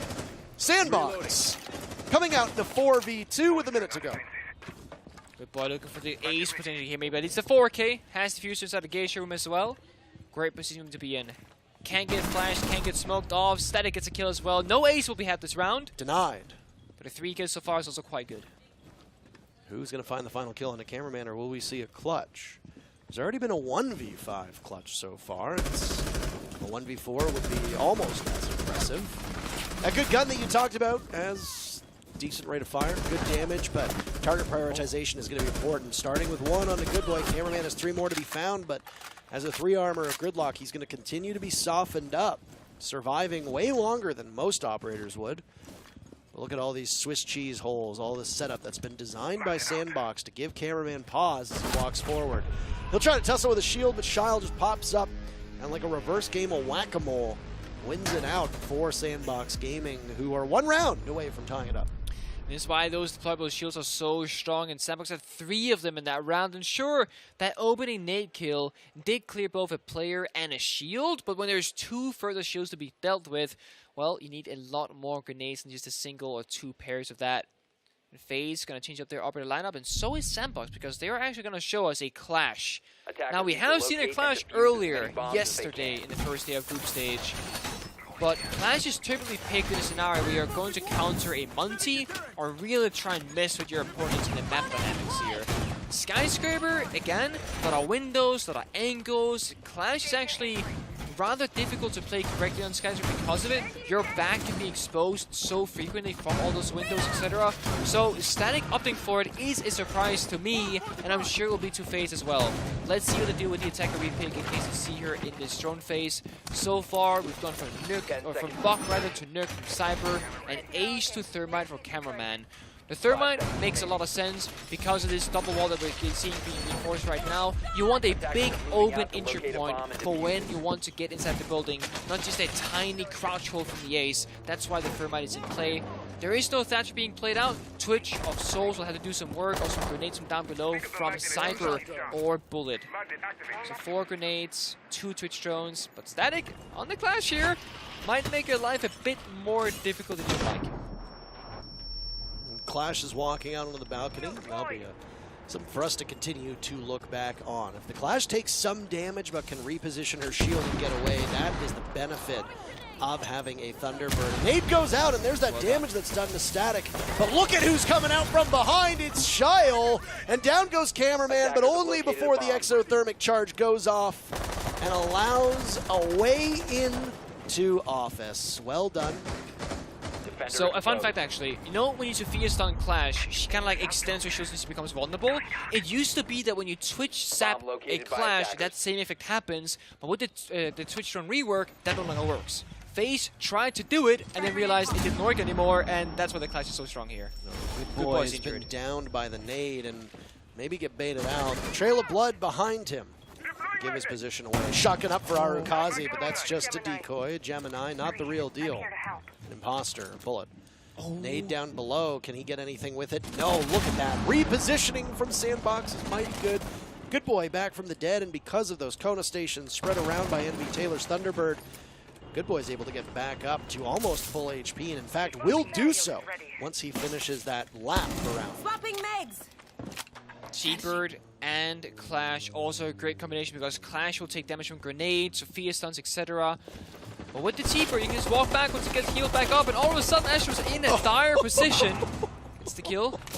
It's not pretty, but it works. It's ugly, exactly. It's ugly, but it works. Just like me, as I say time and time again. Envy Taylor picking up 2 kills. Suddenly Souls is the last man standing for FaZe. It's a team kill as Envy Taylor picks up a 3rd kill, but onto his own teammate of Static. He redeems himself, though, by swinging on to Souls, and it's a big play from Envy Taylor to cap off the round and tie things up. SANDBOX take 4 rounds to match FaZe's 4. Tough position now as FaZe is getting pressure from all sides, and I mean, that Clash could be brought out again, and there's no real easy way to deal with it, unless, of course, you're just trying to apply pressure from different angles. But FaZe pretty much all came from the same position, which is where Clash is so favored. With that outside rotation, could just walk around the building. FaZe, tactical timeout. They've called for it. They're going to use it. Both teams can talk to their coach and with each other. But essentially what this means is that FaZe, they also agree that they're feeling a little bit too under pressure right now. They got to talk about what the next steps are as they are finding themselves in a hard position on their attacking side. 2 rounds have passed. Both of those they have lost since the side swap. Good boy on 9 kills and 5 deaths. As I said, the sport of APAC, if you will, young gunner, up-and-coming content creator, etc., that a lot of teams wanted to get in their roster, but he found himself on SANDBOX. And so far, haven't had the best showcasing here at the Major, but it's looking better here on day 2 as they both beat Soniqs earlier and are now tied up with FaZe, which is a surprise, I would say. SANDBOX is performing significantly better today than they did yesterday. I don't think there's any question there. But I mean, at the same time, it's like my great-great-grandfather said, you can't jump out of a basement window. It was hard to play worse today than SANDBOX did yesterday. Same with DWG KIA, who had a much better day today. That's great. For the record, I have absolutely no idea if my great-grandfather ever used to say that. He was not alive when I was, so never met the man. Oh my God. I'm sure, were he alive to this day, that is absolutely something he would say, at least at one. 10 seconds remaining. FaZe Clan can clinch a spot in the playoffs with a victory in either regulation or in overtime, just displayed on the bottom of the screen. We will be updating you on the probability of teams making it out of groups as the day goes on. There's not a lot of the day left. Once this match concludes and the match on the other stream concludes, we'll have a single one left for you. That's all. There's the playoff probability, as we talked about. SANDBOX can keep their hopes and dreams alive with a victory in either overtime or in regulation. Their main nemesis won't be FaZe, though. It's unlikely that they'll be able to vault over the Brazilian team. Instead, they will be battling with G2 for that second spot. But who knows? There's still 6 points on the line for tomorrow. NitroCell gets tossed out as round number 9 gets underway. Cyber misses the shots on it, but it doesn't matter because it's not even in the same postal code. So he is... That's a little bit of that defensive utility that will no longer be available. There's still one NitroCell as backup in the hands of Good Boy. The office wall has been opened up plenty by FaZe Clan, and despite the fact that SANDBOX is playing up here, this is not where the actual bomb site is. They've just assembled their forces off-site. Instead, the bomb site is below, in bedroom. Envy Taylor starts things off with Static as well. Suddenly 3 kills for SANDBOX come in with a minute off the clock, make that 4. It's Cameraman to clutch out. He can't do it. SANDBOX takes the lead on a flawless round. This doesn't make any sense. FaZe, they open up the game with that exact bedroom defense. They lose it to SANDBOX. Then they try it again 3 rounds later. They lose it to SANDBOX in a flawless fashion. That means that FaZe, they fail to defend it both times. SANDBOX will choose as their 3rd defensive round that same bedroom bomb set. They will win it on defense in a flawless fashion against FaZe Clan. It doesn't make any sense whatsoever, but they do it anyway. KRGT is next, and SANDBOX are in the lead. It's a single round, but a lead it is. Asami starting to get played, as last round Taylor was using it. This round it's Static instead. Of course, those keeper barriers on Skyscraper are so good to use. Massive value. You can reshape the bomb side, the 9 lander side, help your teammates rotate, create one-way angles, and just really make it harder for the attackers to try and find those openings in the round. Warden is being played as a precaution in case it's a Ying or flashbangs on the board from FaZe Clan. And it might actually be the exact reason why we haven't seen a Ying yet from FaZe. They have used a ton of attacker repicks. They got Ivana, they got the Ayana, Thatcher, Thermite, and the Nomad. So perhaps trying to slow it down here. Playing double Heart Breach might be a factor of, in case one dies, we have a backup. Because right now we are losing our gunfights, and SANDBOX, they are finding those opening kills. The Nomad, same kind of story. We want to limit how aggressive SANDBOX can play by putting down those air jabs, so once we've taken map control, they cannot retake it as easily. We're all seeing FaZe taking it slower in the beginnings, holding for spawn peaks, holding for jump outs. It's paying a lot of respect to SANDBOX, what they've been able to do so far in this matchup, and just how aggressive they've been and how successful they've been at units.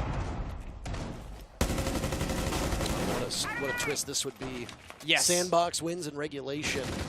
The way it would gum up the gears of the standings in this group, but I don't think it would change all that much. Given the fact that they're ahead right now, you can see the updated standings in the top right of your screen. SANDBOX in 2nd place as they would vault over G2. G2 will be in action against Soniqs next. We'll be casting that match here on this stream. It's an opportunity for G2 to pick up 3 big points and maybe reclaim 2nd and get ever closer to securing their spot. We'll see. Good by holding drum. These C4s really are going wide. Very wide. They are. I understand what they're trying to do, and it does force FaZe to backpedal. Narakazi decides to stick the landing on the fight, does not do so successfully. Astro the first kill. FaZe up by 1 with half of the round left to play. The big question here is, how does it go when you gotta take drum control with Goodbye with those keeper barriers, softball inside as well, crossfire is being established. Cyber has nades, is down below, could do a ton of damage here. FaZe need more than a kill. They need a way inside the building, and right now they have none. Either a grenade or a second kill would have to come out, and of course, Invitator has those frost mats, so if you don't check your windows, don't check your corners, you might just find yourself in a pocket outside. But Bullet and Souls finds one apiece. It's 2v5, and FaZe is looking mighty good so far in this round. Going to tie it up and send us to a guaranteed 12 rounds. Shile missed out on a perfect opportunity. How about a flawless one for FaZe? That was a bit of a slow one. All the action happened and then it stopped. And then FaZe Clan decides that the final two players of SANDBOX had overstayed their welcome. That's the third flawless round that we've seen so far in this matchup. Nick, and what a time for them to come back to back. You're not wrong. I know I'm not wrong. I've literally been watching it. I saw a tweet earlier. Okay. Asking kind of openly, like, is this like the most aces we've ever seen in a group stage of a major? Because there has been quite a fair bit of aces throughout it, actually. We saw like 2 of them today or 3 of them today. We saw 2 or 3 again yesterday as well. It has been a fair amount. But has it been the most? Honestly, I have no idea. You're going to pivot that into saying, is this the most amount of flawless rounds that we've seen at a live event? Because I also think that's a very fair question to ask. There have been a lot of flawless rounds so far. In 2 games that we've cast alone, there's been 6 or 7 of those rounds, because 3 here so far. In the OXG game, I believe it was 3 as well. 3 as well. OXG had 3 against Gaming Gladiators. No flawless from W7M versus Wolves. And those are just from the matches that you and I have cast. And that's just today. Yep. I know that there were flawless rounds that transpired yesterday. Either way.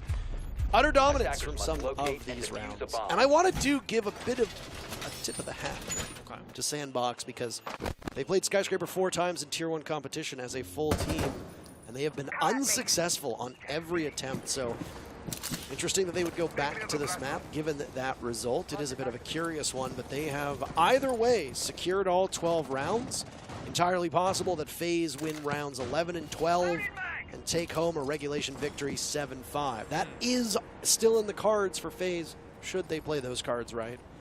But SANDBOX looks ever closer to overtime, especially since they had the lead. They put on an impressive 3-round-in-a-row run to reclaim time and reclaim a draw and then end up taking the lead. We'll see. SANDBOX have some momentum. Will they have the ability to stick with it for the last 2 rounds, or has FaZe figured out this defense? That is the question. Taylor kind of stuck here, doesn't know the whereabouts of the lurker down below, doesn't know the exact angle that FaZe is holding on him. Clash, of course, you're trying to walk up and help him, but Clash is busy doing something else. Just keep shooting the shield, Astro. Just keep shooting it. I'm sure it'll work eventually. You try, it won't change anything. Some chance does go out. That C4 actually only did half a bullet's health. It was right next to his feet. I thought that was going to kill him, but he stays alive. A bit surprising on that one, isn't it? Geisha, the primary focus right now for FaZe Clan as they attack the east side of the map before moving over to Office and Initiation, which is where we see the actual bomb site. Oh. Cyber missed out on an opportunity to take out the Thunderbird. Does MV Taylor know? Yes, he does, but you're not going to outduel an F2 at all. And now Cyber is back up as the Gemini goes on in to give some more information. SANDBOX, after having lost one of their most veteran players, have backed away from that middle component of the map, and now we'll play a bit more, what you said, steadfast inside the site. Conservative. They have consolidated. Yeah, exactly. I like that FaZe made this rotate, by the way. They died to the Clash in that same spot on the balcony, trying to take the office wall. The previous attempt that they had on this bomb site. Instead, they have thought, you know what, let's do something else, force the Clash into a very different position. What effect can Static have on that role if they're going to attack from an area that doesn't necessarily play to the Clash's strengths? For the time being, SANDBOX are just waiting, plotting. Cyber goes down, very first pick. Exothermic charge goes off. That'll allow an even clearer opening into the bomb site. As Souls assesses the mess that's been made, Astro picks up 2 big kills, putting Arukaze into a 1v3. 15 seconds left. For match point, FaZe just need a single pick, that's it. Can Arukaze do some damage? He takes 1 down in the process. He's got pings, but no, Astro, the final 3 kills, call him the janitor, because he's on cleanup duty. FaZe Clan to match point. Very, very, very close attempt there for the clutch. The 1v3 almost happened. Both members of FaZe were so low. That shotgun almost had him, but not quite.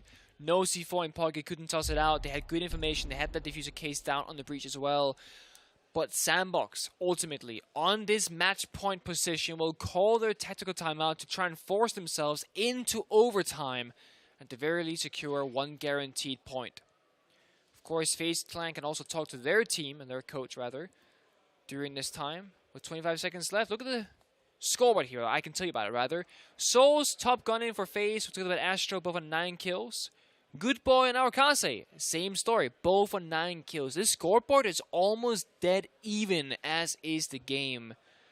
Both teams fighting tooth and nail. The big question now is, what bomb side do you opt for after a tactical timeout? What have you conjured up, or what input has your coach had? Because right now, it's random, with 10 seconds left, and they are actually opting so far for the bedroom, bathroom bomb side, which last time when they defended it was a flawless victory for them.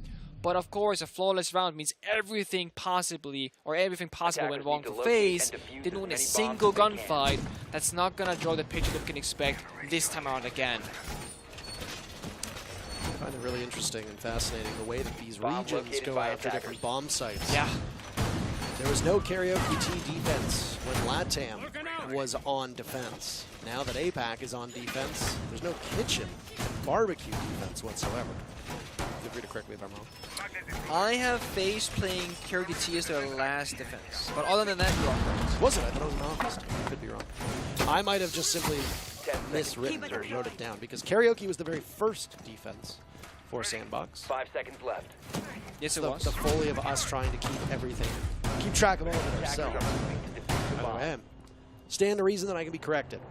The point still stands that karaoke T was not a staple for LATAM, where it definitely is for APAC. And barbecue kitchen was a staple for LATAM and is not for APAC. Yes. Even if it was played once. These teams show they don't have a reliance on those bomb sites. Reminds me a lot of when Cafe originally saw some teams going with reading and other teams going with mining way back in the day. You had that difference in your tertiary bomb site, your third bomb site, after going with cocktail and kitchen for Cafe, or here on this map going with bedroom and office as the two main bomb sites. Either way, I do find it fascinating. No, it is. Region meta games it's fascinating because you'd think it would be the same, because like why would it be difficult to be in Europe or North America? But it just so happens to be that the play style differences from different regions, like LATAM typically plays much more aggressive and front forward than like Europe and North America. APAC is the wild card, super chaotic, right? And because of those small minor differences, it's going to favor and play into other bomb sites, other operators, or different positions on the map that you play in, and that's what the meta is. It's like the most effective way available, most effective tactic available, and those change. Static, same old, gets up and kills a cameraman, he falls first. Third man off the board, did open up the wall before he died though, so there's that. Very quick swing. Takes out cameraman. This is the same thing that happened last time on the office defense, but it was enabled by the clash play. Cameraman dies, but the wall still gets opened up either way. Mission accomplished for the Heart Breacher, even if you have to die doing it. Arukaze falls after a spirited engagement against Bullet. FaZe equalize the numbers. It's been a quick round so far. The time just bleeding by. Assessing the Azami strategy up above, and Azami herself is guarding over top of it. Say goodbye, FaZe Clan are just plowing through SANDBOX. They are. It's going fast. Minute left. Static and Good Boy. They gotta show up right here, right now. Good Boy especially has no C4. Does have 9 kills. Furias can buy you some time. Maybe a bit of damage. No. Wow, that's Not it. at all. They clinch their spot into the playoffs. Joining Elevate, FaZe Clan will be here on stage on Friday. Both APAC and LATAM will have representation in the Final 8. SANDBOX pick up 0 points. That's a tough go for them. That'll be it for their day. They defeated the Soniqs earlier, but that's all they're going to get, 3 on the day. We got a break ready for you, and then we'll come back to talk about what exactly happened in this match. Sit tight.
right to leave, Rainbow. We are stronger than we've ever been, and our new recruits legitimize us in the eyes of many skeptics. What is a high price tag when success is guaranteed? Our results speak for themselves and give us leeway to operate as we wish. The world is not designed to foster talent. Fall in line. Do what is expected of you. In my life, I've often found that the great rarely fit traditional standards. When you confine excellence, it suffocates.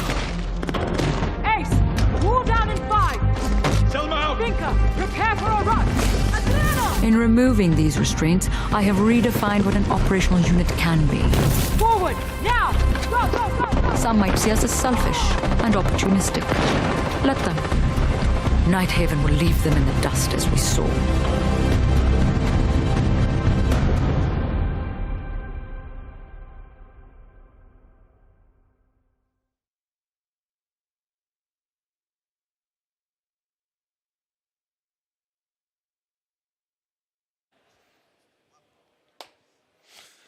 Well, that was a very competitive match between these teams. Maybe not as, I think maybe a bit surprising. We didn't expect it to be as competitive as it was starting off. FaZe Clan have looked so formidable, and guess what? It's well-deserved. They pick up a 7-5 regulation victory over the Korean team of SANDBOX Gaming. And that means that FaZe Clan have clinched a spot in the playoffs on Friday. So we look at the groups, by the way. If you want to go over exactly what the landscape is. FaZe Clan undefeated so far. Yep. Haven't even had to go to overtime. They are 4-0. They have won every single match without needing overtime to do so, all within the 12 rounds. That is about as dominant as you can get. And they're the only team, I believe, that is actually on that pace. So good job to them. And they did it in a group that wasn't really easy on paper at all. The only other team is Elevate. Well, they went OT. They did go to OT. So technically not flawless. If Okay, you will. I didn't know which one. Okay. Yeah, I so can see that point. Me and Dev had that exact same encounter earlier, so yeah. I thought you were saying, like, oh, they're the only undefeated team. The race for second place in Group B is going to be a fascinating one to watch because you've got 3 teams that, after this matchup coming up, which is also from Group B, could potentially have all 3 of the teams in the hunt as of tomorrow. There are 6 points still on the board for SANDBOX tomorrow. Yep. They only have 2 more games to go. Soniqs and G2 have 9 points each on the board as they will both be playing 2 matches tomorrow, but they're up against each other in our very next matchup. Now, G2 has the advantage over SANDBOX by 2 points, Yep. but a victory here by Soniqs would put G2 in second at 5, SANDBOX at 3, Soniqs, who picked up, what, 1 point? Yes, They would be at 4, so it'd be 5, 4, and 3, which would mean a shootout tomorrow, which would be the most chaotic result, which means that's the result that I want. Yes. We live in chaos. We thrive in chaos. We want the chaos. What does it say? Beauty is created by chaos or something like that?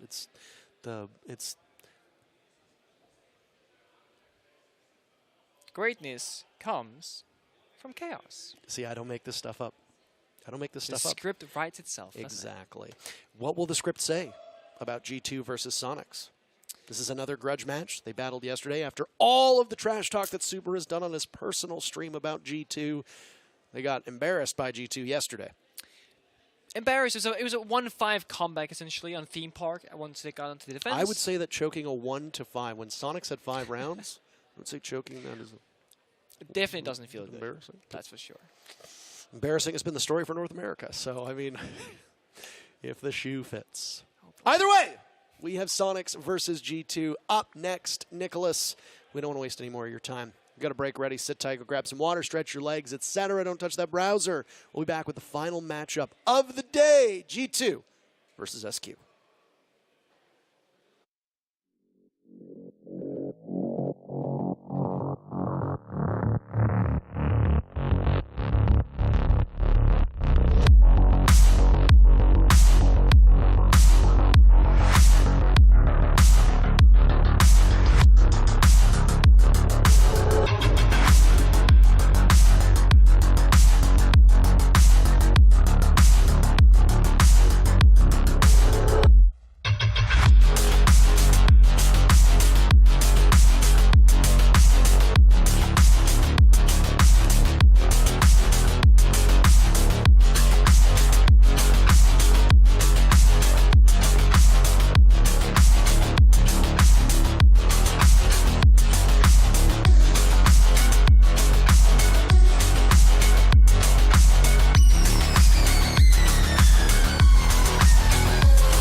Our final matchup of the day is mere seconds away. And you know that's truthful because it rhymed, Nicholas. Yes, because anything that rhymes must be true. That is correct. G2 versus Soniqs. We saw their two fellow group mates in both FaZe and SANDBOX do battle just a couple minutes prior to this event starting, roughly about 20 minutes or so. And of course, FaZe Clan coming out on top means that they have now captured one of the two spots in this group to go to the playoffs on Friday. You will see them on the main stage, and all of the thousands of attendees who will be here will also see them on the main stage. But another team from this group needs to join them. Yeah. The ultimate chaotic result would be Soniqs winning in regulation. That would make it so that G2 had 5 points, Soniqs had 4, SANDBOX had 3. Could that happen? Who knows? We're gonna go to Oregon. That we are. The coin flip map that we call it, or that I call it rather. Last time these two teams met each other yesterday, it was a case of theme park, where Soniqs were up 5-1. I flipped the coin. Who won? I don't know. We'll find out very soon. There is no coin. Imaginary coin. Imaginary coin. Fitty, fitty, baby. A coin flip map where the good teams go to die. Yep. As we call it. But which team is the good team in this case? That is what I wonder, right? Because argument has been made that G2 had a really bad standard season of EOL for the first 4 play days. Then they became Super Saiyan. They were great. Soniqs, they ended up doing really great in North America, but it's done terribly at this event so far. We'll find out right now, right here. We're flying into Oregon. Literally flying. Literally, right here. Whee, ooh, up, down, in, out, in the basement all of a sudden. Woo! As the bomb site that most people start at. Let's see if these teams will as well. But a bit of a barn burner matchup, and of course you got a few memes and storylines like Alamau wants to retire Super, and if G2 were to effectively beat them right now, that is pretty much what would happen, essentially. Just to get this out of the way, Alamau does not want to retire, just in case anybody misheard what you said. Want to retire Super. He wants to be the one to force Super into retirement. That is correct. Super announced before this event that he would no longer be an active competitor in Rainbow Six Esports. He is retiring. He's donezo. He's out of here. This will be his last event. Yep. A loss right now in regulation for the Soniqs would all but spell doom. And in fact, I actually think it would spell doom for them because right now Soniqs are at a single point. Yeah. A loss in regulation for the Soniqs would catapult G2 up to 8 points. There are only 6 points remaining, which would mean that at that point, SANDBOX could theoretically still make it with their 3 points if they won both of their matches tomorrow. But the Soniqs would not be able to. I don't believe we've said goodbye to a team yet. I don't think there's been a single team that has been sent home officially. There are some teams that are at like 5%, but I don't think in terms of statistical likelihood, I don't think there's a single team that is impossible for them to make it. Not yet, but I believe you're correct that that is not the case, or that is the case right now, rather. Operator bans come in, by the way. Thatcher banned out by G2, as is Wamai. Soniqs banning out Ying and Azami. So, Soniqs back in stage 2 of NAL were actually one of the first teams to ban the Azami when she was first introduced to the Pro League. So, Did you not predict that, by the way?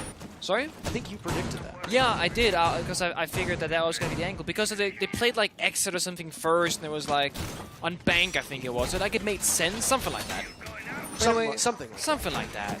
But they're banning it once here again. Of course, Asami, those keeper barriers, they do make it so much harder to attack. And Soniqs, they are in the attacking side first. And I think for this matchup, you really want to try and get as much out in the beginning, build that momentum, gain that confidence. And as I was saying earlier, last time these two teams played each other yesterday was on Theme Park. Soniqs, they started on defense on Theme Park. They were up 5-1. But G2, when they got onto defense, they made a comeback. And G2 ended up winning 8-6. So Soniqs, they know a thing or two about gaining a lead early on and losing it. But they want to do it again by banning out these operators. See what they can do. One of the words that we would use to describe G2, scrappy.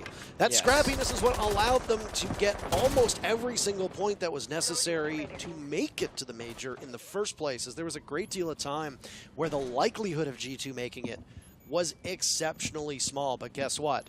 The improbable happened. It's 4%. They made it work. Oh no. He got it.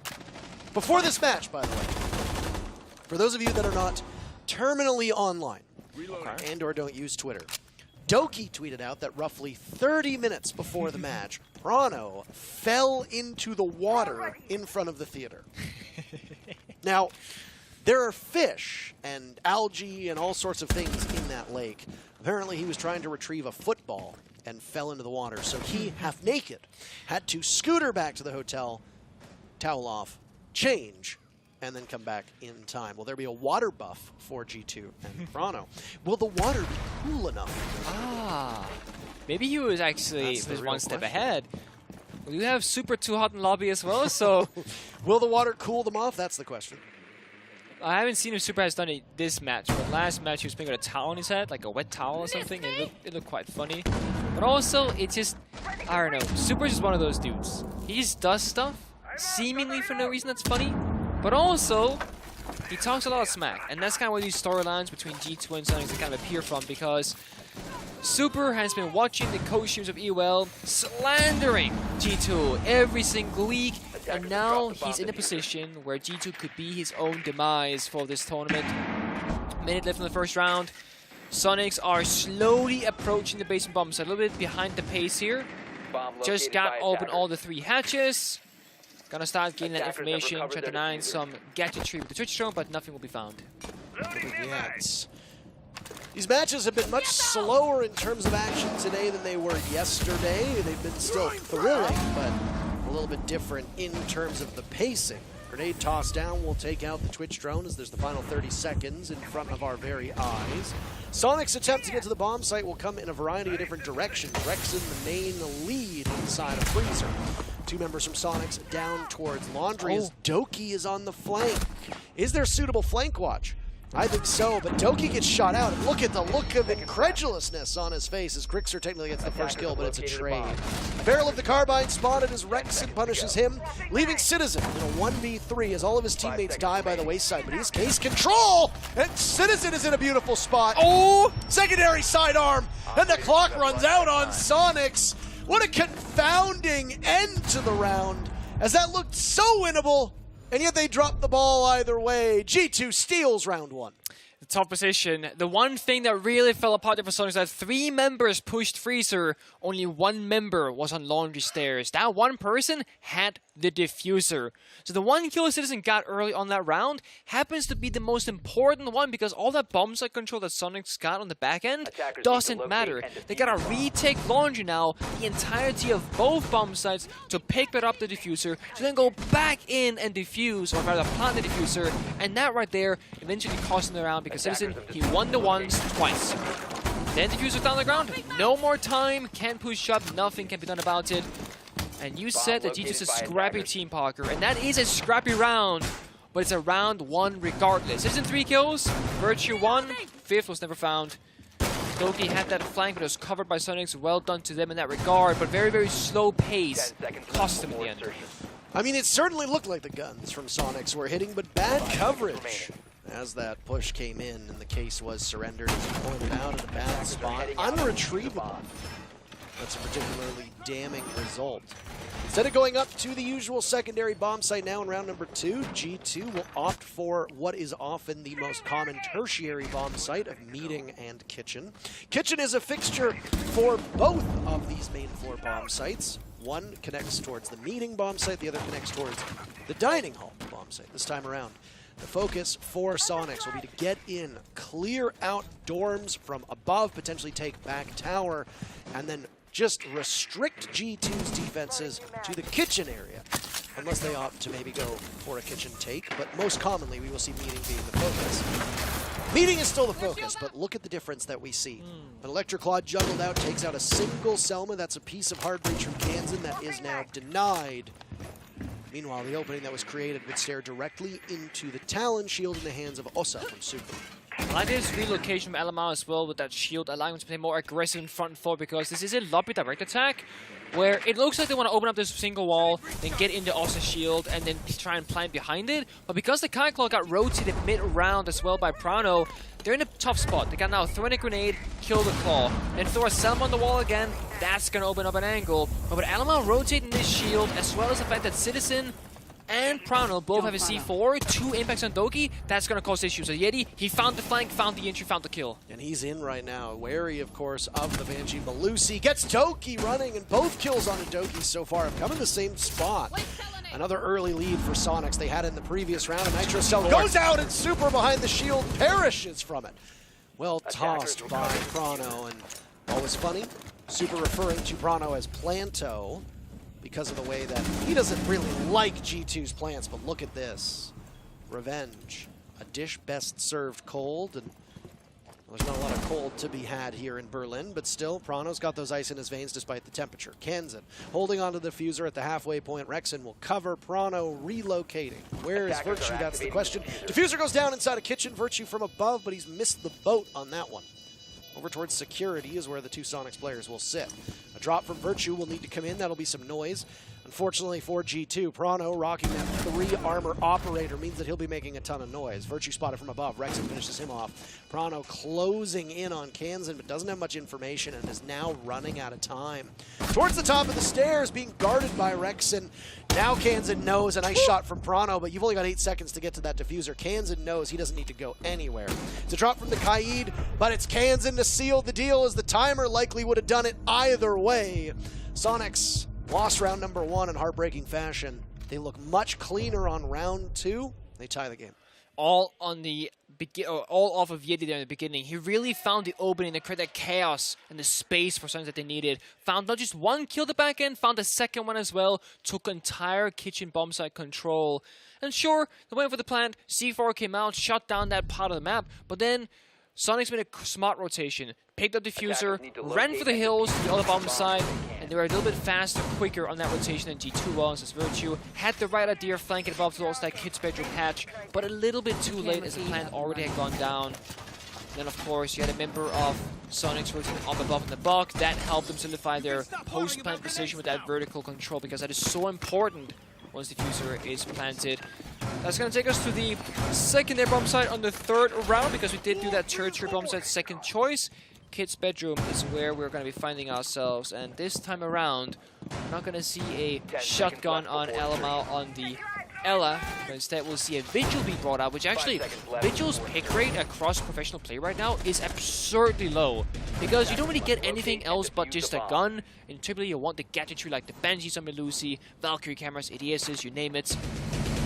So, finally seeing some Vigil could be a good thing. However, at the same time, does Oregon don't really have that many places to play in.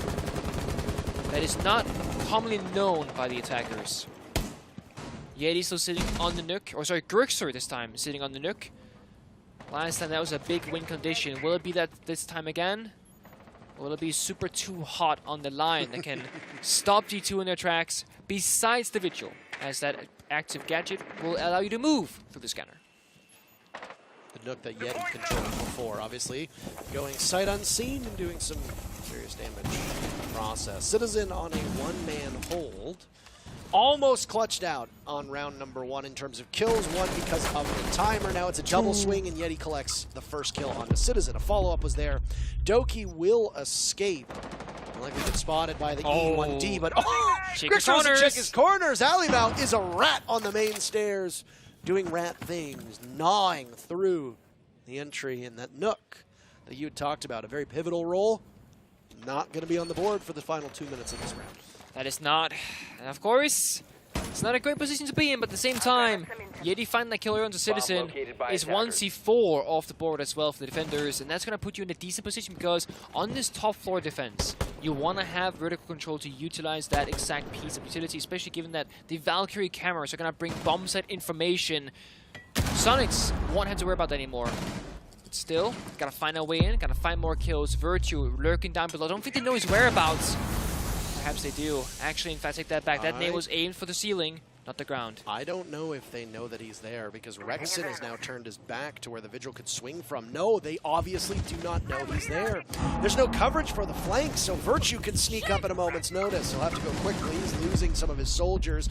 The Vigil is undetected, by the way, when his cloak is active, and he's going to need to clutch out now in a 1v4. He gets a single kill, but the coverage from Soniqs is too good. They trade well. And SQ takes the lead. That's a tough position to be in if you're Virtue, because had he flanked a little bit earlier, he basically kills the two members that got 3 kills between them up that wide staircase. But instead, he was waiting, thinking maybe they do numb here, maybe there's a drone, or maybe something's not quite right in his gut feeling. But either way, him not finding that opening essentially cost his teammate the bomb site, then he was the last man standing, and that causes an awkward position as you gotta retake the entire bomb site. Good news with G2. We're going back to the basement where we found success in the first opening round. It was a scrappy one. Citizen winning that 1 versus 3 essentially due to Diffuser case being on the floor. Virtue is hovering, or playing rather, the Warden, despite the fact that Ying is no longer in play as it's banked out by the Soniqs. But of course, a blitz is possible. Flash swings are common, etc. Never about operator swing. So, I talked about the statistics before we got into the matchup, Nick, and they are on your screen at the moment. If the Soniqs win in regulation, they still don't have the greatest shot of making it to the playoffs on Friday. Only 27% likelihood if they prevail over G2. G2 still the heavy favorite to make it with a 50% chance with a regulation loss. If the Soniqs lose in regulation, that's it. They're out. They do not go to the playoffs. Super's last run at a major will be finished in group stages. If G2 wins, the likelihood of them going to the playoffs, very, very high. SANDBOX will still be able to catch them, but it will require them to win outright in regulation in both of their matches tomorrow. That's the map that we're at right now. Grixer dies early yet again. This time he is the first death on this team and first death in the matchup. Unideal to have your Finka go out so quickly. That was Citizen who took the engagement and got that first pick. That's correct. Kansen, missed opportunity, doesn't really find any of the kills there. Does a bit of damage onto Prowler, nothing major. But they have gotten a significant portion of the map in control now. This is a basement roam for G2. And Soniqs, they have successfully... okay, I don't want to say successfully roam clip because they've lost a member, but they have gotten what they want in the sense that they've gotten the entirety of the map besides the basement itself. Yes, they are playing 4 versus 5, but their pace, 1 minute 52 seconds, and the entirety of the map is clear, is actually ahead of the average curve that is usually about the 1 minute 30 second mark. So they have more time than previously for 1 member less. How's that gonna work out? We'll find out, because honestly, losing the finger, losing Grixer is not ideal. Now you lose the nades, you lose the destructive capabilities, you also lose the staying power that comes with the Dino Surges. You now lost Kansen 2 to Citizen, a second kill. As G2 will maneuver their way towards the entry points to the basement, completely stopping the Soniqs and shutting them down as they attempt to take map control and walk in that diffuser. Soniqs are a very execute-heavy team. Super will try to get that diffuser planted as much as humanly possible. If that's the goal right now with a minute to go, it means that Yeti and Rexen will be in a 2v5, hoping to make those numbers more favorable for Soniqs, but things go from bad to worse. Yeti is down, Toki falls to Super, and Ali Mao to Rexen. Suddenly Soniqs can hit their shots, and what was a 3v5 has become a 2v2 as Brano falls. Super down to Virtue, so Rexen inside a freezer! A nice shot on the Virtue, but Citizen is there for the insurance. Starting off the round and closing it up as well. G2 answers back, and they tie the game. Rexen takes some shots in that round, saw the toe of Prano, I believe, and shut him down with a clean spray right off the rip. 2-2, round 5, meeting hall kitchen hovered by G2. Despite not finding success there, they are going to go back there as a second priority once again. It was a close round, remember? It was a direct lobby attack from the side of Super, and the Soniqs got shut down by G2, and then the Soniqs rotated to kitchen, got down that diffuser. 2v2 in their favor, came down to a 1-1 with time on their side. They got that victory. G2 will try again. Yeti going from the Nuke onto Amaru could be a big tower entry point perhaps. Super, of course, bringing the Osa. This is very, very common where with the attack or repick, you can get the perfect operator for the attack that you want. And Osa, on this meeting attack in particular, is like the #1 priority. Whether you go for a big tower attack, the shields are so important. Lobby side, shields important. Kitchen, not as much. But perhaps something else is in their minds because they've just last second gone off the operator. Also gone into a buck to support that situation as well with that secondary heart breach gadget. So limited heart breach, a lot of aggression. With the Amaru and Lion combination, this could be a quick one. They want an entry somewhere with how fast they're approaching this building. I would like to see a quick execute onto Oregon. We've seen a couple so far throughout this entire event. You and I casted one yesterday, and I think it was the Wolves Gaming Gladiators game where they used the blitz on blue down below, but who knows if that will come about. You don't really run an Amaru to wait to use her ability in the final seconds unless you decide that Mass Confusion is the time and opportunity to slingshot your way up, potentially through the window to dorms, but that's not the bomb site here yet. Again, the rotation from G2 does not go to dorms as a secondary site. Instead, it's meeting yet again. There you go. Yeti's attempt is going to be over towards the dorm windows. There's two separate players inside of it by G2. Kanza will be the one to assess whether it's safe for Yeti to vault on up. No is the answer. Both Prano and Citizen are just laying in wait, tempting Yeti to go in. Is he going to go for it? There's no way he does this. Come on, Yeti. Do it. E1D goes out. Tension reigns in. G2 have repositioned. Yeti still has it out. Could he potentially go? No, he's thinking otherwise. Planting? Maybe plant going down from What? Super. Nobody seems to know this. What? Now it's Yeti's turn to get upstairs. Maybe. The Amaru's been the focus, but the diffuser is down, and not a single person is dead in the server. Rexen dropped. Super follows up. G2 finding their mark. Yeti is in. Prano says no thanks. Only Virtue has died from G2. It leaves Grixer in a 1v4 with the diffuser still within time. Doki on it. Down goes Grixer. What a gamble from Soniqs, but G2 shuts the door. I am so... I mean, they didn't even breach the wall. They literally walked in the double door from Nobody lobby. was on site for G2. The distraction worked, I guess, but what? And the post-plant wasn't there for Soniqs, right? Didn't have the hard breach, couldn't play from lobby, couldn't play far away, no verticality, and I mean, Yeti even committed to the Amaru plan of going into Kid's bedroom, but at what cost? He just died immediately after and nothing really came around from it. And now we're seeing something even more ridiculous. Doki is playing Clash on a Kid's bedroom defense. Nothing is making any sense whatsoever. First of all, Doki of all members, not Prano, not Virtue, it's Doki. And it's on a Kid's bedroom defense with nades are below, verticality, etc. Sophia's been played before, Twitch has been played before. Now we're seeing a Kali from Grixer to try and match the Clash, but he changes his mind. We saw a Capital being considered as well, so Soniqs trying to figure out what direct counterplay to the Clash that they want, but it seems like they're just opting with those grenades. They have 6 of those on Ayana, Finka, and the Nuke. Ace is the heart breacher of choice. It's a safe, long-distance heart breach with a great gun, the AK-12. Arguably one of the best weapons in the entirety of the game. Not a bad choice at all. Citizen, of course, is picking his most preferred gun, as Citizen does. He's one of those gunners, as we say, who just finds gunfights. He likes to feel. And then wins the gunfights. LATAM used to be like that as well. There'd be times back in 2017, 2018. Oh, yes. As Prano goes down very first death. That's easy. Leaves That's things fast. off. Where LATAM used to be a feels region as well, where they would run operators and you'd scratch your head at and go, that doesn't really make sense strategically, but they just like the L85, they just like the C8, they just like the G36C. You know, maybe they don't even use the operators effectively, but they like the guns. Yuna on FaZe back then actually played Finka before it was cool. It was like the inventor of Finka. I remember Finka Finka was a niche pick at the time, and FaZe would run her along usually with a shield. They also loved to play Monty, if you recall, when Monty was not even close to really that effective, but FaZe made it work. They did. They've created some meta games themselves and affected the game at a great length, and Doki is trying to sap away at the enemies, but nothing really comes about it. Selma Charles gets shot, no value to be had there. And I mean, this is what you do with Clash, right? You use it as a mobile, deployable shield, essentially. Gain some information, try and get a kill or a swing around.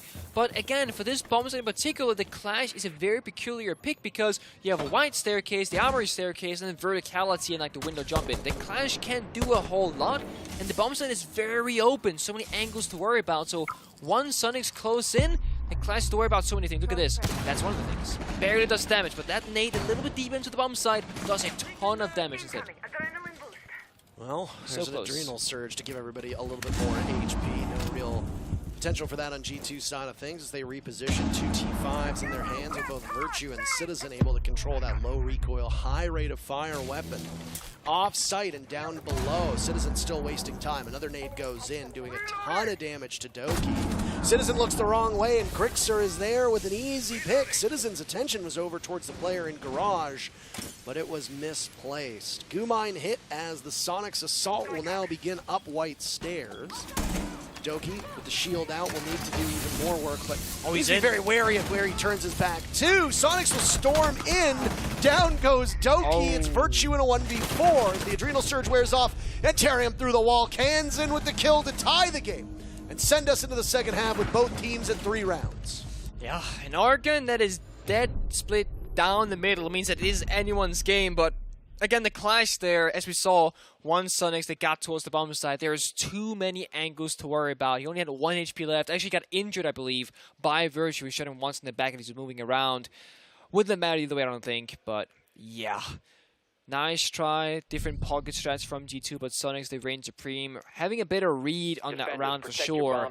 But also that early kill with that grenade on Soprano really sold G2 short, because being down a gun when you're playing either Munty or Clash means that typically you have one less gun already. Losing that opening kill means you're down 2 guns than you normally would be if you didn't play those operators. Soniqs showing the mirror on the board. There's 2 ways to go about this. Either both of these mirror windows can be put downstairs on the bomb site itself and you're going for a bunkering turtle defense. Or you slap one below to assist the bomb site and one above the extended roam game. Given that Soniqs have reinforced the meeting hatch, that seems to be more of a turtle strat. And yeah, Super are going to put down those mirror windows in the basement, it seems, as there will not be a huge roaming presence, at least at a first glance. Since there is no kite in play, I doubt he's going to put the second one electric. Freezer makes a lot more sense because that meeting hatch will be opened up regardless. Even if Kai was being played, Prano has matched the Maverick, so those things could be taken care of. That's the kind of mind game that these pro players are thinking about constantly. Kite versus Maverick versus Stature. Always keep those things in mind as you go through your bomb site setup. Super chose what I would say was the right call. It's almost like a game of rock, paper, scissors, right? It really is, actually. Reloading! It's the flexibility that comes with this game. The good news is that as the amount of operators have grown in numbers, the operators that can counter each other have grown as well, right? At one point, if you wanted to counter throwables, your only option was Jaeger. Now you have Lamont. Now to a certain extent, you have Aruni yeah. on defense. So can you believe that we, at a time back in the day, we only had Thermite as hard breach? If you got spawn peak, that's the round over. You cannot that breach was anything. it. Yeah, I mean, I didn't cast the game when he was the only hard breacher in the game. I started casting the season after Hibana was added, but I went back and watched a lot of those old VODs, and it's like, the Thermite dies, round is over. Yeah. That's it. You're attacking Consulate Garage and Thermite dies. Good luck. Yeah, you might as well just run in and kill yourself and get to the next round, because there's no way in hell you're going to be able to pull it off. Oh, you're right. So, also, I just wanted to take a second to note how good Rexon's hair looks. I don't know if it's because maybe he's been sweating or what, but Rexon's hair looks fantastic. Kudos to you, nice. Rexon. Good job. Hair game on point. Playing pretty well. 9 and 6. I would say his game is on point altogether. The most kills right now in the server. 1 ahead of Citizen, topping the charts. Citizen unhappy with that grenade getting botched, and it goes down, realizing how precious a commodity those grenades are. He's just missed it on one. Doki having a very bad game, and you could see it right from the onset. It looked like his mental was rocked after he died in that second round to another set of bad circumstances after he'd done so previously. A quick round unfolding in front of us, Nick. 45 seconds left. Everybody's still alive. It's a laundry defense. G2 spread out all over the map, as we tend to see when these executes happen. It's going to expose it very soon. You have all 5 members alive, of 10 rather, should I say. Cancel blowing those toxic babes to stall the time further. Smokes, fires can come out as well, but this is G2. They got to pull that trigger any second now. Doki rushes right in, and he adds another death to his tally as Rexon gets assaulted on Pillar, and there's a nade dropped into his lap. Soniqs guns simply superior. How about a flawless round to start the second half? The Soniqs are just unkillable. The hardest part on Oregon is typically going to be your basement attack. That's where things get very tough. With Ying being target banned, that's one element of the ball you can no longer abuse, right? Then we gotta talk about stuff like the Capital, the Blitz, the Munty, those kind of execution-oriented operators. And sure, G2, they brought the Capital, but they had almost no time to work with, and even more importantly, the smoke of Soniqs was countering that execute by throwing toxic waves to bottom laundry, basically trading smokes for smokes and not allowing G2 to get that execution. Doki got team killed by a grenade effectively, but he was dead regardless, so it wasn't really a huge factor in the round. And Soniqs actually is going to show us a rare sight, because they're not going for that meeting bomb site, but rather the kitchen dining bomb site instead. Couple ways to play this. The good old way was to play in showers and impact trick that single wall on your right hand side of your screen, but then people started playing Hibana. Prano at this last second is going towards Hibana because then you can go for a small tower attack. The thing is, there's only one impact grenade left on the side of Soniqs. That's not going to be the strategy. They're doing the very infamous, people are running into Super shot play in small tower, where Super got a 3K last time around and single-handedly won Soniqs the round. Unfortunately, G2, they're spawning lobby and construction. They're not going to be running to Super's bullets in the small tower. We're not going to see that play repeat itself this time around. By the way, I know that the stream is a little behind, but I just want to read one tweet that was sent to me that I think is very funny. Okay. When G2 was completely off the bomb site and the Soniqs walked in and planted for free, Salty, at SaltyR6 tweeted, "Did G2 forget what site they're defending?" And then 20 seconds later, never mind. It takes a big man to leave the tweet up and admit that you were wrong about that one. But Salty, who I believe is actually going to be here on either Thursday or Friday, a long-standing member of the scene. It's bomb located. So he got a parking ticket this morning or something like that. On Twitter he tweeted about it as well. Yeah, well, a small price to pay, I suppose, for being able to own a car in these 60 euros, I believe, actually. So that not is so bad. insanely expensive. Hello there! Soniqs started off their defense with a victory, flawlessly done on laundry just about a minute and a half ago. Now they're downstairs, and we are seeing a very different look from this defense. A bomb site that has not shown up until this point, which is the dining and kitchen bomb site. It's true. Nice shot from Doki, waking up in the serve with that LMG in hand, finds Rexon. Alibi and Top Gunner off the board, and of course G2's focus right now is taking top floor control to assert that vertical dominance from above. Sophia has breaching charges sledged on the board as well, so plenty of utility to go around, and G2 might not know this yet, but every single member of Soniqs have left the perimeter, but this C4 right there gets the injury. That's not enough. Thinking Boost goes out, back up in your electric, go Citizen, you stay alive.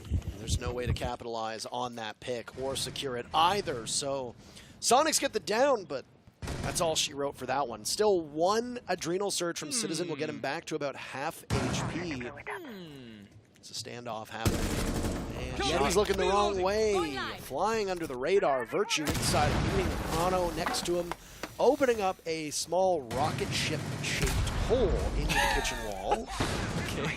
Kansan looking back. The server just goes, You can judge for yourself what the opening looks like. I'm not your parent. Toki with 2 kills. A flawless round from Soniqs just unfolded. A flawless round from G2. Very much on the menu. Will it be ordered in time? Can Grixer do something about it? He's got the clock working against him. There's the rocket ship I was talking about. Take a look at it. Looks just like a rocket ship. It's almost like Grixer. Took a look at it. Grixer's like, wait, what does that look like? He gets punched down. Oh my god. All smiles from G2 as they tie the game themselves with a flawless round. In the previous match you were talking about, is this the most flawless rounds that we have seen? And guess what? Not only do we get 1 flawless round, we get 2 in their back-to-back.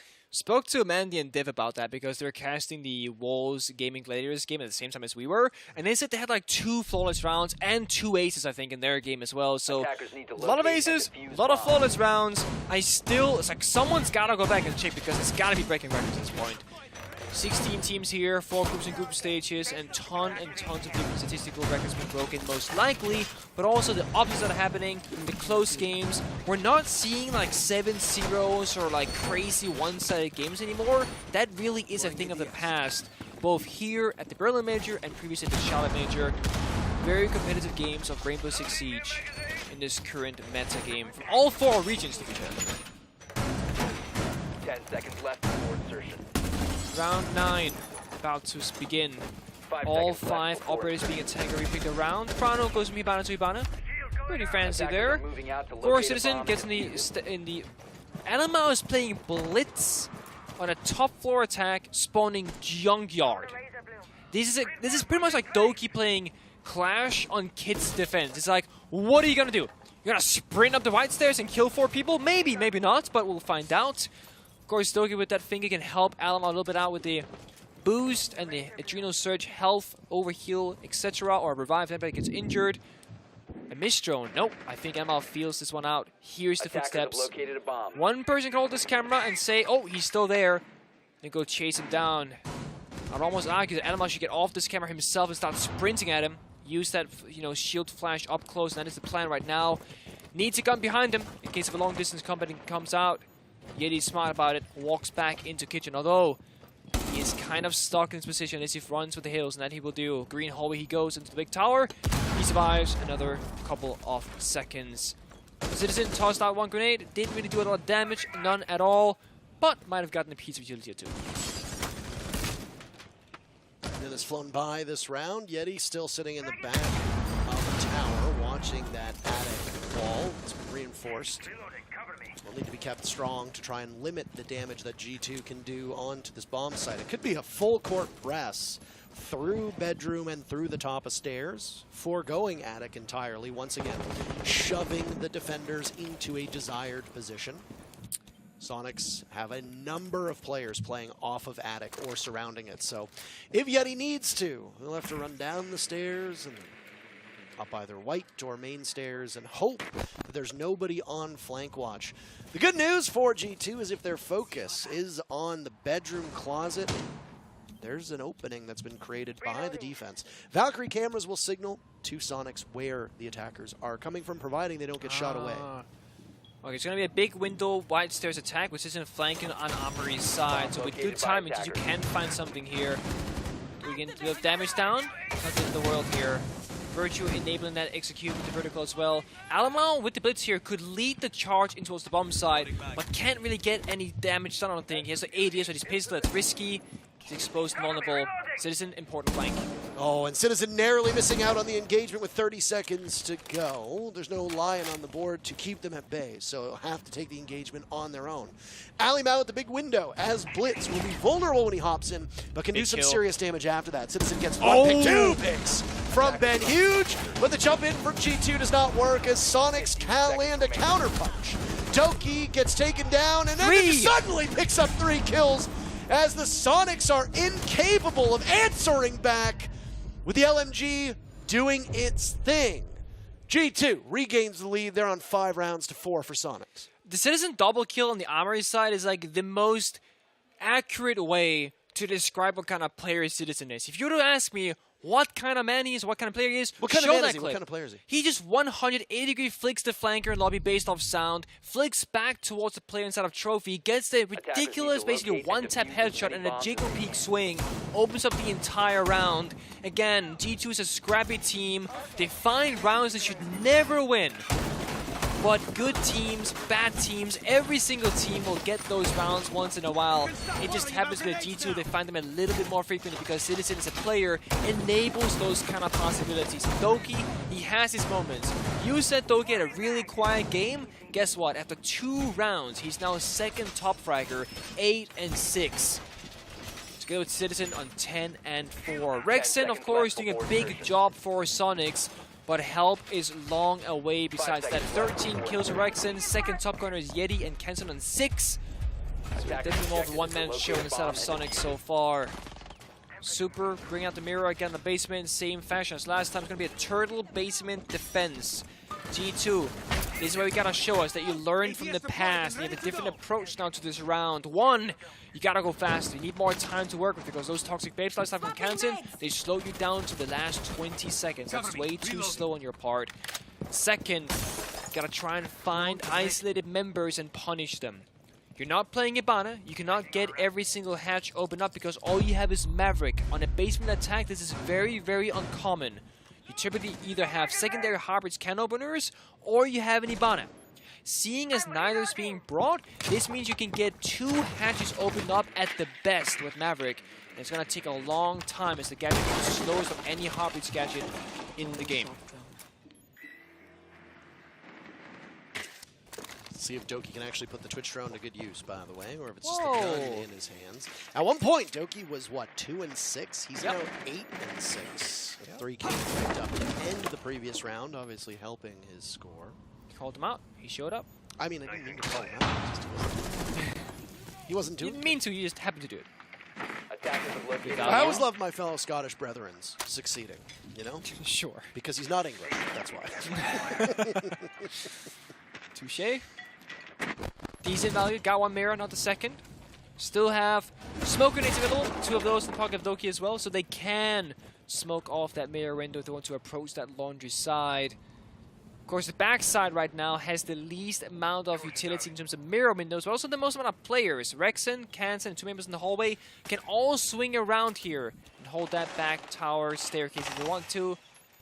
The real question is, Prano already breached open 1 hatch. That's meeting. Second one, I believe, is going to be Freezer. Lobby hatch is not going to be opened up at all because can't get it. Sub 1 minute. Banshee on that big tower staircase still alive. Yeah, there it is. Freeze hatch open, but nobody's there to drop it. Bomb located by Prano is attackers. rotating towards that blue area as well. It's going to be a late execute once again, and G2, they have to be explosive. Mirror being open means that Super doesn't play the smoke inside of Elbow. That's Kansan's responsibility now. So Super will instead be in the closet tucked away with that last remaining mirror as was spoken of. It's a drop, but the nade flushes Grixer off of his position. Rexen gets gunned down from multiple angles. Suddenly the LMG now in Citizen's hand is good enough to tear through 2, make that 3. A 4th as well. Citizen looking for them all. Won't get it because Yeti inside a freezer cools them all off. And suddenly it's Yeti streaking on his own with information. Virtue and Prano standing still. Yeti almost a quad kill with the secure. But it's no ace for either team. Yeti comes so close. G2 moves to match point. That's absolutely ridiculous. The opening from Citizen getting 4 kills in such a quick fashion, but then Yeti in a 1 versus 5 almost brings it back home to Soniqs. And oh my, and I want to point out, the grenade that Citizen, I believe, tossed from the electric hatch or Doki forced the Warden away, which was going to see them through the smoke, through the flashbang, and that bought them the opening that they needed, and they capitalized on Pillar with 3 members. That single play, which I believe was Citizen's nade, as you are correct from that, I believe it was Citizen's nade, meant that Grixer couldn't deal with that with electrical box, but most importantly, that meant that Rexen now had to watch those 3 separate angles. He had to watch the blue entrance, he had to watch Pill, and he had to watch the back stairs. If he just stayed in that position, Citizen was coming through back stairs. He could have very easily been shut down by Rexen, who's a great shot of his own, derailing the entirety of G2's push, which meant that when Alamau comes through blue, when you see the drop from Doki, I believe it was, through that electrical hatch or Citizen's hatch, that would have been huge for Sonic. Still, the fact that Citizen gets a 4K and then still comes down to a 1v1 is enormous. It is. G2 has secured overtime now, by the way, which means that Soniqs cannot win in regulation. The only path to victory for them comes through overtime. Now, as far as I'm aware, this does not knock out the Soniqs yet. No. Soniqs must lose in regulation for them to be the first team. As far as I'm aware, maybe. I believe if they lose in OT, they have like a 4% chance, because I was like, there's like G2's number in UL. And then if they win in OT, they would have a higher than 4% chance because they have more points. But yeah, they're not out of it if they go OT, as far as I understand as well. I believe that is I'm in the same boat as that. Okay. You know what? If almost as if there was a pop-up showing like, the problem. Oh my God, there it is! 4 it was. 4% is spot on, my friend. Spot on.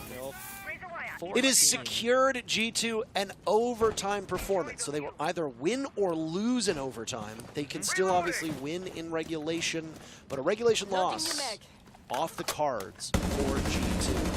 Soniqs could be 2 minutes and 30 seconds away from being sent home. As far as I'm aware, every team is still in it. Yes. So far. So Alamao's third round on Blitz. While he is 2-8, he has played some pivotal rounds and pivotal operators in those rounds, and even though he might not be the one to get the value right now on the board, he is enabling his teammates to get that instead. Now, it's not a rush from Blue. It's too common. It seems like it might be a late rush. If anything, they open up the double down electric. Alamao is sitting out there waiting. So I imagine this could be a case of G2 going lobby, going somewhere else, applying like a fake presence, and all of a sudden, Alamao and maybe someone else will rush in through Blue when that distraction comes through. Either will we will find out later in the round. Right now, it's Citizen doing an aggressive job. Fast entry down the staircase, gets the default cam. Has 14 kills to his name, now left at 4K. It's Doki's turn on the Finka as they're swapping back and forth between these two members of the G2 roster. But yeah, Alamao, he's looking for the right moment to strike right now on this blue situation as Prown, I believe, rotates out to help him possibly as well. So I do believe they're going to try and play like a 1-2-1-2 where they're going to cause distractions and not really make Soniqs aware of where the real attack comes from. Alamao having a very bad game as well. Statistically, yes. Statistically very bad. Comparatively bad when you look at the way that he's performed before and what you expect of him. 1 minute left. This round has flown by. If you're Soniqs, you don't want this round to end because it could be your major chances. Look at that. Alamao in, taking the engagement. Quickster the first kill. Alamao somehow stopping the Nitro cell. G2 comes out on top of the first brawl, and it continues to go. Yeti in a 1v3, but Prado with 2 kills sends the Soniqs home. G2 a big 3 points. And the first team to get knocked out of the Berlin Major, the Super Soniqs. The chat is popping off right now, so I'm just going to put it out there because I think the stream showed it last second as well. Prano said, retire, go home, and then, well, essentially said, go home, and Super go, get a job, you've been dropped. Oh my goodness. G2 have not yet clinched a spot in the playoffs, but they have ensured that the Soniqs do not go any farther than the group stages. The first team to fall in Berlin will be the Soniqs, and not exactly the way that you want to go out. No. They've already announced on G2 side of things that Shas, his contract, not renewed. This will be his final event with G2. A hell of a career if he decides to hang it up. He hasn't really spoken about what his next steps are. No. But Super came out before the actual event and said that this would be his last hurrah. He's retiring from competitive Rainbow Six for a variety of reasons. And his retirement will come in the group stages. He will not play on a stage in front of the crowd. And, well, G2 are shouting things at Soniqs. Can't quite hear them. This matchup, by the way, and all of our matches for the day have now concluded because the W7M OXG match finished on the other stream as well.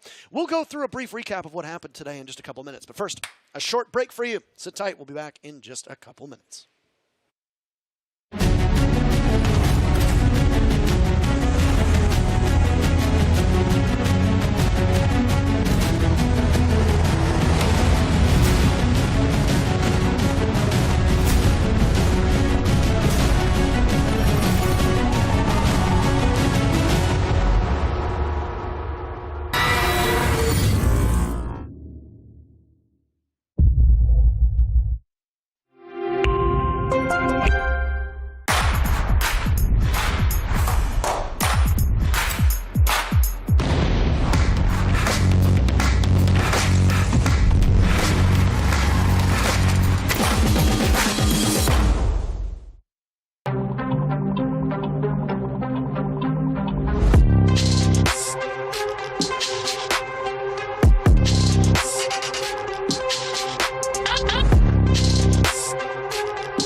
Wow, what a result that is. Soniqs gave it their all, but ultimately all they got was 4 rounds. G2 coming away with a victory in regulation, gives them all 3 points and denies Soniqs a chance to pick up a single point of their own, and thus knocking the Soniqs out of the Berlin Major, the first team to go home.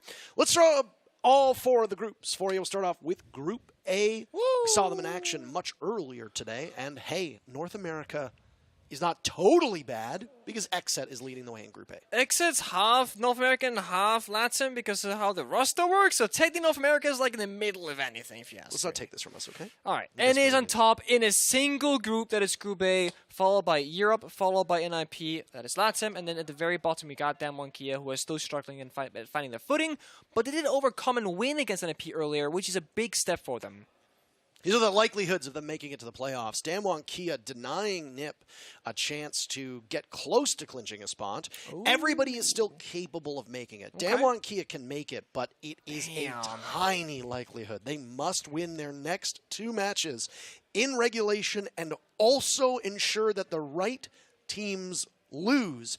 XSET has almost certainly qualified for the playoffs, but they still have to play the games to get there.